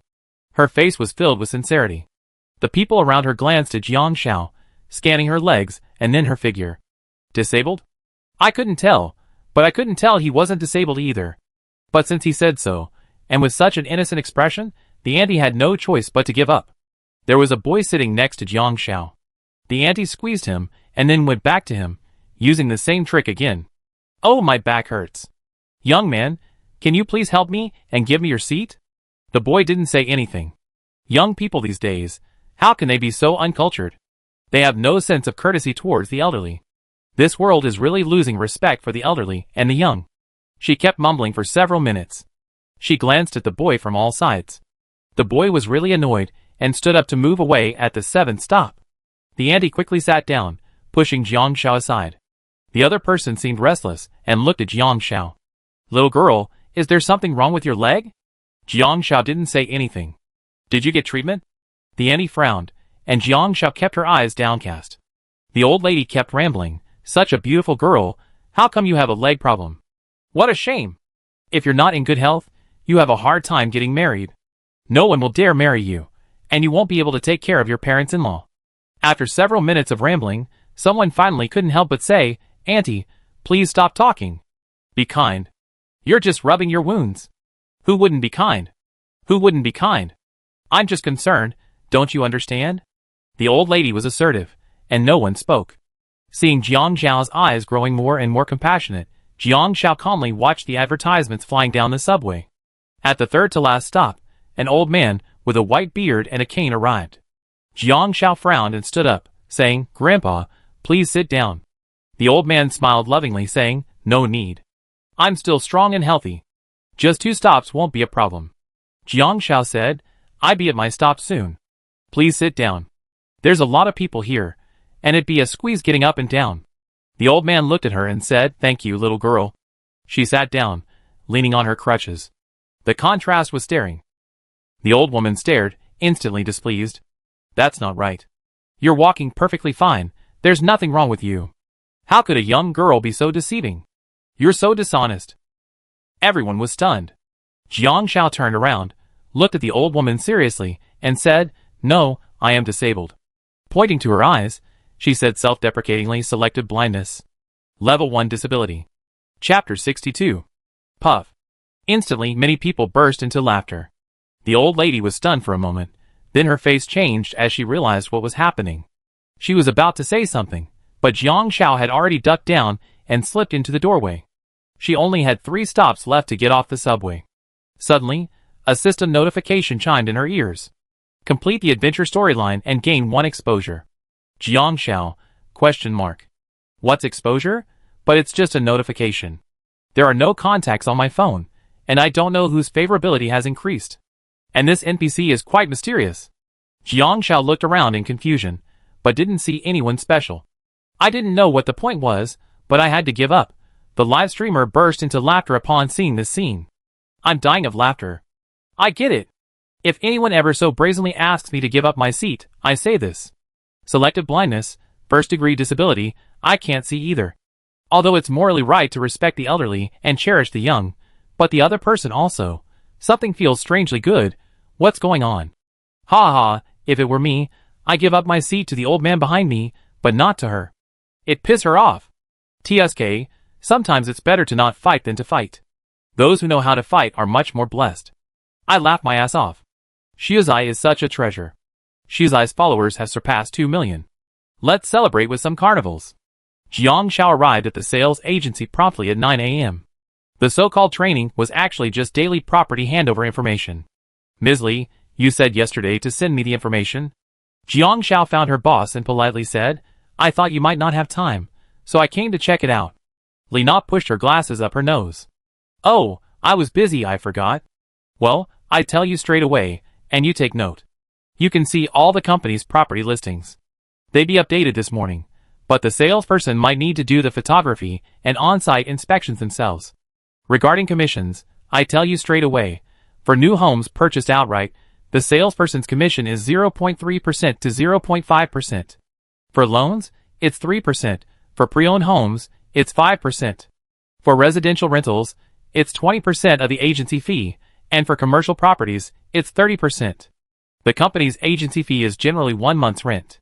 Is that clear? Jiang Xiao nodded. Li Na continued, you can stay at the company. While there's no explicit clock-in policy, there are security cameras at the entrance and exit. Occasionally, some clients will come over, and anyone can greet them. When new properties open, we notify you in advance. Of course, it's up to you whether you come or not. We don't have a hard requirement for employees. Yes, she was indeed looking for the office building Zhang Minsheng needed. So she looked up all the office buildings the agency had listed. Zhang Minsheng didn't offer many clues, so Jiang Xiao checked Wanjin Jewelry on her phone and found a piece of news. Wanjin Jewelry, a listed company in Nanshire, is preparing to enter the live streaming industry. Is live streaming the future of jewelry sales? Zhang Minsheng's interview also mentioned that with the development of the internet, brick-and-mortar stores are gradually declining, and live streaming has become mainstream. Selling jewelry online is a bold experiment. Although no one has yet done it, someone has to take the leap. He was willing to invest 200 million yuan to try it. So, Zhang Minsheng must have rented the office building to use for live streaming. But the area is in the South District, which is a commercial district. Li Na, did you deduct my commission? Suddenly, the sales agent started making a fuss. Jiang Xiao turned around. A girl came in. Why are you deducting money from me for selling a house? People nearby were whispering. Why is she here again? Jiang Xiao instantly perked up. Plot? When there's plot, there must be favorability gains to be made. Chapter 63. Li Yao. Li Na frowned. I already told you the reason. You're paying in full, and since you're an employee, I already given you the lowest price. I spent over 1.2 million, and you're only giving me a commission of over 3,000. You're treating beggars like idiots. Did you just pocket the money? You're so rich, and you still care about my little money. The man yelled at Li Na, if you don't come, I come to your place every day to make trouble. I make trouble for you. I never let you have any peace. The air was filled with flyers, full of eloquence. Li Na ignored him. Security. The security guard came over and dragged the man away, throwing him out. He simply sat on the ground, crying and shouting. Soon, a portly man came down and said sternly to Li Na, since she's your relative, you handle this. Jiang Xiao was enjoying her melon when the man glanced sideways at her. New here? Li Na glanced at Jiang Xiao, then quickly stepped forward to stand in front of her. She smiled at the portly man and said, Yes, Mr. Li. I just got here yesterday. She's quite pretty, and has a promising future. Tell me if you have any problems. Don't scare me. The portly man gave a greasy laugh and paused. Also, your performance hasn't met the target for 2 months. You should pay attention. Otherwise, go see Mr. Liao. Jiang Xiao found the tone strange. The live streamer panicked. No way, is that greasy old man trying to take advantage of her? He's got his eye on Sister Xiao? Brother Han.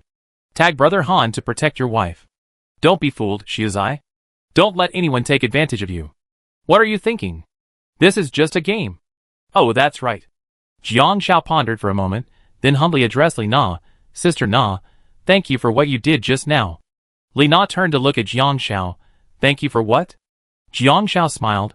I didn't expect to meet someone as kind as Sister Na on my first job. If she was right, Li Na's detailed actions just now were like a hawk protecting its chicks. So, there might be an unspoken workplace rule here? Li Na lowered her head to look at Jiang Xiao's beautiful young face. Her lips curled.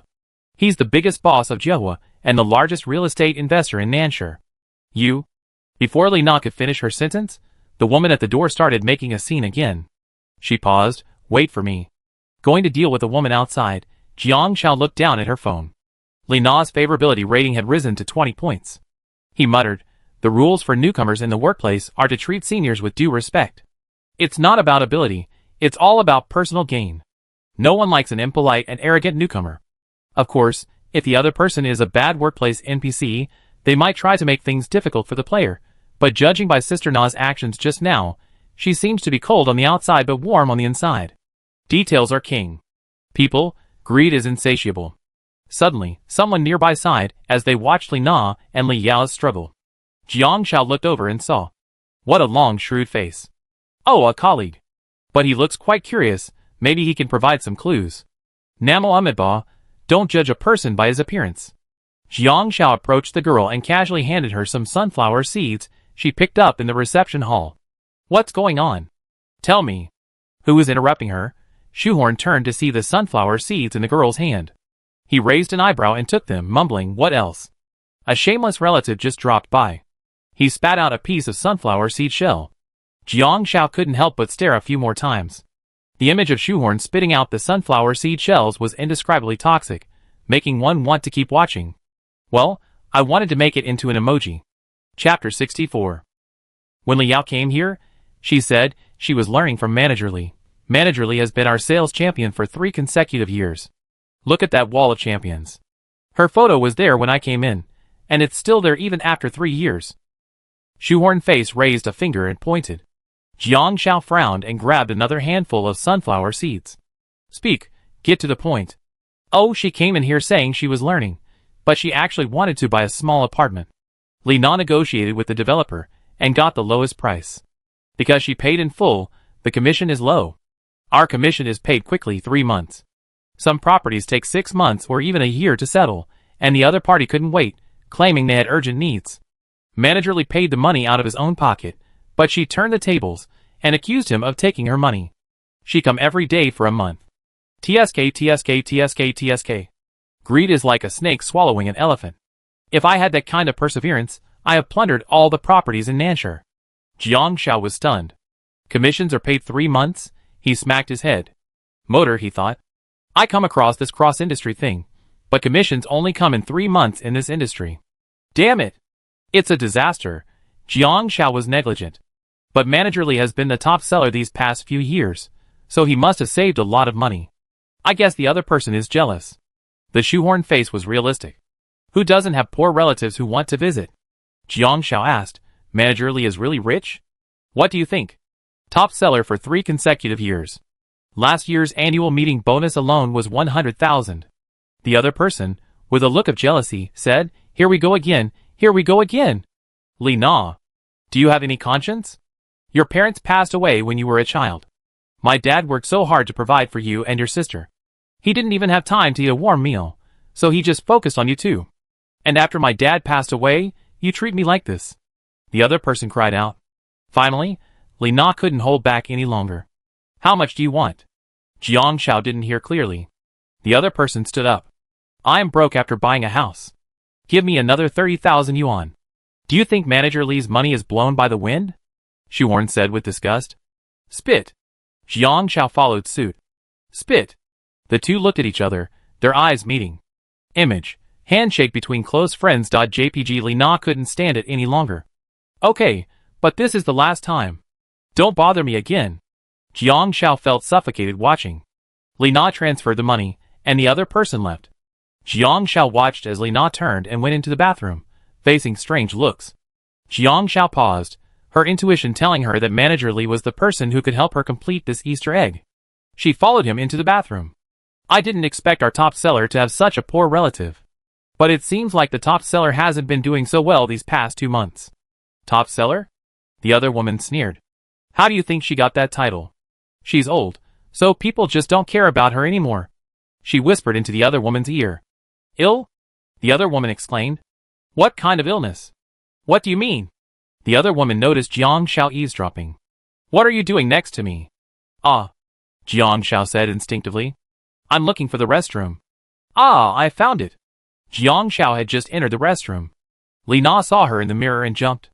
The mirror in her hand fell to the floor, shattering. The other woman instinctively squatted to pick it up. Jiang Shao quickly squatted down. Li Na's hand picking up the mirror shards cut her finger, and blood immediately appeared. Manager Li, your hand. Jiang Shao hurriedly said, I have a band-aid. She moved closer to Li Na. Li Na instantly became alert. Don't come near me. Jiang Shao was startled. There were shards of broken glass on the floor. Then I cleaned this up. Li Na panicked. Don't even touch anything on the floor. I do it myself. Jiang Shao was stunned. Get out. Li Na seemed a little angry and nervous. Jiang Shao had no choice but to retreat. She watched as Li Na hurriedly took out a waterproof band-aid and applied it to the wound, then wiped the blood off the floor with toilet paper, repeatedly wiping it as if afraid it wouldn't get clean enough. Jiang Shao frowned. Waterproof band-aid? Although it was autumn, the temperature hadn't dropped at all. Even in the final sweltering heat of the late summer, using a waterproof band-aid on a wound. Wasn't it strange? Before Jiang Shao could say anything, she saw Li Na instinctively stuffing the blood-stained tissue into her bag. She stopped mid-sentence, then collapsed on the floor, hugging herself and crying. Because it was so real, the emotional breakdown, the infectiousness, and the strange series of actions. Injured, afraid of blood, career decline in recent months, emotional breakdown? Jiang Shao quickly came up with a ridiculous theory in her mind and whispered, no way. Jiang Zhao's muttering could be heard in the live stream. No way, no way. It can't be what I'm guessing. No way. That's unlikely. What are you talking about? What did you guess? I think so too. The holographic script-killing feeling came back. What did you guess? What's the no way? No way. The person above couldn't have guessed this. No way. Fuck. I doubt you know anything. You're just playing up the emotions and messing with the rhythm. Chapter 65. Li Na cried for a long time, unaware that Jiang Shao was still looking at her. Manager Li, do you need some tissues? After a while, seeing her gradually calm down, Jiang Shao handed her a pack of tissues. She had just bought them at the supermarket, turning left. It cost her 1 coin. Li Na looked up at Jiang Shao and said thank you. But as she took the tissues, she noticed she used her uninjured hand. Standing up, Li Na made sure she hadn't left any. Seeing Jiang Shao still lingering, Li Na gathered her thoughts. Aren't you leaving yet? The morning meeting is over. If you have any other documents, grab them and go. Jiang Shao blinked. Manager Li, I'm actually new in this industry too. I'd like you to mentor me. I heard from my colleagues that you're amazing, and I want to learn from you. Learn? Li Na frowned, scoffing self-deprecatingly. What's there to learn from me? Jiang Shao said nothing. Just following Li Na. Like a little follower. Li Na took a few steps and turned to look at Jiang Shao. You're not married yet. If you really want to learn, find a good company. Jiang Shao said without hesitation. A regular company only pays a few thousand a month, but I'm really short of money right now. I need a lot of it. Honest and straightforward. Li Na took a deep breath. Are you really short of money? Yes. Jiang Shao nodded. Li Na said slowly, making money isn't easy. Unless you're willing to pay a price. I advise you not to go into this business. How could a boss push someone out? Li Na started to leave, but Jiang Shao followed her closely. Perhaps because Jiang Shao was following her, Li Na became agitated and distracted. She was hit by an oncoming bicycle, scraping her leg and nearly falling. Jiang Shao quickly supported her. You're not looking where you're going. The other person yelled fiercely, you deserve it. Li Na reacted and quickly pushed Jiang Shao away. I told you not to follow me. She spoke coldly and harshly. Jiang Shao was silent for a moment, ready to confess. Manager Li, are you sick? Li Na gasped. Jiang Shao looked puzzled. STD? Or infectious disease? As if she had touched a sensitive spot, Li Na quickly pulled something out of her bag and threw it at Jiang Shao. Yes. That's right. I'm sick. Are you satisfied? Are you happy? Jiang Shao looked at the medical records. HIV test, positive. As expected. Li Na seemed to have given up. This is the price of making money. Do you understand? Do you want to be the next me? Li Na trembled as she spoke. For over a month, she had been too scared. She didn't dare tell anyone. For some reason, today, she was so irritated by this new employee, whom she had only met twice. But seeing this young, beautiful face reminded her of her past self. What would happen if she found out? Would she be scared? Terrified? Would she run away? Would she spit on her, loathe her? Unexpectedly, Jiang Xiao simply folded the medical records neatly and stuffed them into Li Na's bag. I better not throw things like this out so easily next time. Just because I don't care doesn't mean others don't. Public opinion can kill. Li Na looked at Jiang Xiao in disbelief. Aren't you scared? Jiang Xiao shook her head. I actually guessed it just now. You cut your hand and didn't let me touch it, so you wiped it yourself. And then, there was that moment with Mr. Li. Your instinctive actions were also to protect me, even in the bathroom. Sick people aren't scary. What's scary is people who know they're sick and then persecute others. Li Na's eyes instantly filled with tears. In an instant, the tension she'd been holding for days seemed to suddenly ease. Jiang Xiao gave Li Na time to process. Manager Li, if you have something you're holding back and haven't spoken to anyone about, you can come to me. It's okay, I come back tomorrow. You can escape for a while, but not forever, right? Li Na remained silent. But Jiang Xiao didn't say anything more and turned to the subway entrance. After walking a distance, she took out her phone and checked. Li Na? 40. She checked the time. It was already noon, and her satiety level had dropped significantly. Oh, poor Shuzi, it's time to nibble on some compressed cookies. She munched on the compressed cookies while getting on the subway. It was sparsely populated at noon, so she didn't encounter anything unusual. She opened the Tiaba forum and posted a few messages. She received 2 private messages. She could actually chat privately. Anonymous Player 4444. The NPCs in the second stage are much harder to defeat than those in the first stage, and they likely won't have 100% favorability. Jiang Xiao frowned. Then she saw Lu Han's second message. Anonymous Player 4444. You're on the news. Attached was an online video. Jiang Xiao, ? Chapter 66. Jiang Xiao simply said, goodness. Exposure, it turns out, refers to the scene on the subway that was filmed and then posted online. There's also a network setting in the game. The video, which lasted over 10 minutes, had a particularly outrageous headline. During the morning rush hour on the Nanshur subway, a young woman refused to give up her seat to an elderly man, even resorting to lying about being disabled. Unexpectedly, the video's content took a turn, with the woman's words, seemingly acting as a favor to others, even resorting to moral coercion. Because Jiang Xiao didn't refuse to give up her seat, she just didn't. Netizens were buzzing. Hilarious. This lie is top-notch. I felt strangely refreshed watching it. It was this woman who was taking advantage of her age. The elderly man didn't even ask to give up his seat, yet he offered it voluntarily. Ultimately, it's not that I don't respect the elderly and love the young, but that some elderly people don't deserve my respect. It even sparked an old topic, the online bullying that followed young people refusing to give up their seats. Some commentators pointed out that today's young people are too cold-blooded and selfish, violating the traditional virtues of respecting the elderly and loving the young. Today's incident brought up another topic, young people offering seats to the elderly. Should some elderly people also offer their seats? Despite being exposed, most people still don't know who Jiang Xiao is. There's an exposure in the game, Jiang Xiao pondered. What does exposure affect? Stats? After exiting the chat, Jiang Xiao saw a system post pinned to the top of the forum. When the forum reached 10,000 members, its permissions were upgraded, enabling private chats and notifications, allowing for remote information exchange. So that's how it works. This is much more convenient.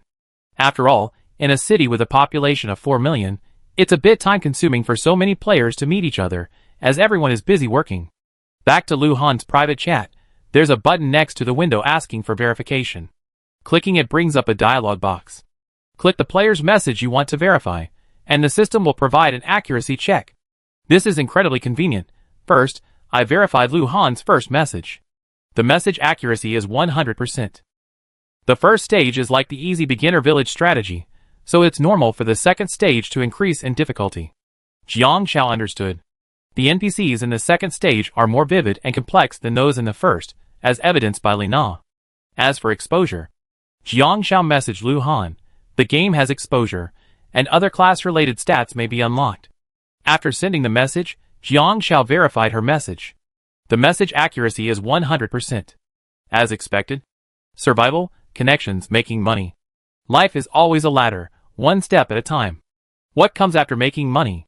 Settling down, building a family, integrating into the public, and being seen by everyone. Of course, Jiang Xiao also believed that not everyone could achieve exposure, just as not everyone in real life could become a traffic star.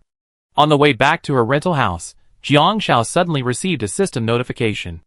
Wang Pa sent her eldest grandson, the player Lu Xiyun, a basket of radishes she had grown in the mountains and a letter. The contract stipulated that half of the Easter egg income would be shared. Players were asked to choose either a basket of radishes or a letter. It was a matter of speed. The quickest would win, the slowest would lose. Jiang Xiao, ? You're grabbing red envelopes here, and the quickest will win, the slowest will lose. Before Jiang Xiao could react, a basket of radishes suddenly appeared in the player pool.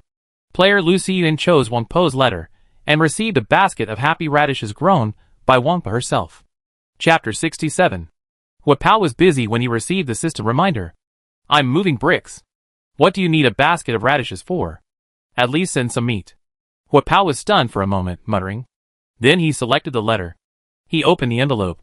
Grandson, Grandma is doing well lately, don't worry. Eat well outside and don't lose weight. The radish seedlings Grandma planted in the mountains last year are now edible and sweet. The town is being renovated. The mayor said he built a new house for our family, and Grandma will raise some chickens and ducklings when the time comes. When you come back, Grandma will make you something delicious. Hua Pao frowned after reading it. You're missing the point. I thought something had happened. Even so, he couldn't help but read it again. The first stage was originally impossible because he had several brothers, but only one NPC, Wang Pa, and insufficient funds. It was Wang Pa, hunched over, who personally went to petition the mayor. The mayor, out of respect for Wang Pa, sent Hua Pao and his men to Nanshur. After reading the letter, Hua Pao hadn't even thought about where to put it when it disappeared. But then, he received a system notification. Reading Wang Po's letter for more than 1 minute will result in receiving Wang Po's affinity blessing. NPC hostility towards you will decrease by 1% and goodwill by 1%. Hua Pao was stunned. Hey, Brother Pao, isn't that Lin Lindsay? Someone suddenly mentioned it. Hua Pao turned around and saw Lin Lindsay, accompanied by a portly man, coming in to inspect the property. This is my new development. I'm planning to build a villa complex here so the wealthy can live here. There's a golf course and pool parties. The portly man proudly introduced. Mr. Li is amazing, Lu Lin flattered politely. The chubby man was delighted and leaned closer. If you like it, I give you a set later. Lu Lin said sarcastically, Mr. Li, you're just talking nonsense. I won't listen. Lu Lin. Hua Pao's eyes lit up at Lu Lin's expression. The mudslide had come so suddenly, and he tried to catch Lu Lin, but she'd fallen. He searched for her later, but couldn't find her. Lu Lin saw Hua Pao's delight. Pao. Suddenly, he noticed Li Wei frowning beside him. Hua Pao excitedly approached Lu Lin. Where have you been? I've been looking for you for ages. Hua Pao looked at the chubby man and realized he was an NPC. Li Wei looked at Hua Pao. Lu Lin, is he your friend? Lu Lin remembered she was hunting NPCs. Quickly she said, yes, a college classmate. I haven't seen him in years. Hua Pao didn't say anything. Lying to NPCs was perfectly normal. Li Wei straightened his suit and looked at Hua Pao with a hint of disdain. How could such a man? He paused, his tone lowering. He said to Lu Lin, for your sake, I have someone take good care of him from now on. Thank you, Mr. Li. Hearing this, Lu Lin looked at Hua Pao with a more respectful attitude. You two can reminisce first. I go over and take a look. After the man left, the person next to Hua Pao said, this NPC has a really bad temper. Hua Pao rubbed his head. Where did you go after that?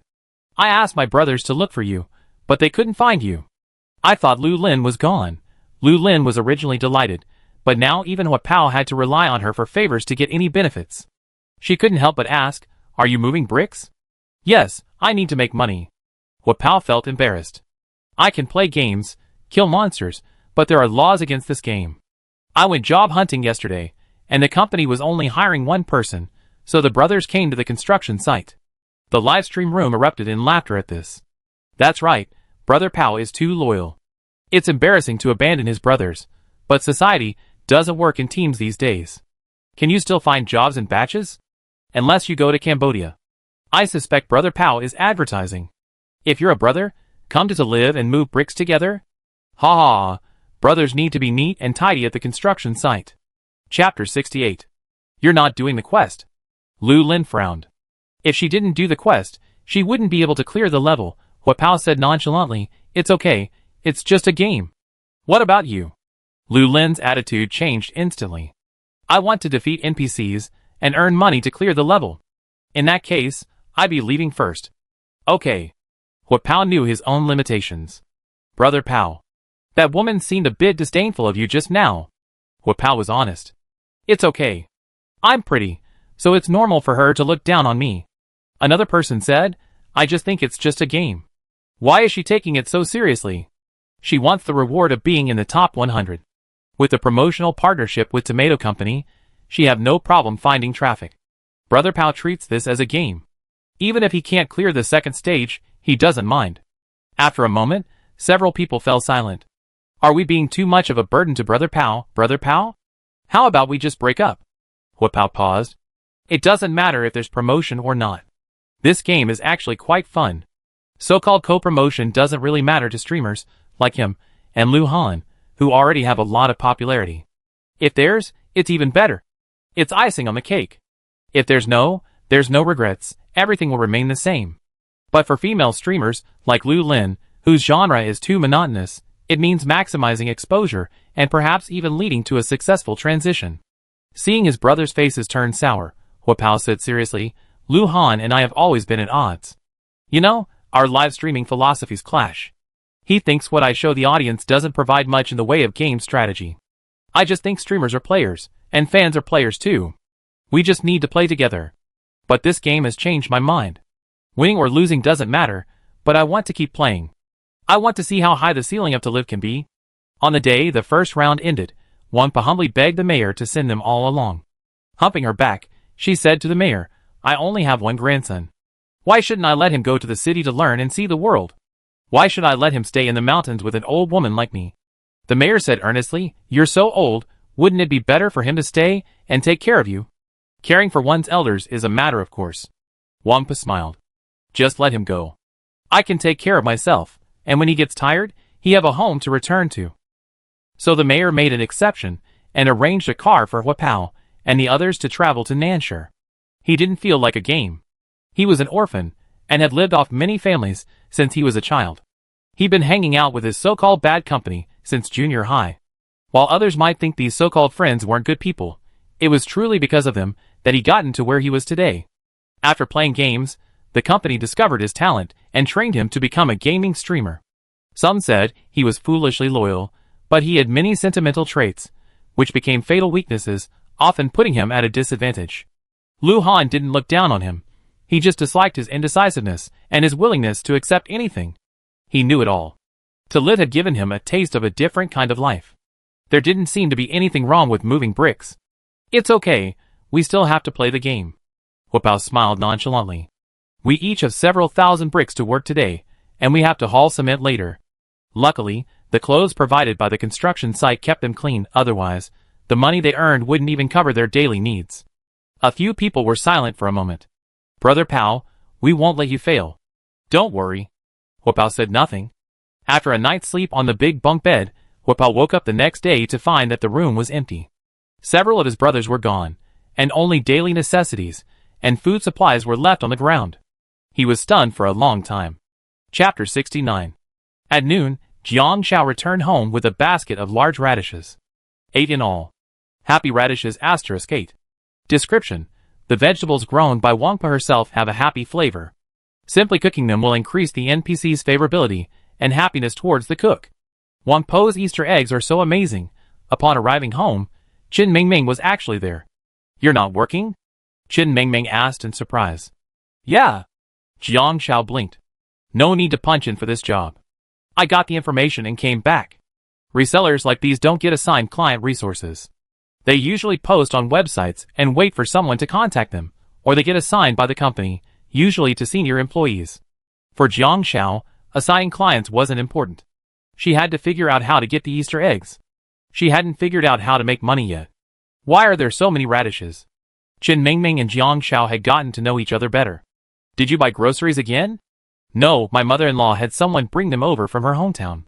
Jiang Shao smiled. Chen Mingming nodded. I go cook. Jiang Shao asked, have you eaten yet? Chen Mingming's meals weren't fixed. She boiled 2 eggs this morning. Then I make 2 servings for both of us. This time, Chen Mingming didn't refuse. Jiang Shao cooked quickly, steaming rice for half an hour before boiling a radish in water and adding wild peppers. Happy radish soup, cooked by player Jiang Shao. Description: the happy radish grown by Wengpa, cooked in plain water, is refreshingly sweet and delicious. Effect: increases NPC favorability by 10. Each vegetable can only be used once per NPC. Goodness, there's a limit on how many times you can cook it, so understandably, it doesn't increase satiety. She also made braised pork, blanching it, drying it, sautéing sugar, adding the ingredients to the pot, adding water, and simmering until it dried. The color alone was enough to whet your appetite. In another pot, she stir-fried diced lotus root, adding a hint of chili peppers to create a lightly salty and spicy flavor while preserving the lotus root's natural sweetness. The aroma wafting from the kitchen made Chen Mingming sniff. The roommate's cooking smelled so good, even better than the Annie's back home. She couldn't help but spit on herself. When had she become such a foodie? Jiang Shao had discovered the day before that Chen Mingming was no ordinary person. She had seen the bag Chen Mingming had left on the sofa before. It was from the same luxury store she had visited on her first day of job hunting. The minimum purchase was 30,000 yuan, and the bag was a classic model, right in the middle of the store. The original price was 80,000 yuan. Even a high-end replica would cost at least 8,000 yuan, but the chances of it being a fake were slim. Because Chen Mingming hadn't even carried it out that morning. Anyone who buys a high-end knockoff designer bag would be eager to show it off, even if it's fake. The bag sat in the corner of the sofa, a bit dusty, indicating Chen Mingming hadn't carried it in a while. But she told her friends that day that she earned 4,000 yuan a month, so Jiang Shao found it odd. In any case, the higher the favorability, the better. Mingming, it's time for dinner, Jiang Shao called out. Chen Mingming stood up almost instinctively, though she'd been distracted for a long time. Looking at the square pieces of braised pork, Chen Mingming was instantly captivated. Saliva fermented in her mouth, and her hunger reached its peak. Radish dip, but it's a little spicy, Jiang Shao introduced. The braised pork was soft and glutinous on the chopsticks, yet rich but not greasy, melting in the mouth. The sweetness was just right, stimulating the taste buds, and the aroma of star anise complemented it perfectly. Chen Mingming had never tasted such delicious braised pork before. It was so delicious, what a heavenly delicacy, she grumbled with her mouth stuffed. She scooped up a mouthful of rice. I like to eat more. I love eating together, it's lively. The radish is delicious too. Jiang Shao enthusiastically recommended it. Chen Mingming took a piece of the radish. It was indeed sweet and tender, without a single stem. She drank half a bowl of the soup. She felt full inside, with an indescribable sense of happiness, and her eyes narrowed in satisfaction, like a sated kitten. Jiang Shao checked her phone. Chen Mingming? Chapter 70. The two of them ate together. Chen Mingming suddenly said, by the way, 2 of my friends will be over around 3 p.m. Jiang Shao nodded, okay. Chen Mingming nodded, and offered to wash the dishes after they finished. She cooked, she washed, the division of labor clear. Jiang Shao didn't hesitate, and went to the living room to rest. Ding. The phone rang. It was from Tieba. After the permissions were revoked, private messages were allowed. She had set a reminder. Anonymous player 263, boss. 8 p.m., at the usual place, 6 servings. 3 players, 3 for me. And fried eggs too? TSK, sure young man, you're quite efficient. 6,000 coins secured. Jiang Shao quickly replied, there's a limited supply of fried eggs, so I only give 1. Keep up the good work, and I give you a big surprise when you get 10. I hadn't decided what the surprise would be, but that didn't matter. I just paint a picture of capitalism first. Just then, another small red dot appeared. I clicked it, and it was Lu Han. Anonymous player 4444, waiting for the boss, dinner tonight? Anonymous player 2688, okay, 6 o'clock sharp. I have something to do at 8. Lu Han sent a message, and was delighted to see the reply. The boss was away with the kids tonight, so he didn't need to come along. Suddenly, a system notification arrived. Your first investment failed, a loss of 1,000 coins. Lu Han, question mark. He received a blessing Easter egg, and he had just invested, And it failed so quickly, he remembered he had only been paying the NPC for a short time. The system continued to broadcast. The investor is a long-term defaulter, blacklisted by the bank, and has absconded with the funds. Your funds are gone. Junior investor blessing, 1/3. Lu Han, There's something I don't know whether to say or not. Jiang Xiao entered the forum to look for new messages, and the pinned post stood out.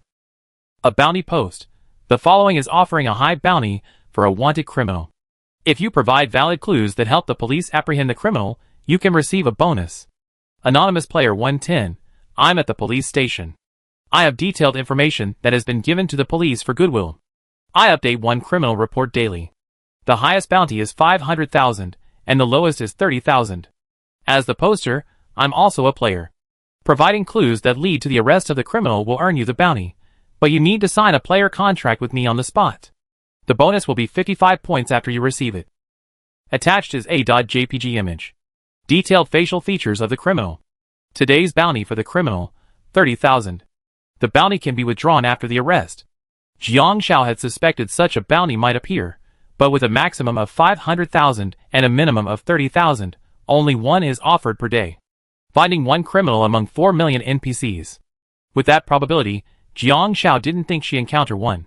Be a bartender on Bar Street, and you earn 40,000 to 50,000 yuan in commissions a night. 100,000 yuan in 20 days is no problem. Anonymous player 263. The investment is extremely low. I have exclusive access to hangover soup. Drink it 3 hours beforehand, and it won't cause alcohol poisoning. Just 2,000 coins a night, and you earn a high profit. Jiang Xiao raised an eyebrow. You think you're the general agent? This commission is probably an exaggeration, but it's not a bad idea. However, there aren't many players with 2,000 coins. Read more. Surprisingly, someone mentioned Lu Han. I'm the guy who went to jail for Brother Han, and only just got released. Anonymous player 8219. Brother Han sent us each to rob a neutral NPC grocery store owner. He was guarding the door to prevent players from taking advantage. NPCs are easy to deal with, but players are hard to deal with, and he only took 10% of the supplies as protection money. We were then escorted straight to the jail in a police car and only released this morning. I can be considered a guy who's been to jail for Brother Han. 3 or 4 Lu Han fans jumped in. Envy! Guys who've been to jail for Brother Han. I declare your love for him is evident to all. You don't even dare to go to jail for Brother Han. How can you even talk about love? Wow, I haven't been to jail for Brother Han, so... Is this why I'm disqualified? There was also a reply that didn't quite fit in. Lu Han even betrays his own people? That's just how his character is. You're all just a bunch of idiot fans. They were clearly Lu Han haters. Chapter 71.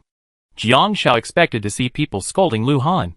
She was surprised to see Lu Han's fans being quite reasonable. Get lost, haters. We can only criticize Brother Han on our own. He said from the beginning we wouldn't form a team. We were running low on supplies, and we're about to run out, so he organized us. Jiang Xiao raised an eyebrow.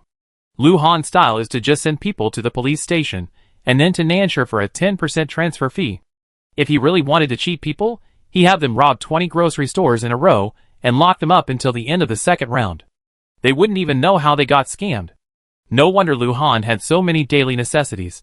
A few grocery stores charging only 10% would be enough. But it seems these players have so much free time. Do they have somewhere to earn money? Or are they just playing it off like her? Jiang Xiao prepared to take a nap to replenish her stamina. She actually had a plan for how to get Zhang Mingqing's Easter egg. She just needed the right timing. Jiang Xiao woke at 2:30. It was a bit noisy outside. Liar! Chen Mingming glared at the girl in front of her.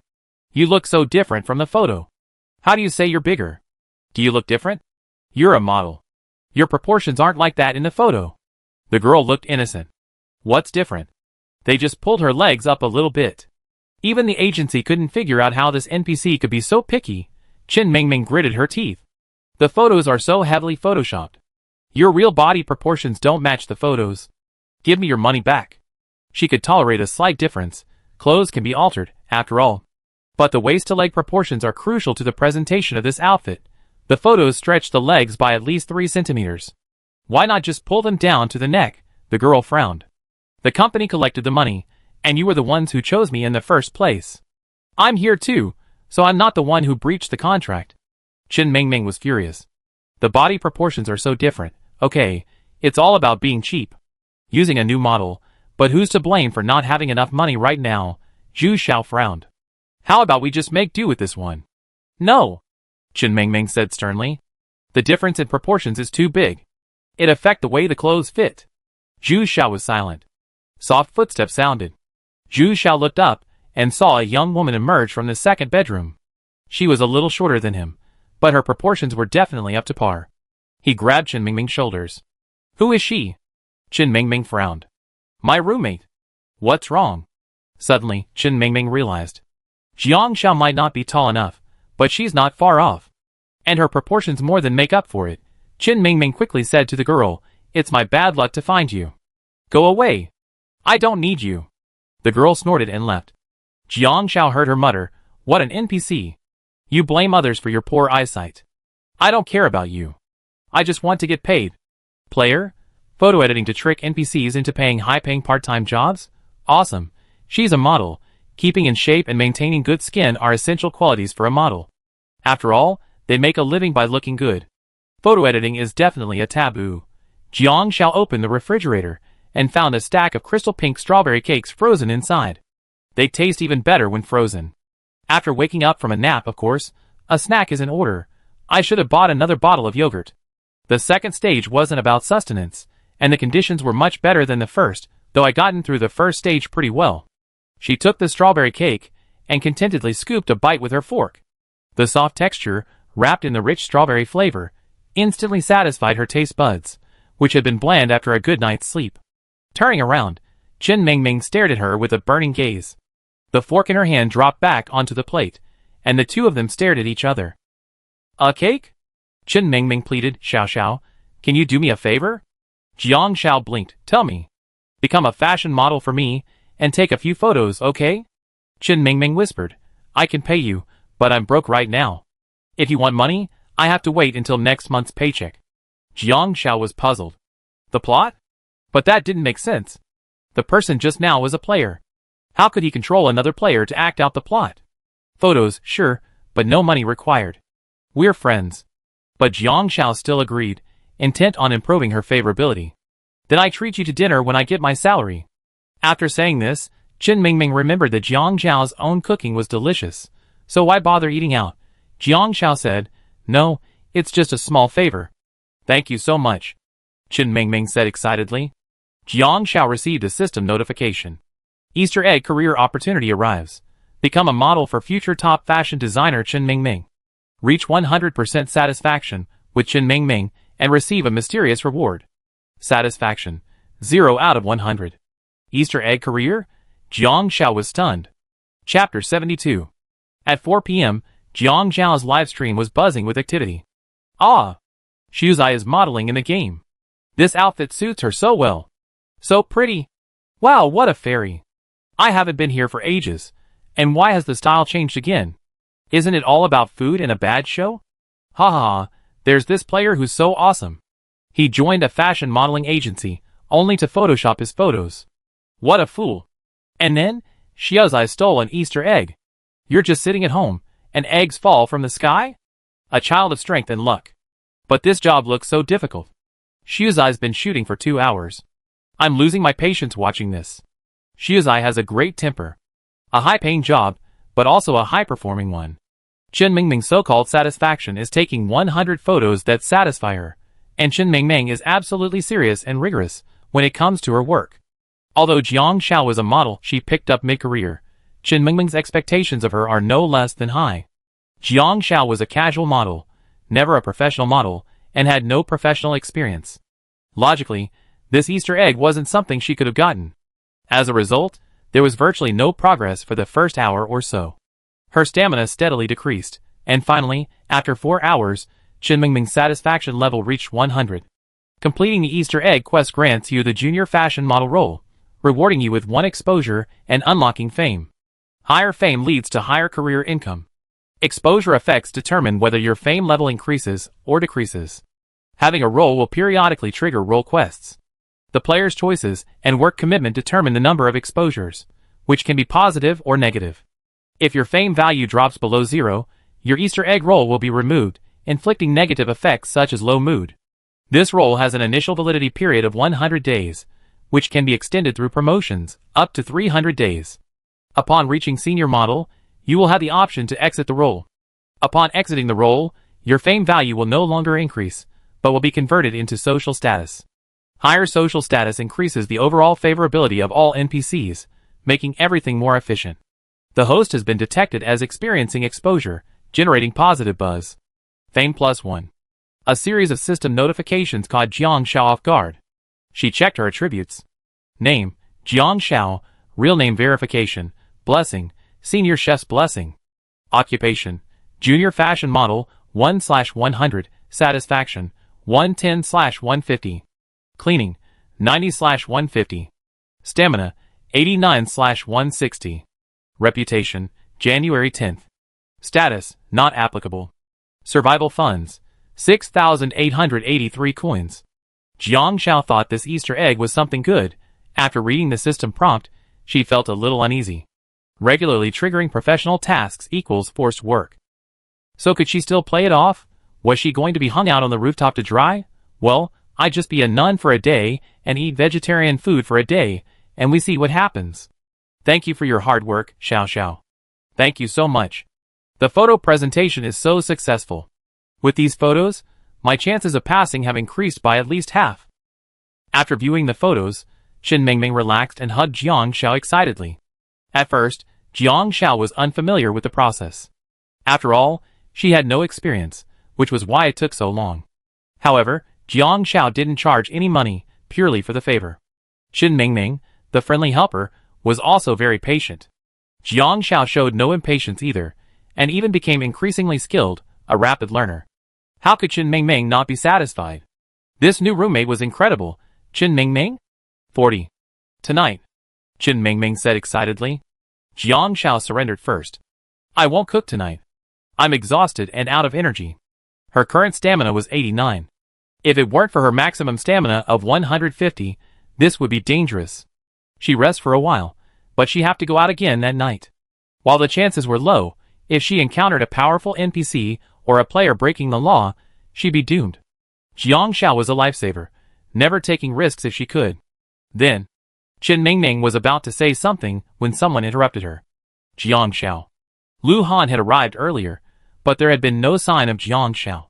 She figured she was busy, but she unexpectedly seen them taking pictures, and waited until they were done before speaking. Chapter 73. Qin Mingming turned and saw Lu Han, suddenly realizing something. So you have a date tonight? Then I won't bother you. I wish you a wonderful date. You really helped me out today. I thank you again someday. No need to change your clothes yet. Dress nicely for the date. Qin Mingming nodded at Lu Han, and went upstairs with Zhu Xiao. Jiang Zhao's mind was filled with questions. Lu Han looked at Jiang Xiao. Jiang Xiao looked different today. She had changed her clothes. She was wearing a novel light purple, waist-hugging, puffy skirt and a pair of white sneakers. Her legs looked long and slender, full of youthful energy. Her hair was tied in a bun, giving her a playful touch. Her skin was fair, and her face, without makeup, looked younger. Beautiful. Unfortunately, her face had the same apathetic, uninhibited expression as that of an old monk who had been chanting sutras and beating wooden fish in a Buddhist temple for 800 years, practicing meditation. Lu Han asked himself. He probably didn't owe her money, did he? Of course, he didn't know Jiang Xiao was simply suffering from the after-effects of working. Before Lu Han could say anything, Jiang Xiao took the initiative to vent. I don't feel like cooking today. I woke up from my afternoon nap and picked up a career Easter egg. I've been busy ever since. I'm running low on stamina, and I have to go out tonight. Feeling stood up, Lu Han remained silent for a moment. What Easter egg? The non-African said he didn't understand, so he asked. What career Easter egg? You can pick up Easter eggs? Jiang Xiao briefly explained the Easter egg professions. Contracted models at a modeling agency of certain height, build, and appearance requirements. Although she knew this was a career plan, a way to earn money to survive, after discovering that players' money might be easier to earn, she focused solely on completing the quests and never considered finding a regular job. She was solely focused on getting Zhang Ningxing's Easter egg and making a fortune selling hangover soup. Lu Han had a rough idea. Another player had gotten a pro Easter egg, but didn't capitalize on it, leaving Jiang Xiao to snag a bargain. So, Lu Han had a thought. Jiang Xiao received a message. If a player gets the Easter egg but doesn't complete it, it will become a chance to randomly drop onto another player or NPC. 100% accuracy. I see. Since we can't eat, let's get down to business. Business? I'm investing. Jiang Xiao, ? I got the investor Easter egg. I only need one investment to receive the junior investor blessing. Lu Han asked. Investor? Jiang Xiao was curious. The kind that's guaranteed to make money? Lu Han, no, I've been losing money. Twice, both investments failed. Either the other party took the money and ran, or they were caught by the urban management as soon as they set up their stall. Not only were their items confiscated, but they were also fined. But I'm not planning on setting up a stall. Jiang Xiao said that setting up a stall wouldn't be very profitable for her. Whether it was the Easter egg class or developing exclusive recipe offline, both were better. But if you want to earn blessings, why not invest in me and buy lottery tickets? We win 55 points. Lu Han initiated the investment without hesitation. Player Lu Han invested 1,000 in player Jiang Xiao to buy lottery tickets, earning 55 points. Jiang Xiao blinked. What did she see? She saw the quest changes. Quest 1 completion, 5, 200/100, 000. Quest 2 completion, 5, 200/1, 000, 000. Lu Han's investment in her could actually earn her quests. It was as if Jiang Xiao had spotted a bug. Leaving now? Lu Han asked. Wait. Jiang Xiao said, wait while I go upstairs and fry 2 eggs. With her stamina at less than 90, she felt insecure. She glanced at Lu Han's hands, which contained a large amount of fresh vegetables. I'm taking the vegetables up too. Lu Han felt strangely relieved. My friend was so kind. Even though his stamina was low and he didn't feel like cooking, so he took the groceries he bought with him, he still thought of frying 2 eggs for him. My friend was so heartwarming. Chapter 74. 20 minutes later, Jiang Xiao came down, holding 2 heart-shaped fried eggs wrapped in paper in one hand and a bag in the other. Inside, besides a large bottle of hangover soup for 6, there were 2 large, snow-white radishes. Lu Han took a look and saw that it was indeed another heart-shaped fried egg. He felt embarrassed to refuse his friend's kindness. He instinctively raised his hand and said helplessly, give it to me. He took it himself. How did you guess I had something for you? Jiang Xiao quickly stacked the 2 crispy, tender fried eggs and bit into them. Then, with one free hand, she pulled 2 large white radishes from the bag and stuffed them into Lu Han's hands. She then took 2 sharp bites of the fried eggs. Here, these are the radishes grown by Wangpa. They can improve NPC favorability. Lu Han, ? He stared at the plump radishes in his hand, then at the 2 beautifully fried heart-shaped fried eggs in Jiang Xiao's hand. Jiang Xiao had already quickly bitten halfway through, right to the runny center, revealing the bright yellow egg liquid. He lowered his throat, took a deep breath, and adjusted his tone. I can't cook. It's okay, just boil it in plain water. It's a special item. It doesn't increase your satiety, it just increases your favorability. Jiang Xiao thought this might be the most useful Easter egg in the game. She wondered when Wangpa would send something next. Let's go! Let's buy lottery tickets. Then I go over there and give Xingshan some hangover soup. Lu Han had deliberately avoided any filling food. Jiang Xiao was in front, her chubby hair tied up like a bun, seemingly completely oblivious to the fact that he hadn't eaten yet. Lu Han said seriously, but my satiety bar hasn't been replenished yet. Jiang Xiao was stunned for a moment, then turned to look at Lu Han, her brows furrowed. If he hadn't eaten, wouldn't he have just chewed on the cookies himself? Jiang Xiao had always thought Lu Han had not only plenty of supplies, but also plenty of money. After a while, her mind snapped back to her. No way. Could this guy have lost so much money investing that he was left with only daily necessities? Could it be that he gave her all the food with a good satisfaction value last time? She thought about how Lu Han had only invested 1,000 in her, and how Boss Lu had given her a 1,000 share last time.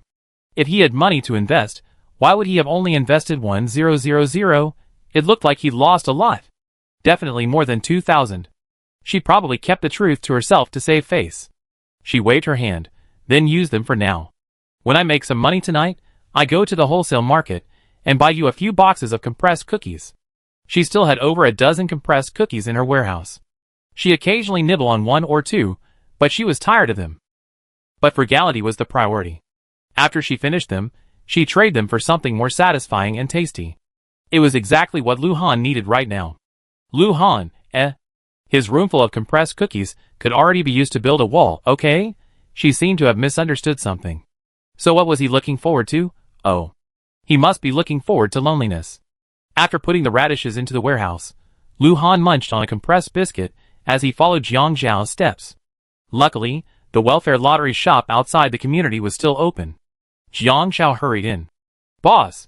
What amounts are available for scratch-off tickets? The boss smiled enthusiastically.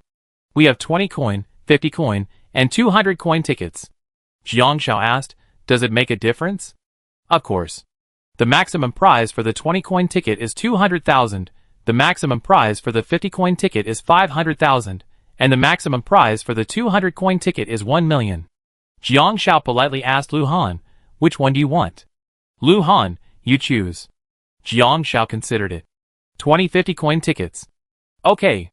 The boss quickly counted out 20 tickets and handed them to Jiang Zhao. Jiang Zhao didn't hesitate, handing Lu Han 10 tickets. 10 for you, 10 for me. Investors should feel a sense of participation. If you match the number on the scratch-off area, you won. The amount is below the number. The boss briefly explained the rules and handed the 2 copper coins. It's better to believe in metaphysics than not to believe it. Jiang Zhao took out a gold coin worth 1,000 yuan and said, I use it to scratch. Chapter 75. Jiang Zhao started scratching. She didn't care whether she won or not when buying lottery tickets. She just enjoyed the anticipation of scratching. Lu Han, averse to metaphysics, took the copper coin the boss handed him and began scratching the first one. After scratching, he carefully searched around.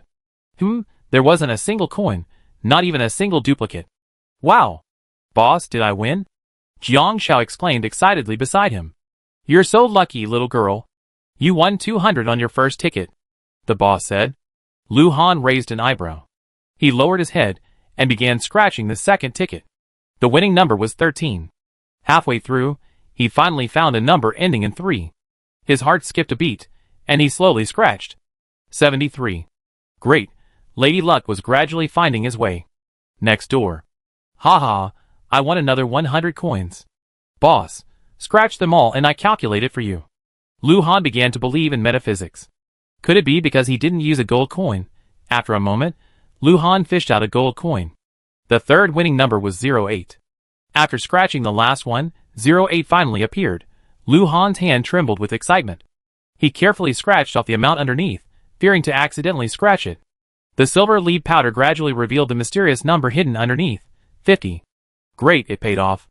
Haha, I won another 150.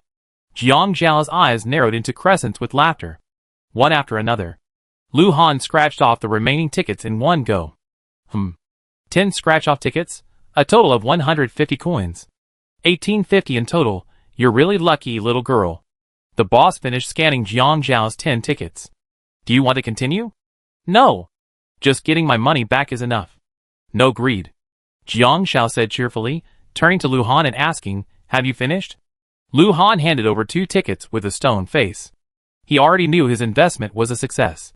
But then he realized his luck was still very bad. If it weren't for the 100% return on a successful individual investment, he might not have even scratched out those 150 coins. What a sense of participation. Jiang Zhao, oh, did this idiot secretly immigrate to Africa? Not even 200, it's like having hands that have touched coal. Pitch black. He still tried to be polite, saying, not bad, I scratched off 150 coins. We doubled our combined profits. Boss, let's sweep together. Next time you buy lottery tickets, absolutely don't bring this idiot with you, seeing the two of them on the same screen in the live stream. Hilarious. Not much harm, but that incredibly insulting scene has appeared again. Have you noticed that in this game, Brother Han always has that 1% failure rate for anything involving probability, even if it's a 99% chance of success? Brother Han invested 3 times, and even though he failed twice, he still made a profit this time. This profit has nothing to do with Brother Han. He's a drag, dragging the girl down to her knees. It's okay. Brother Han has the skills, he's not a coward. He just had bad luck. That's a little bit. Even through the screen, I want to tell Brother Han to stop wasting his lottery tickets. After redeeming the prize, he invested 1,000 coins and earned 1,000 coins. The investor needed to get his capital back, so Lu Han received 1,500 coins. However, because of the contract income, even if her own capital was recovered, it was still counted as part of the link's income, and Jiang Shao had to share 10%. Therefore, Jiang Shao received a total of 650, and the task value became 5850. Suddenly, Jiang Shao realized something, and gave Lu Han a mysterious smile. You haven't made a penny in this link so far. All for nothing. Lu Han, ? Before she could say anything, she received a system notification. The third investment was successful, and the next investment will trigger the junior investor blessing, and the conditions for the intermediate investor blessing will also be unlocked. Intermediate business investment blessing. Instructions. Business investment is guaranteed to succeed and receive a 200% return on capital. Trigger condition. Make 5 intermediate business investments of at least 10,000 coins. The difference between the junior and intermediate levels is that the junior level is for individual investments, with a minimum investment of 1,000 coins. After 3 individual investments, the 4th investment is guaranteed to succeed, resulting in a fixed return. Lu Han looked up and asked Jiang Shao, "Do you need to invest more?" This way, she could make a quick buck. Jiang Shao was a bit puzzled. Are you going to save this opportunity to maximize your profits? After all, he's so stubborn. Every investment he makes fails. Chapter 76. Though Jiang Shao realized this income represented all cash flow income, as long as Lu Han's funds were transferred back to her account, she would have money. However, Lu Han would have to bear the consequences of his own losses. Rounding it off, Lu Han was her employee, and this probability triggering was like having to perform a basic attack 10 times before a critical hit. Jiang Shao's thinking was to maximize the benefits and use them where they matter most. After listening to this, Lu Han realized after a moment that Jiang Shao had misunderstood. No, investment blessings aren't upgradable, but simultaneous. Jiang Shao's mind didn't wrap around it. Lu Han patiently explained. There are 3 types of investor blessings: basic personal investment blessings, intermediate commercial investment blessings, and advanced enterprise investment blessings. Basic personal investment blessing. Description: the next personal investment blessing will trigger, guaranteeing a successful investment and a 100% return. Trigger condition: complete 3 personal investments. Personal investment is a non-commercial investment made in an individual's name, often as a family, such as using family savings to earn bank returns, or as he did with Jiang Shao's lottery investment. Upon successful investment, the profits are divided verbally. However, this is a player-to-player transaction, enforced by a contract. It has no enforcement power against NPCs. Although there are NPC risks, this type of investment has no conditions. The minimum capital cost is 1,000, and the maximum is 10,000. Simply throw the money away and you're done. Intermediate business investment blessing. Description: the next personal investment blessing will trigger, guaranteeing a successful investment and a 200% return. Trigger condition: complete 5 business investments. Business investment is a commercial project investment, requiring a minimum capital cost of 10,000 and a maximum of 100,000, but there are requirements. This type of investment requires the other party to possess a company business license and lack initial capital. This type of investment is more complex and costly than individual investment. As for advanced corporate investment, the requirements are even higher, requiring the individual to own a substantial company business license and staff, and develop higher-level projects. After explaining, Lu Han said leisurely, "So, for now, I can only make personal investments. If he doesn't have enough money to leverage greater profits, he will need to make greater capital investments. He will need to complete numerous personal investments and trigger numerous personal blessings to accumulate sufficient capital for commercial or even advanced investments." I see. It's all about constantly compounding interest. Jiang Shao curled her lips. That's about the same as mine. The realistic rules of wealth accumulating games are very appealing to players. Just as Jiang Shao expected, after Lu Han announced his blessing, the live stream exploded. Holy crap, this blessing is hilarious. This man is destined to become incredibly wealthy. When will the player server officially launch? I want to play. Ah! You think this blessing is easy to get? Didn't you see how Brother Han got it? The kid Brother Han targeted in the first round is the boss's illegitimate son. He's secretly going out to see his mistress, running back and forth, and Brother Han has to cover it up for him. Helping the mistress too? How shameless. Things are taking a dark turn. It's not the mistress, it's the mistress's son. Such a young child. You hate the mistress, but the child is innocent. How would he know he was illegitimate? Doesn't a child want a legitimate identity? Brother Han didn't even know he was the mistress's son in the beginning. Don't let the rules of the game become personal morality. Don't you think Brother Han's Easter egg strategy is very meaningful? I know that NPC's wife only gave birth to a daughter and didn't want to have any more. After all, he's a wealthy boss, he favors sons over daughters, and wanted an heir, so he found a young, beautiful mistress who was willing to give birth. An Easter egg that makes you jealous and sarcastic. Brother Han is just an employee. It's not easy to get Easter eggs. He drinks and laughs with NPCs to solve their problems, but he's also teased and mocked at dinner parties. Haha, it really pissed me off. I don't want this Easter egg anymore. Don't just see the good side of others. They may have been stuck on a dead end, putting on a smile and putting down their pride to get a chance to turn things around. When Brother Han got this Easter egg, he hesitated, but he still chose to gamble. Because Brother Han is a loser. In a game without laws, he could openly rob, but the rules of To Live are so restrictive. You might only have this one chance to clear the game. Do you think everyone can just pick up an Easter egg on the side of the road with a sack? Mishy as he seems to be. Next time, ask her to wash Brother Han's hands, okay? Quickly gather. Protect Shuzi. The losers retreat. The losers retreat. Protect Shuzi. Chapter 77. Forget it. Invest in someone else. Despite this, Jiang Xiao refused. She didn't want to scrape by. Cheating and completing missions lacked a sense of accomplishment, and it significantly diminished the gaming experience. Lu Han, well, where are you going? Do you need me to take you? Yes. Jiang Xiao was unceremonious. She didn't want to squeeze into the subway or take the bus. She had a driver, so why not use him? Zhengshan waited anxiously at the entrance. The nightclub opened at 8 o'clock, and it was already 7:40. Will the boss stand her up? Zhengshan, aren't you coming yet? You're not lying to us, are you? No. The boss will definitely come when he says he will. Zhengshan checked his phone and replied, she's here. Wait, I get her. License plate number 666. Naturally, a group of people followed Zhengshan. They wanted to see what the special channel boss looked like. They saw a $1 million luxury business car parked on the curb outside the nightclub. The person inside rolled down the window, revealing a face. Zhengshan was stunned, stroking the car's body. Wow, this car must be worth over $1 million. It's only been a few days since the second round, and the boss is already riding in a $1 million luxury car?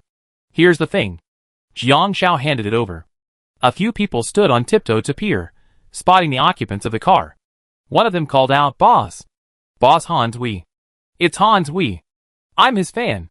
I've been watching his live streams for years. Boss, I transferred 6,000 coins to you, and I want. Zhengshan hadn't finished his words. A nearby person leaned in, nearly squeezing half their head in. Boss Hans Wei. Do you know me? I'm your fan. ID, Hanshui's Puppy Zero, I. Jiang Xiao was startled. She quickly got out of the seat and adjusted the button, instantly falling flat on her back. The man almost reached out to Lu Han. Lu Han's face darkened, and he rolled down the window. Zhengshan quickly retrieved the 6-serving bottle of hangover soup. The man with a crazed look was already choking on the window. Honda, I'm your little dog, remember? A sinister glint flashed in Lu Han's eyes, and he stepped on the accelerator. With a loud bang, the man, still clinging to the window, looked in dire straits as he was half-dragged by the car. Everyone in the livestream held their breath. Finally, as Lu Han rolled down the window again, the man, unable to keep up, fell to the ground. Jiang Zhao's heart skipped a beat, and she looked up at Lu Han. Though he appeared calm on the surface, unspoken emotions brewed in his eyes. Jiang Zhao frowned, and turned her seat back to look at the intersection. Red light. Lu Han turned back and slammed on the brakes, but it was clear that Lu Han was in a bad mood. The live stream was stunned for a moment. Brother Han's eyes just now, he looked like he wanted to kill me, didn't they? Puppy Zero? Could it be that disgusting Bang 7 that Han blocked last year? Who is that? What's going on? Puppy Zero? That homosexual. So disgusting. After seeing Brother Han's figure on Tomorrow, he kept harassing him. It's disgusting. Everyone knows that although Brother Han doesn't discriminate against homosexuals, he's straight, so I'm not interested in him, and try to avoid him as much as possible. Yes, that Puppy Zero even privately messaged Brother Han, and kept flirting with him. Brother Han. Just pretend you didn't see it. Then, that little dog Zero was smug, taking screenshots and posting them to Group 0, complaining about how he was fangirling over Han. So disgusting. Ha ha ha, you fans are such idiots. Doesn't Lu Han discriminate against LGBTQ people? Did you know he's killed someone before? Who's that above? Spreading rumors is illegal, didn't you? Go search it yourself. The Lumingda incident at Jiancheng Middle School 12 years ago. Suddenly, a floating screen flashed across the livestream. ID, Lumingda, I'm back has been permanently banned for using profanity in the livestream. Chapter 78. Are you okay? Jiang Xiao tilted her head to look at Lu Han. Lu Han took a deep breath and quickly recovered. It's okay, just some haters. Haters? They're obviously rabid fans, okay? But no matter how much they like her, she doesn't like them. Fame brings gossip. Lu Han is a major streamer with 36 million followers, so the quality of his fans is bound to vary. Ding. The phone rang. Zungshan, boss. Where have you been? Don't leave me. I have something to discuss with you. Jiang Xiao probably guessed what Zungshan wanted to discuss with her. Turning to Lu Han, why don't you go back and rest? I go find Zungshan. Lu Han looked at Jiang Xiao. Talk about something? She wanted to actively generate revenue, maximize profits, and quickly embark on the broad road of civilization and prosperity. I park nearby. Send him your location and have him come over. Lu Han said in a deep voice. Okay. Jiang Xiao didn't refuse. Lu Han was a potential partner, after all. It would be dangerous for a girl like her to be in a place like this at night. 5 minutes later, Zungshan found the luxury car again, walked over, and knocked on the window, which immediately rolled down. Boss! I thought you abandoned me. Go ahead, Jiang Xiao said swiftly. Zungshan, The fairy was so cold. Didn't he just make 6,000 for her? Then he turned around and said nothing. Boss, that's your hangover soup. I have an idea. Zungshan cut to the chase. Selling it to players won't last long, and the volume isn't large. It's better to work with NPCs. On Nightclub Street, there weren't many players trying to sell alcohol to her, but rather NPCs. In this game, NPC money is easier to earn than player money. Zungshan didn't want to be the one being ripped off. Jiang Xiao said something practical. NPCs won't spend 2,000 coins on a single serving of hangover soup. While it might have a similar effect on NPCs, not all NPCs are fools. Who would want such a high price? Jiang Xiao had obtained a special Easter egg to patent it. Boss! That hangover soup only has ginger, sugar, and vinegar. I tried it, but it didn't work. You must have obtained a special Easter egg to make it this way. It costs less than 100 coins to make a whole pot. Zungshan said eloquently, if we sell at a low price and sell quickly, keeping the cost per serving to 100, we can sell more and even offer it to every NPC in the nightclub. Jiang Xiao looked at Zungshan seriously. Cooking hangover soup requires stamina. This special recipe consumes 2 stamina points per serving. Even if you cook multiple servings simultaneously, your stamina increases accordingly. She had only just discovered this today. Well, how could the game's rules give you the opportunity to cheat endlessly? Even Lu Han's investor Easter egg blessing sounds like a bug, but Jiang Xiao speculates there might be some restrictions. Like the previous investment must yield results before the next one can be made, or perhaps there are restrictions on what investors can use the money for. Although Lu Han didn't mention it, these hidden rules don't need to be verified. Otherwise, Lu Han could easily collaborate with players and give them some money to exploit the quest bugs. That way, players could reach their quest targets in a short period of time, effectively opening a studio within the game. Unfortunately, this isn't realistic. Zungshan carefully calculated that a person's stamina is 100. Even if he did 30 tasks a day, that would cost 60 stamina points. 30 servings, 2,000 coins per serving, that's 60,000 a day. Sure, Zungshan quickly thought of a solution. Boss, how about you give me the goods cheaper? 1,000 coins per serving, and give me 30 servings of hangover soup a day. Think of it as me introducing you to 30 players. Initially, he wanted to be a middleman and profit from the difference. Jiang Xiao had previously left him a message on the forum, and everyone knew her hangover soup was 2,000 coins per serving. He sold it for 2,000 coins, and made 30,000 coins in one transaction. But who wouldn't want to expand and make more money? Besides, there's clearly a market for this stuff. Jiang Xiao had considered making Zungshan the general agent, giving away one for every purchase, equivalent to 1,000 coins per serving. She had also considered lowering the price if sales increased, but after making the hangover soup today, she overturned that decision. This recipe couldn't be mass-produced. Chapter 79. Jiang Xiao asked Zhengshan, 30 servings. Can you come up with 30,000 coins right now? Zhengshan stuttered. I can't come up with it right now, but I can always sell it. That way, big boss, you don't have to bother coming over every day. I pick it up from you myself. I pay for the transportation. It was a beautiful thought, but it touched Jiang Xiao's heart. Jiang Xiao pointed it out without hesitation. But I don't know what you sell it for. She wasn't a cheap wholesaler. Besides, she wanted to exchange for a batch of high-quality supplies, and was short of money. Zhengshan was stunned for a moment, and Jiang Xiao looked at him with a guilty conscience. Jiang Xiao's price for the hangover soup on the first day was actually based on the commission Zhengshan received at night. However, everyone's spending power varies. Industry elites probably wouldn't care about 2,000 coins. Perhaps there are some among the NPCs, similar to the starvation marketing used by luxury goods. If the price is high, it's given to the targeted group that needs it most and can afford it. Okay. Zhengshan honestly said, being a drinking companion is really tiring. Besides, it's not peaceful here at night. There are always drunks. Last night, when I was returning home in the early hours of the morning, I saw a player passing by, and he was beaten to death by an NPC. That's what it means to be struck by disaster. I see. I was thinking, why don't I just use my connections? I talked to the managers of various nightclubs. You know, in nightclubs like that, even bartenders have top names, and their payouts vary. Look, there's a birthday party tonight, and a wealthy woman booked the entire place and ordered drinks worth hundreds of thousands of yuan. It's a shame it's an NPC. Zhengshan said, how about this? Provide me with 20 orders a day, and I help you sell them. I try to get you a high price. After all, I be the one doing the hard work. 60/40ths, I take 60, you take 40. With a player contract, you won't lose out. As for the cost, that little bit was simply omitted. She just expended a little stamina, and then just laid back and made money. Isn't that comfortable? 10 servings.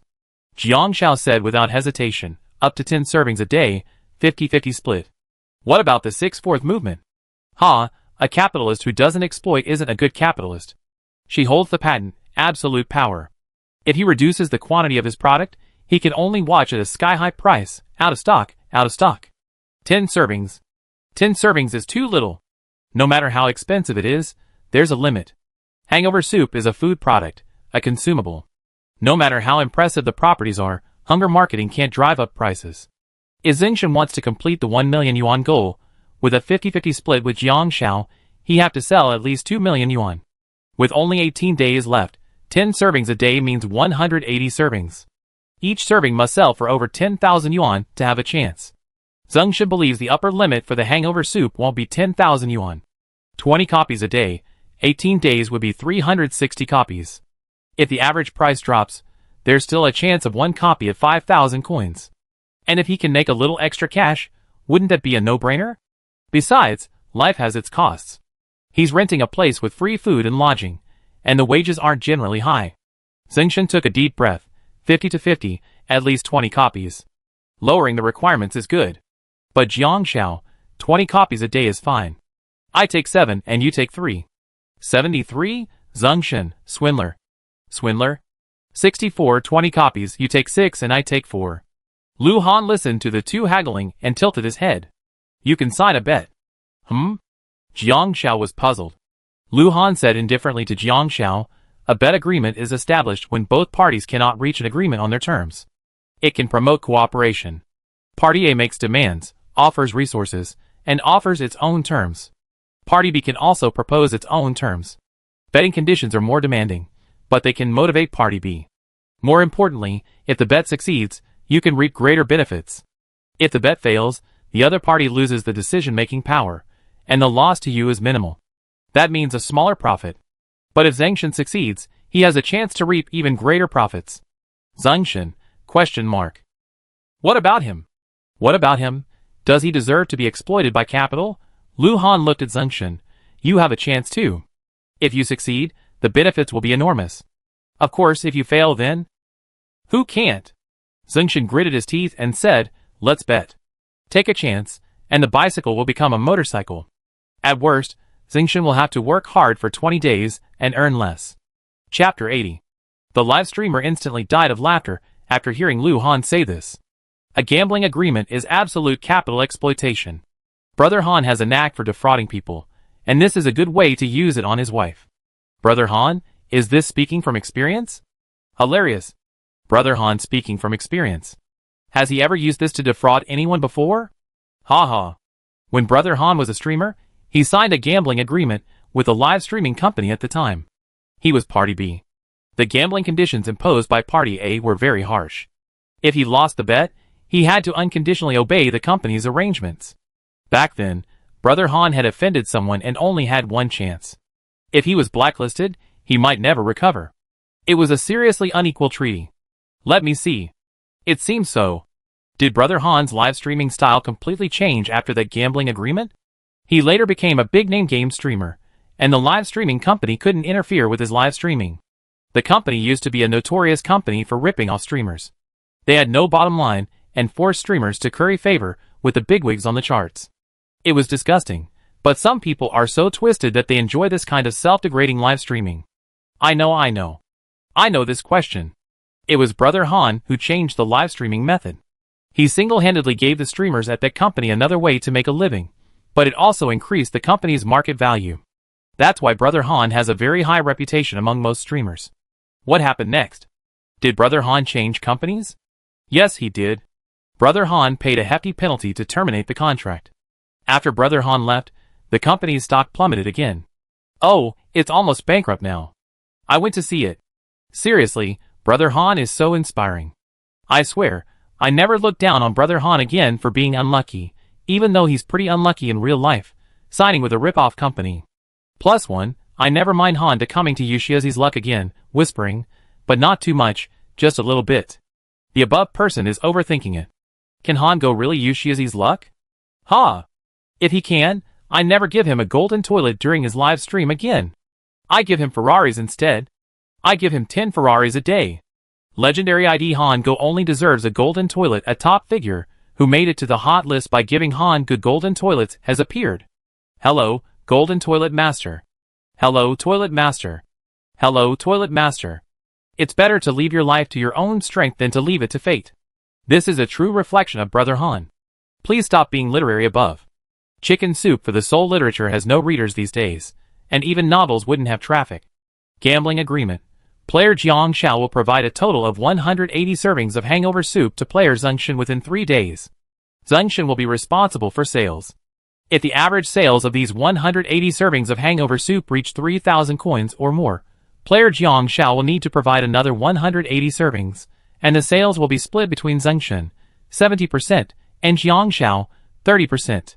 If the average sales of these 180 servings reach 3,000 coins or more, player Jiang Xiao will need to provide another 180 servings, and the sales will be split between Zhengshan, 70%, and Jiang Xiao, 30%. If the sales volume does not reach 3,000 coins or more, the profit will be split between players Jiang Xiao, 8, and Zhengshan, 2. There is no reserve price in this betting agreement, and Jiang Xiao will bear the relatively low cost herself. But there are only 180 units in total. Even if Zhengshan sells them at 1,000 coins for quick sales, she take 800 per unit, which translates to 144,000 for 180 units. However, Jiang Xiao will not provide Zhengshan with the product next time. Zhengshan has already established a market, so she can find other partners if she has the product. If Zhengshan can sell them for 3,000 coins, she would receive at least 900 coins per share, or 162,000. In the betting agreement, she didn't need Zhengshan to deposit any money, and could simply provide the goods twice. Zhengshan had limited supplies, and to maximize his profits, he would do whatever it took to get a high price. For Jiang Xiao, this was a sure win. Tomorrow I provide 60 shares, Jiang Xiao said to Zhengshan. Looks like she won't have to go out tomorrow, she can just sleep in. Lu Han paused, unable to resist glancing at Jiang Xiao. Really? Making money while lying down. Xiao. Chapter 81. After the two finished talking, Lu Han checked the time. There was another game at 10 p.m. On the way back home with Jiang Xiao, Lu Han asked at a traffic light, I need a price for the hangover soup. Jiang Xiao asked how much. Could Lu Han also sell the hangover soup? For personal use, 1 or 2 servings a day. Lu Han paused. 1 serving tonight. I see. Jiang Xiao thought for a moment. I won't charge you for now, but I'm curious what you're planning to do. Didn't you already have the Easter egg? The light turned green, and Lu Han stepped on the accelerator. Grab resources. From whom? NPC. Jiang Xiao realized. You want to grab the Easter egg NPC's resources? Don't you want to lose your favorability? Lu Han tilted his head. Grab resources from other NPCs. The NPC I'm targeting is an investor. He's invested in many projects, most of which he never gets back. Rather than letting someone else get his resources, it's better to give them to me. Look at Lu Han's investor's blessing. How many failed investments would trigger the trigger? Okay. Jiang Xiao turned, looking at the person approaching on the road. Be careful. A person suddenly appeared in front of the windshield. Lu Han wasn't paying attention and was hit by a car. He braked too late, and the person fell to the ground. The two of them quickly got out of the car to see that the person was unconscious. There seemed to be no external injuries. He rolled his eyes and was breathing normally. Send him to the hospital? Jiang Xiao asked. Yes. Lu Han nodded and turned the person over. Jiang Xiao uttered a huh? Huh? Jiang Xiao pulled out her phone, flipped through the photo album, and compared it with the unconscious person. A voice suddenly rose. Luckily, he's not dead. Here's the walking 30,000 yuan. It was the wanted criminal with a bounty that was posted on the forum last night, with a hemorrhoid-like hemorrhoid on his lip. Jiang Xiao waved her hand and typed quickly to Anonymous Player 110. The wanted criminal is here. Come quickly. Location sent. Anonymous Player 110 replied within seconds. 5 minutes. Be careful. The criminal is quite powerful. Anonymous Player 2688. It's okay. He was hit by a car and can't fight. Anonymous Player 110. Dead? If he died, the bounty is gone. Anonymous Player 2688. No, he's unconscious. Anonymous Player 110. You're so lucky. Lucky. Jiang Xiao patted Lu Han's shoulder triumphantly. Luckily you didn't kill him. Otherwise, both of our 30,000 yuan would be gone. Lu Han, Lu Han's intuition told him that if Jiang Xiao hadn't been there, he might have been killed. No, if it weren't for Jiang Xiao, he wouldn't have run into this guy at all. The Anonymous Player 110 arrived quickly, dressed in a police officer's uniform, with a crew cut, looking very righteous. The man's face froze when he saw Lu Han. Brother Han? Lu Han was a little surprised. Jiang Rong? She guessed Jiang Rong had some police connections, but she hadn't expected him to be a cop. Jiang Xiao hadn't expected them to know each other. Jiang Rong smiled. Brother Han, you're so lucky. The prize isn't much anyway. I apply for it for you, and you two can split it. Jiang Xiao rubbed her hands. When will the prize be paid? Jiang Rong said, about 24 hours. Jiang Xiao asked curiously, so you don't want the prize? The forum mentioned a player contract, offering a 55-point bounty. Jiang Rong was a little embarrassed. I wanted to share, but I got a job as a police officer. If I had actually split the bounty with you privately, my career would have been over. Oh, career choice, career requirements, Jiang Xiao understood, but said nothing. She watched Jiang Rong handcuff the man and throw him into the police car. It take time for me to return this man, so I won't chat with you anymore. I'm leaving now. You know Brother Han. If you have anything, just contact me through the post. I have connections at the police station, so it's easy to get any information. Okay. Jiang Zhao's eyes narrowed with joy. The phrase connections is so reassuring. After Jiang Rong left, Jiang Xiao couldn't help but say, you may not be very lucky, but you have good vision. Although luck may not be great, vision is also a form of strength. Lu Han, Bombarded by Jiang Zhao's sugar-coated tone, it was hard to tell whether the compliment was positive or negative. Never mind, let's just take it as a compliment. It feels good to be praised by your friends, right? Chapter 82. Qin Mengmeng wasn't home. Her stamina was still 54, and her sense of security was very low. At least nothing would happen at home. She made 11 servings of hangover soup, leaving 32 points for her. After taking Lu Han's off separately and giving him his, she washed up, cleaned up, and started messing around. Lying on the bed, reading a post by a player. She quickly scanned the title. I got a doctor's profession Easter egg, but I only know how to butcher pigs. I made 800 yuan setting up a barbecue stall at the night market that night. I happily went home and ran into an old man who got scammed out of 1,000 yuan. I worked part-time as a car model for 2 days and earned 8,000 yuan. I'm making money for my body, not selling sex, so how can it be illegal? Legal kidneys are sold for 200,000 yuan each. It doesn't matter if I lose them in the game, they're still there in real life. Don't panic. How can this be legal? Jiang Shao clicked on it without hesitation. The original poster, got the Easter egg professional doctor. There's a patient who needs a healthy kidney for surgery.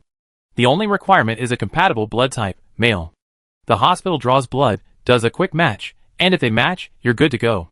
A lawyer will be present to notarize the contract signed by both parties, so it's legal income. Those looking for a quick buck, come here. There's only one chance, valid for 7 days. Removing a kidney will inflict a negative buff, but I don't know the exact amount, but you won't die. Don't ask me why I don't give you more time to think about it, because the patient only has 7 days to live. Second floor, has the game gotten so bad that you have to remove a kidney to survive? Third floor, I'm going to wait and see. Fourth floor, sign up. The original poster replied to the fourth floor, I send you my location in private. Fifth floor, sign up. 7 days? Jiang Shao disagreed. There are many ways to make money, but this quick way to earn money, with a deliberate 7-day time limit, is clearly a trap designed for players. Even if it's legal, earning that money will definitely impact the rest of the game. Just as the first stage seemed disastrous, the trap is a hidden legal rule. Harming an NPC will result in police arrest. Jiang Shao looked again at the post about the car model part-time job. It turns out it's not illegal because the part-time job is illegal, but because the person who submitted the fake ID to the NPC can't prove their income is their own, and is therefore considered to be from an unknown source, not legally earned. Wait here, who knows how many players will suffer? After thinking for a moment, Jiang Shao approached Jiang Rong and asked, any other leads on legal income? The quest is simply about earning points, not necessarily possessing a certain amount of assets.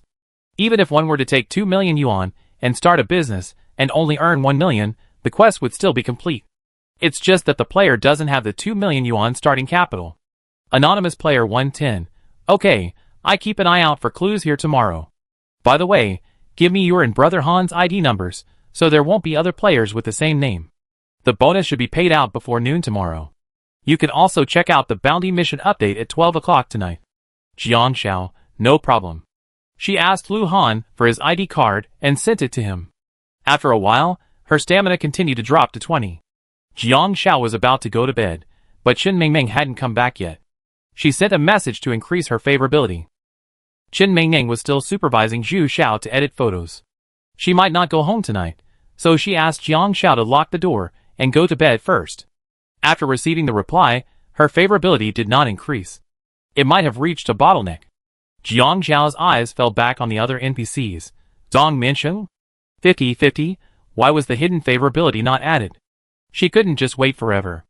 Jiang Xiao's intuition told her that waiting was not a good decision. Zhang Minsheng was an NPC she met in a small town in the south of the Yangtze River. The favorability rules were transparent. Jiang Shao suddenly thought of something and slapped her head. How could I have forgotten such an important clue? She picked up her phone and paused. Never mind. She wasn't going out tomorrow, and she had to go to the company the day after tomorrow to check on Lina. She could take her time getting the Easter egg. Jiang Shao turned off her phone and went straight to sleep. Second stage, 3 days. Task 1 completion, 11, 850/100, 000. Task 2 completion, 11, 850/100, 000. Chapter 83. Jiang Shao woke up at 6 a.m., her stamina fully restored, and she had even activated a single-person deluxe set meal. After putting the set meal away in the warehouse, Jiang Shao got up to cook. Not having to go out meant no rush. Jiang Shao prepared the dishes. Lu Han bought pork with leeks and mushrooms, along with some yams and other ingredients. Jiang Shao rolled up her sleeves, searched her music library, and played the instrumental song All the Good Things Will Eventually Come Together on repeat. Then, she put her phone aside and began to slowly knead and let the dough rise. The pace of life seemed to slow down with the scene. She washed the mushrooms in the basket and carefully brought them to her nose, sniffing. The fresh mushrooms had a rich aroma. A faint smile crossed her lips, warm and hopeful, filled with the joy of life. After washing the leeks and pork, she began to chop the stuffing. Her movements were neither hurried nor slow, methodical and unhurried. Jiang Shao enjoyed doing this, finding a sense of leisurely contentment in life. Qin Mingming, exhausted, returned to her roommate's home to see her adorable little roommate happily cooking and humming a tune enjoying a peaceful life. It was such a beautiful scene, so comforting and delightful to watch that one couldn't bear to disturb her. After washing the yams and planning to steam some yam cakes, Jiang Xiao turned and saw Chen Mingming at the door. "You're back?" Chen Mingming suddenly woke up. "What are you doing?" she stammered. "I'm making dumplings." Jiang Xiao cracked the eggs into a bowl and separated the yolks from the whites. "Making dumplings?" Chen Mingming observed her tedious and complicated process. "Just dumplings? And steaming yam cakes?" Jiang Xiao said, turning to get some sugar and glutinous rice flour from under the cabinet. "Will it be?" "That's too much trouble," Chen Mingming muttered. "It's just a meal of dumplings." "No." Jiang Xiao weighed the glutinous rice flour. It was enough for a serving of yam cake. Chen Mingming leaned wearily against the door. "My mom always tells me it's a waste to spend time on meaningless things like this." "Why is it a waste? This is life." The girl paused, her head tilted slightly, her face half fulfilled with an alluring earnestness. "Someone told me that if you lose your dream, treat life as your own. Don't waste every day. Every drink, every bite, every sight, every object is part of life. It's also a dream." Chen Mingming was stunned. The live stream room seemed to have suddenly woken from a dream. "I recorded it. She eyes cooking looked so good. My wife. So beautiful. Ah! I want to have a family with her. Does anyone know what my wife's dream is? How did she lose it? Tell me. I help her achieve it. Xiuzai's dream is to win an Olympic gold medal for our country. Haha, I seen my wife's profile. She's a retired national athlete. So impressive. Then why did she retire? My wife was only 19. Of course, it's because she can't compete anymore. Do you even need to ask? Why not? Is it added? I can't say for sure. If you're interested, you can look it up. There are interviews and news reports. Wow, a nationally trained athlete becomes a game streamer after retirement? Isn't that a bit demeaning? You know nothing. Stop spreading rumors, okay? Fuck, did you see the new announcement on the official website for To Live? To Live project has been under development for a long time. The reason the game information is kept secret is because we're collaborating with the government and police. This game has a purpose. I saw it. It's said to be a healing and crime test. Chapter 84. Jiang Xiao spent a full hour wrapping 80 dumplings and putting them in the refrigerator. She cooked 10. The steamed yam and glutinous rice cakes were ready, too. They were chewy, soft, and sweet. 20 points of stamina had been drained, and Chen Mingming lay on the sofa, her eyelids drooping. Mingming, aren't you going to sleep? Jiang Xiao patted Chen Mingming's shoulder. Chen Mingming woke up with a start, instinctively wiping the drool from her mouth. Aren't you going to eat dumplings? Jiang Xiao chuckled. Are you hungry? Chen Mingming didn't dare to say it, but seeing her busy in the kitchen made her want to eat something. If you're hungry, try the yam and glutinous rice cakes, they're ready. Eat them, and then go to sleep. The dumplings are frozen in the refrigerator. I cooked 10, but it'd take a while. If you want to eat, you can wait until you wake up. Jiang Xiao finished. Chen Mingming was stunned by this.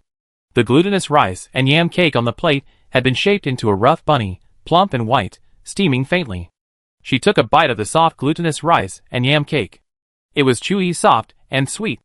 Jiang Xiao said with some regret, but there's no mold, so I can only simply knead it. If I had a mold, it would look much better. Chen Mingming's eyes welled up when she heard this. She swallowed, her voice choking. Xiao Xiao, you're the best person I met since I got out. Jiang Xiao felt something was amiss. She heard a system notification. NPC Chen Mingming's favorability reaches 50, triggering the future top fashion designer career quest. Reality and Dream Mission 2 triggering notification. Chen Mingming's dream is to become a top fashion designer. Due to family reasons, she must achieve some accomplishments within a limited time frame to prove herself. However, she won't tell anyone the truth unless your favorability reaches 50, and you find an opportunity to get her drunk. I'm done. Chen Mingming finished 2 yam glutinous rice cakes in a row. The second one was a bit like Xu Beiji eating ginseng. She couldn't quite taste it. I'm going to bed. Zhu Xiao has already uploaded the photos. The results should be out tonight at the latest. If I'm selected, I definitely let you know. We split the prize money then. Jiang Xiao smiled. Okay, then you can go to bed. She finished making the hangover soup, and was ready to go too. Chen Mingming entered the room. Jiang Xiao looked at her stamina, which still stood at 138. She took out the ingredients, and made 50 servings of hangover soup. Her stamina plummeted to 38. She was running low on ingredients, so she get up and buy some at the nearby market. But she heard there was enough for Zungshan today, so she could make another batch tonight. So today was the day the two slacker roommates were both in bed. Jiyu stood at the police station entrance, checking the time. After waiting for a while, someone finally emerged and waved, "Suwon, I'm here." The dusty boy's face wasn't particularly happy when he saw her. Seeing Jiyu's complex expression, he said, "Let's eat something first." Jiyu, not noticing, rushed forward and affectionately embraced his shoulders. "I made some money these past 2 days, just enough to." Suwon muttered, "Jiyu, I've been disqualified." A flicker of guilt flashed in Jiyu's eyes. "It's okay. It's just a game. At worst, if I win the prize, I give you half. Let's go!" Suwon remained silent. The two of them reached a nearby snack street. Jiyu suddenly became excited. Seeing a suspicious figure in a hat lurking in the corner, he quickly pulled out his phone and excitedly said, "Reward." Suwon was puzzled. "That guy. He's a wanted criminal. Capturing him will net you 60,000 yuan. This part of the mission is incredibly difficult. Catching him means you're halfway there." Jiyu hurriedly followed. Suwon's face darkened. How could he be so successful in capturing NPCs? He was captured for killing 2 useless women, and it delayed his entry into South City. Why was he still able to continue playing the game while he was disqualified and labeled a criminal suspect? He had already been disqualified. He couldn't even think about completing the game. His eyes grew redder as Suwon picked up a brick from the ground. Chapter 85. Jiang Xiao woke up again at 3 p.m. Her stamina had fully recovered, but her cleanliness and satiety points had dropped by 30 points. She went to the market. Ginger was 20 coins per pound, sugar was 12 coins per pound, and vinegar was 5 coins per bottle. According to the recipe's proportions, she had previously bought half a pound of ginger and half a pound of sugar, leaving her with no vinegar. A ratio of roughly 1 to 1 to 2 would allow her to make about 60 servings of hangover soup, but ginger, sugar, and vinegar are also used in daily cooking. So Jiang Xiao simply bought 5 pounds of ginger, 5 pounds of sugar, and 6 bottles of vinegar. She then bought some chili powder seasoning, a tub of olive oil for 120 coins, a standard lunch box for 15 coins, and 10 raw eggs for 20 coins. Jiang Xiao felt herself drifting off. After all, she now had over 10,000 coins. She was a wealthy woman after all. No wonder the game reminded me that getting the Easter egg would be a huge help in the next stages.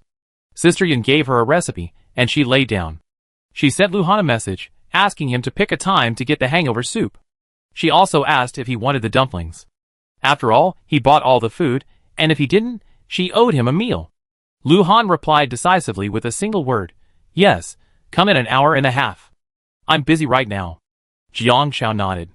An hour and a half was about right. She went home and steamed the frozen dumplings. She had boiled dumplings in the morning and craved fried dumplings for dinner. She also had some minced pork filling and a little flour for fried lotus root dumplings. Jiang Xiao's dumplings had thin skin and thick meat, and they were seasoned, so they were rich even without the dipping sauce. She steamed the dumplings directly. They had to be steamed thoroughly before frying. She took the lotus root from the refrigerator, washed it, and cut it into 2 sticky slices. She coated it with minced pork, sandwiched it between them, and rolled it in the beaten egg. She then took it out and dunked it in the flour. The oil was heated and thrown in. The crisp sizzle sound was Jiang Yao's favorite. Suddenly, there was a pop. The scalding oil splashed onto Jiang Zhao's arm. Hot oil splashing onto a small area of skin will reduce your stamina by 3, causing a minor burn, accompanied by blistering and pain that will last for 3 days. Burn medicine can relieve this. Motor. Jiang Xiao twitched her lips. The stamina loss wasn't high, but the accompanying blistering and pain were truly excruciating. She used a tube of burn medicine without hesitation. Jiang Xiao suddenly remembered her warehouse. She had taken inventory when she entered the game. She had restocked the second round of the mission on the first day, and she had taken some things out during that time and hadn't put them back in the warehouse. Jiang Xiaoqing glanced at her warehouse. Suddenly, Jiang Xiao felt something was amiss. She still had 2 L of mineral water and 20 L of mountain spring water, but she rarely used either of those these days, especially the mountain spring water. She had some tiger skin cake and strawberry cake frozen in the refrigerator. There were also medical supplies and a snack box, but many of them were useless right now. Jiang Xiao muttered to herself, "I remember there were a lot of things in city supermarkets these days, snacks with added satiety, but they were a bit pricey. Because the value wasn't great, I didn't look closely enough. I was always thinking about making money, so I overlooked this aspect. Suddenly, Jiang Zhao's eyes widened. What had she said? I was always thinking about making money, so I overlooked it. So, will being busy making money become a crucial part of this aspect? Suddenly, Jiang Zhao remembered the system prompt about trying to get the large trash can out of her room the day before, but being unable to do so. Jiang Zhao's hands clenched, her face tense, her brow furrowed in seriousness. What if an earthquake suddenly struck, and I was trapped in a cramped space? I couldn't get the large trash can out, and no matter how many supplies I had, I wouldn't be able to use them. What would I do? That's right. Once the victim theory emerges and is discovered, it will generate endless victim associations. Jiang Zhao was so absorbed in her own associations that she didn't even notice Chen Mingming's screams outside. Chapter 86. Chen Mingming received a message in her sleep. Her work had been approved. She screamed with excitement, and upon hearing the noise outside, she ran out to share it with Jiang Zhao. She saw her adorable little roommate frying dumplings while mumbling to herself. All sorts of accidents can happen. The world outside is dangerous. It's unsafe just to go out. Encountering robbers and bandits is a minor issue. At least if you pay close attention, you might be able to avoid them. Who can predict accidents?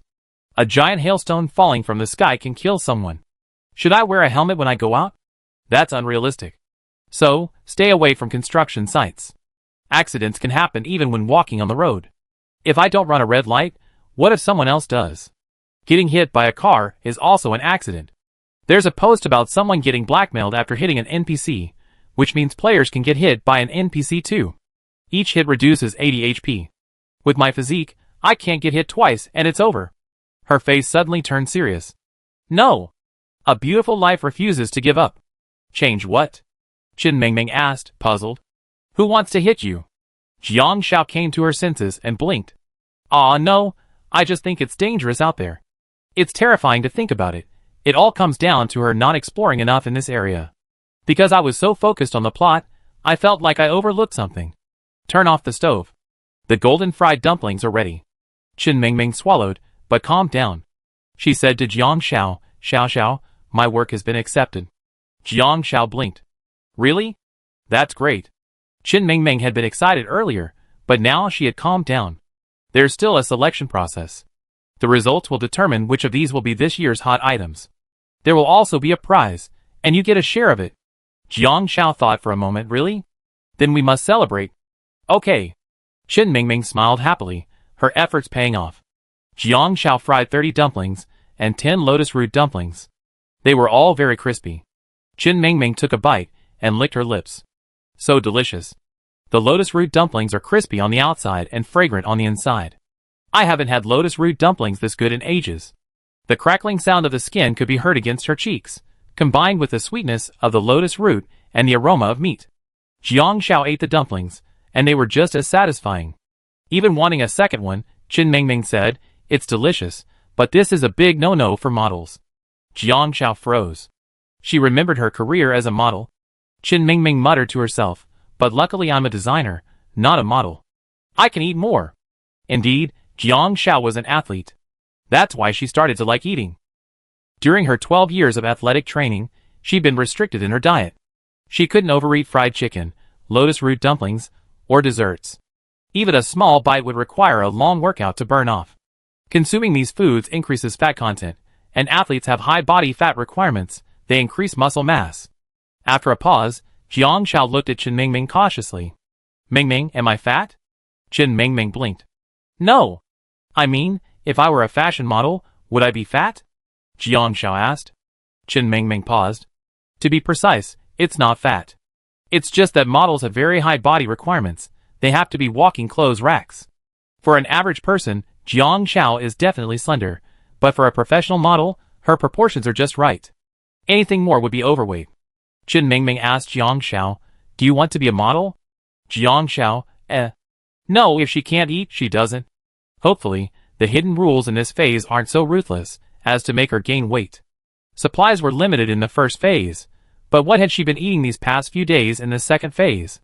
Cakes, egg rolls, and staple foods were also heavy in oil and gas. Dumplings were made with flour, and lotus root was also starchy. Suddenly, Jiang Zhao heard a system notification.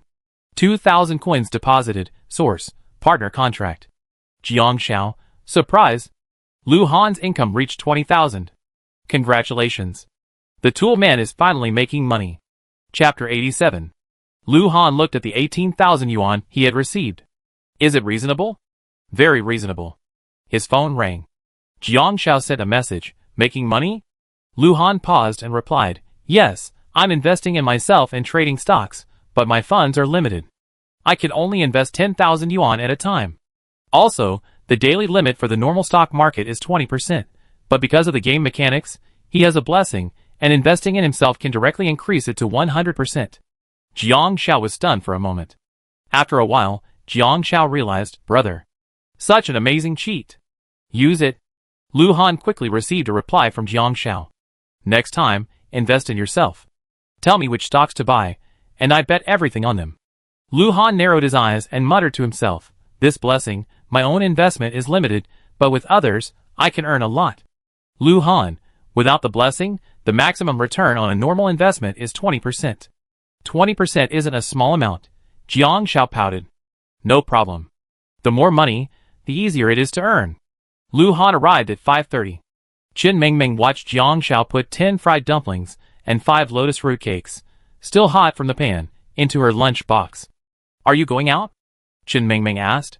Jiang Xiao said, no, I'm taking Lu Han's lunch downstairs. Jiang Xiao glanced at her phone. Besides Lu Han, there was also a new anonymous message in the background. Anonymous player 25040. Brother Han, is that you? Brother Han, is that you? Jiang Xiao frowned and didn't reply. Ahem. Qin Mingming coughed twice, remembering how Jiang Xiao had told him to squat by the door to eat. No need, you can come up and eat. After getting to know each other, they weren't so awkward anymore. Jiang Xiao thought for a moment. Forget it, it's not a good idea for a boy to stay in a place rented by 2 girls. If you have a boxed lunch, just eat it. Don't be so picky.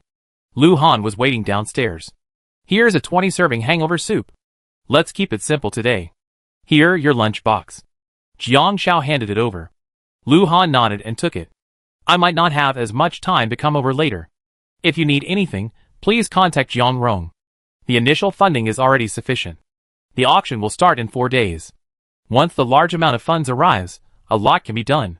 The Commerce Bureau is very busy.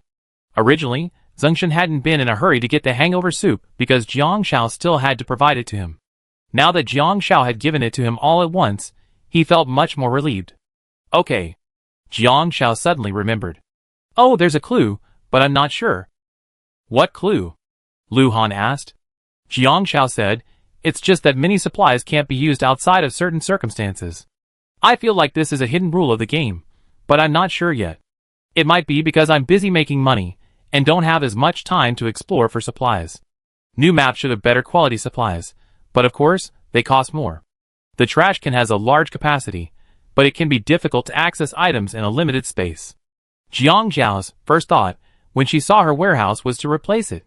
When she had money, she replaced everything with the highest quality supplies for emergencies. Lu Han frowned. I see. He hadn't tried it before. I see. I research it when I have time and let you know if I have any clues, Lu Han said. Jiang Xiao gave Lu Han a slight okay gesture. Lu Han couldn't help but smile. After getting back in the car, Lu Han didn't rush to leave. He opened his lunchbox first. It was just simple fried dumplings and lotus root dumplings. It looked ordinary. He pinched it with his hands and took a bite. But it tasted quite good. The car windows were all closed, and Lu Han was eating fried dumplings alone in the enclosed space. Outside was a bustling city with heavy traffic and people coming and going, but inside the car was his own world. After eating, Lu Han wiped his hands and did not leave in a hurry. Instead, he sat in the car for nearly 20 minutes without saying a word before leaving. Chapter 88. The live stream was rarely ridiculed. Why is Brother Han sitting in the car? Why doesn't he leave? Men like to sit in the car when they're thinking. You women don't understand. When I'm stressed, I just want to be alone. I want to think about my mortgage, car loan, and my son's tuition. I think about how I only made 50,000 the first year, 100,000 the second, 200,000 the third, and now it's 500,000. I'm feeling more and more relaxed. What does the guy upstairs do? How can he make so much money? No, I owe more and more and can't pay it back anyway, so I'm just giving up. I can't describe the feeling. Normally, I should be laughing at Brother Han, but right now I can't. Brother Han is so miserable.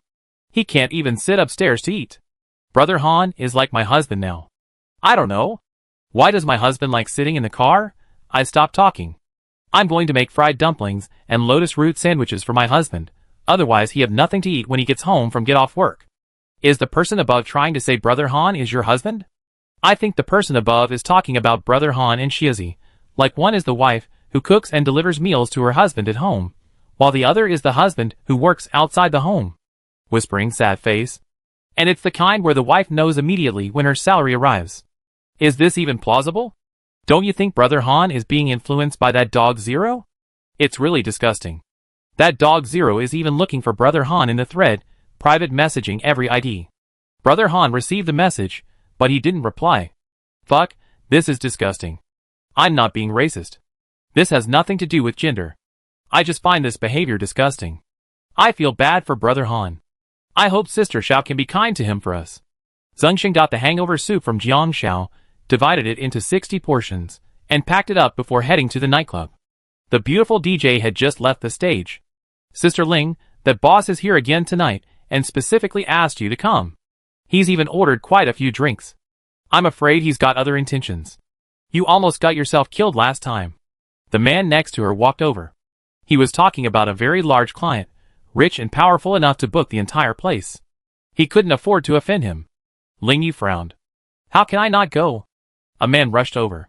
Sister Ling. Ling Yu looked up and saw Zhengxin.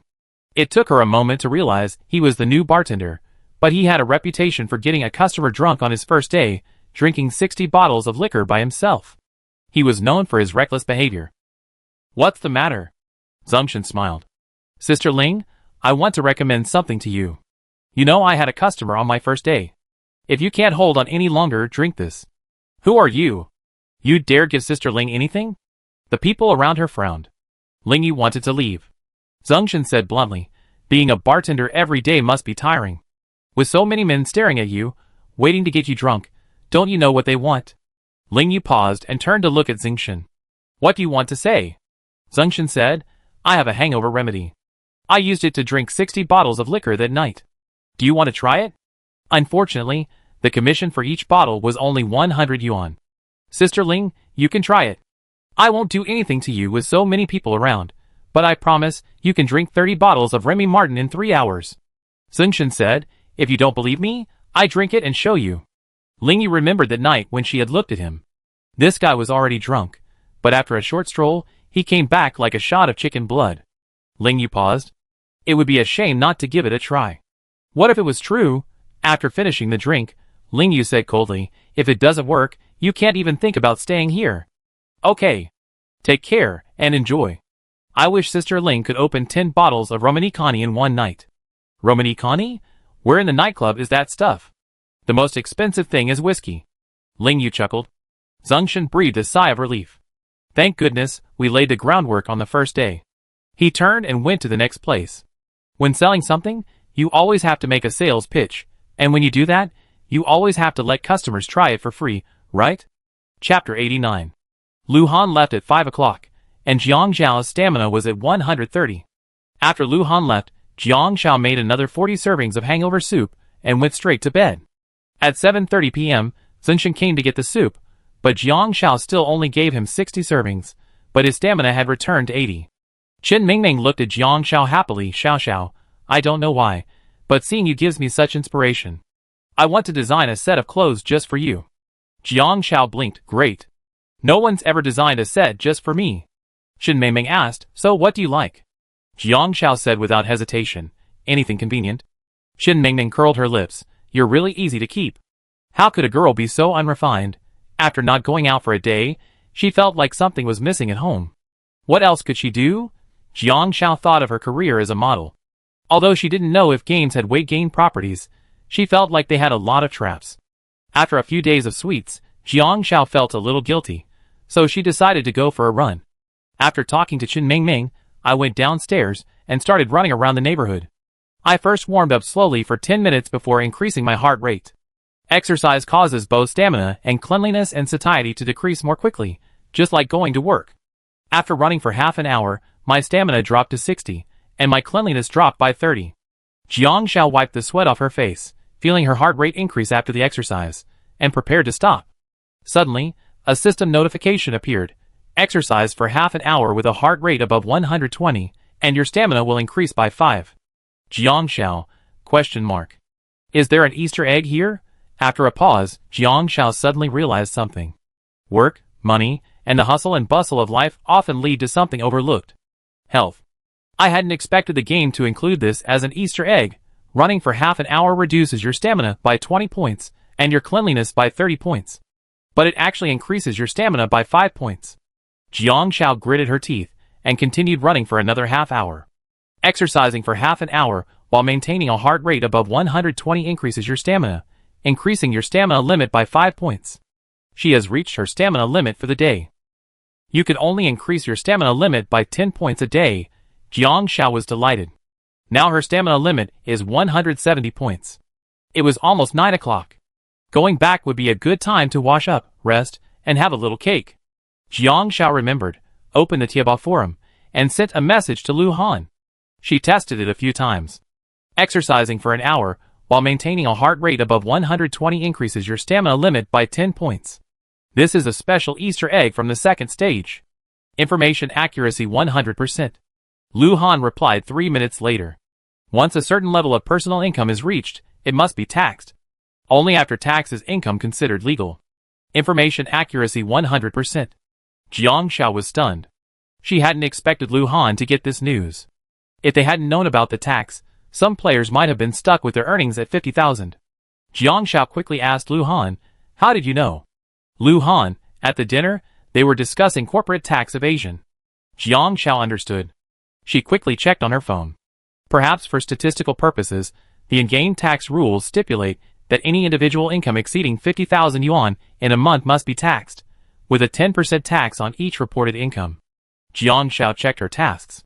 Task 1 completion, 13, 850/100,000. Task 2 completion, 13, 850/100,000. She still had 14,883 in actual funds, of which 1,033 were cash. The initial 2,000 coins issued in the first stage were cash coins, and the remaining funds were 1 gold coin, 3 silver coins, and 3 bronze coins. All funds received in this stage were directly transferred to her account using her identity information, and could be transferred using her mobile phone. Jiang Xiao used cash to buy groceries, pay rent, and take the bus. This was probably a common problem among modern people. They didn't like to carry cash. Just then, Jiang Rong sent a message. Anonymous player 110. Be careful not to accept stolen money. If you receive stolen money while doing business, it's illegal unless you can present the stolen goods. Jiang Xiao frowned and thought seriously. How do I know if I'm receiving stolen money? Anonymous player 110. The large outflow of cash coins in the second stage is most likely stolen money, because the accounts are monitored and the source is clear. If you want to receive large sums of money, it's best to go through an account. Don't accept cash coins unless you can provide stolen goods that the other party paid for. Speaking of this, it seems like selling hangover soup is also a scam. Jiang Xiao quickly replied, "Thank you." Then she said Jiang Rong the news that working out for 1 hour can increase your stamina by 10 points, as a thank you for his help. After finishing, Jiang Xiao ate, and cleaned herself up and rested. Unexpectedly, the information she received the day before came in handy the next day. Sister Xiao, I met a big client last night, and sold 60 hangover soups in one night. Although each one only cost 1,800 coins, I'm sure we'd be able to sell them at a higher price soon. However, another big client bought 30 of them at once for 3,000 coins, but they wanted to pay me in cash. Zhengshan happily messaged Jiang Xiao, asking for praise. Chapter 90. Don't accept cash. It's likely stolen money. If it's stolen money, it's illegal. Jiang Xiao frowned and quickly replied. If Zhengshan accepted cash, wouldn't that money be unusable, wasted? Jiang Xiao quickly asked Jiang Rong. Jiang Rong replied quickly. If the merchant is unaware that the money is stolen, even if the police investigate, they only seize the stolen goods purchased with the stolen money, not the stolen money itself. If the transaction takes place without the merchant's knowledge, the money is effectively laundered. It can't be applied to the mission, because the source of income wasn't clear when the other party provided the funds. Only in the real world, if the funds transferred by the other party are stolen money, and the police investigate, you might have the related card account frozen for suspected money laundering. Jiang Xiao understood. The rules of the game are relatively simplified, at least they only stipulate that cash may be stolen money. Thank you. I treat you to dinner someday. Jiang Rong, okay. Zhengshan received a quick reply, that's right. But I took it. I go find the guy later, and see if I can transfer the money. Of course, it's fine if I can get the clean money, but if not, forget it. So Jiang Xiao didn't make any special requests. 3 minutes later. Zhengshan, Zhengshan, the guy asked me why I didn't accept cash. Zhengshan, what is his bodyguard wiping? He's wiping his fruit knife while looking at me. How could there be such an illegal group in this second stage? Jiang Xiao quickly replied. Just say that taking cash is troublesome. If your partner wants to transfer money, they probably won't agree. They might even suggest you go to the bank to deposit the money and transfer it yourself, so just accept it with a smile. Just as Jiang Xiao predicted, Zhengshan ultimately lost, pocketing 90 heavy gold coins. Several minutes passed. Zhengshan, here are the 90 gold coins. He peeled 3 apples for me to eat. Jiang Xiao, keep going. So, Zhengshan sold all 60 of them, but the contractual credits only covered 30 servings of hangover soup. Zhengshan had given away a lot of them to promote the product, so the average price of these 30 servings was not high, around 800 yuan per serving. Gambling agreement fund account. Currently, the supplier provides 60 servings of hangover soup, and the seller sells 60 servings of hangover soup. Legal credits, 24,000 coins. Zhengshan's lack of understanding of the rules had jeopardized his own success, inadvertently increasing the price per unit of his remaining sales. Taking a deep breath, Zhengshan looked up at the sky. Shinshin, don't cry. Tears are pearls. The next morning, Jiang Xiao cooked a bowl of noodles and went out. It was already the 4th day of the second phase. She still had a sinecure at the sales office. Arriving at the office, Jiang Xiao looked around but couldn't find Li Na, but she did spot the shrewd-faced woman. She stood bolt upright, being lectured by a middle-aged woman with her hair in a high bun and greased. Furthermore, there were far more people at the office than usual. Jiang Xiao waited for a while, but since it didn't look like it would end anytime soon, she simply sat on the sofa, eating sunflower seeds and flipping through magazines. She grabbed a bag of spicy noodles, then a bag of chicken feet. After half an hour, the middle-aged woman finally finished. After she finished, she noticed Jiang Xiao, dressed simply and casually, still sitting on the sofa, eating sunflower seeds. She approached with a smile. Sir, are you looking to see the apartment? Jiang Xiao looked up. No, I'm a probationary employee here. I'm looking for someone. Probationary employee? The middle-aged woman frowned, her smile fading. Who are you looking for? I'm looking for Manager Li Na, Jiang Xiao said. Suddenly, the middle-aged woman's expression changed. She looked at Jiang Xiao sternly and said coldly, Sorry, there's no Manager Li here, only Manager Gao. Jiang Xiao, ? Also, the company has changed its rules. Even probationary employees must clock in on time and wear a uniform. Manager Gao looked at Jiang Xiao and said coldly, You're unqualified. You can leave now. Our company won't hire unqualified employees like you. Jiang Xiao, ? Getting fired early in the morning? Well, fishing in troubled waters does come at a price. Jiang Xiao turned and left. Just then, someone came down from the 2nd floor. It was Lu Lin. She caught sight of Jiang Xiao's back and raised a brow. Ms. Gao, what's that person doing here? Manager Gao smiled. Mr. Li was very impressed with the woman before him and had specifically asked for her attention. She was on probation. She wasn't doing well, so I already let her go. Manager Gao said, By the way, Mr. Li said the client he recommended to you has been arranged. You should prepare your documents and go there at 3 p.m. Lu Lin curled her lips. Thank you, Ms. Gao. The person Lu Han had his eye on was just SOSO. She couldn't even pass the probationary position. The results of the competition will reveal who's better and who's worse. Chapter 91. Jiang Xiao was fired. She called Li Na, only to find her phone turned off. No one mentioned Li Na, perhaps because they knew something. Jiang Xiao could only go to Shoehorn Face. Shoehorn Face, out of respect for their shared experience of eating sunflower seeds, accepted 5 bags of spicy noodles from Jiang Xiao before speaking. Someone said Sister Na had a STD. Shoehorn Face deliberately lip-synced the words.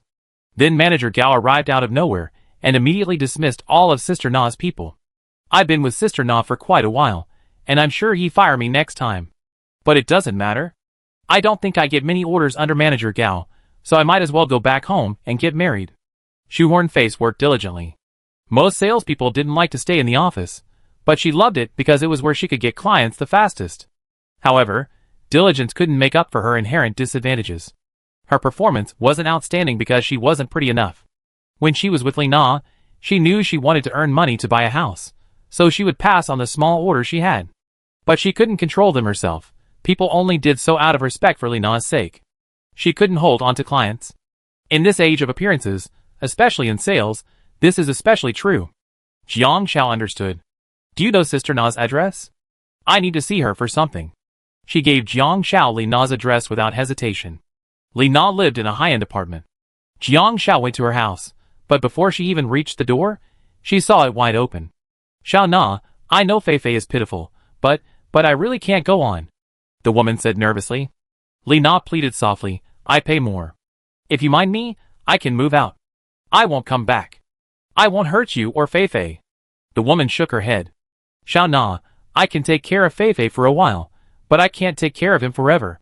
If she hadn't stumbled upon Li Na's case, she might have stayed on for a while. But it was inevitable that she would have to say something. Xiao Na, please let go. I know it's not easy for you. I don't want this month's wages. Li Na had no choice but to let go. The woman sighed and turned to leave, passing Jiang Xiao. Li Na, naturally, noticed Jiang Xiao approaching and immediately closed the door with a cold expression. Sister Na. Jiang Xiao rushed in and pulled the door shut. The moment her finger was pressed against the door, Jiang Xiao gasped. The fingers were compressed by gravity, reducing their stamina by 3 points and causing a bruise that lasted for 3 days. Safflower oil can be used to remove the bruise. Jiang Xiao had seen it, and it was said to remove the bruise, but it was useless. It's just a bruise, not painful or itchy. Li Na instinctively let go, her tone still cold and defiant. What are you doing here? Jiang Xiao's demeanor cleared up. I want to talk to you. Li Na didn't want to talk to Jiang Xiao. Even at 40, she still didn't want to get too close to her. Whoa! Suddenly, a man's sobbing could be heard from inside. The voice was that of an adult, but the words sounded childish. Sister! Sister! Where are you? Li Na's face turned panicked. Sister's here. Fei Fei, don't be afraid. She ran back, not caring about Jiang Xiao. Jiang Xiao shamelessly entered without being invited. Li Na's house was large, over 200 square meters, minimally decorated. The floor was littered with toys, cars, and carpets. She approached the source of the sound. Inside the room, a grown man, about 5 feet 4 inches tall, hugged Li Na's waist, his face dripping with snot and tears, still hazy with sleep. Sister! Someone's bullying you. Fei Fei's scared. Li Na's face was downcast, her aloofness gone, now radiating a gentle glow. She patted his belly like a child, soothing him softly, Don't be afraid. Sister's here. Fei Fei, don't be afraid. Go back to sleep, no one's bullying you. Sister's always here. Jiang Xiao was stunned. Anyone with a reasonable level of intelligence could tell what was going on. Chapter 92. Li Na coaxed Li Fei into submission. She looked tired. She walked out and saw Jiang Xiao. Since she was already inside, she felt embarrassed to chase her out. Please sit down. Li Na went to pour Jiang Xiao some water and placed it in front of her. I'm no longer Manager Li. I can't help you with your money-making needs. There's no point in asking me. Jiang Xiao paused. Li Na looked tired and without makeup, which gave her a hint of age. Li Na was only 30. Jiang Xiao looked at Li Na's cupboard, where there were several bottles of red wine. She asked, Want a drink? Li Na was stunned for a moment, then said, Sure. She opened the bottle, muttering to herself, This one's a 30-year-old French estate red. It tastes pretty good. This one was given to me by a big shot in the IT industry. He bought a villa worth over 3 million yuan from me. He got a commission of 400,000 yuan, not bad either. Jiang Xiao listened. Without saying a word, she sipped slowly, each sip. Li Na seemed to be venting, pointing at the sofa. See that bag? 80,000 yuan for one, and, well, it was a gift from my boss in financial investment. In half an hour, Jiang Xiao didn't drink much, but Li Na, on the other hand, finished a whole bottle. This house. Li Na looked at her house and smiled. This is the only one I bought myself. It cost over 4 million yuan. They gave her jewelry, necklaces, but no one was willing to give her a house, a home. Sister. At this moment, Li Fei woke up. He came out holding a large green turtle and looked at Li Na. Sister, Fei Fei is hungry. Li Na suddenly woke up. Wait, I'll order takeout. Li Fei pouted in frustration. I'm so hungry. Fei Fei, I'm so hungry. She burst into tears. Li Na was scrambling to order takeout. Jiang Xiao said, why don't you go and comfort him while I cook? It's simple and quick. Li Na paused. Thanks, I can't cook. I asked Andy to do it. Just look around and see what you can use in the fridge. I don't know what Andy bought. Okay. Jiang Xiao nodded and went to look in the fridge. Upon opening it, she saw Li Na's pile of face masks. There was plenty in the fridge, but she needed to cook noodles quickly. Jiang Xiao quickly selected tomatoes and eggs. She briefly blanched the tomatoes, peeled them, and diced them. Then, she added the beaten egg and a little seasoning to the pan, stir-fried them, and brought water to a boil. In another pot, she boiled water and cooked the noodles. After about 5 minutes of boiling, she removed the noodles, rinsed them with cold water, and poured the boiling tomato and egg mixture into the pan. This was egg and tomato noodles. Probably because children don't like chopped green onions, Jiang Xiao didn't sprinkle any. The noodles are ready. Jiang Xiao cooked 3 servings. From a distance, you couldn't smell it, but as soon as Li Na got close, she could smell the aroma of tomato and egg noodles. Li Fei immediately wanted to eat, and Li Na quickly pulled him back. What did you say, sister? What should we do before eating? Li Fei nodded innocently, looking back every few steps to wash his hands. When he returned, he obediently put on his bib. His eyes lit up at the taste, and he ate with his mouth full of broth. Jiang Xiao asked Li Na, do you want chopped green onions? Li Na instinctively said, it's okay. No, I don't. I'm hungry too. I made 3 servings, let's share. Jiang Xiao pushed the tomato and egg noodles towards Li Na. Li Na was stunned for a moment, but she didn't feel comfortable refusing. Jiang Xiao's tomato and egg noodles were recommended by Sister Yun. The flavor lies primarily in the sauce. When the tomatoes and eggs are half cooked, add water and simmer. The broth concentrates and becomes even richer. The noodles become even chewier when rinsed with cold water. Mixed together, they're incredibly delicious, loved by both young and old. Li Na took a bite of the noodles, savoring a heartwarming flavor. Suddenly, her eyes welled up, and she choked back tears, clutching the bowl. Ever since they knew I was sick, they all stayed away. Even my aunt left. Even the men who usually claim to love her, like her, and pursue her, as well as her close friends, shunned her. Her phone was flooded with messages insulting and vilifying her, as if they wanted to tear her apart online, yet they were afraid to get close to her. When the favorability level with NPC Li Na, an AIDS patient, reaches 50, you unlock a plot strategy for gaining favor with the NPC. Li Na is critically ill. Her only concern before her death is her foolish brother. After hearing Li Na's story, you receive a commission from Li Na. Chapter 93. After finishing her meal, Li Na wiped Li Fei's mouth. Li Fei was very obedient, sitting on the floor playing with his toys.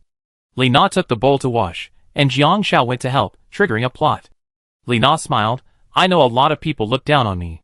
They think I deserve this outcome for using this method to make money. You must feel the same way. Her tone was very calm. Jiang Xiao said solemnly, everyone has their own choices. The path you choose determines the outcome. Li Na put the bowl down and opened another bottle of red wine. Her voice trembled, I know I was scared when I started this path too. I worried every day, but I had no way out. Do you know how hard it is for a girl to grow up safely? It's even harder for a beautiful girl without a home. Jiang Xiao paused. When I was 15, I was met by thugs and dragged from the street into an alley. No one came to my aid. My younger brother, only 11, rushed to my defense. Those thugs were inhumane. They beat my brother to a pulp but didn't let me go. Li Na choked up. That year, my father was also seriously ill. After learning about this, he felt helpless. My brother's injuries healed, but he became mentally retarded. The other party paid compensation, and my father let me go. The compensation didn't cover my illness, but he bought a house for me and my brother. Not long after, my father passed away. After saying this, Li Na handed a glass of red wine to Jiang Xiao, holding the bottle herself. After my father passed away, we lived with my uncle. He took good care of us out of my father's brotherly love. But you know how my brother behaved. My aunt was very upset, and endured it for 2 years, until my uncle contracted the same illness as my father. She said the family was short of money, and couldn't afford my uncle's treatment, so she made me promise to sell my brother's house. But my uncle passed away anyway. After my uncle passed away, my mother-in-law said we were unlucky and kicked my brother and me out. I was only 17 that year. After I got out, I met Li Yingsheng. He was the one who trained me and led me down this path. Li Na's hands were shaking. I just wanted to make more money, so someone could take care of my brother, but making money isn't easy. I have to be beautiful, so I have to spend money and dress myself up. The monthly expenses at the beauty salon are considerable, and I also have to accompany clients and take classes. While the money I earn seems high, I actually don't spend much. A while ago, I realized I wasn't getting any younger and wanted to get married, so I told Li Yingsheng I was quitting my job and wanted to become a manager to help him manage his staff. Li Yingsheng agreed, but he kept taking advantage of me. Pinch me. Those people said they wanted to marry me, but after seeing my brother, they never mentioned it again. 2 months ago, the last one. Li Na wiped her tears. Just once, and I got sick. Li Na curled up helplessly on the ground. I can leave, but what about my brother? No one will truly care for him. No one wants to take care of a fool. Li Na grasped Jiang Zhao's arm as if grasping at a lifeline. I beg you, please help me. I can give you a house, money, everything I have, but my brother needs a guardian. Please help me. She couldn't leave her brother to those vampires. They would take her house and her money, and then abandon her brother. Although they had only known the girl before her for a short time, she could sense that she could help her. Please help me. I'm at my wit's end. She didn't know when she would die. Maybe tomorrow, the day after tomorrow, next month, she could pass away with just a minor cold. Triggers a commission from NPC aides patiently Li. Help Li Fei find a guardian. Commission deadline, within 7 days. Leave Li Na's apartment at 5 p.m. Outside, the sky was ablaze with clouds, dyeing the azure sky a brilliant hue. Jiang Zhao raised her right hand, peering at the sky again and again, muttering, I'm already much luckier than most people. Coach is right. As long as you're alive, there's hope. There's no hurdle you can't overcome. Chapter 94. The rosy setting sun broke through the layers of clouds, shining on Jiang Zhao's face, emitting a gentle glow. The live stream room was silent for a long moment. When Li Na was speaking just now, I cried. I really did. It would be too melodramatic to make that up. Things like this really do happen in the world, but you don't know it. Most people think they're having the worst lives, but they don't realize they're much luckier than most. Shiozi looked sad. She must have been thinking about her hand injury. She practiced arts for 12 years, spent most of her life playing it, and yet, she was just one step away from the Olympics. Have you seen the official website for To Live? To Live announced that although the competition will have an elimination system, the rankings won't be based on in-game data, but will be determined by voting. Holy crap! Is that true? Yes, go check it out. The latest announcement from the official website for To Live is as follows. Starting from the 3rd round, all players who still qualify will receive a notification and the livestream room will be forced to reopen. Every hour a viewer watches the livestream earns 1 vote. Which streamer's livestream style do you prefer? Or rather, which way of living do you prefer? Cast your precious vote. This will continue until the 6th round, when the audience votes will determine the final ranking. After returning to the community, Jiang Zhao checked her stamina. Since she had used up 50 points while going out, she now had 114. She made 20 servings of hangover soup, bringing the total to 60, and would wait until Zingshen came to pick it up at 7:30. Zingshen saw Jiang Zhao's guilty expression and said, Sister Xiao, I can't deposit these 90 cash coins. Jiang Zhao blinked. It's okay, then we split it 50-50. Zingshen was stunned. Really? Jiang Zhao raised an eyebrow. Of course, after all, our bet agreement doesn't require completing the mission points, so the bet remains. Even if the first bet failed, she would still continue to work with Zingshen. Not for any other reason, but because Zingshen now has his own established network of contacts. If he had just been selling to other players, like at the beginning, or offering low prices, Jiang Zhao wouldn't have considered it. But now, the NPC he was looking for was clearly influential, and NPCs with such connections weren't something Jiang Zhao could just find. Of course, she wouldn't tell Zingshen yet. Go ahead, go. Working baby. No problem. I try. I do my best. Zingshen clenched his fist tightly, gritting his teeth. After a moment, he realized something was wrong. Working baby? Isn't he just a working person? He's a distinguished distributor. How could he be a working person? Jiang Xiao had already turned and gone for a run. She still had 70 stamina points. Running for half an hour consumed 20 points, and an hour consumed 40 points, leaving her with just 30 points to rest. Suddenly, Jiang Xiao received a message. 10,000 coins deposited into her account. Source: partnership contract. Jiang Xiao, ? She couldn't help but message Lu Han. Did you go robbing? Lu Han, investment. He invested 100,000, but actually received 90,000. 10,000 was automatically given to Jiang Xiao due to the partnership contract, meaning he had to pay 10,000 out of his own pocket to cover the balance. Personal investment requirements were limited. Business investment required 5 investments to trigger it. He couldn't afford a single 10,000 investment right now, so he could only recruit NPCs. He had completed his first mission, but to reach the 1 million mission, he had to make business investments. The NPC would invest in him, and then he would make business investments in his own name. Business investments could be made simultaneously. Jiang Xiao checked his mission and accounts. He had 45,000 coins on hand that hadn't been legally deposited. Task 1 completion.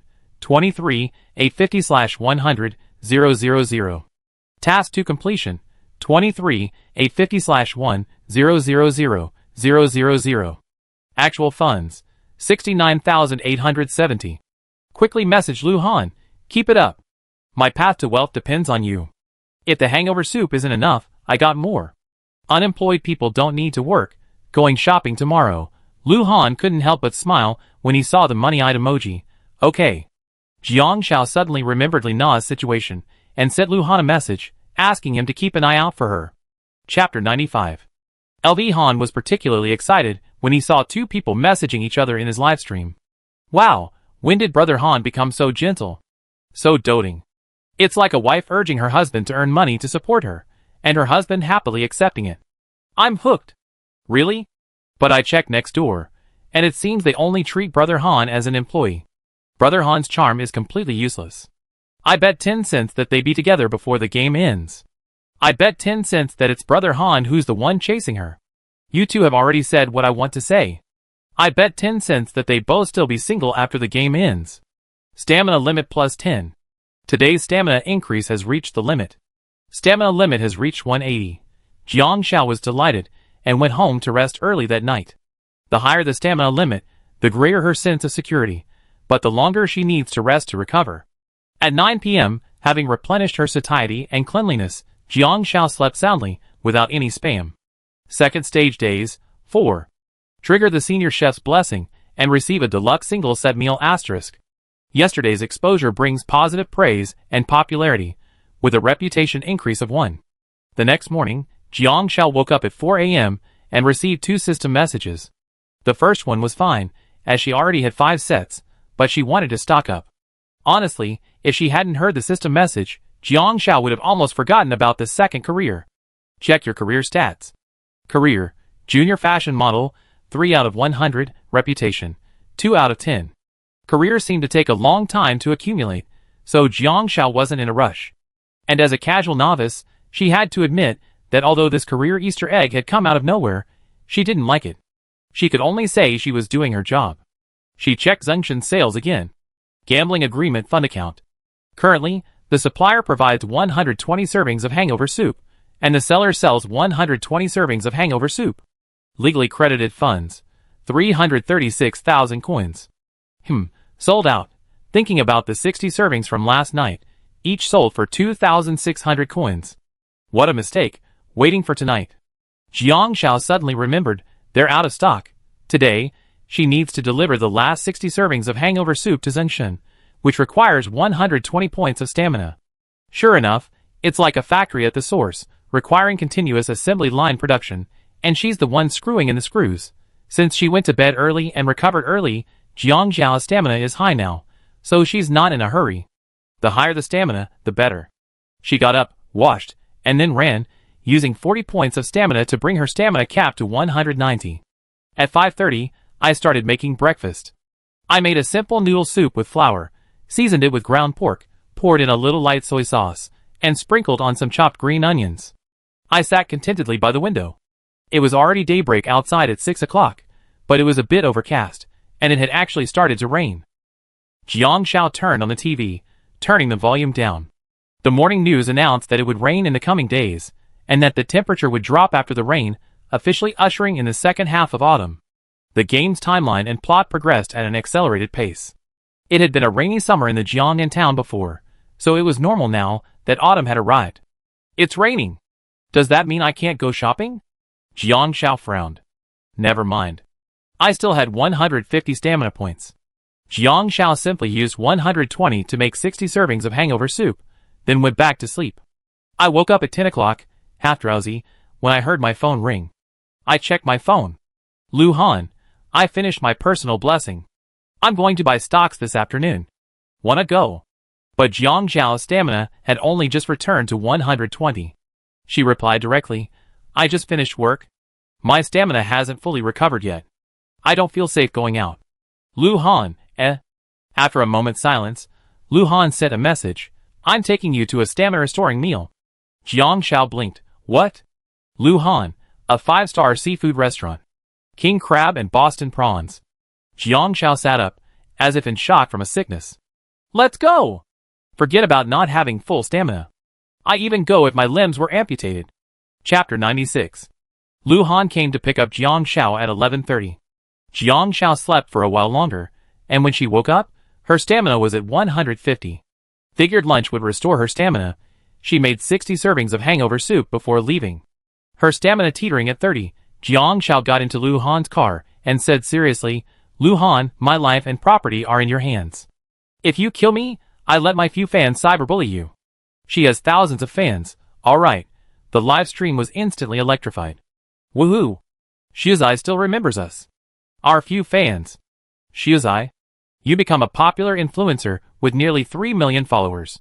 That's not just a few anymore. You got the guts. Heads next door. Be careful. If Brother Han kills Shizai, we won't let you go. Brother Han has nearly 40 million followers, and you're barely 3 million. How can you cyberbully me? Oh. The domestic violence scene is about to begin. Appeared. Come on, curse me, I won't fight back. I'm making a unilateral announcement. Brother Han won't fight back if he's being abused. Oh.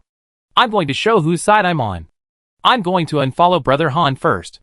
I told you, Sister Xiao Xiao abused Brother Han, I'm with Sister Xiao Xiao. I'm unwavering. Sorry, I can't help it. I'm going to unfollow Brother Han too. I want to. Isolate Brother Han. In an instant, Lu Han's followers plummeted by over 2 million, while Jiang Zhao's followers soared past 4 million.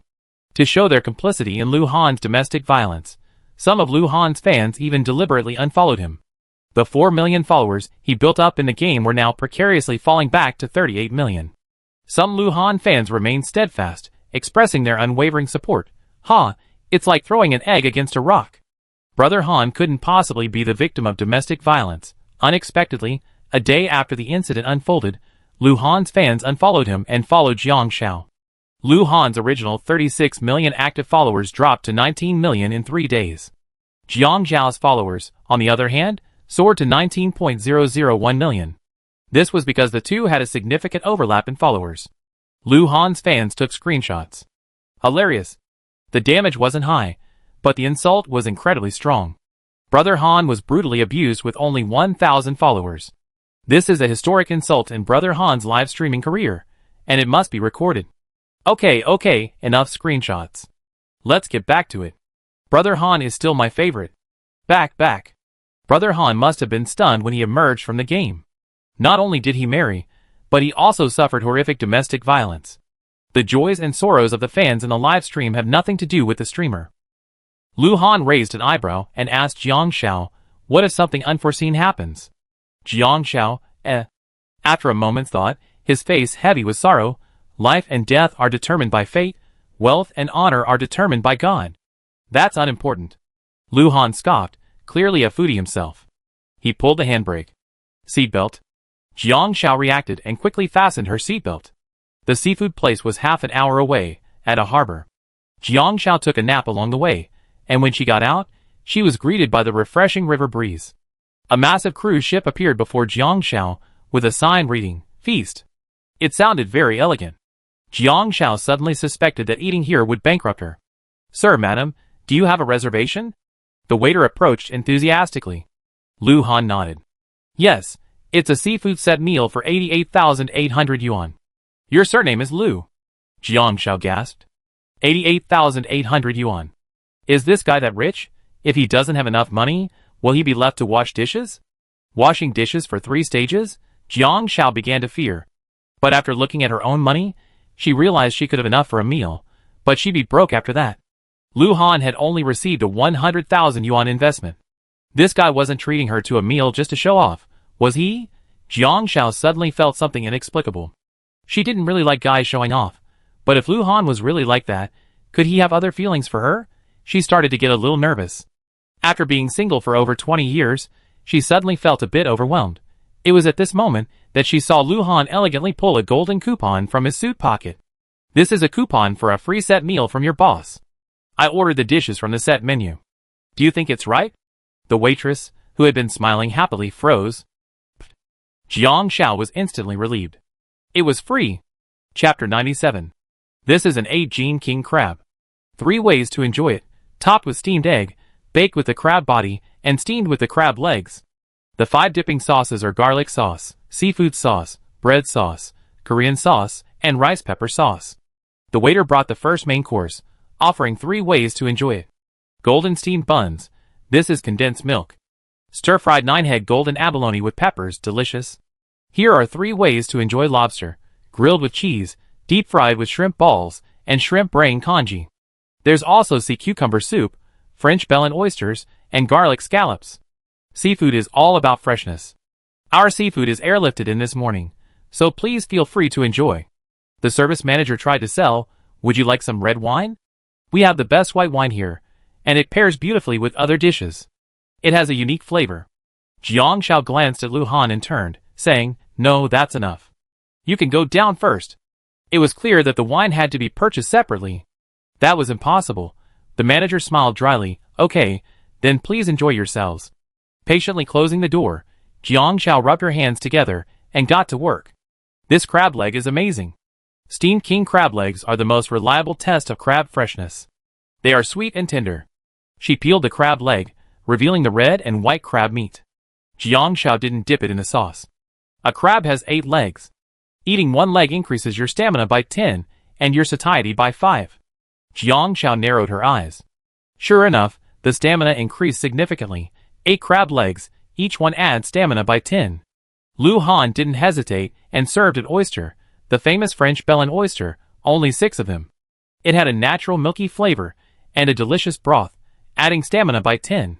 This porridge. Hurry, hurry! Give me a bowl. Jiang Shao turned the porridge over. It looked large, but the bottom was flat, and the dish was incredibly shallow, only enough for 2 bowls. Jiang Shao scooped 1 bowl for Lu Han and 1 for herself. Stamina plus 20, satiety plus 20. The shrimp brain porridge was delicious. The rice used was from somewhere, but it wasn't the usual rice. The steamed egg was the same, a small portion. Lu Han gave half to Jiang Shao's soup bowl and half to himself. It must be the pheasant egg combined with the salty, fresh flavor of the crab roe from the crab shell. Stamina plus 20, satiety plus 10. These fried shrimp balls are so crispy. They'd be even better with Korean sauce. Jiang Shao commented, they have cheese in them too. There were only 6 shrimp balls. Each one had a strength plus 5, satiety plus 5. Lu Han was solely responsible for eating. He didn't enjoy as many delicacies as Jiang Shao because his stamina wasn't high. Last night, he went to a drinking party, and early this morning he went to the airport to see someone off. Like Jiang Shao, he also exercised before eating. Now his stamina limit was close to 300, so he ate a lot. Livestream. Brother Han's famous pig-like scene is here again. Ha ha, I thought 2 people were on a date, but both of them only cared about the food. Wow, Shuzai is eating so cutely. She's slurping on oysters. Wow, she's slurping on oysters in motion. I recorded it. At least Sister Xiao Xiao gave a few comments, but Brother Han? Even a pig can't complain like him. Am I the only one who thinks these dishes on the table are really delicious? The original price was 88,000 yuan per table. How many people can afford it? So the world of the rich is so extravagant. I was so narrow-minded. I thought I was so knowledgeable, but I'm just a frog in a well. Shuzai is, hiccuping. Chapter 98. Lu Han's only words were as he held out the sea cucumber soup and asked Jiang Xiao, "Would you like some?" Jiang Xiao shook her head in refusal, not just because her satiety and stamina were maxed out, but rather, sea cucumbers didn't go well with her. They were the kind that made her want to stop eating them. She had no appetite. There was only one sea cucumber in the soup, and after drinking it, her stamina increased by 50. Jiang Xiao stood up and said, "I'm going to the bathroom." Washing hands for free. Having just used her hands had lowered her cleanliness level considerably, but she also liked this direct approach. In short, the two of them were having a very down-to-earth meal. In the bathroom, Jiang Xiao washed her hands and overheard the waitress's conversation outside. Those two people used exclusive coupons. Although the boss gave them away as gifts, he also told them they were different sizes from regular portions. What should we do? That person came last time, paid for the entire table, and left his information. The boss only gives exclusive coupons to partners, all of whom are billionaires with assets exceeding 100 million. How many people do you think have them? The boss also said that when customers come, you should treat them well and ask them if they need anything later. But he didn't even order a drink. How stingy. And his girlfriend looks ordinary too. She doesn't even look like someone rich. She might be one of the boss's subordinates. The boss just gave her the exclusive coupons. Rich people wouldn't really use such freebies. But people like that are top-tier resources. Even if they're ordinary now, they have potential in the future. Then, should I bring him some fruit? He has a girlfriend. You're not married. What's there to be afraid of? Jiang Xiao, Wow. Are NPCs so realistic? Lu Han had made a reservation in advance, so the portion was generous. If he had just come and used the coupon, the portion might not have been accurate. Another life hack I learned. Jiang Xiao washed her hands and left when she saw the waitress enthusiastically greet Lu Han. "Sir, would you like anything else?" Lu Han shook his head. "No." Jiang Xiao came in. "Have you finished eating?" Lu Han nodded. Like Jiang Xiao, he stopped eating once his stamina was full. But there were still 2 oysters, 2 scallops, 2 crab legs, 2 baked crab bodies, and a small portion of fried golden abalone left on the table. The golden buns were untouched because they don't increase stamina, only satiety. So it didn't seem like much. Jiang Xiao said directly, "Hello, can you pack it up for us?" Waiter, ? It's only this late, and you're still packing up. I never seen a rich person so stingy. Everything to pack up? The waiter asked. Yes. The fruit too. Jiang Xiao nodded without hesitation. The fruit looks good too. It makes a beautiful platter. Lu Han wiped his mouth and asked Jiang Xiao, "The stock market opens at 1:10 p.m. and closes at 3 p.m. Do you have any plans for the afternoon?" The stock market in the game changes constantly, allowing you to buy and sell on the same day. Jiang Xiao nodded. "I was planning to go to the market. I have some spare cash and was planning to exchange some supplies, but finding high-quality, high-performance supplies is going to cost a lot of money." Lu Han nodded. "Sure, I take you there. Download a stock app on your phone, and I tell you which stocks to buy. Buy them at 1:10 p.m. sharp, and sell them before 3 p.m. Jiang Xiao quickly downloaded it. She never traded stocks before, but stock trading in the game was simple enough. Name, buy, sell. There were red reminders. You couldn't buy at the upper limit, and you couldn't sell at the lower limit. Jiang Xiao suddenly remembered, "Oh, take me to the bank." She had mostly cash, and she needed to deposit it in the bank, invest it first, and maximize her returns. Lu Han checked the time. The bank doesn't open until 2 o'clock. Chapter 99. Jiang Xiao's actual funds, 69,870. The bank opened at 2 a.m., and she and Lu Han exchanged 45,000. Lu Han received 45 cash coins. Jiang Xiao's mobile account balance became 68,850. Cash coins, 1,020. Lu Han took Jiang Xiao to the market, and Jiang Xiao wandered around for a while. At 1 a.m., the stock Lu Han mentioned opened, and the price per share was now 1,200. Jiang Xiao immediately bought 57 shares, spending 68,400. The market was full of street vendors. Jiang Xiao didn't rush to buy anything, but instead browsed around, spending over an hour. The supplies at the wholesale market weren't so expensive anymore. Cleaning liquid that cost 5 coins was 3 coins at the wholesale market, but it only increased cleanliness by 10 points. This meant that if she consumed 120 points of cleanliness per day, she would have to use 12 bags of cleaning liquid. Even if the price-performance ratio was excellent, it wouldn't be good if it didn't increase the properties. The warehouse still had 2L of mineral water and spring water, though the spring water had barely been used up to this point. As for the 2L of mineral water, she planned to swap it for something else. Not only would it increase satiety and water intake, it also had additional properties. Because she had found a set of plot props and a functional sports drink. Cleaning travel set. Description: includes a small shower gel, shampoo, soap, toothbrush, toothpaste, and a travel sample of facial cleanser. Effect: cleanliness plus 60. A set costs 60 coins, with a minimum order of 100 sets. The large bottle of facial cleanser she bought in Jiangnan town cost 80 coins, and it only added 20 points of cleanliness. It seems the middlemen are taking a big profit. 500 milliliters functional sports drink. Description: functional drink that reduces physical exertion during exercise by half for 3 hours. Effect: increases satiety by 15, increases water intake by 500 milliliters. Sports drinks are a bit pricey, with a wholesale price of 15 coins per bottle, starting at 100 bottles. Jiang Xiao asked the wholesaler if they would recycle them. After the wholesaler did, they checked their warehouse and took out 2L of mineral water and facial cleanser. The recycle price for 2L of mineral water was 4 coins, and the wholesale price was 6 coins.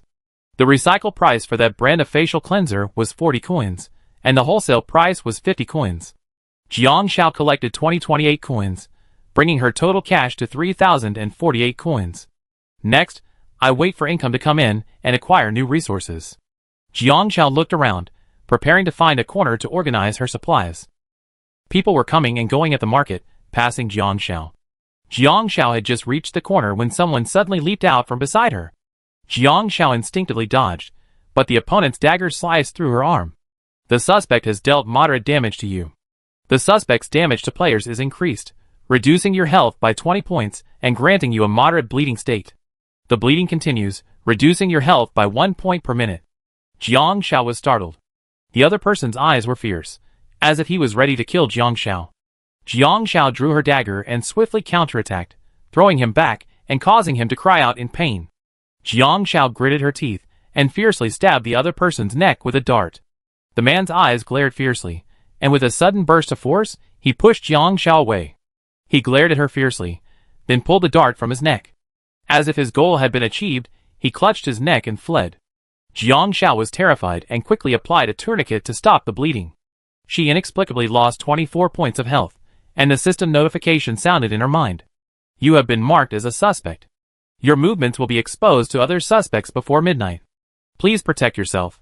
If you are killed by the suspect during this phase, your player status will be replaced by the suspect. Chapter 100. Although she didn't know what was going on, Jiang Xiao realized that having her movements exposed to other suspects before midnight wasn't a good thing. She quickly sent a message to someone, picked up the dart, and found a crowded place. 2:58 a.m. Jiang Xiao quickly used her phone to sell the stocks. Income, 82,080. A 20% profit. At the same time, she received a system notification. 2,000 coins deposited. Source, partner contract. Task progress changed. Task 1 completion. 39, 530/100, 000. Task 2 completion. 39, 530/1, 000. Task progress only records gains from the stock market. So, Jiang Xiao's mobile account now has 84,530. Cash on hand, 3,048. Jiang Xiao went straight to buy the resources she had just purchased. 100 cleaning travel kits, costing 6,000 coins. 100 functional sports drinks, costing 1,500 coins. The 2 storage slots could only hold 99 items, so the extra items were placed in her backpack. After receiving the message on her phone, Jiang Xiao quickly walked to the market entrance. A police car approached, and Jiang Rong rolled down the window. Get in. Yes. Jiang Xiao hurriedly climbed in. The 2 men, watching closely from a distance, frowned upon seeing this. Jiang Xiao didn't go home, nor did she reveal her address. She went straight to the police station. Do you know who the suspect is? Jiang Xiao asked Jiang Rong. Jiang Rong frowned. All players in the competition, young and old, have to come to the police station to reissue their ID cards before entering the second round. Players who have reissued their ID cards will have records at the police station. If these players get into trouble, the NPC will discover them and report them to the police. 2 players got into trouble yesterday. Jiang Xiao was stunned. It turns out that reissuing IDs isn't just legal, the game also has this hidden rule. If a player doesn't get a replacement ID, they won't even know they've been killed by the so-called criminal suspect. Jiang Rong said decisively, "Exchange information." Jiang Xiao nodded. After being stabbed by a criminal suspect, they be tracked, their movements known to other criminal suspects, and they won't disappear until the dawn of a new day. After killing a player, the criminal suspect can take over the player's identity. 100% accuracy. Jiang Rong considered for a moment and tried to send a message to Jiang Xiao. The criminal suspect is among the players who disqualified from the first round. Message error, unable to send. Jiang Rong was stunned. What's wrong? Jiang Xiao asked. I wanted to see if the criminal suspect was one of the players who disqualified from the first round, but the message was wrong. Jiang Rong felt a little embarrassed. Jiang Xiao pondered for a moment. If the criminal suspect isn't one of the players who disqualified from the first round, then Jiang Rong was stunned for a moment before receiving Jiang Xiao's message. A look of surprise. How do you know? The suspect is from the second round, someone who killed players, but not just tournament players. Information is 100% accurate. Jiang Xiao smiled. I said it twice. The first message was incorrect. I suspect the suspect is from the second round, someone who killed players. Because in the first round, none of the players had ID cards, real or fake. Without ID cards, they don't enjoy the legal rights of citizens and are not protected. Also, I killed players in the first round and didn't bear the status of a criminal suspect, so it can only be from the second round. Some players lost their tournament qualifications, but can still continue playing. They're also experiencing the game. Jiang Xiao paused. So, the suspect could have killed these players and obtained the status of a criminal suspect. I thought the second round was just about making money. Jiang Rong took a deep breath. Indeed. Jiang Xiao couldn't help but wonder what was the meaning of this game design. At this stage, everyone's lives and survival gradually became differentiated. In the competition, some people lose their tournament qualifications, while others remain qualified and continue to improve. Excellent people become increasingly excellent, but excellence also means envy. The higher you rise, the more people become jealous, and the more they seek to harm you. Perhaps this is the true meaning of this aspect of the game's design. Chapter 101. Jiang Rong asked, So, are you going to find Brother Han now? Jiang Rong subconsciously linked Jiang Xiao and Lu Han together. Jiang Xiao was puzzled. Why go find Lu Han? He's not a police officer. At this point, of course, she should go find the police. Besides, she's been marked. Going to Lu Han and then doing him harm is crazy. If they came in a group and sneaked around, sending one wouldn't be enough, sending 2. Go to the police station? Jiang Rong asked. Jiang Xiao nodded. Suddenly, she remembered something. Jiang Rong, why hasn't the reward for the criminal Lu Han and I caught last time arrived yet? Jiang Rong gave an awkward smile. Well, this is my first time reporting you 2 arresting someone. The process will take a few days. Jiang Xiao, She's a real jerk. What do you mean by going through the process? The police station is very busy. You know, even though I'm in, it's definitely going to take time for the approvals from higher-ups. Jiang Rong said, I have to wait until the reward for you and Brother Han is approved before I know how many days it will take. Arriving at the police station, they found it was staffed 24 hours a day. Jiang Rong said, Then you stay here? Don't worry, there's someone there tonight. I sent Brother Han a message, he'll pick you up when he's done. Jiang Xiao was stunned. What for? Lu Han hadn't told her. By the way, is there a kitchen at the police station? Jiang Xiao asked. Jiang Rong shook his head. There's no kitchen, but there's a small electric rice cooker, and people usually use it to heat up food and other things in the station. Thank you, may I use it? Jiang Xiao asked. Jiang Rong entered, and several police NPCs greeted him. Jiang Rong said something, and a female officer said enthusiastically, Young lady, sit here. If you get tired, you can rest. Don't be afraid, we're all police officers here, it's safe. Thank you. Jiang Xiao smiled. Perhaps Jiang Xiao's smile was sweet, and the NPCs loved it. Jiang Xiao borrowed the pot to make hangover soup. She only made 50 servings during the day, leaving 10 short. Thinking Xingshan might not come to pick it up, and that she might be out, she took it with her. She already cooked 10 servings, making 60 for Zungshan to pick up. In her bag, she had leftover seafood from lunch to replenish her energy. She wouldn't be without food to eat tonight. Jiang Xiao sent a message to Zungshan, who arrived quickly, looking at her with a look of horror. He mentioned the hangover soup Jiang Xiao had given him, and the 10 servings Jiang Xiao had prepared, which Zungshan had brought in his own containers. I'm afraid to go to nightclubs now. Zungshan frowned. Jiang Xiao paused for a moment. If you have good connections, NPCs should be able to protect you. They don't necessarily have to be police officers. Be careful not to reveal your player identity again. If you can pretend to be an NPC, do so. Zungshan nodded. As they were talking, a girl suddenly ran into the police station. Officer, I need to call the police. Someone's following me. Sit down and talk slowly. 2 police officers hurried forward to inquire about the situation. The girl, terrified, looked around as she spoke, her gaze meeting Jiang Xiao's. Oh, what a coincidence. The girl who had exchanged supplies with Jiang Xiao in the first round. Lu Yuqing saw Jiang Xiao suddenly realize something, and her eyes lit up. Zungshan hadn't noticed.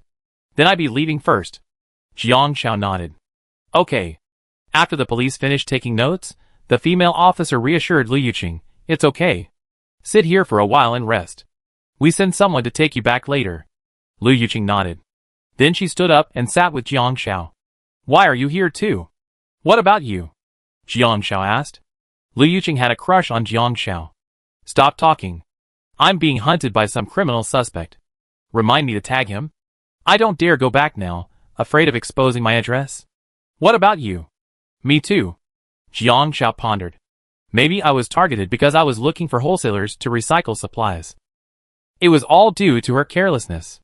She wasn't as vigilant in the second round as she was in the first. It seems we need to be careful at every stage. This game is so tricky. Lu Yuqing frowned.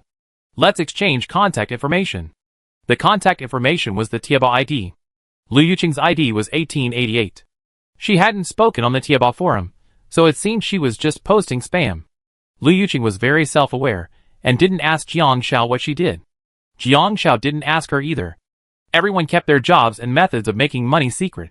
The 2 of them sat together, very similarly, playing Tieba spam. Suddenly, Lu Yuqing exclaimed, what an idiot. Posting something like that on Tieba. Jiang Xiao took one look, her eyes grim. Chapter 102. Attention, tournament players. A criminal suspect appears in the game. Kill any tournament player to gain tournament player status and continue competing. OP, today, someone suddenly attacked me. They weren't an NPC. Luckily, I ran away. Is this a hidden rule? This is so tricky. First floor, is this true? I've been feeling like someone's been following me everywhere I go these past few days. I'm so careful. Second floor, holy crap. Is there still any game for tournament players? All the way to the 100th floor. 101st floor, do you know how to gain criminal suspect status? Just kill any player, then kill any tournament player, and you gain tournament player status. Jiang Xiao read it without saying anything. Lu Yuqing cursed, idiot. Just as she was about to reply, the OP seemed to realize something and quickly deleted the post. The key point is what the 101st floor said. By killing any player, even if they're not a tournament player, you gain criminal suspect status. Using the criminal suspect status to kill a tournament player, you can then take over the tournament player's place and continue competing. Most importantly, there are still many non-competitive players experiencing the game. If they hear this news, will they continue to compete in order to secure a replacement spot? Jiang Rong quickly approached and said sternly, I have some bad news. What? Jiang Xiao asked. Jiang Rong said, I asked the prison guards about the prisoners captured during the previous round. If a prisoner kills another prisoner, their detention will only be extended by 1 day. It's very likely that a player killed another player in prison. Jiang Xiao realized. The important thing is that those released will have their identities erased and replaced with new ones when their deadline expires. Jiang Rong frowned. So, there's no way to find out who it was. I see. Jiang Xiao was puzzled.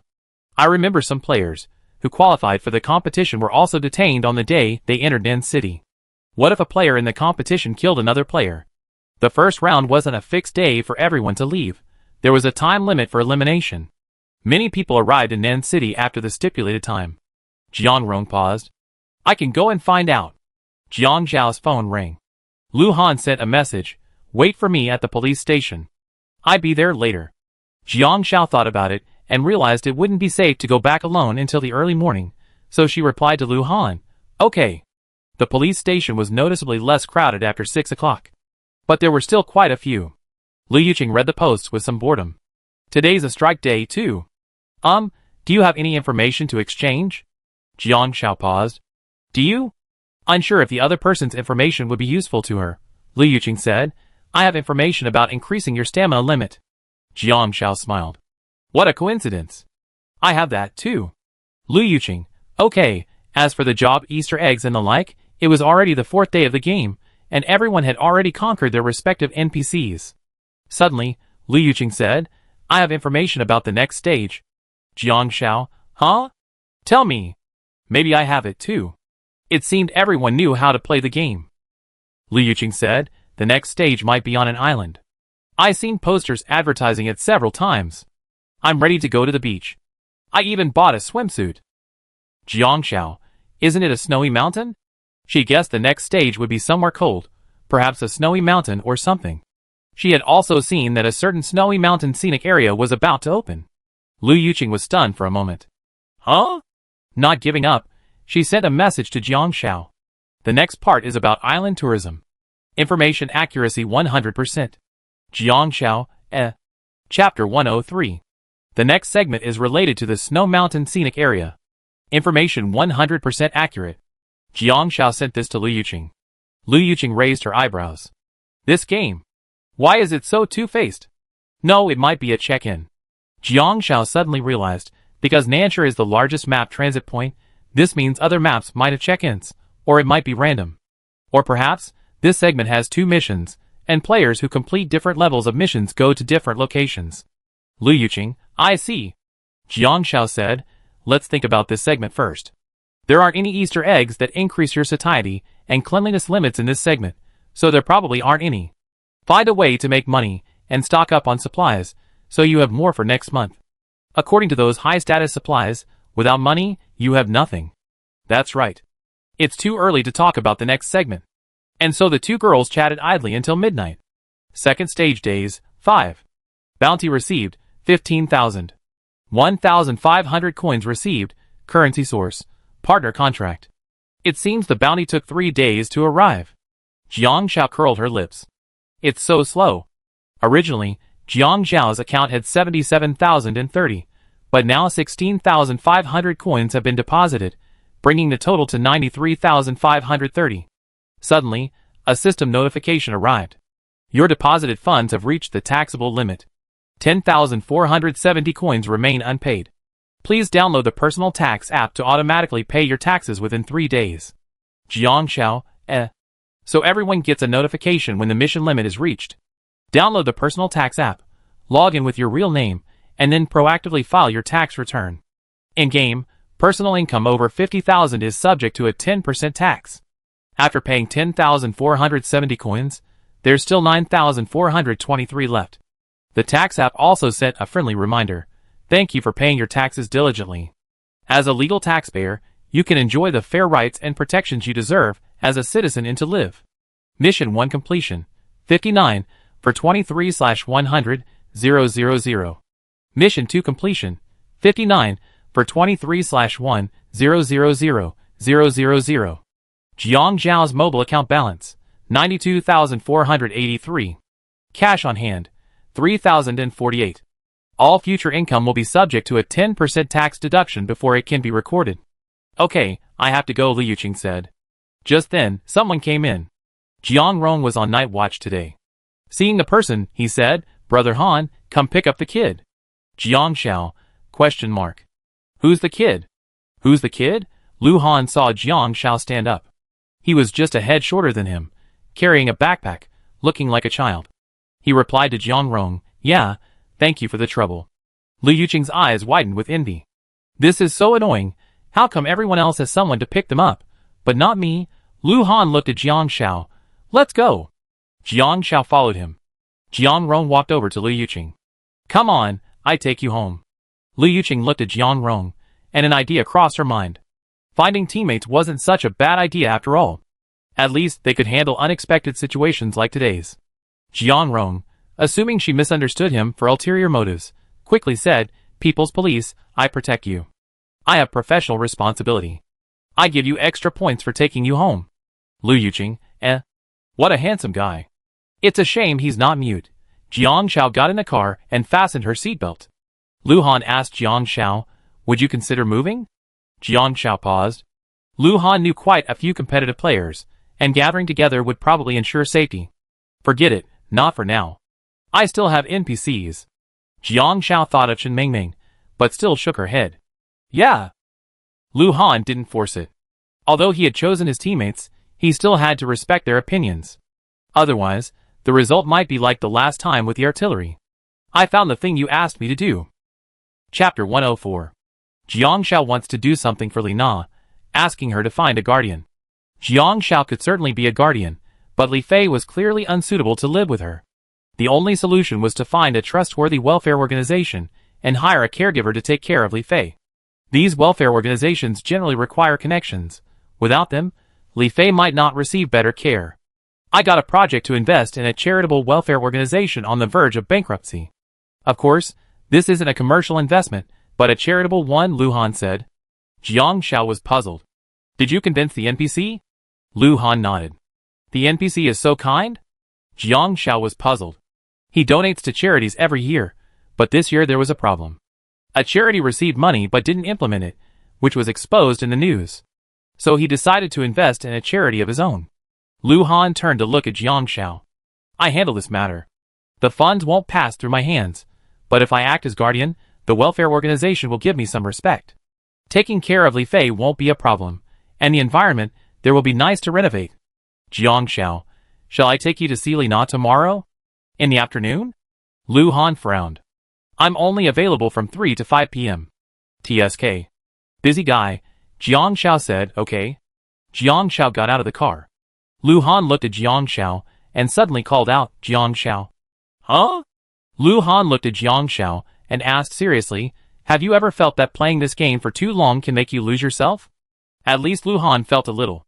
Jiang Shao couldn't help but ask, "Do you feel that way when you play tomorrow?" "Not tomorrow." Lu Han shook his head. Tomorrow's NPCs weren't quite as sympathetic. They could be tricky, but for the most part, NPCs in apocalyptic settings were one-way trips, unlike the ever-changing, real-world connections in life.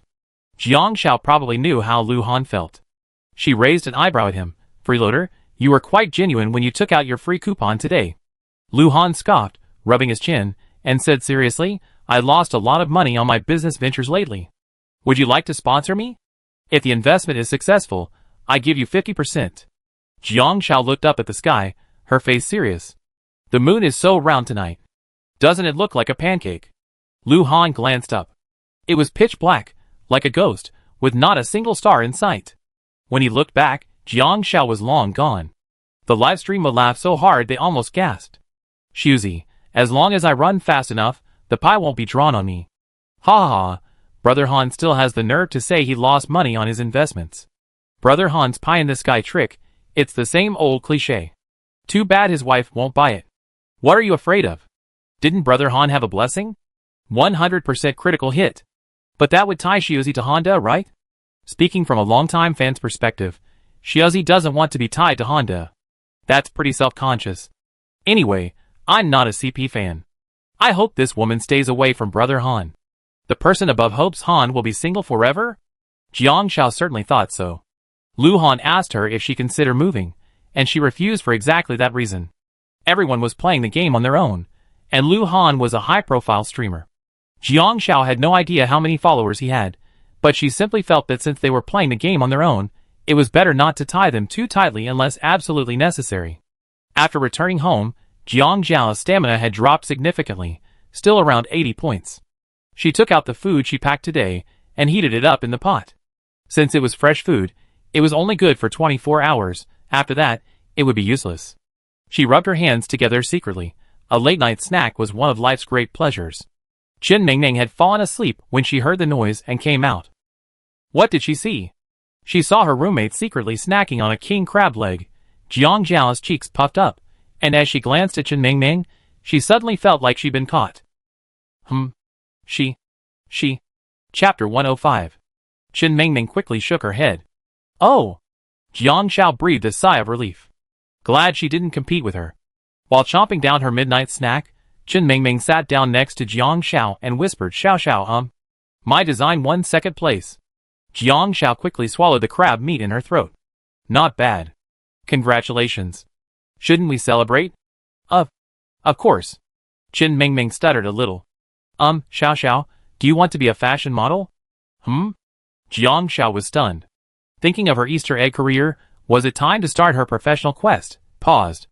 Not bad. Being a model pays. A legitimate career. Oh. Chen Mingming felt a little disappointed. So Xiao Xiao, what do you do now?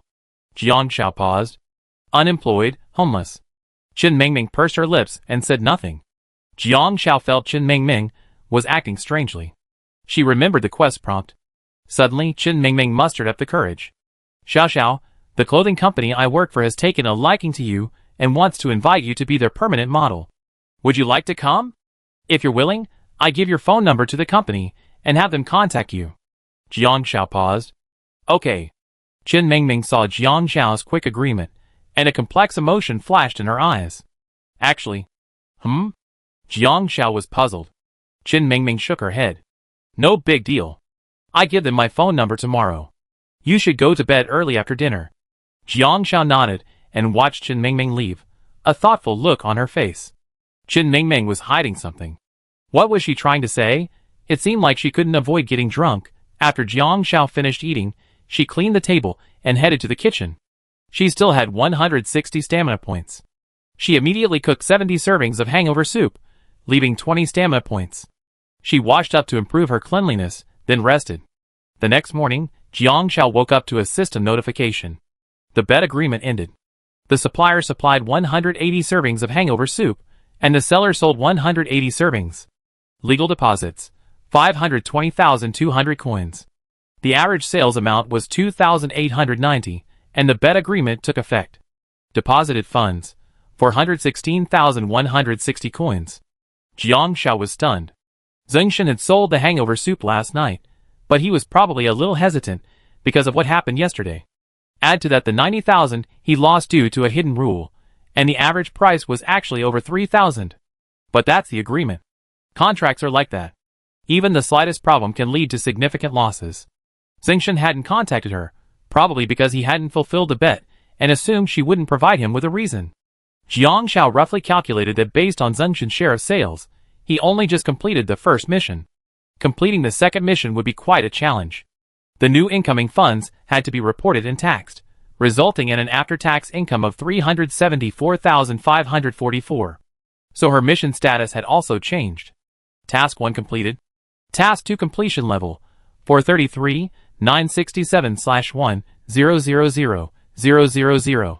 Jiang Xiao's mobile account balance: 467,027. Cash on hand: 3,048. The second mission was nearly halfway completed. Thinking for a moment, Jiang Xiao sent Zhengshan a message. Come at 7 p.m. to pick up the hangover soup and sign up for a player contract.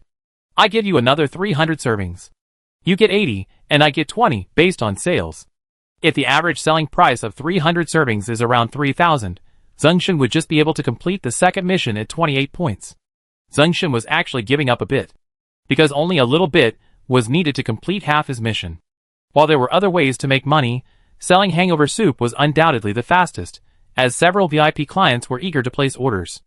Especially for the top performers on the nightclub strip, no one would be too picky about this quick-acting hangover remedy. Zhengshan sat up immediately after seeing Jiang Xiao's message, quickly replying, "Thank you, sir. I do my best. I quit after this last job. I find a legitimate job." Jiang Xiao, ? What's so illicit about this business? Is this business legal? Chapter 106. Jiang Xiao tried a bottle of functional sports drink. Sure enough, after an hour of exercise, her stamina loss was halved to only 20 points. After this morning's exercise, her stamina limit reached 200. There were still 15 days left in this phase, and if nothing unexpected happened, her stamina limit would reach 350. With 170 stamina points left, Jiang Xiao quickly sorted out her warehouse. She had hurriedly picked up only 2 items at the market yesterday. Most importantly, some of these items might not be available at the market. After breakfast, Jiang Xiao went out to find a mineral water supplier. Hello, I'd like to buy a 20 L bottle of this mineral water. What's the maximum? Jiang Xiao asked. The owner took a look and said, 16 coins. As expected. This mineral water is actually mountain spring water, but it's purified and filtered for direct drinking. Mountain spring water must be sterilized at high temperatures, so it's not expensive. On the contrary, the 2L bottle of mineral water has a brand name and is quite expensive. Then I'd like to ask, how much is this bucket? Jiang Xiao asked. Buckets are off. The boss paused. If you absolutely must, it's 20 coins a bucket. 20 coins isn't too expensive. It's a large bucket, after all. Okay, can you fill 99 buckets of mineral water for me? I need another 6. Jiang Xiao had a bit of an obsessive-compulsive disorder. The total was 1704 coins, and the boss, a small business owner, refused to give a discount. She had 93 buckets of mountain spring water, which she hadn't used in the second phase. Now she had 99 20L buckets of mineral water. Soon, the boss filled 99 buckets of mineral water for Jiang Xiao. Mineral water doesn't increase satiety, but drinking it directly increases water intake. Meanwhile, Jiang Xiao was tidying up her storage. She originally planned to trade all her resources for larger storage boxes, but the fact she couldn't get them out of her room gave her pause, so she decided to keep it as it was. She also had some snacks, including pickled pepper chicken feet and spicy tofu strips. She sloppily eaten them, leaving little behind. These were snacks with no stats, but now that she had the money, she had to buy stat-boosting snacks. Jiang Xiao happily went to the supermarket alone. Finally, she found snacks that boosted both stamina and satiety. Valentine's Day Premium Gift Box of Chocolates. Description: contains 30 pieces of masterfully handmade chocolate, premium quality. Benefit: increases stamina by 30 and satiety by 30. Equivalent to 1 chocolate bar, adding 1 point of satiety and 1 point of stamina. Jiang Xiao's eyes lit up as she took a look at the price. 2,888. Ha, I'd rather starve her to death. After walking a few steps, Jiang Xiao returned with her shopping cart, muttering to herself, never mind, I just buy a few, just treat myself to some snacks. She wasn't greedy. It was mainly because she was rich now, almost $1 million. After a quick look around, Jiang Xiao realized that anything that increased stamina wasn't cheap. Anything that didn't increase satiety or stamina was a bargain. Premium Spicy Dinging Beef Jerky. Description: select premium grassland-flavored Wagyu beef, small package, 10g dinging beef per bag, 500g total. Effects: stamina plus 50, satiety plus 50. Price: $48.88. Fat-free, non-fried healthy potato chips. Description: non-fried healthy food, small package, 10g per bag, 100g total. Effects: stamina plus 20, satiety plus 20. Price: $18.88. Jiang Xiao understood. After all, high-end snacks have long names and high-end, beautiful packaging. She also picked up a box. Just as she was debating whether to take 2 more, she heard a conversation around the corner. You only pick expensive snacks. You don't look like a player. Just because you take them doesn't mean you're buying them. Look, there are 2 people over there who also look like players. Let's not make a mistake. Accidentally killing an NPC will land you in jail. Jiang Xiao, shock. Danger is right next to her. She turned her gaze to the hesitant snacks in her hand and quickly grabbed a few more boxes, filling her shopping cart. It wasn't that she wanted to buy, it was just using items wisely to resolve a crisis. Chapter 107. 3 boxes of chocolate, 3 large bags of beef jerky, 3 bags of potato chips, and several cartons of yogurt, AD calcium, strawberry-flavored milk drinks, and bulk jelly. These didn't add much satiety, but they were still expensive snacks. All in all, they cost 30,000 coins. Jiang Xiao deeply felt that money was a good thing. She carried her things back home and stopped at the pharmacy on the way to buy some medicine. She picked up 51 boxes of hemostatic bandages, 1 box of burn medicine, and 10 boxes of frostbite medicine, spending 310 coins. This was for storage. She had a bit of an obsessive-compulsive disorder. She spent 130 coins on beef and vegetables to make lunch. The market seemed to be under surveillance. Although the original poster had deleted the post, the impact it had caused had already begun to spread. The forum now has over 100,000 players, including both competitive and non-competitive players. It's normal that some players haven't entered the forum yet.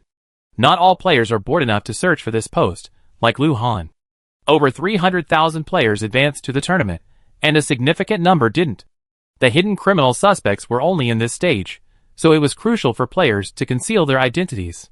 So Jiang Xiao tried to be as natural as possible, filling her left and right arms with things, rather than just putting them directly into her storage, trying to act like a normal person. When Jiang Xiao got home, she was alone. Chen Mingming was at work. She simply cooked a beef rice bowl and, after eating, sat cross-legged on her bed to organize her storage. She first took out the snack box. There weren't many snacks left from the previous purchase. There were still some pastries, but they weren't much. Lu Han had frozen some of the small cakes she'd given her in the refrigerator. She still had 10 strawberry cakes, 10 tiger skin cakes, and 10 boxes of wafer chocolate. She simply unpacked the wafers, chocolate fillings, and the snacks she bought today. With a ripping sound, she tore them loose and placed them in the snack box. Instantly, the snack box was more than half full. Jiang Xiao picked up the snack box and shook it. That's the sound of happiness. Satisfied, she put the snack box away and went to the living room to get out the toolbox and the multi-purpose garbage cart. Previously, the toolbox had been filled with tents, flashlights, and other items, while the multi-purpose garbage cart was mostly empty. Jiang Xiao figured that since she couldn't fit the multi-purpose garbage cart, she probably wouldn't be able to fit a tent or anything else either, so she just put the contents of the toolbox into the garbage cart. A single storage box could only hold a maximum of 200 boxes of medicine, so Jiang Xiao bought just enough. Now her storage box was very simple.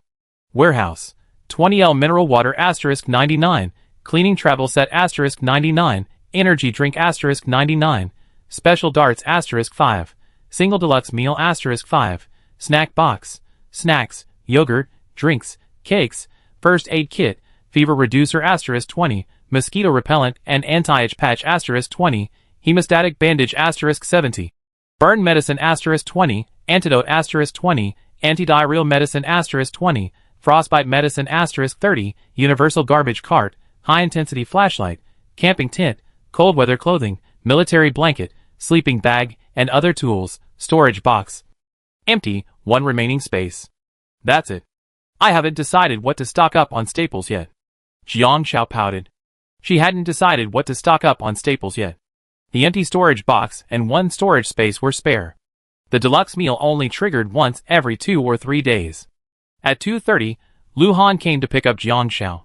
He saw her standing on the side of the road from a distance, holding a cup of yogurt. He honked the horn and rolled down the window. Jiang Xiao trotted over, bag on her back, opened the door, and got in. Pinching the yogurt, sizzle. Lu Han, Turning to look at Jiang Xiao, she saw her head lowered, her eyes nearly cross-eyed as she stared at the shrunken yogurt bag, still diligently squeezing the yogurt inside, trying to squeeze out every last drop. The sizzling sound was hard to ignore. Is it really that delicious? Lu Han couldn't help but ask. What do you want to drink? Yogurt, Jiang Xiao mumbled. You don't even know what yogurt is? You're so ignorant. Lu Han, anything else? Jiang Xiao's eyes widened as she stared at Lu Han with horror. Livestream. Hey, Brother Han, how dare you, trying to steal snacks from my wife. You're so bold. This is hilarious. I wouldn't dare touch my wife's snacks. They're all hers. And not only wouldn't you dare, even if she offered them to you, don't eat too much. It's a heartbreaking experience. The other day, my wife asked me if I wanted some strawberries, and she offered them to me. I ate 2 extra. She started crying. She said I gave her the biggest one. How about opening another carton and giving the yogurt cover to Brother Han? That? Brother Han is just too pathetic. Isn't it? Can't Han buy his own? Why is he eating my Shiozi's snacks? Ha ha ha, you don't understand. Boys don't like snacks, but just for fun, they like to give snacks to girls they like. Wow, so do you think Han will give Xiaoxieji snacks? No way. Han didn't say he liked her. Isn't this the wife we imagined for Han? Hee hee. Han doesn't realize it himself. Place your bets. I bet $1 that Han will give someone snacks. Chapter 108. What are you doing? Jiang Xiao's face was alert, almost writing. You're taking advantage of this little bit of bargain? If he wanted to eat it, wouldn't he know to stock up? Why would he take advantage of her? Is this person so poor that she can't even afford yogurt that costs dozens of coins a bottle? TSK, this made Lu Han want to take her snacks even more. Lu Han raised an eyebrow. Tired of all the delicacies? Can't you try a change? Jiang Xiao didn't hesitate. Snacks are expensive. How much? Lu Han asked instinctively, then added, I don't have much time to go to the supermarket. Stock up for me, and I pay you. Stock up on whatever supplies you buy.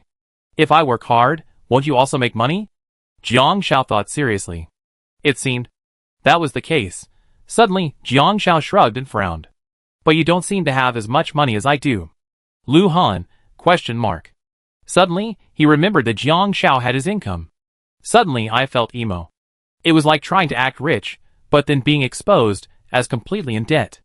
Although the situation wasn't quite as dramatic, the humiliation was definitely just as great. Lu Han didn't know how to explain it. Because of the financial NPCs he was targeting, he only had dry equity in some of the projects.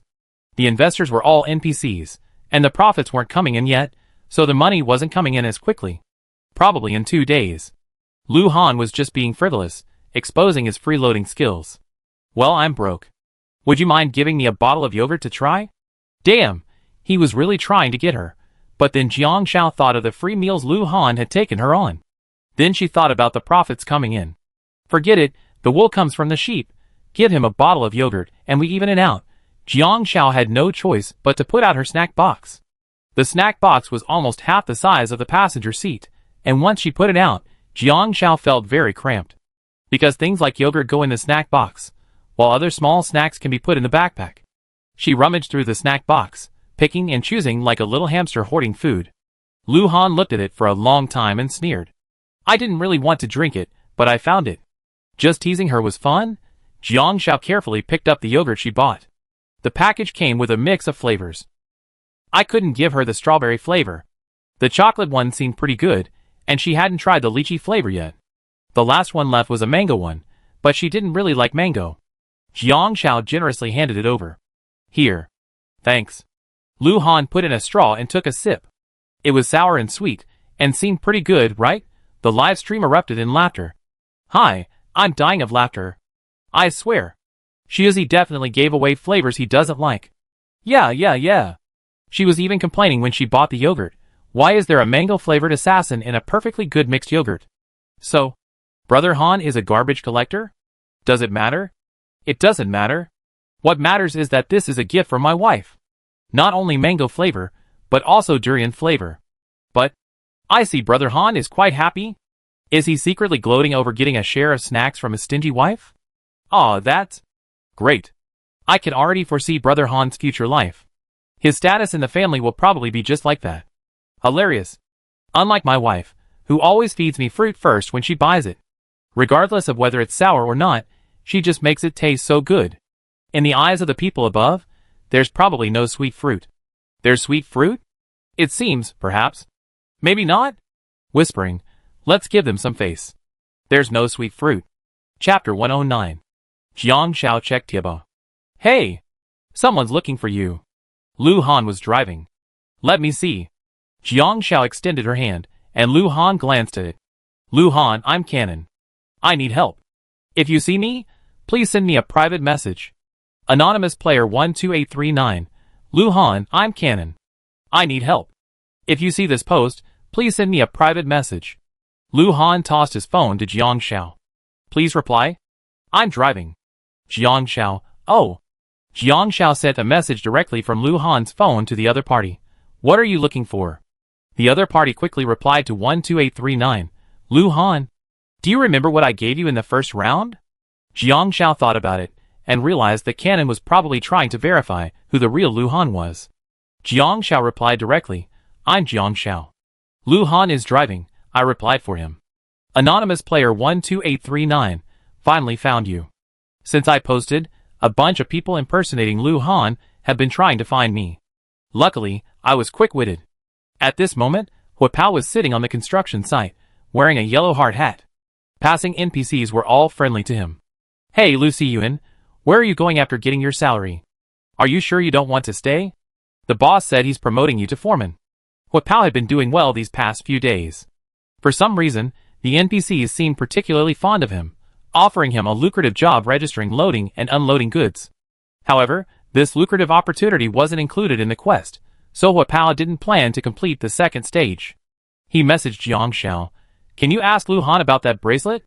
I buy it back for 20,000 coins now. Jiang Shao was a bit surprised. She told Lu Han the news. In fact, by now, Hua Pao's bracelet was of little use to Lu Han. He could complete the quest with or without it. What did you ask him for? Lu Han asked. Jiang Shao nodded. After a moment, he was a bit surprised. He said he wanted to go back to Jiangnan Town to see Wangpa, but Jiangnan Town is a branch server. To return to the player's original server, you need to have an NPC token from that map. Lu Han was a bit surprised. Not playing the game anymore? Jiang Shao looked at Hua Pao's reply. He said he doesn't plan to continue the quest. He can still experience the game, not necessarily participate in the competition. Lu Han asked Jiang Shao, "What do you think?" Jiang Shao didn't care. Since it's already given to you, you can do whatever you want with it. 20,000 coins. The supplies Lu Han had given her were only worth about 2,000 coins. And whether Lu Han gave her the money or not, he would get 10% of his income. Lu Han nodded. Okay. Ask him to set a time and place. I go find him. Jiang Shao quickly replied. As they talked, they had already arrived downstairs at Li Na's apartment. Jiang Shao sent Li Na a message, and the two went up to see her. Cough cough. Li Na opened the door, coughing violently, her face pale. Jiang Shao frowned. Li Na saw Lu Han and Jiang Shao, her eyes darkening. I have a slight cold. Do you mind? Fei. Li Fei was playing with a model airplane in the living room. Fei, we have guests. Li Na said quickly, can we go play in the room? Oh. Li Fei nodded obediently, and carried his model airplane to the toy room. Lu Han surveyed the room. Li Na looked at Lu Han and asked Jiang Shao, is she your friend? Jiang Shao nodded. Yes, we are very good friends. Since you mentioned looking for a guardian for your brother, I'm worried about anyone else. He's very busy, but he is invested in a welfare organization. I think hiring someone else to take care of Fei shouldn't be a problem. Of course, if you don't think it's possible, I look for someone else. Even if Jiang Shao were to be the guardian, she would go to the welfare organization. After all, she's a player and has quests to complete, so she can't revolve around Li Fei. Chapter 110. Welfare Institution. Li Na's eyes instantly turned red. I can't. Never mind. It's okay, thank you. How could she expect someone to personally care for Li Fei, a person with no blood relationship? The other party had already done their best by fulfilling this promise. Ms. Li, you can ask a lawyer to notarize it. Lu Han offered. I'm doing this out of friendship for Jiang Zhao's sake. I won't touch your property. I leave it all to Li Fei until he dies. Thank you. Thank you. Li Na nodded. Suddenly, Jiang Shao noticed a messy stack of documents on Li Na's desk. The Jinning office building lease agreement. Curious, Sister Na, where is this office building? This looked so familiar. She seemed to have heard of it somewhere before. Suddenly, Jiang Shao remembered that Zhang Minxing's lawyer had mentioned this office building. This was the one Bong Minxing wanted to rent. This is that person's office building. Li Na smiled bitterly. That person knew he wronged me, so he gave me the lease for this office building. He already rented it out, but then he broke the contract and gave it to me. I've been contacting old clients these days to see if I can rent it out. Without the company taking a cut, I'd make more money, and I'd be able to leave more for Fei. The person Li Na was referring to was the one who had infected her. Jiang Shao blinked. Sister Na, I have an elder who also wants this office building. If I help you contact them, can I get a lower rent? Really? Of course. Li Na's eyes lit up, then a little flustered. Would that be too much trouble for you? She was nearing the end of her life, having known countless people, but in her final moments, the one who helped her was a stranger she only met a few times. No! Jiang Shao hadn't expected such an easy win. She'd just been searching with a clear mind at first, and not every clue given by the NPC would apply to every player. But there were actually connections between NPCs, like with Sister Yuan and Zhang Minsheng. Li Na and Lu Han exchanged information and planned to contact a lawyer the day after tomorrow to get the notarization done. Changing guardians. So what are your plans for later? Jiang Shao asked Li Na. Li Na said helplessly, I try to spend as much time with Fei as possible. I've been so busy with work that I haven't really been able to spend time with him. Wait. Li Na hesitated. I definitely make sure Fei is settled before I leave. Jiang Shao nodded. She checked Li Na's favorability. It had risen to 60. The NPCs in the second stage didn't have a 100% favorability rating, probably between 80 and 90. Reaching 50 would trigger the quest strategy prompt. Jiang Shao looked at Chen Mingming and Li Na's ID cards. Both were neutral NPCs, a term fraught with uncertainty. In the first phase, neutral NPCs were good if they followed good people, and bad if they followed bad people. But that was normal. The world wasn't black and white. There were more shades of gray in between. Li Na and Lu Han had left their contact information, and the guardianship transfer would be completed within 3 days. Since they weren't blood relatives, it was a matter of immediate family matters. Li Na would also need to notarize her will, and have it recorded at the lawyer's office, just in case her cousin Li Yao interfered in Li Fei's affairs. Li Na would also have her inheritance notarized. While Lu Han cared for Li Fei, he would inherit 10% of Li Na's estate. Of course, Lu Han didn't want any. Chapter 111. Getting in the car, Lu Han checked the time. Where are you going? Jiang Xiao thought for a moment. Let's go back. I'm going to the supermarket to buy some things. I'm going to celebrate with Qin Mingming tonight. By the way, I contact Sister Yuan and schedule a time for her to meet with Zhang Minsheng. I also need to give the hangover soup to Xingxin to help me sell the merchandise tonight. So, it seems like she's busy too, and if her guess is correct, Zhang Minsheng and Sister Yuan may not have had any contact since leaving Jiangnan town. Or maybe Zhang Minsheng wanted to get in touch, but had no excuse. That's why their favorability hasn't improved. The two of them had never met, so how could anything possibly develop? And how could he possibly learn from Junjun that she was fueling the fire? And how could he possibly improve his impression of her? Lu Han nodded, remembering something. Come to think of it, I met Zhang Minsheng. He wants to expand live streaming into the jewelry industry. Good idea. There should be a streamer profession in the game. Jiang Xiao looked puzzled. Live streaming within a live streaming game? Russian dolls. Lu Han raised an eyebrow. I don't think you go either. Jiang Xiao looked numb. I'm very busy. She only looked relaxed, but she was actually very busy. She still had unfinished tasks. Lu Han nodded. Got it. Remember to stock up on some supplies for me. Jiang Xiao, ? I didn't hear. Arriving at the gate of the community, Jiang Xiao got out of the car and went straight to the supermarket. There is fruit wine in the game. Not knowing how much Qin Mingming can drink, Jiang Xiao bought a little more, 12 coins per bottle, and bought 24 bottles, which was just enough for one box. After spending a lot of money, she suddenly felt that this small amount of money was nothing. While shopping at the supermarket, Jiang Xiao received a strange call. A bit strange, but she answered it anyway. Hello, is this Ms. Jiang Xiaojiang? Yes, that's you? We're MC Fashion Design Company. You previously participated in a fashion shoot for one of our designers, Qin Mingming. The resulting photos received very good reviews on e-commerce platforms. We like to invite a model like you to be our exclusive model.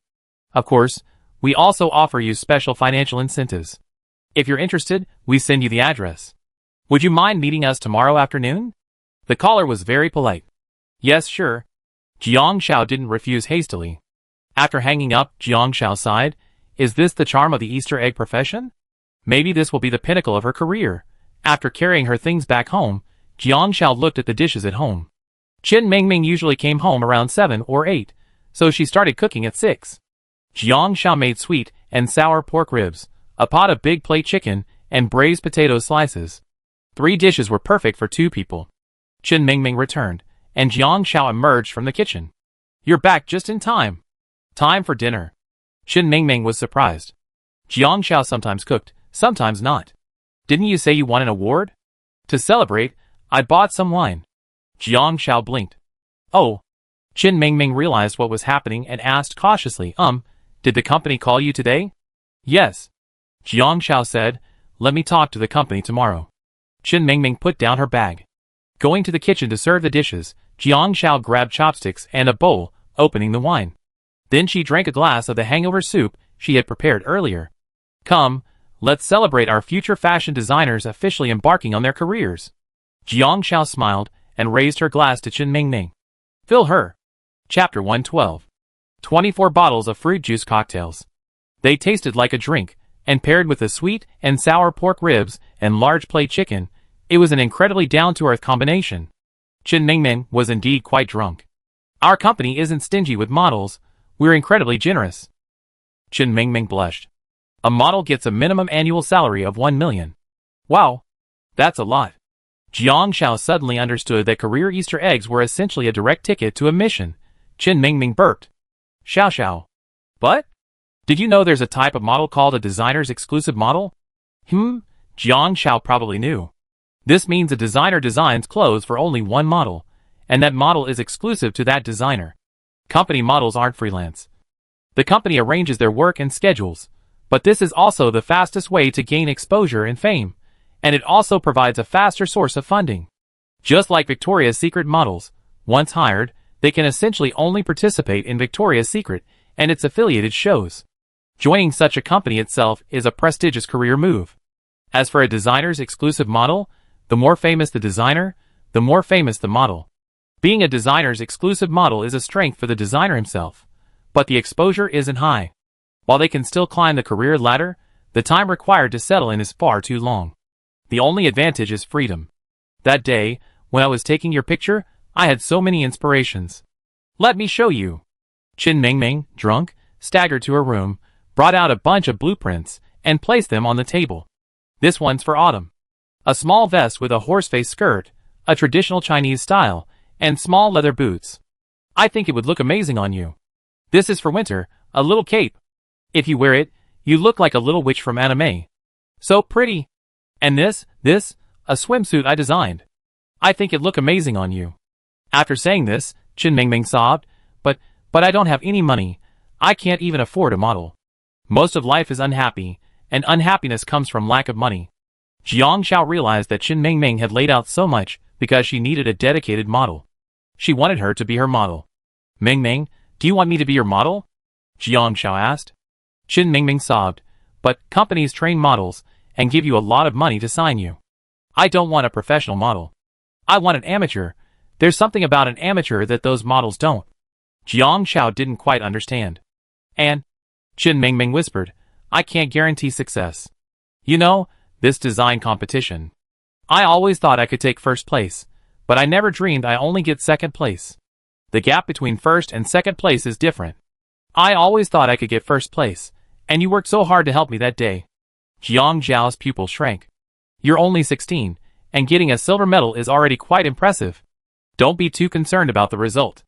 It was just a little bit off. If it weren't for my mistake. This is the first time international darts has been included in the Olympics, and there's no mature darts training system in China. You're already amazing. No one is born a champion, and no one blames you. Coach, do I still have a chance to win? Yes, as long as you want it. There will be another 4 years, and the next 4 years after that. You have countless gold medals in the future. Chapter 113. Second Phase Days, 6. Task 1 completed.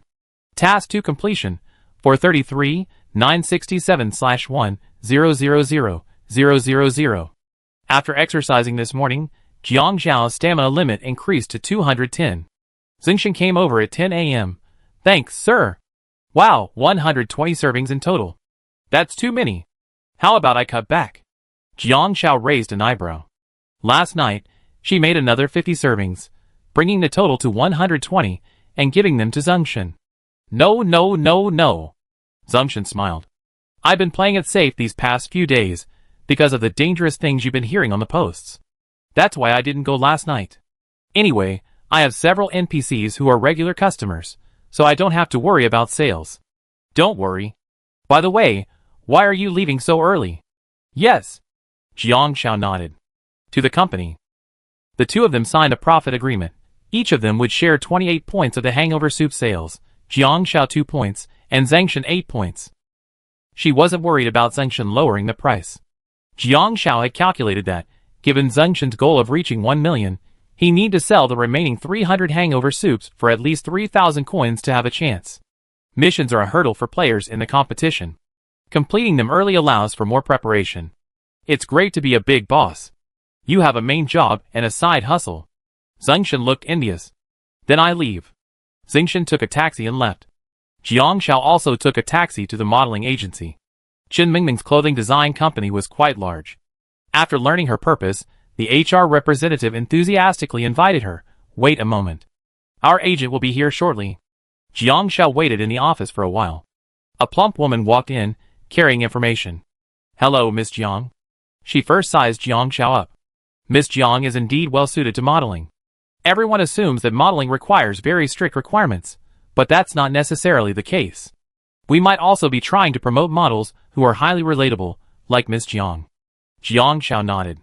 Can you be frank? The woman no longer hesitated. This is our company's traditional contract training program for models. 1 million yuan a year, starting in 3 years. During this period, we will develop the artist, provide training, and provide sufficient resources. Ms. Jiang's starting point is actually quite high. A while ago, a video of Ms. Jiang went viral online and received a great response. Do you remember? Jiang Xiao recalled the segment on the subway news.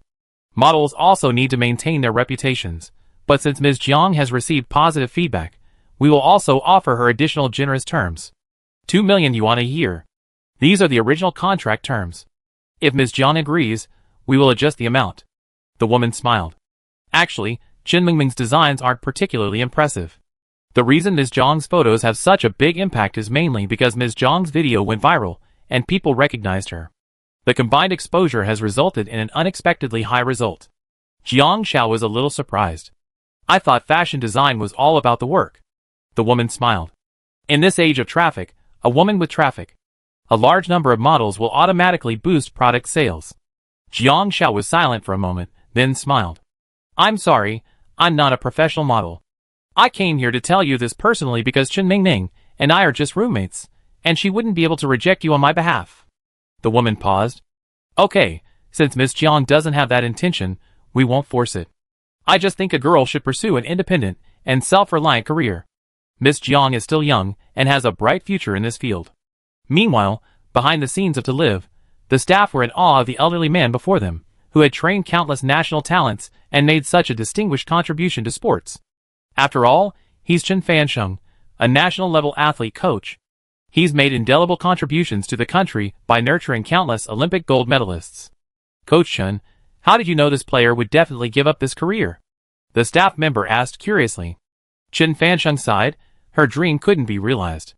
Helping others realize their dreams should also make her feel better. He then smiled again, but seeing her like this, I'm relieved.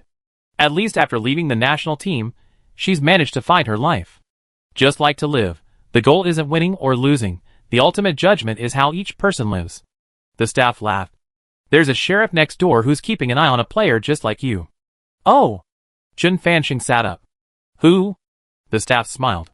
This game's design and production draws inspiration from criminal psychology testing and psychological healing. Many aspects of the game are constantly monitored by staff. Those who are faced with choices showing potential criminal tendencies will be reported to the police and placed under intensive observation.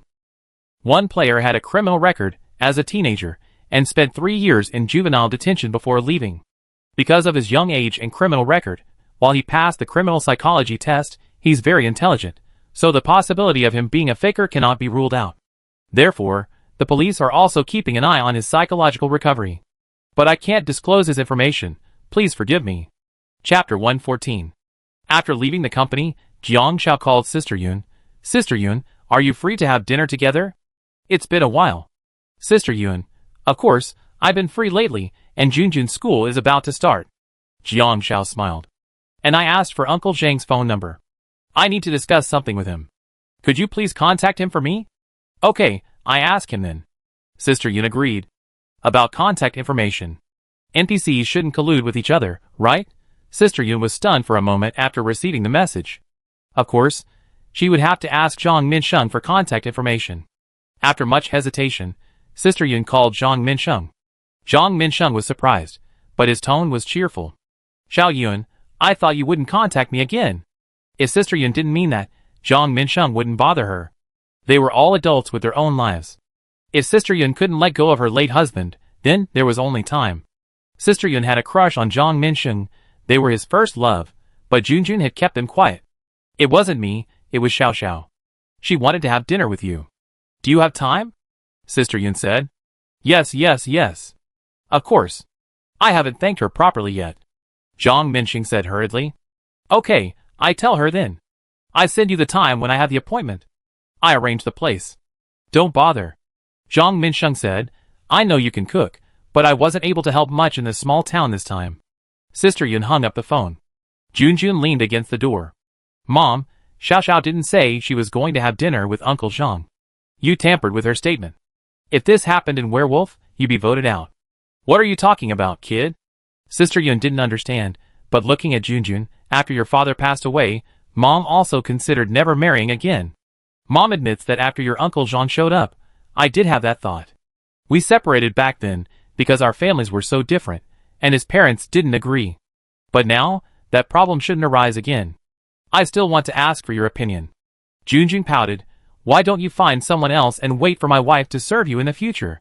Sister Yun scoffed. You kid, go away. Mom's cooking. Don't choke in the kitchen. Jiang Xiao returned to the complex and received a message from Lu Yuqing. Lu Yuqing, sister. Is there any way to conquer NPCs? My NPC favorability is stuck at 40 and won't go up. I just said something wrong by mistake. Seriously, it's my fault. How can I make amends? As everyone knows, NPCs in the second stage are neutral. Basically, reaching level 50 triggers the story quest, but getting higher is much more difficult. Jiang Xiao paused. You deserve one. Pose big carrot. Lu Yuqing, what the hell is that? She still has 6 carrots. But there's no NPC to use them on. By the way, Wangpa hasn't sent any vegetables in days. Jiang Xiao quickly found the post and sent a message to anonymous player 12839. This is Jiang Xiao. Have you returned to Jiangnan town? Hua Pao quickly replied. No, I'm waiting for Lu Han to give me the token. Jiang Xiao, if you return to Jiangnan town, will Wangpa stop sending vegetables? She could earn some pocket money selling vegetables. Hua Pao, maybe. Jiang Xiao, then send me some food. Otherwise, I take the bracelet. Personal interests must be protected. Hua Pao, okay. Then tell me what you want. Jiang Xiao felt relieved after hearing the reply. After returning home, she was surprised to find Chen Mingming there. She drank too much last night, and her head was aching. She was stunned when she received the message, then saw Jiang Xiao and asked, stunned, Xiao Xiao, didn't you sign a contract with the company? Yes, Jiang Xiao said casually. Chen Mingming couldn't help but say, but the company can give you better resources. It doesn't matter. Didn't you say you wanted me to be your exclusive model? I think that's fine too. Being your model, Chen Mingming, would be a relief. Openly playing dirty. Upon hearing this, Chen Mingming jumped up and hugged Jiang Xiao. Xiao Xiao, you're so kind. I swear, I work hard and never let you down. I will definitely become a top designer. Every porridge I have is a piece of meat for you.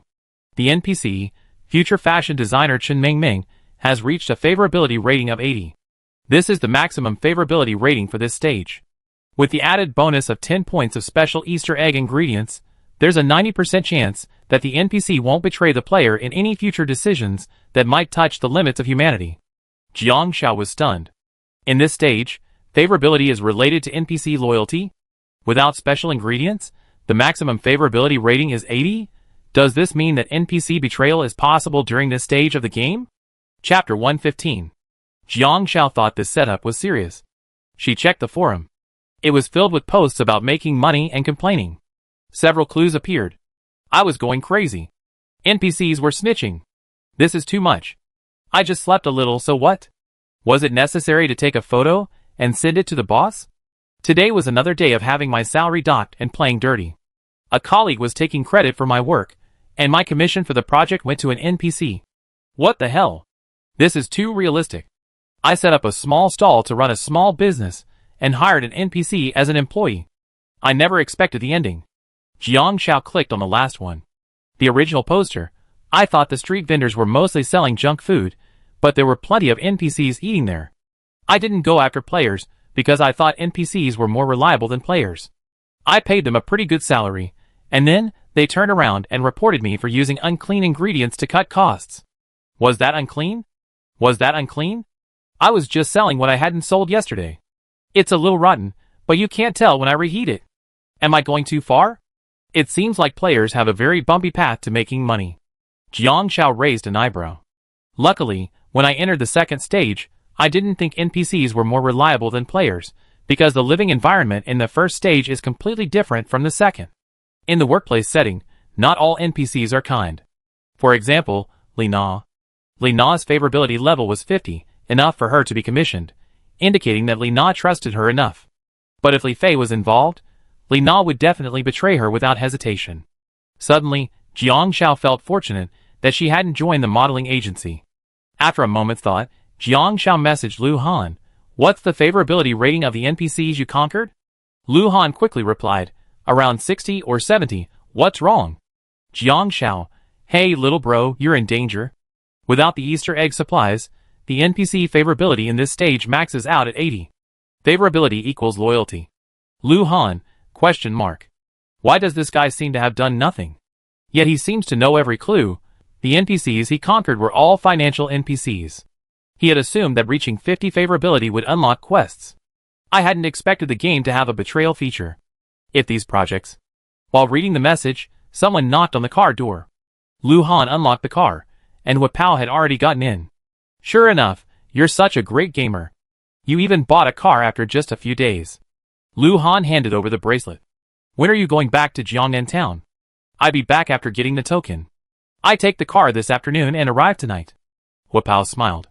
If I give this to someone else, I might not be able to get it back. Yeah. Lu Han nodded. Hua Pao yelled in dissatisfaction. Jiang Xiao even threatened me, saying I have to send her food if I return to Jiangnan town, or she take my bracelet away. What's your relationship? Lu Han knocked on the car window. You and her have an Easter egg contract. Your return to Jiangnan town means she won't get the Easter egg. If it weren't for her, who knows who has your item now? The kid wouldn't let himself be put at a disadvantage. Given Hua Pao's personality, if he didn't trade with Jiang Xiao, he would have with someone else. Then I make it up to her. I'm not someone who doesn't keep his word. Even if others don't understand me, you still understand me. Hua Pao looked at the car, unable to resist touching it here and there. How many boxes are in this car? He felt like a country bumpkin. Oh, I've been carrying bricks for so long, I've forgotten what I look like. This kind of thing is a luxury. Lu Han tilted his head and asked Hua Pao, what are you thinking? You're not competing anymore? Hua Pao said, it's nothing really. I'm used to being alone, and this is the first time I've... Okay, I get it. Lu Han quickly interrupted Hua Pao, stopping him from getting sentimental. Hua Pao, question mark. We're all opponents. Can't you let me get over my pretentiousness? Lu Han looked at Jiang Xiao's message again, his eyes darkening. Send the vegetables to Jiang Xiao, and I think of it as if I bought them. I give you the money, and help you complete this part of the task. Hua Pao was stunned. When did Lu Han become so generous to him? There's something wrong with him. If someone's being too attentive without any reason, he's either a traitor or a thief. Frightened, Hua Pao quickly hugged him. What are you trying to do? Trying to bribe me? I'm telling you. I'm not interested in men. I like big breasts. Lu Han, haha. Only an idiot would want to work with someone so clueless. Chapter 116. This step requires Wang Po's food. This was Jiang Zhao's message to Lu Han. If he doesn't agree to send the food, I won't give him the bracelet. Threaten him. Let him threaten Hua Pao. The after effects are huge. It feels less troublesome than a direct exchange or forced seizure. Either cooperate or surrender by force. Threats are superficial but weak. But it's not impossible. Just as he was about to speak, Hua Pao said weakly, Lu Han, you're not really going to do that to me. I'm telling you. Get out. Lu Han couldn't bear it any longer, and kicked Hua Pao out of the car, unwilling to even sit there for 3 more seconds. Livestream. This is hilarious. Ever since Brother Han got a wife, Brother Pao has fallen out of favor. Brother Han, I was just trying to complete my wife's mission, but you misunderstood me as being interested in you. It's our fault. We've been supporting Brother Pao and Brother Han so many times that Brother Pao has lost himself and lost his sense of place. Maybe Brother Pao got carried away. Actually, we can support a positive couple, then a negative couple. Brother Pao and Brother Han aren't out of the question. I've been saying this for a long time. A couple can be unpopular, but not outlandish.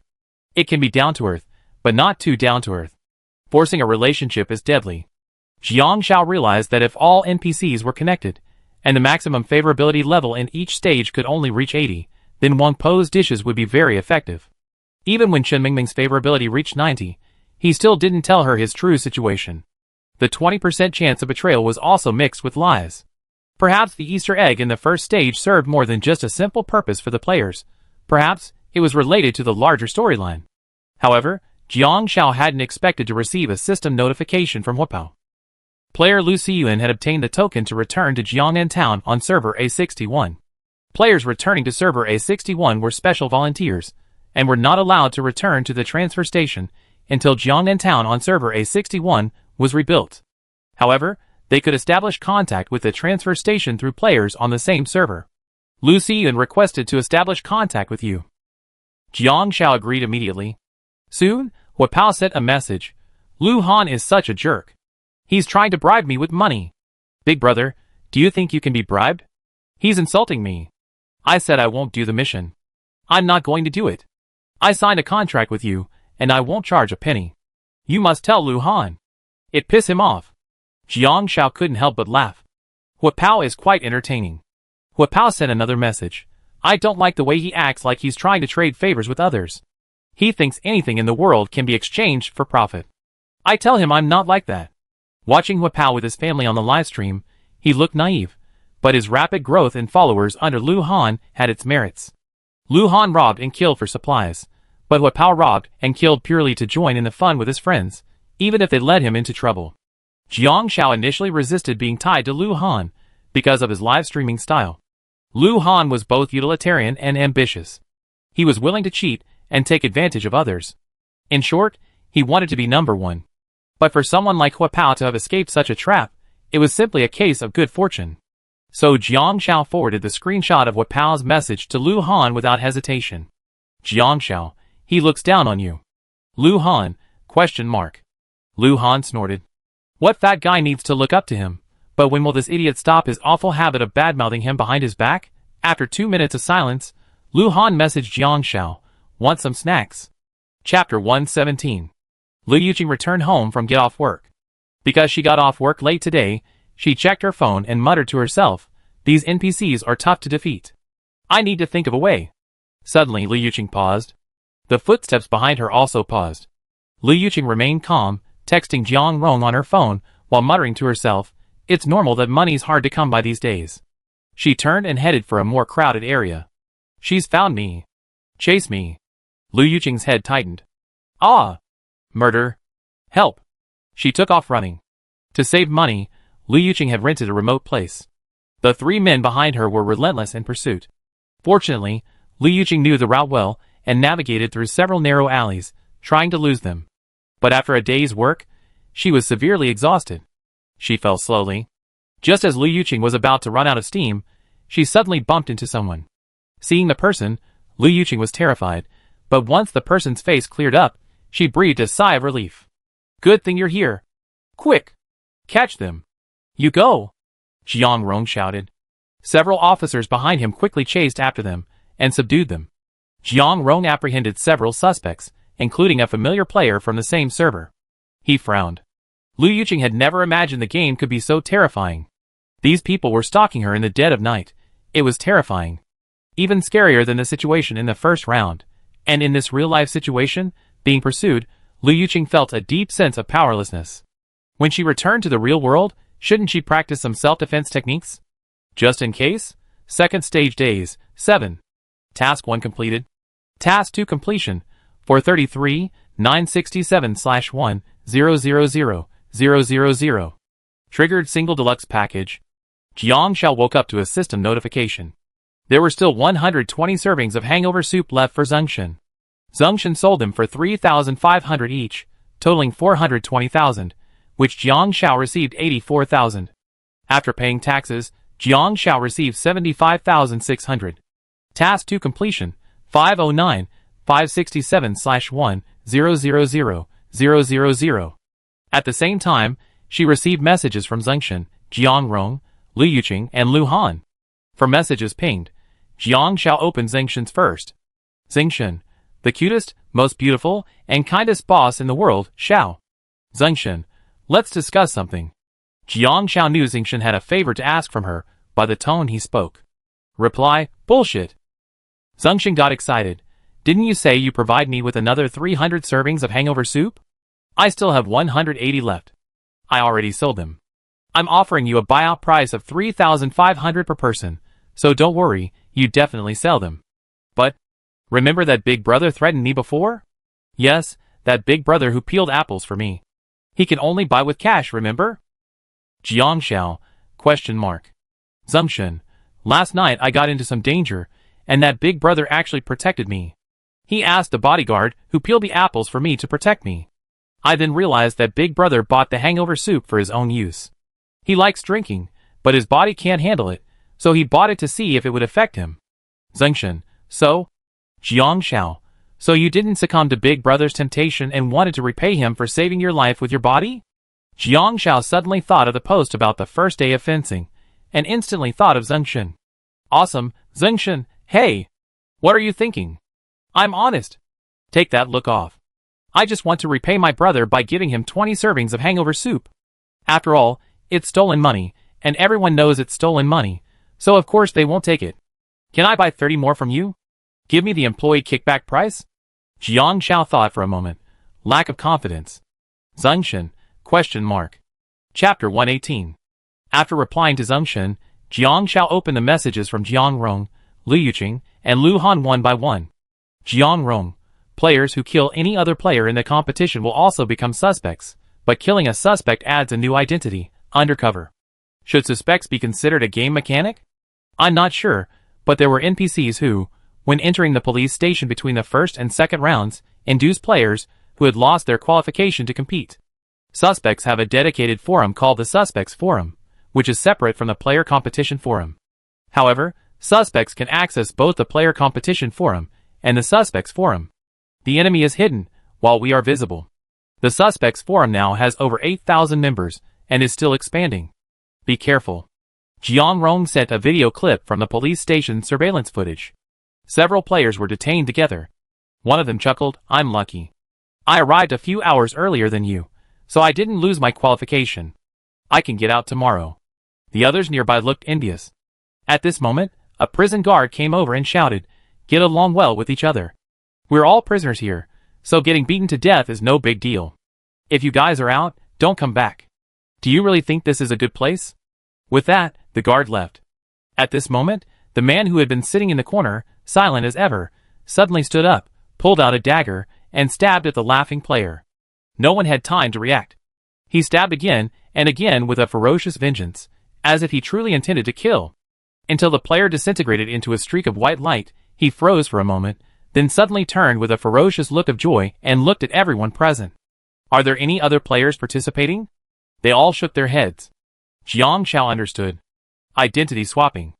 A player in the tournament, or a player who kills any other player, becomes a criminal suspect.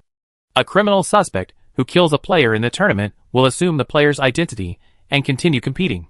A player who kills a criminal suspect will become an undercover agent, disguised as a criminal suspect and conducting internal operations. However, Jiang Xiao frowned as she watched the video and muttered, But this is just a game. There's no need to fight so hard. To put it bluntly, even if you win this way, it's not glorious, and the prize money isn't much. Aside from the streamers being resources, the top 10,000 players only receive around 1,000. When Lu Han saw the message from Jiang Rong, he said the same thing as Jiang Xiao. Is it necessary? Lu Han frowned. He's not a streamer, so why would he risk so much for 1,000 yuan prize? Could it be? This player's goal is different from theirs? At the same time, the person behind the scenes who was following him also said, I told you this kid is smart. He must have guessed something. Officer Chiu, there are 10,000 prisoners participating in the game test. You haven't paid any attention to him, but you're paying so much attention to him. He's been living like a normal person all these years, without any problems, right? I think he's even more motivated than many young people. Probably no one would have guessed that the prizes for these 10,000 prisoners would be different from those for the players. This game incorporated criminal psychology testing during the first round of public beta testing. These 10,000 prisoners applied for sentence reductions and released due to good behavior in prison, and their lawyers had also submitted letters of application. But Officer Chiu's philosophy differed from theirs. He didn't believe that appearing to perform well was the only way to actually perform well. After all, countless prisoners with criminal records have been released early with commuted sentences, only to cause serious secondary harm to innocent families. So, these 10,000 prisoners were arranged by the police to participate in the game test. Their mission reward: complete the game and receive sentence reductions and release. As for passing the game, there's no set standard, the stages are simply gameplay. It all depends on how these individuals understand it, whether they have a deep respect for the law, whether they retain a sense of goodwill even when faced with desperate circumstances, and whether they will enter society like normal, healthy people, or resort to opportunism and thievery. So, after this stage, the testing of these prisoners will conclude. Officer Chiu looked at Lu Han on the screen. I know. But it's different now. That man is back. You know who he really wanted to kill back then. He was the smartest kid he ever met, escaping prison and living so honestly. Of course, having chosen this exposed profession, he hoped he could withstand even greater storms in the future. Chiu Jingwang paused, raised his hand, and said, "Let's do a test." Chapter 119. Jiang Xiao was going to see Sister Yun that evening, and thinking about meeting Zhang Minsheng and the others, she was planning some shopping. She currently had 540,000 yuan in funds on her phone, and over 3,000 yuan in cash. Jiang Xiao thought about what gift to give her elders. She entered a Chinese medicine shop and looked around. Cultivated ginseng. Description: high medicinal value, useful as medicine or in soups. Price: 30,000 yuan. It didn't mention any specific effects, but the price immediately put Jiang Xiao off. Wild ginseng. Description: even higher medicinal value than the cultivated ginseng next door.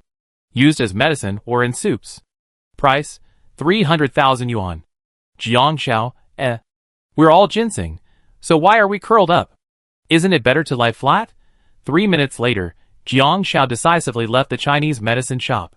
Forget it, giving medicine as a gift isn't a good idea. It feels like I'm cursing someone sick. In the end, Jiang Xiao bought some gift packs, like dried fruit. While they didn't add any bonuses, the packaging was quite attractive. After making her choice, Jiang Xiao went to Sister Yun's house. Sister Yun's neighborhood was in a good area of South City. Although it was in the north, it was close to the center, and the housing prices were obviously not cheap. The security was excellent. You needed an ID to enter or leave, and the owner had to come down to sign. Jiang Xiao waited for a moment. She saw Junjun. Sister Xiao Xiao. Junjun signed and helped Jiang Xiao carry her belongings. Junjun, long time no see. Has school started yet? Jiang Xiao asked. Not yet, in a couple of days. Junjun took Jiang Xiao with him. The elevator in the apartment building also required swiping a card to get up. Without a card, they wouldn't be allowed in. Jiang Xiao suddenly had an idea. What if she rented a place here? Liu Yuqing's incident had given Jiang Xiao a wake-up call. Especially in the North District, players often choose the North District initially to save money. Few people would choose a safer neighborhood in a better area, and Liu Yuqing was somewhat interested in sharing a room with Jiang Xiao. After all, it was already the 7th day of the second round, and players would have some money on hand, so a few thousand coins wouldn't be a big deal. However, Jiang Xiao would have to ask Chen Mingming. Arriving at Sister Yun's house, Sister Yun greeted them warmly. Are you here? We're going out for seafood tonight. Your Uncle Zhang's hosting. He's busy right now, so he'd pick us up later. You're here, kid. Why are you being so polite? By the way, where's Xiaohan? Jiang Xiao paused. We weren't together. Junjun, oh, we broke up. The old doesn't go without the new. We don't want that kind of jerk. Sister Xiao Xiao, don't be sad. I got a good classmate to introduce you to next time. Jiang Xiao, question mark. How could she not know when they were together? Sister Yun chimed in. It's okay, young people. Breaking up and getting back together is normal. Life is long, and you eventually meet someone you like and are compatible with. Let's just forget about asking. Jiang Xiao spent the afternoon at Sister Yun's house. Sister Yun was doing some laundry and asked Junjun to watch TV with Jiang Xiao. Junjun sat down next to Jiang Xiao and said stealthily, Sister Xiao Xiao, I have a question for you. Don't tell my mom. Junjun said seriously, is this how you girls like a boy? Jiang Xiao looked puzzled. Junjun handed Jiang Xiao his phone. Help me figure out what she's thinking. Jiang Xiao took a look. Junjun said, lend me your summer homework so I can copy it. Girl, get lost. Jiang Xiao, question mark. How could she possibly be in love with him? After a moment, Jiang Xiao said honestly, Junjun, she told you to get lost. Junjun was incredibly confident. I know, she's just interested in me. Otherwise, why wouldn't she tell everyone else to get lost? I get it. Low self-esteem. She must be too low self-esteemed. She feels unworthy of me, so she's deliberately saying this to get my attention. Jiang Xiao was silent. Junjun, maybe she doesn't like you. Junjun waved his hand. You don't understand. Girls are like this when they like boys. Jiang Xiao, question mark. Maybe. As a girl, she's just too inexperienced. I couldn't help but glance over. Junjun had already replied with a beaming smile. I'm gone far away, but I'm back. Jiang Xiao, Junjun whispered to Jiang Xiao, that's how my mom got my dad. Jiang Xiao, question mark. Wasn't it your dad who pursued your mom, livestream? I'm dying of laughter. Ha ha ha. NPCs are even better at flirting than Brother Han. Let Brother Han learn from them. You mean call that flirting? Is this the NPC's dog-licking program? I can already picture it. I roughly understand how Junjun's dad pursued Sister Yun. Can you really get a girl that way? Single guys don't know, ask online. Well, being thick-skinned is a good way.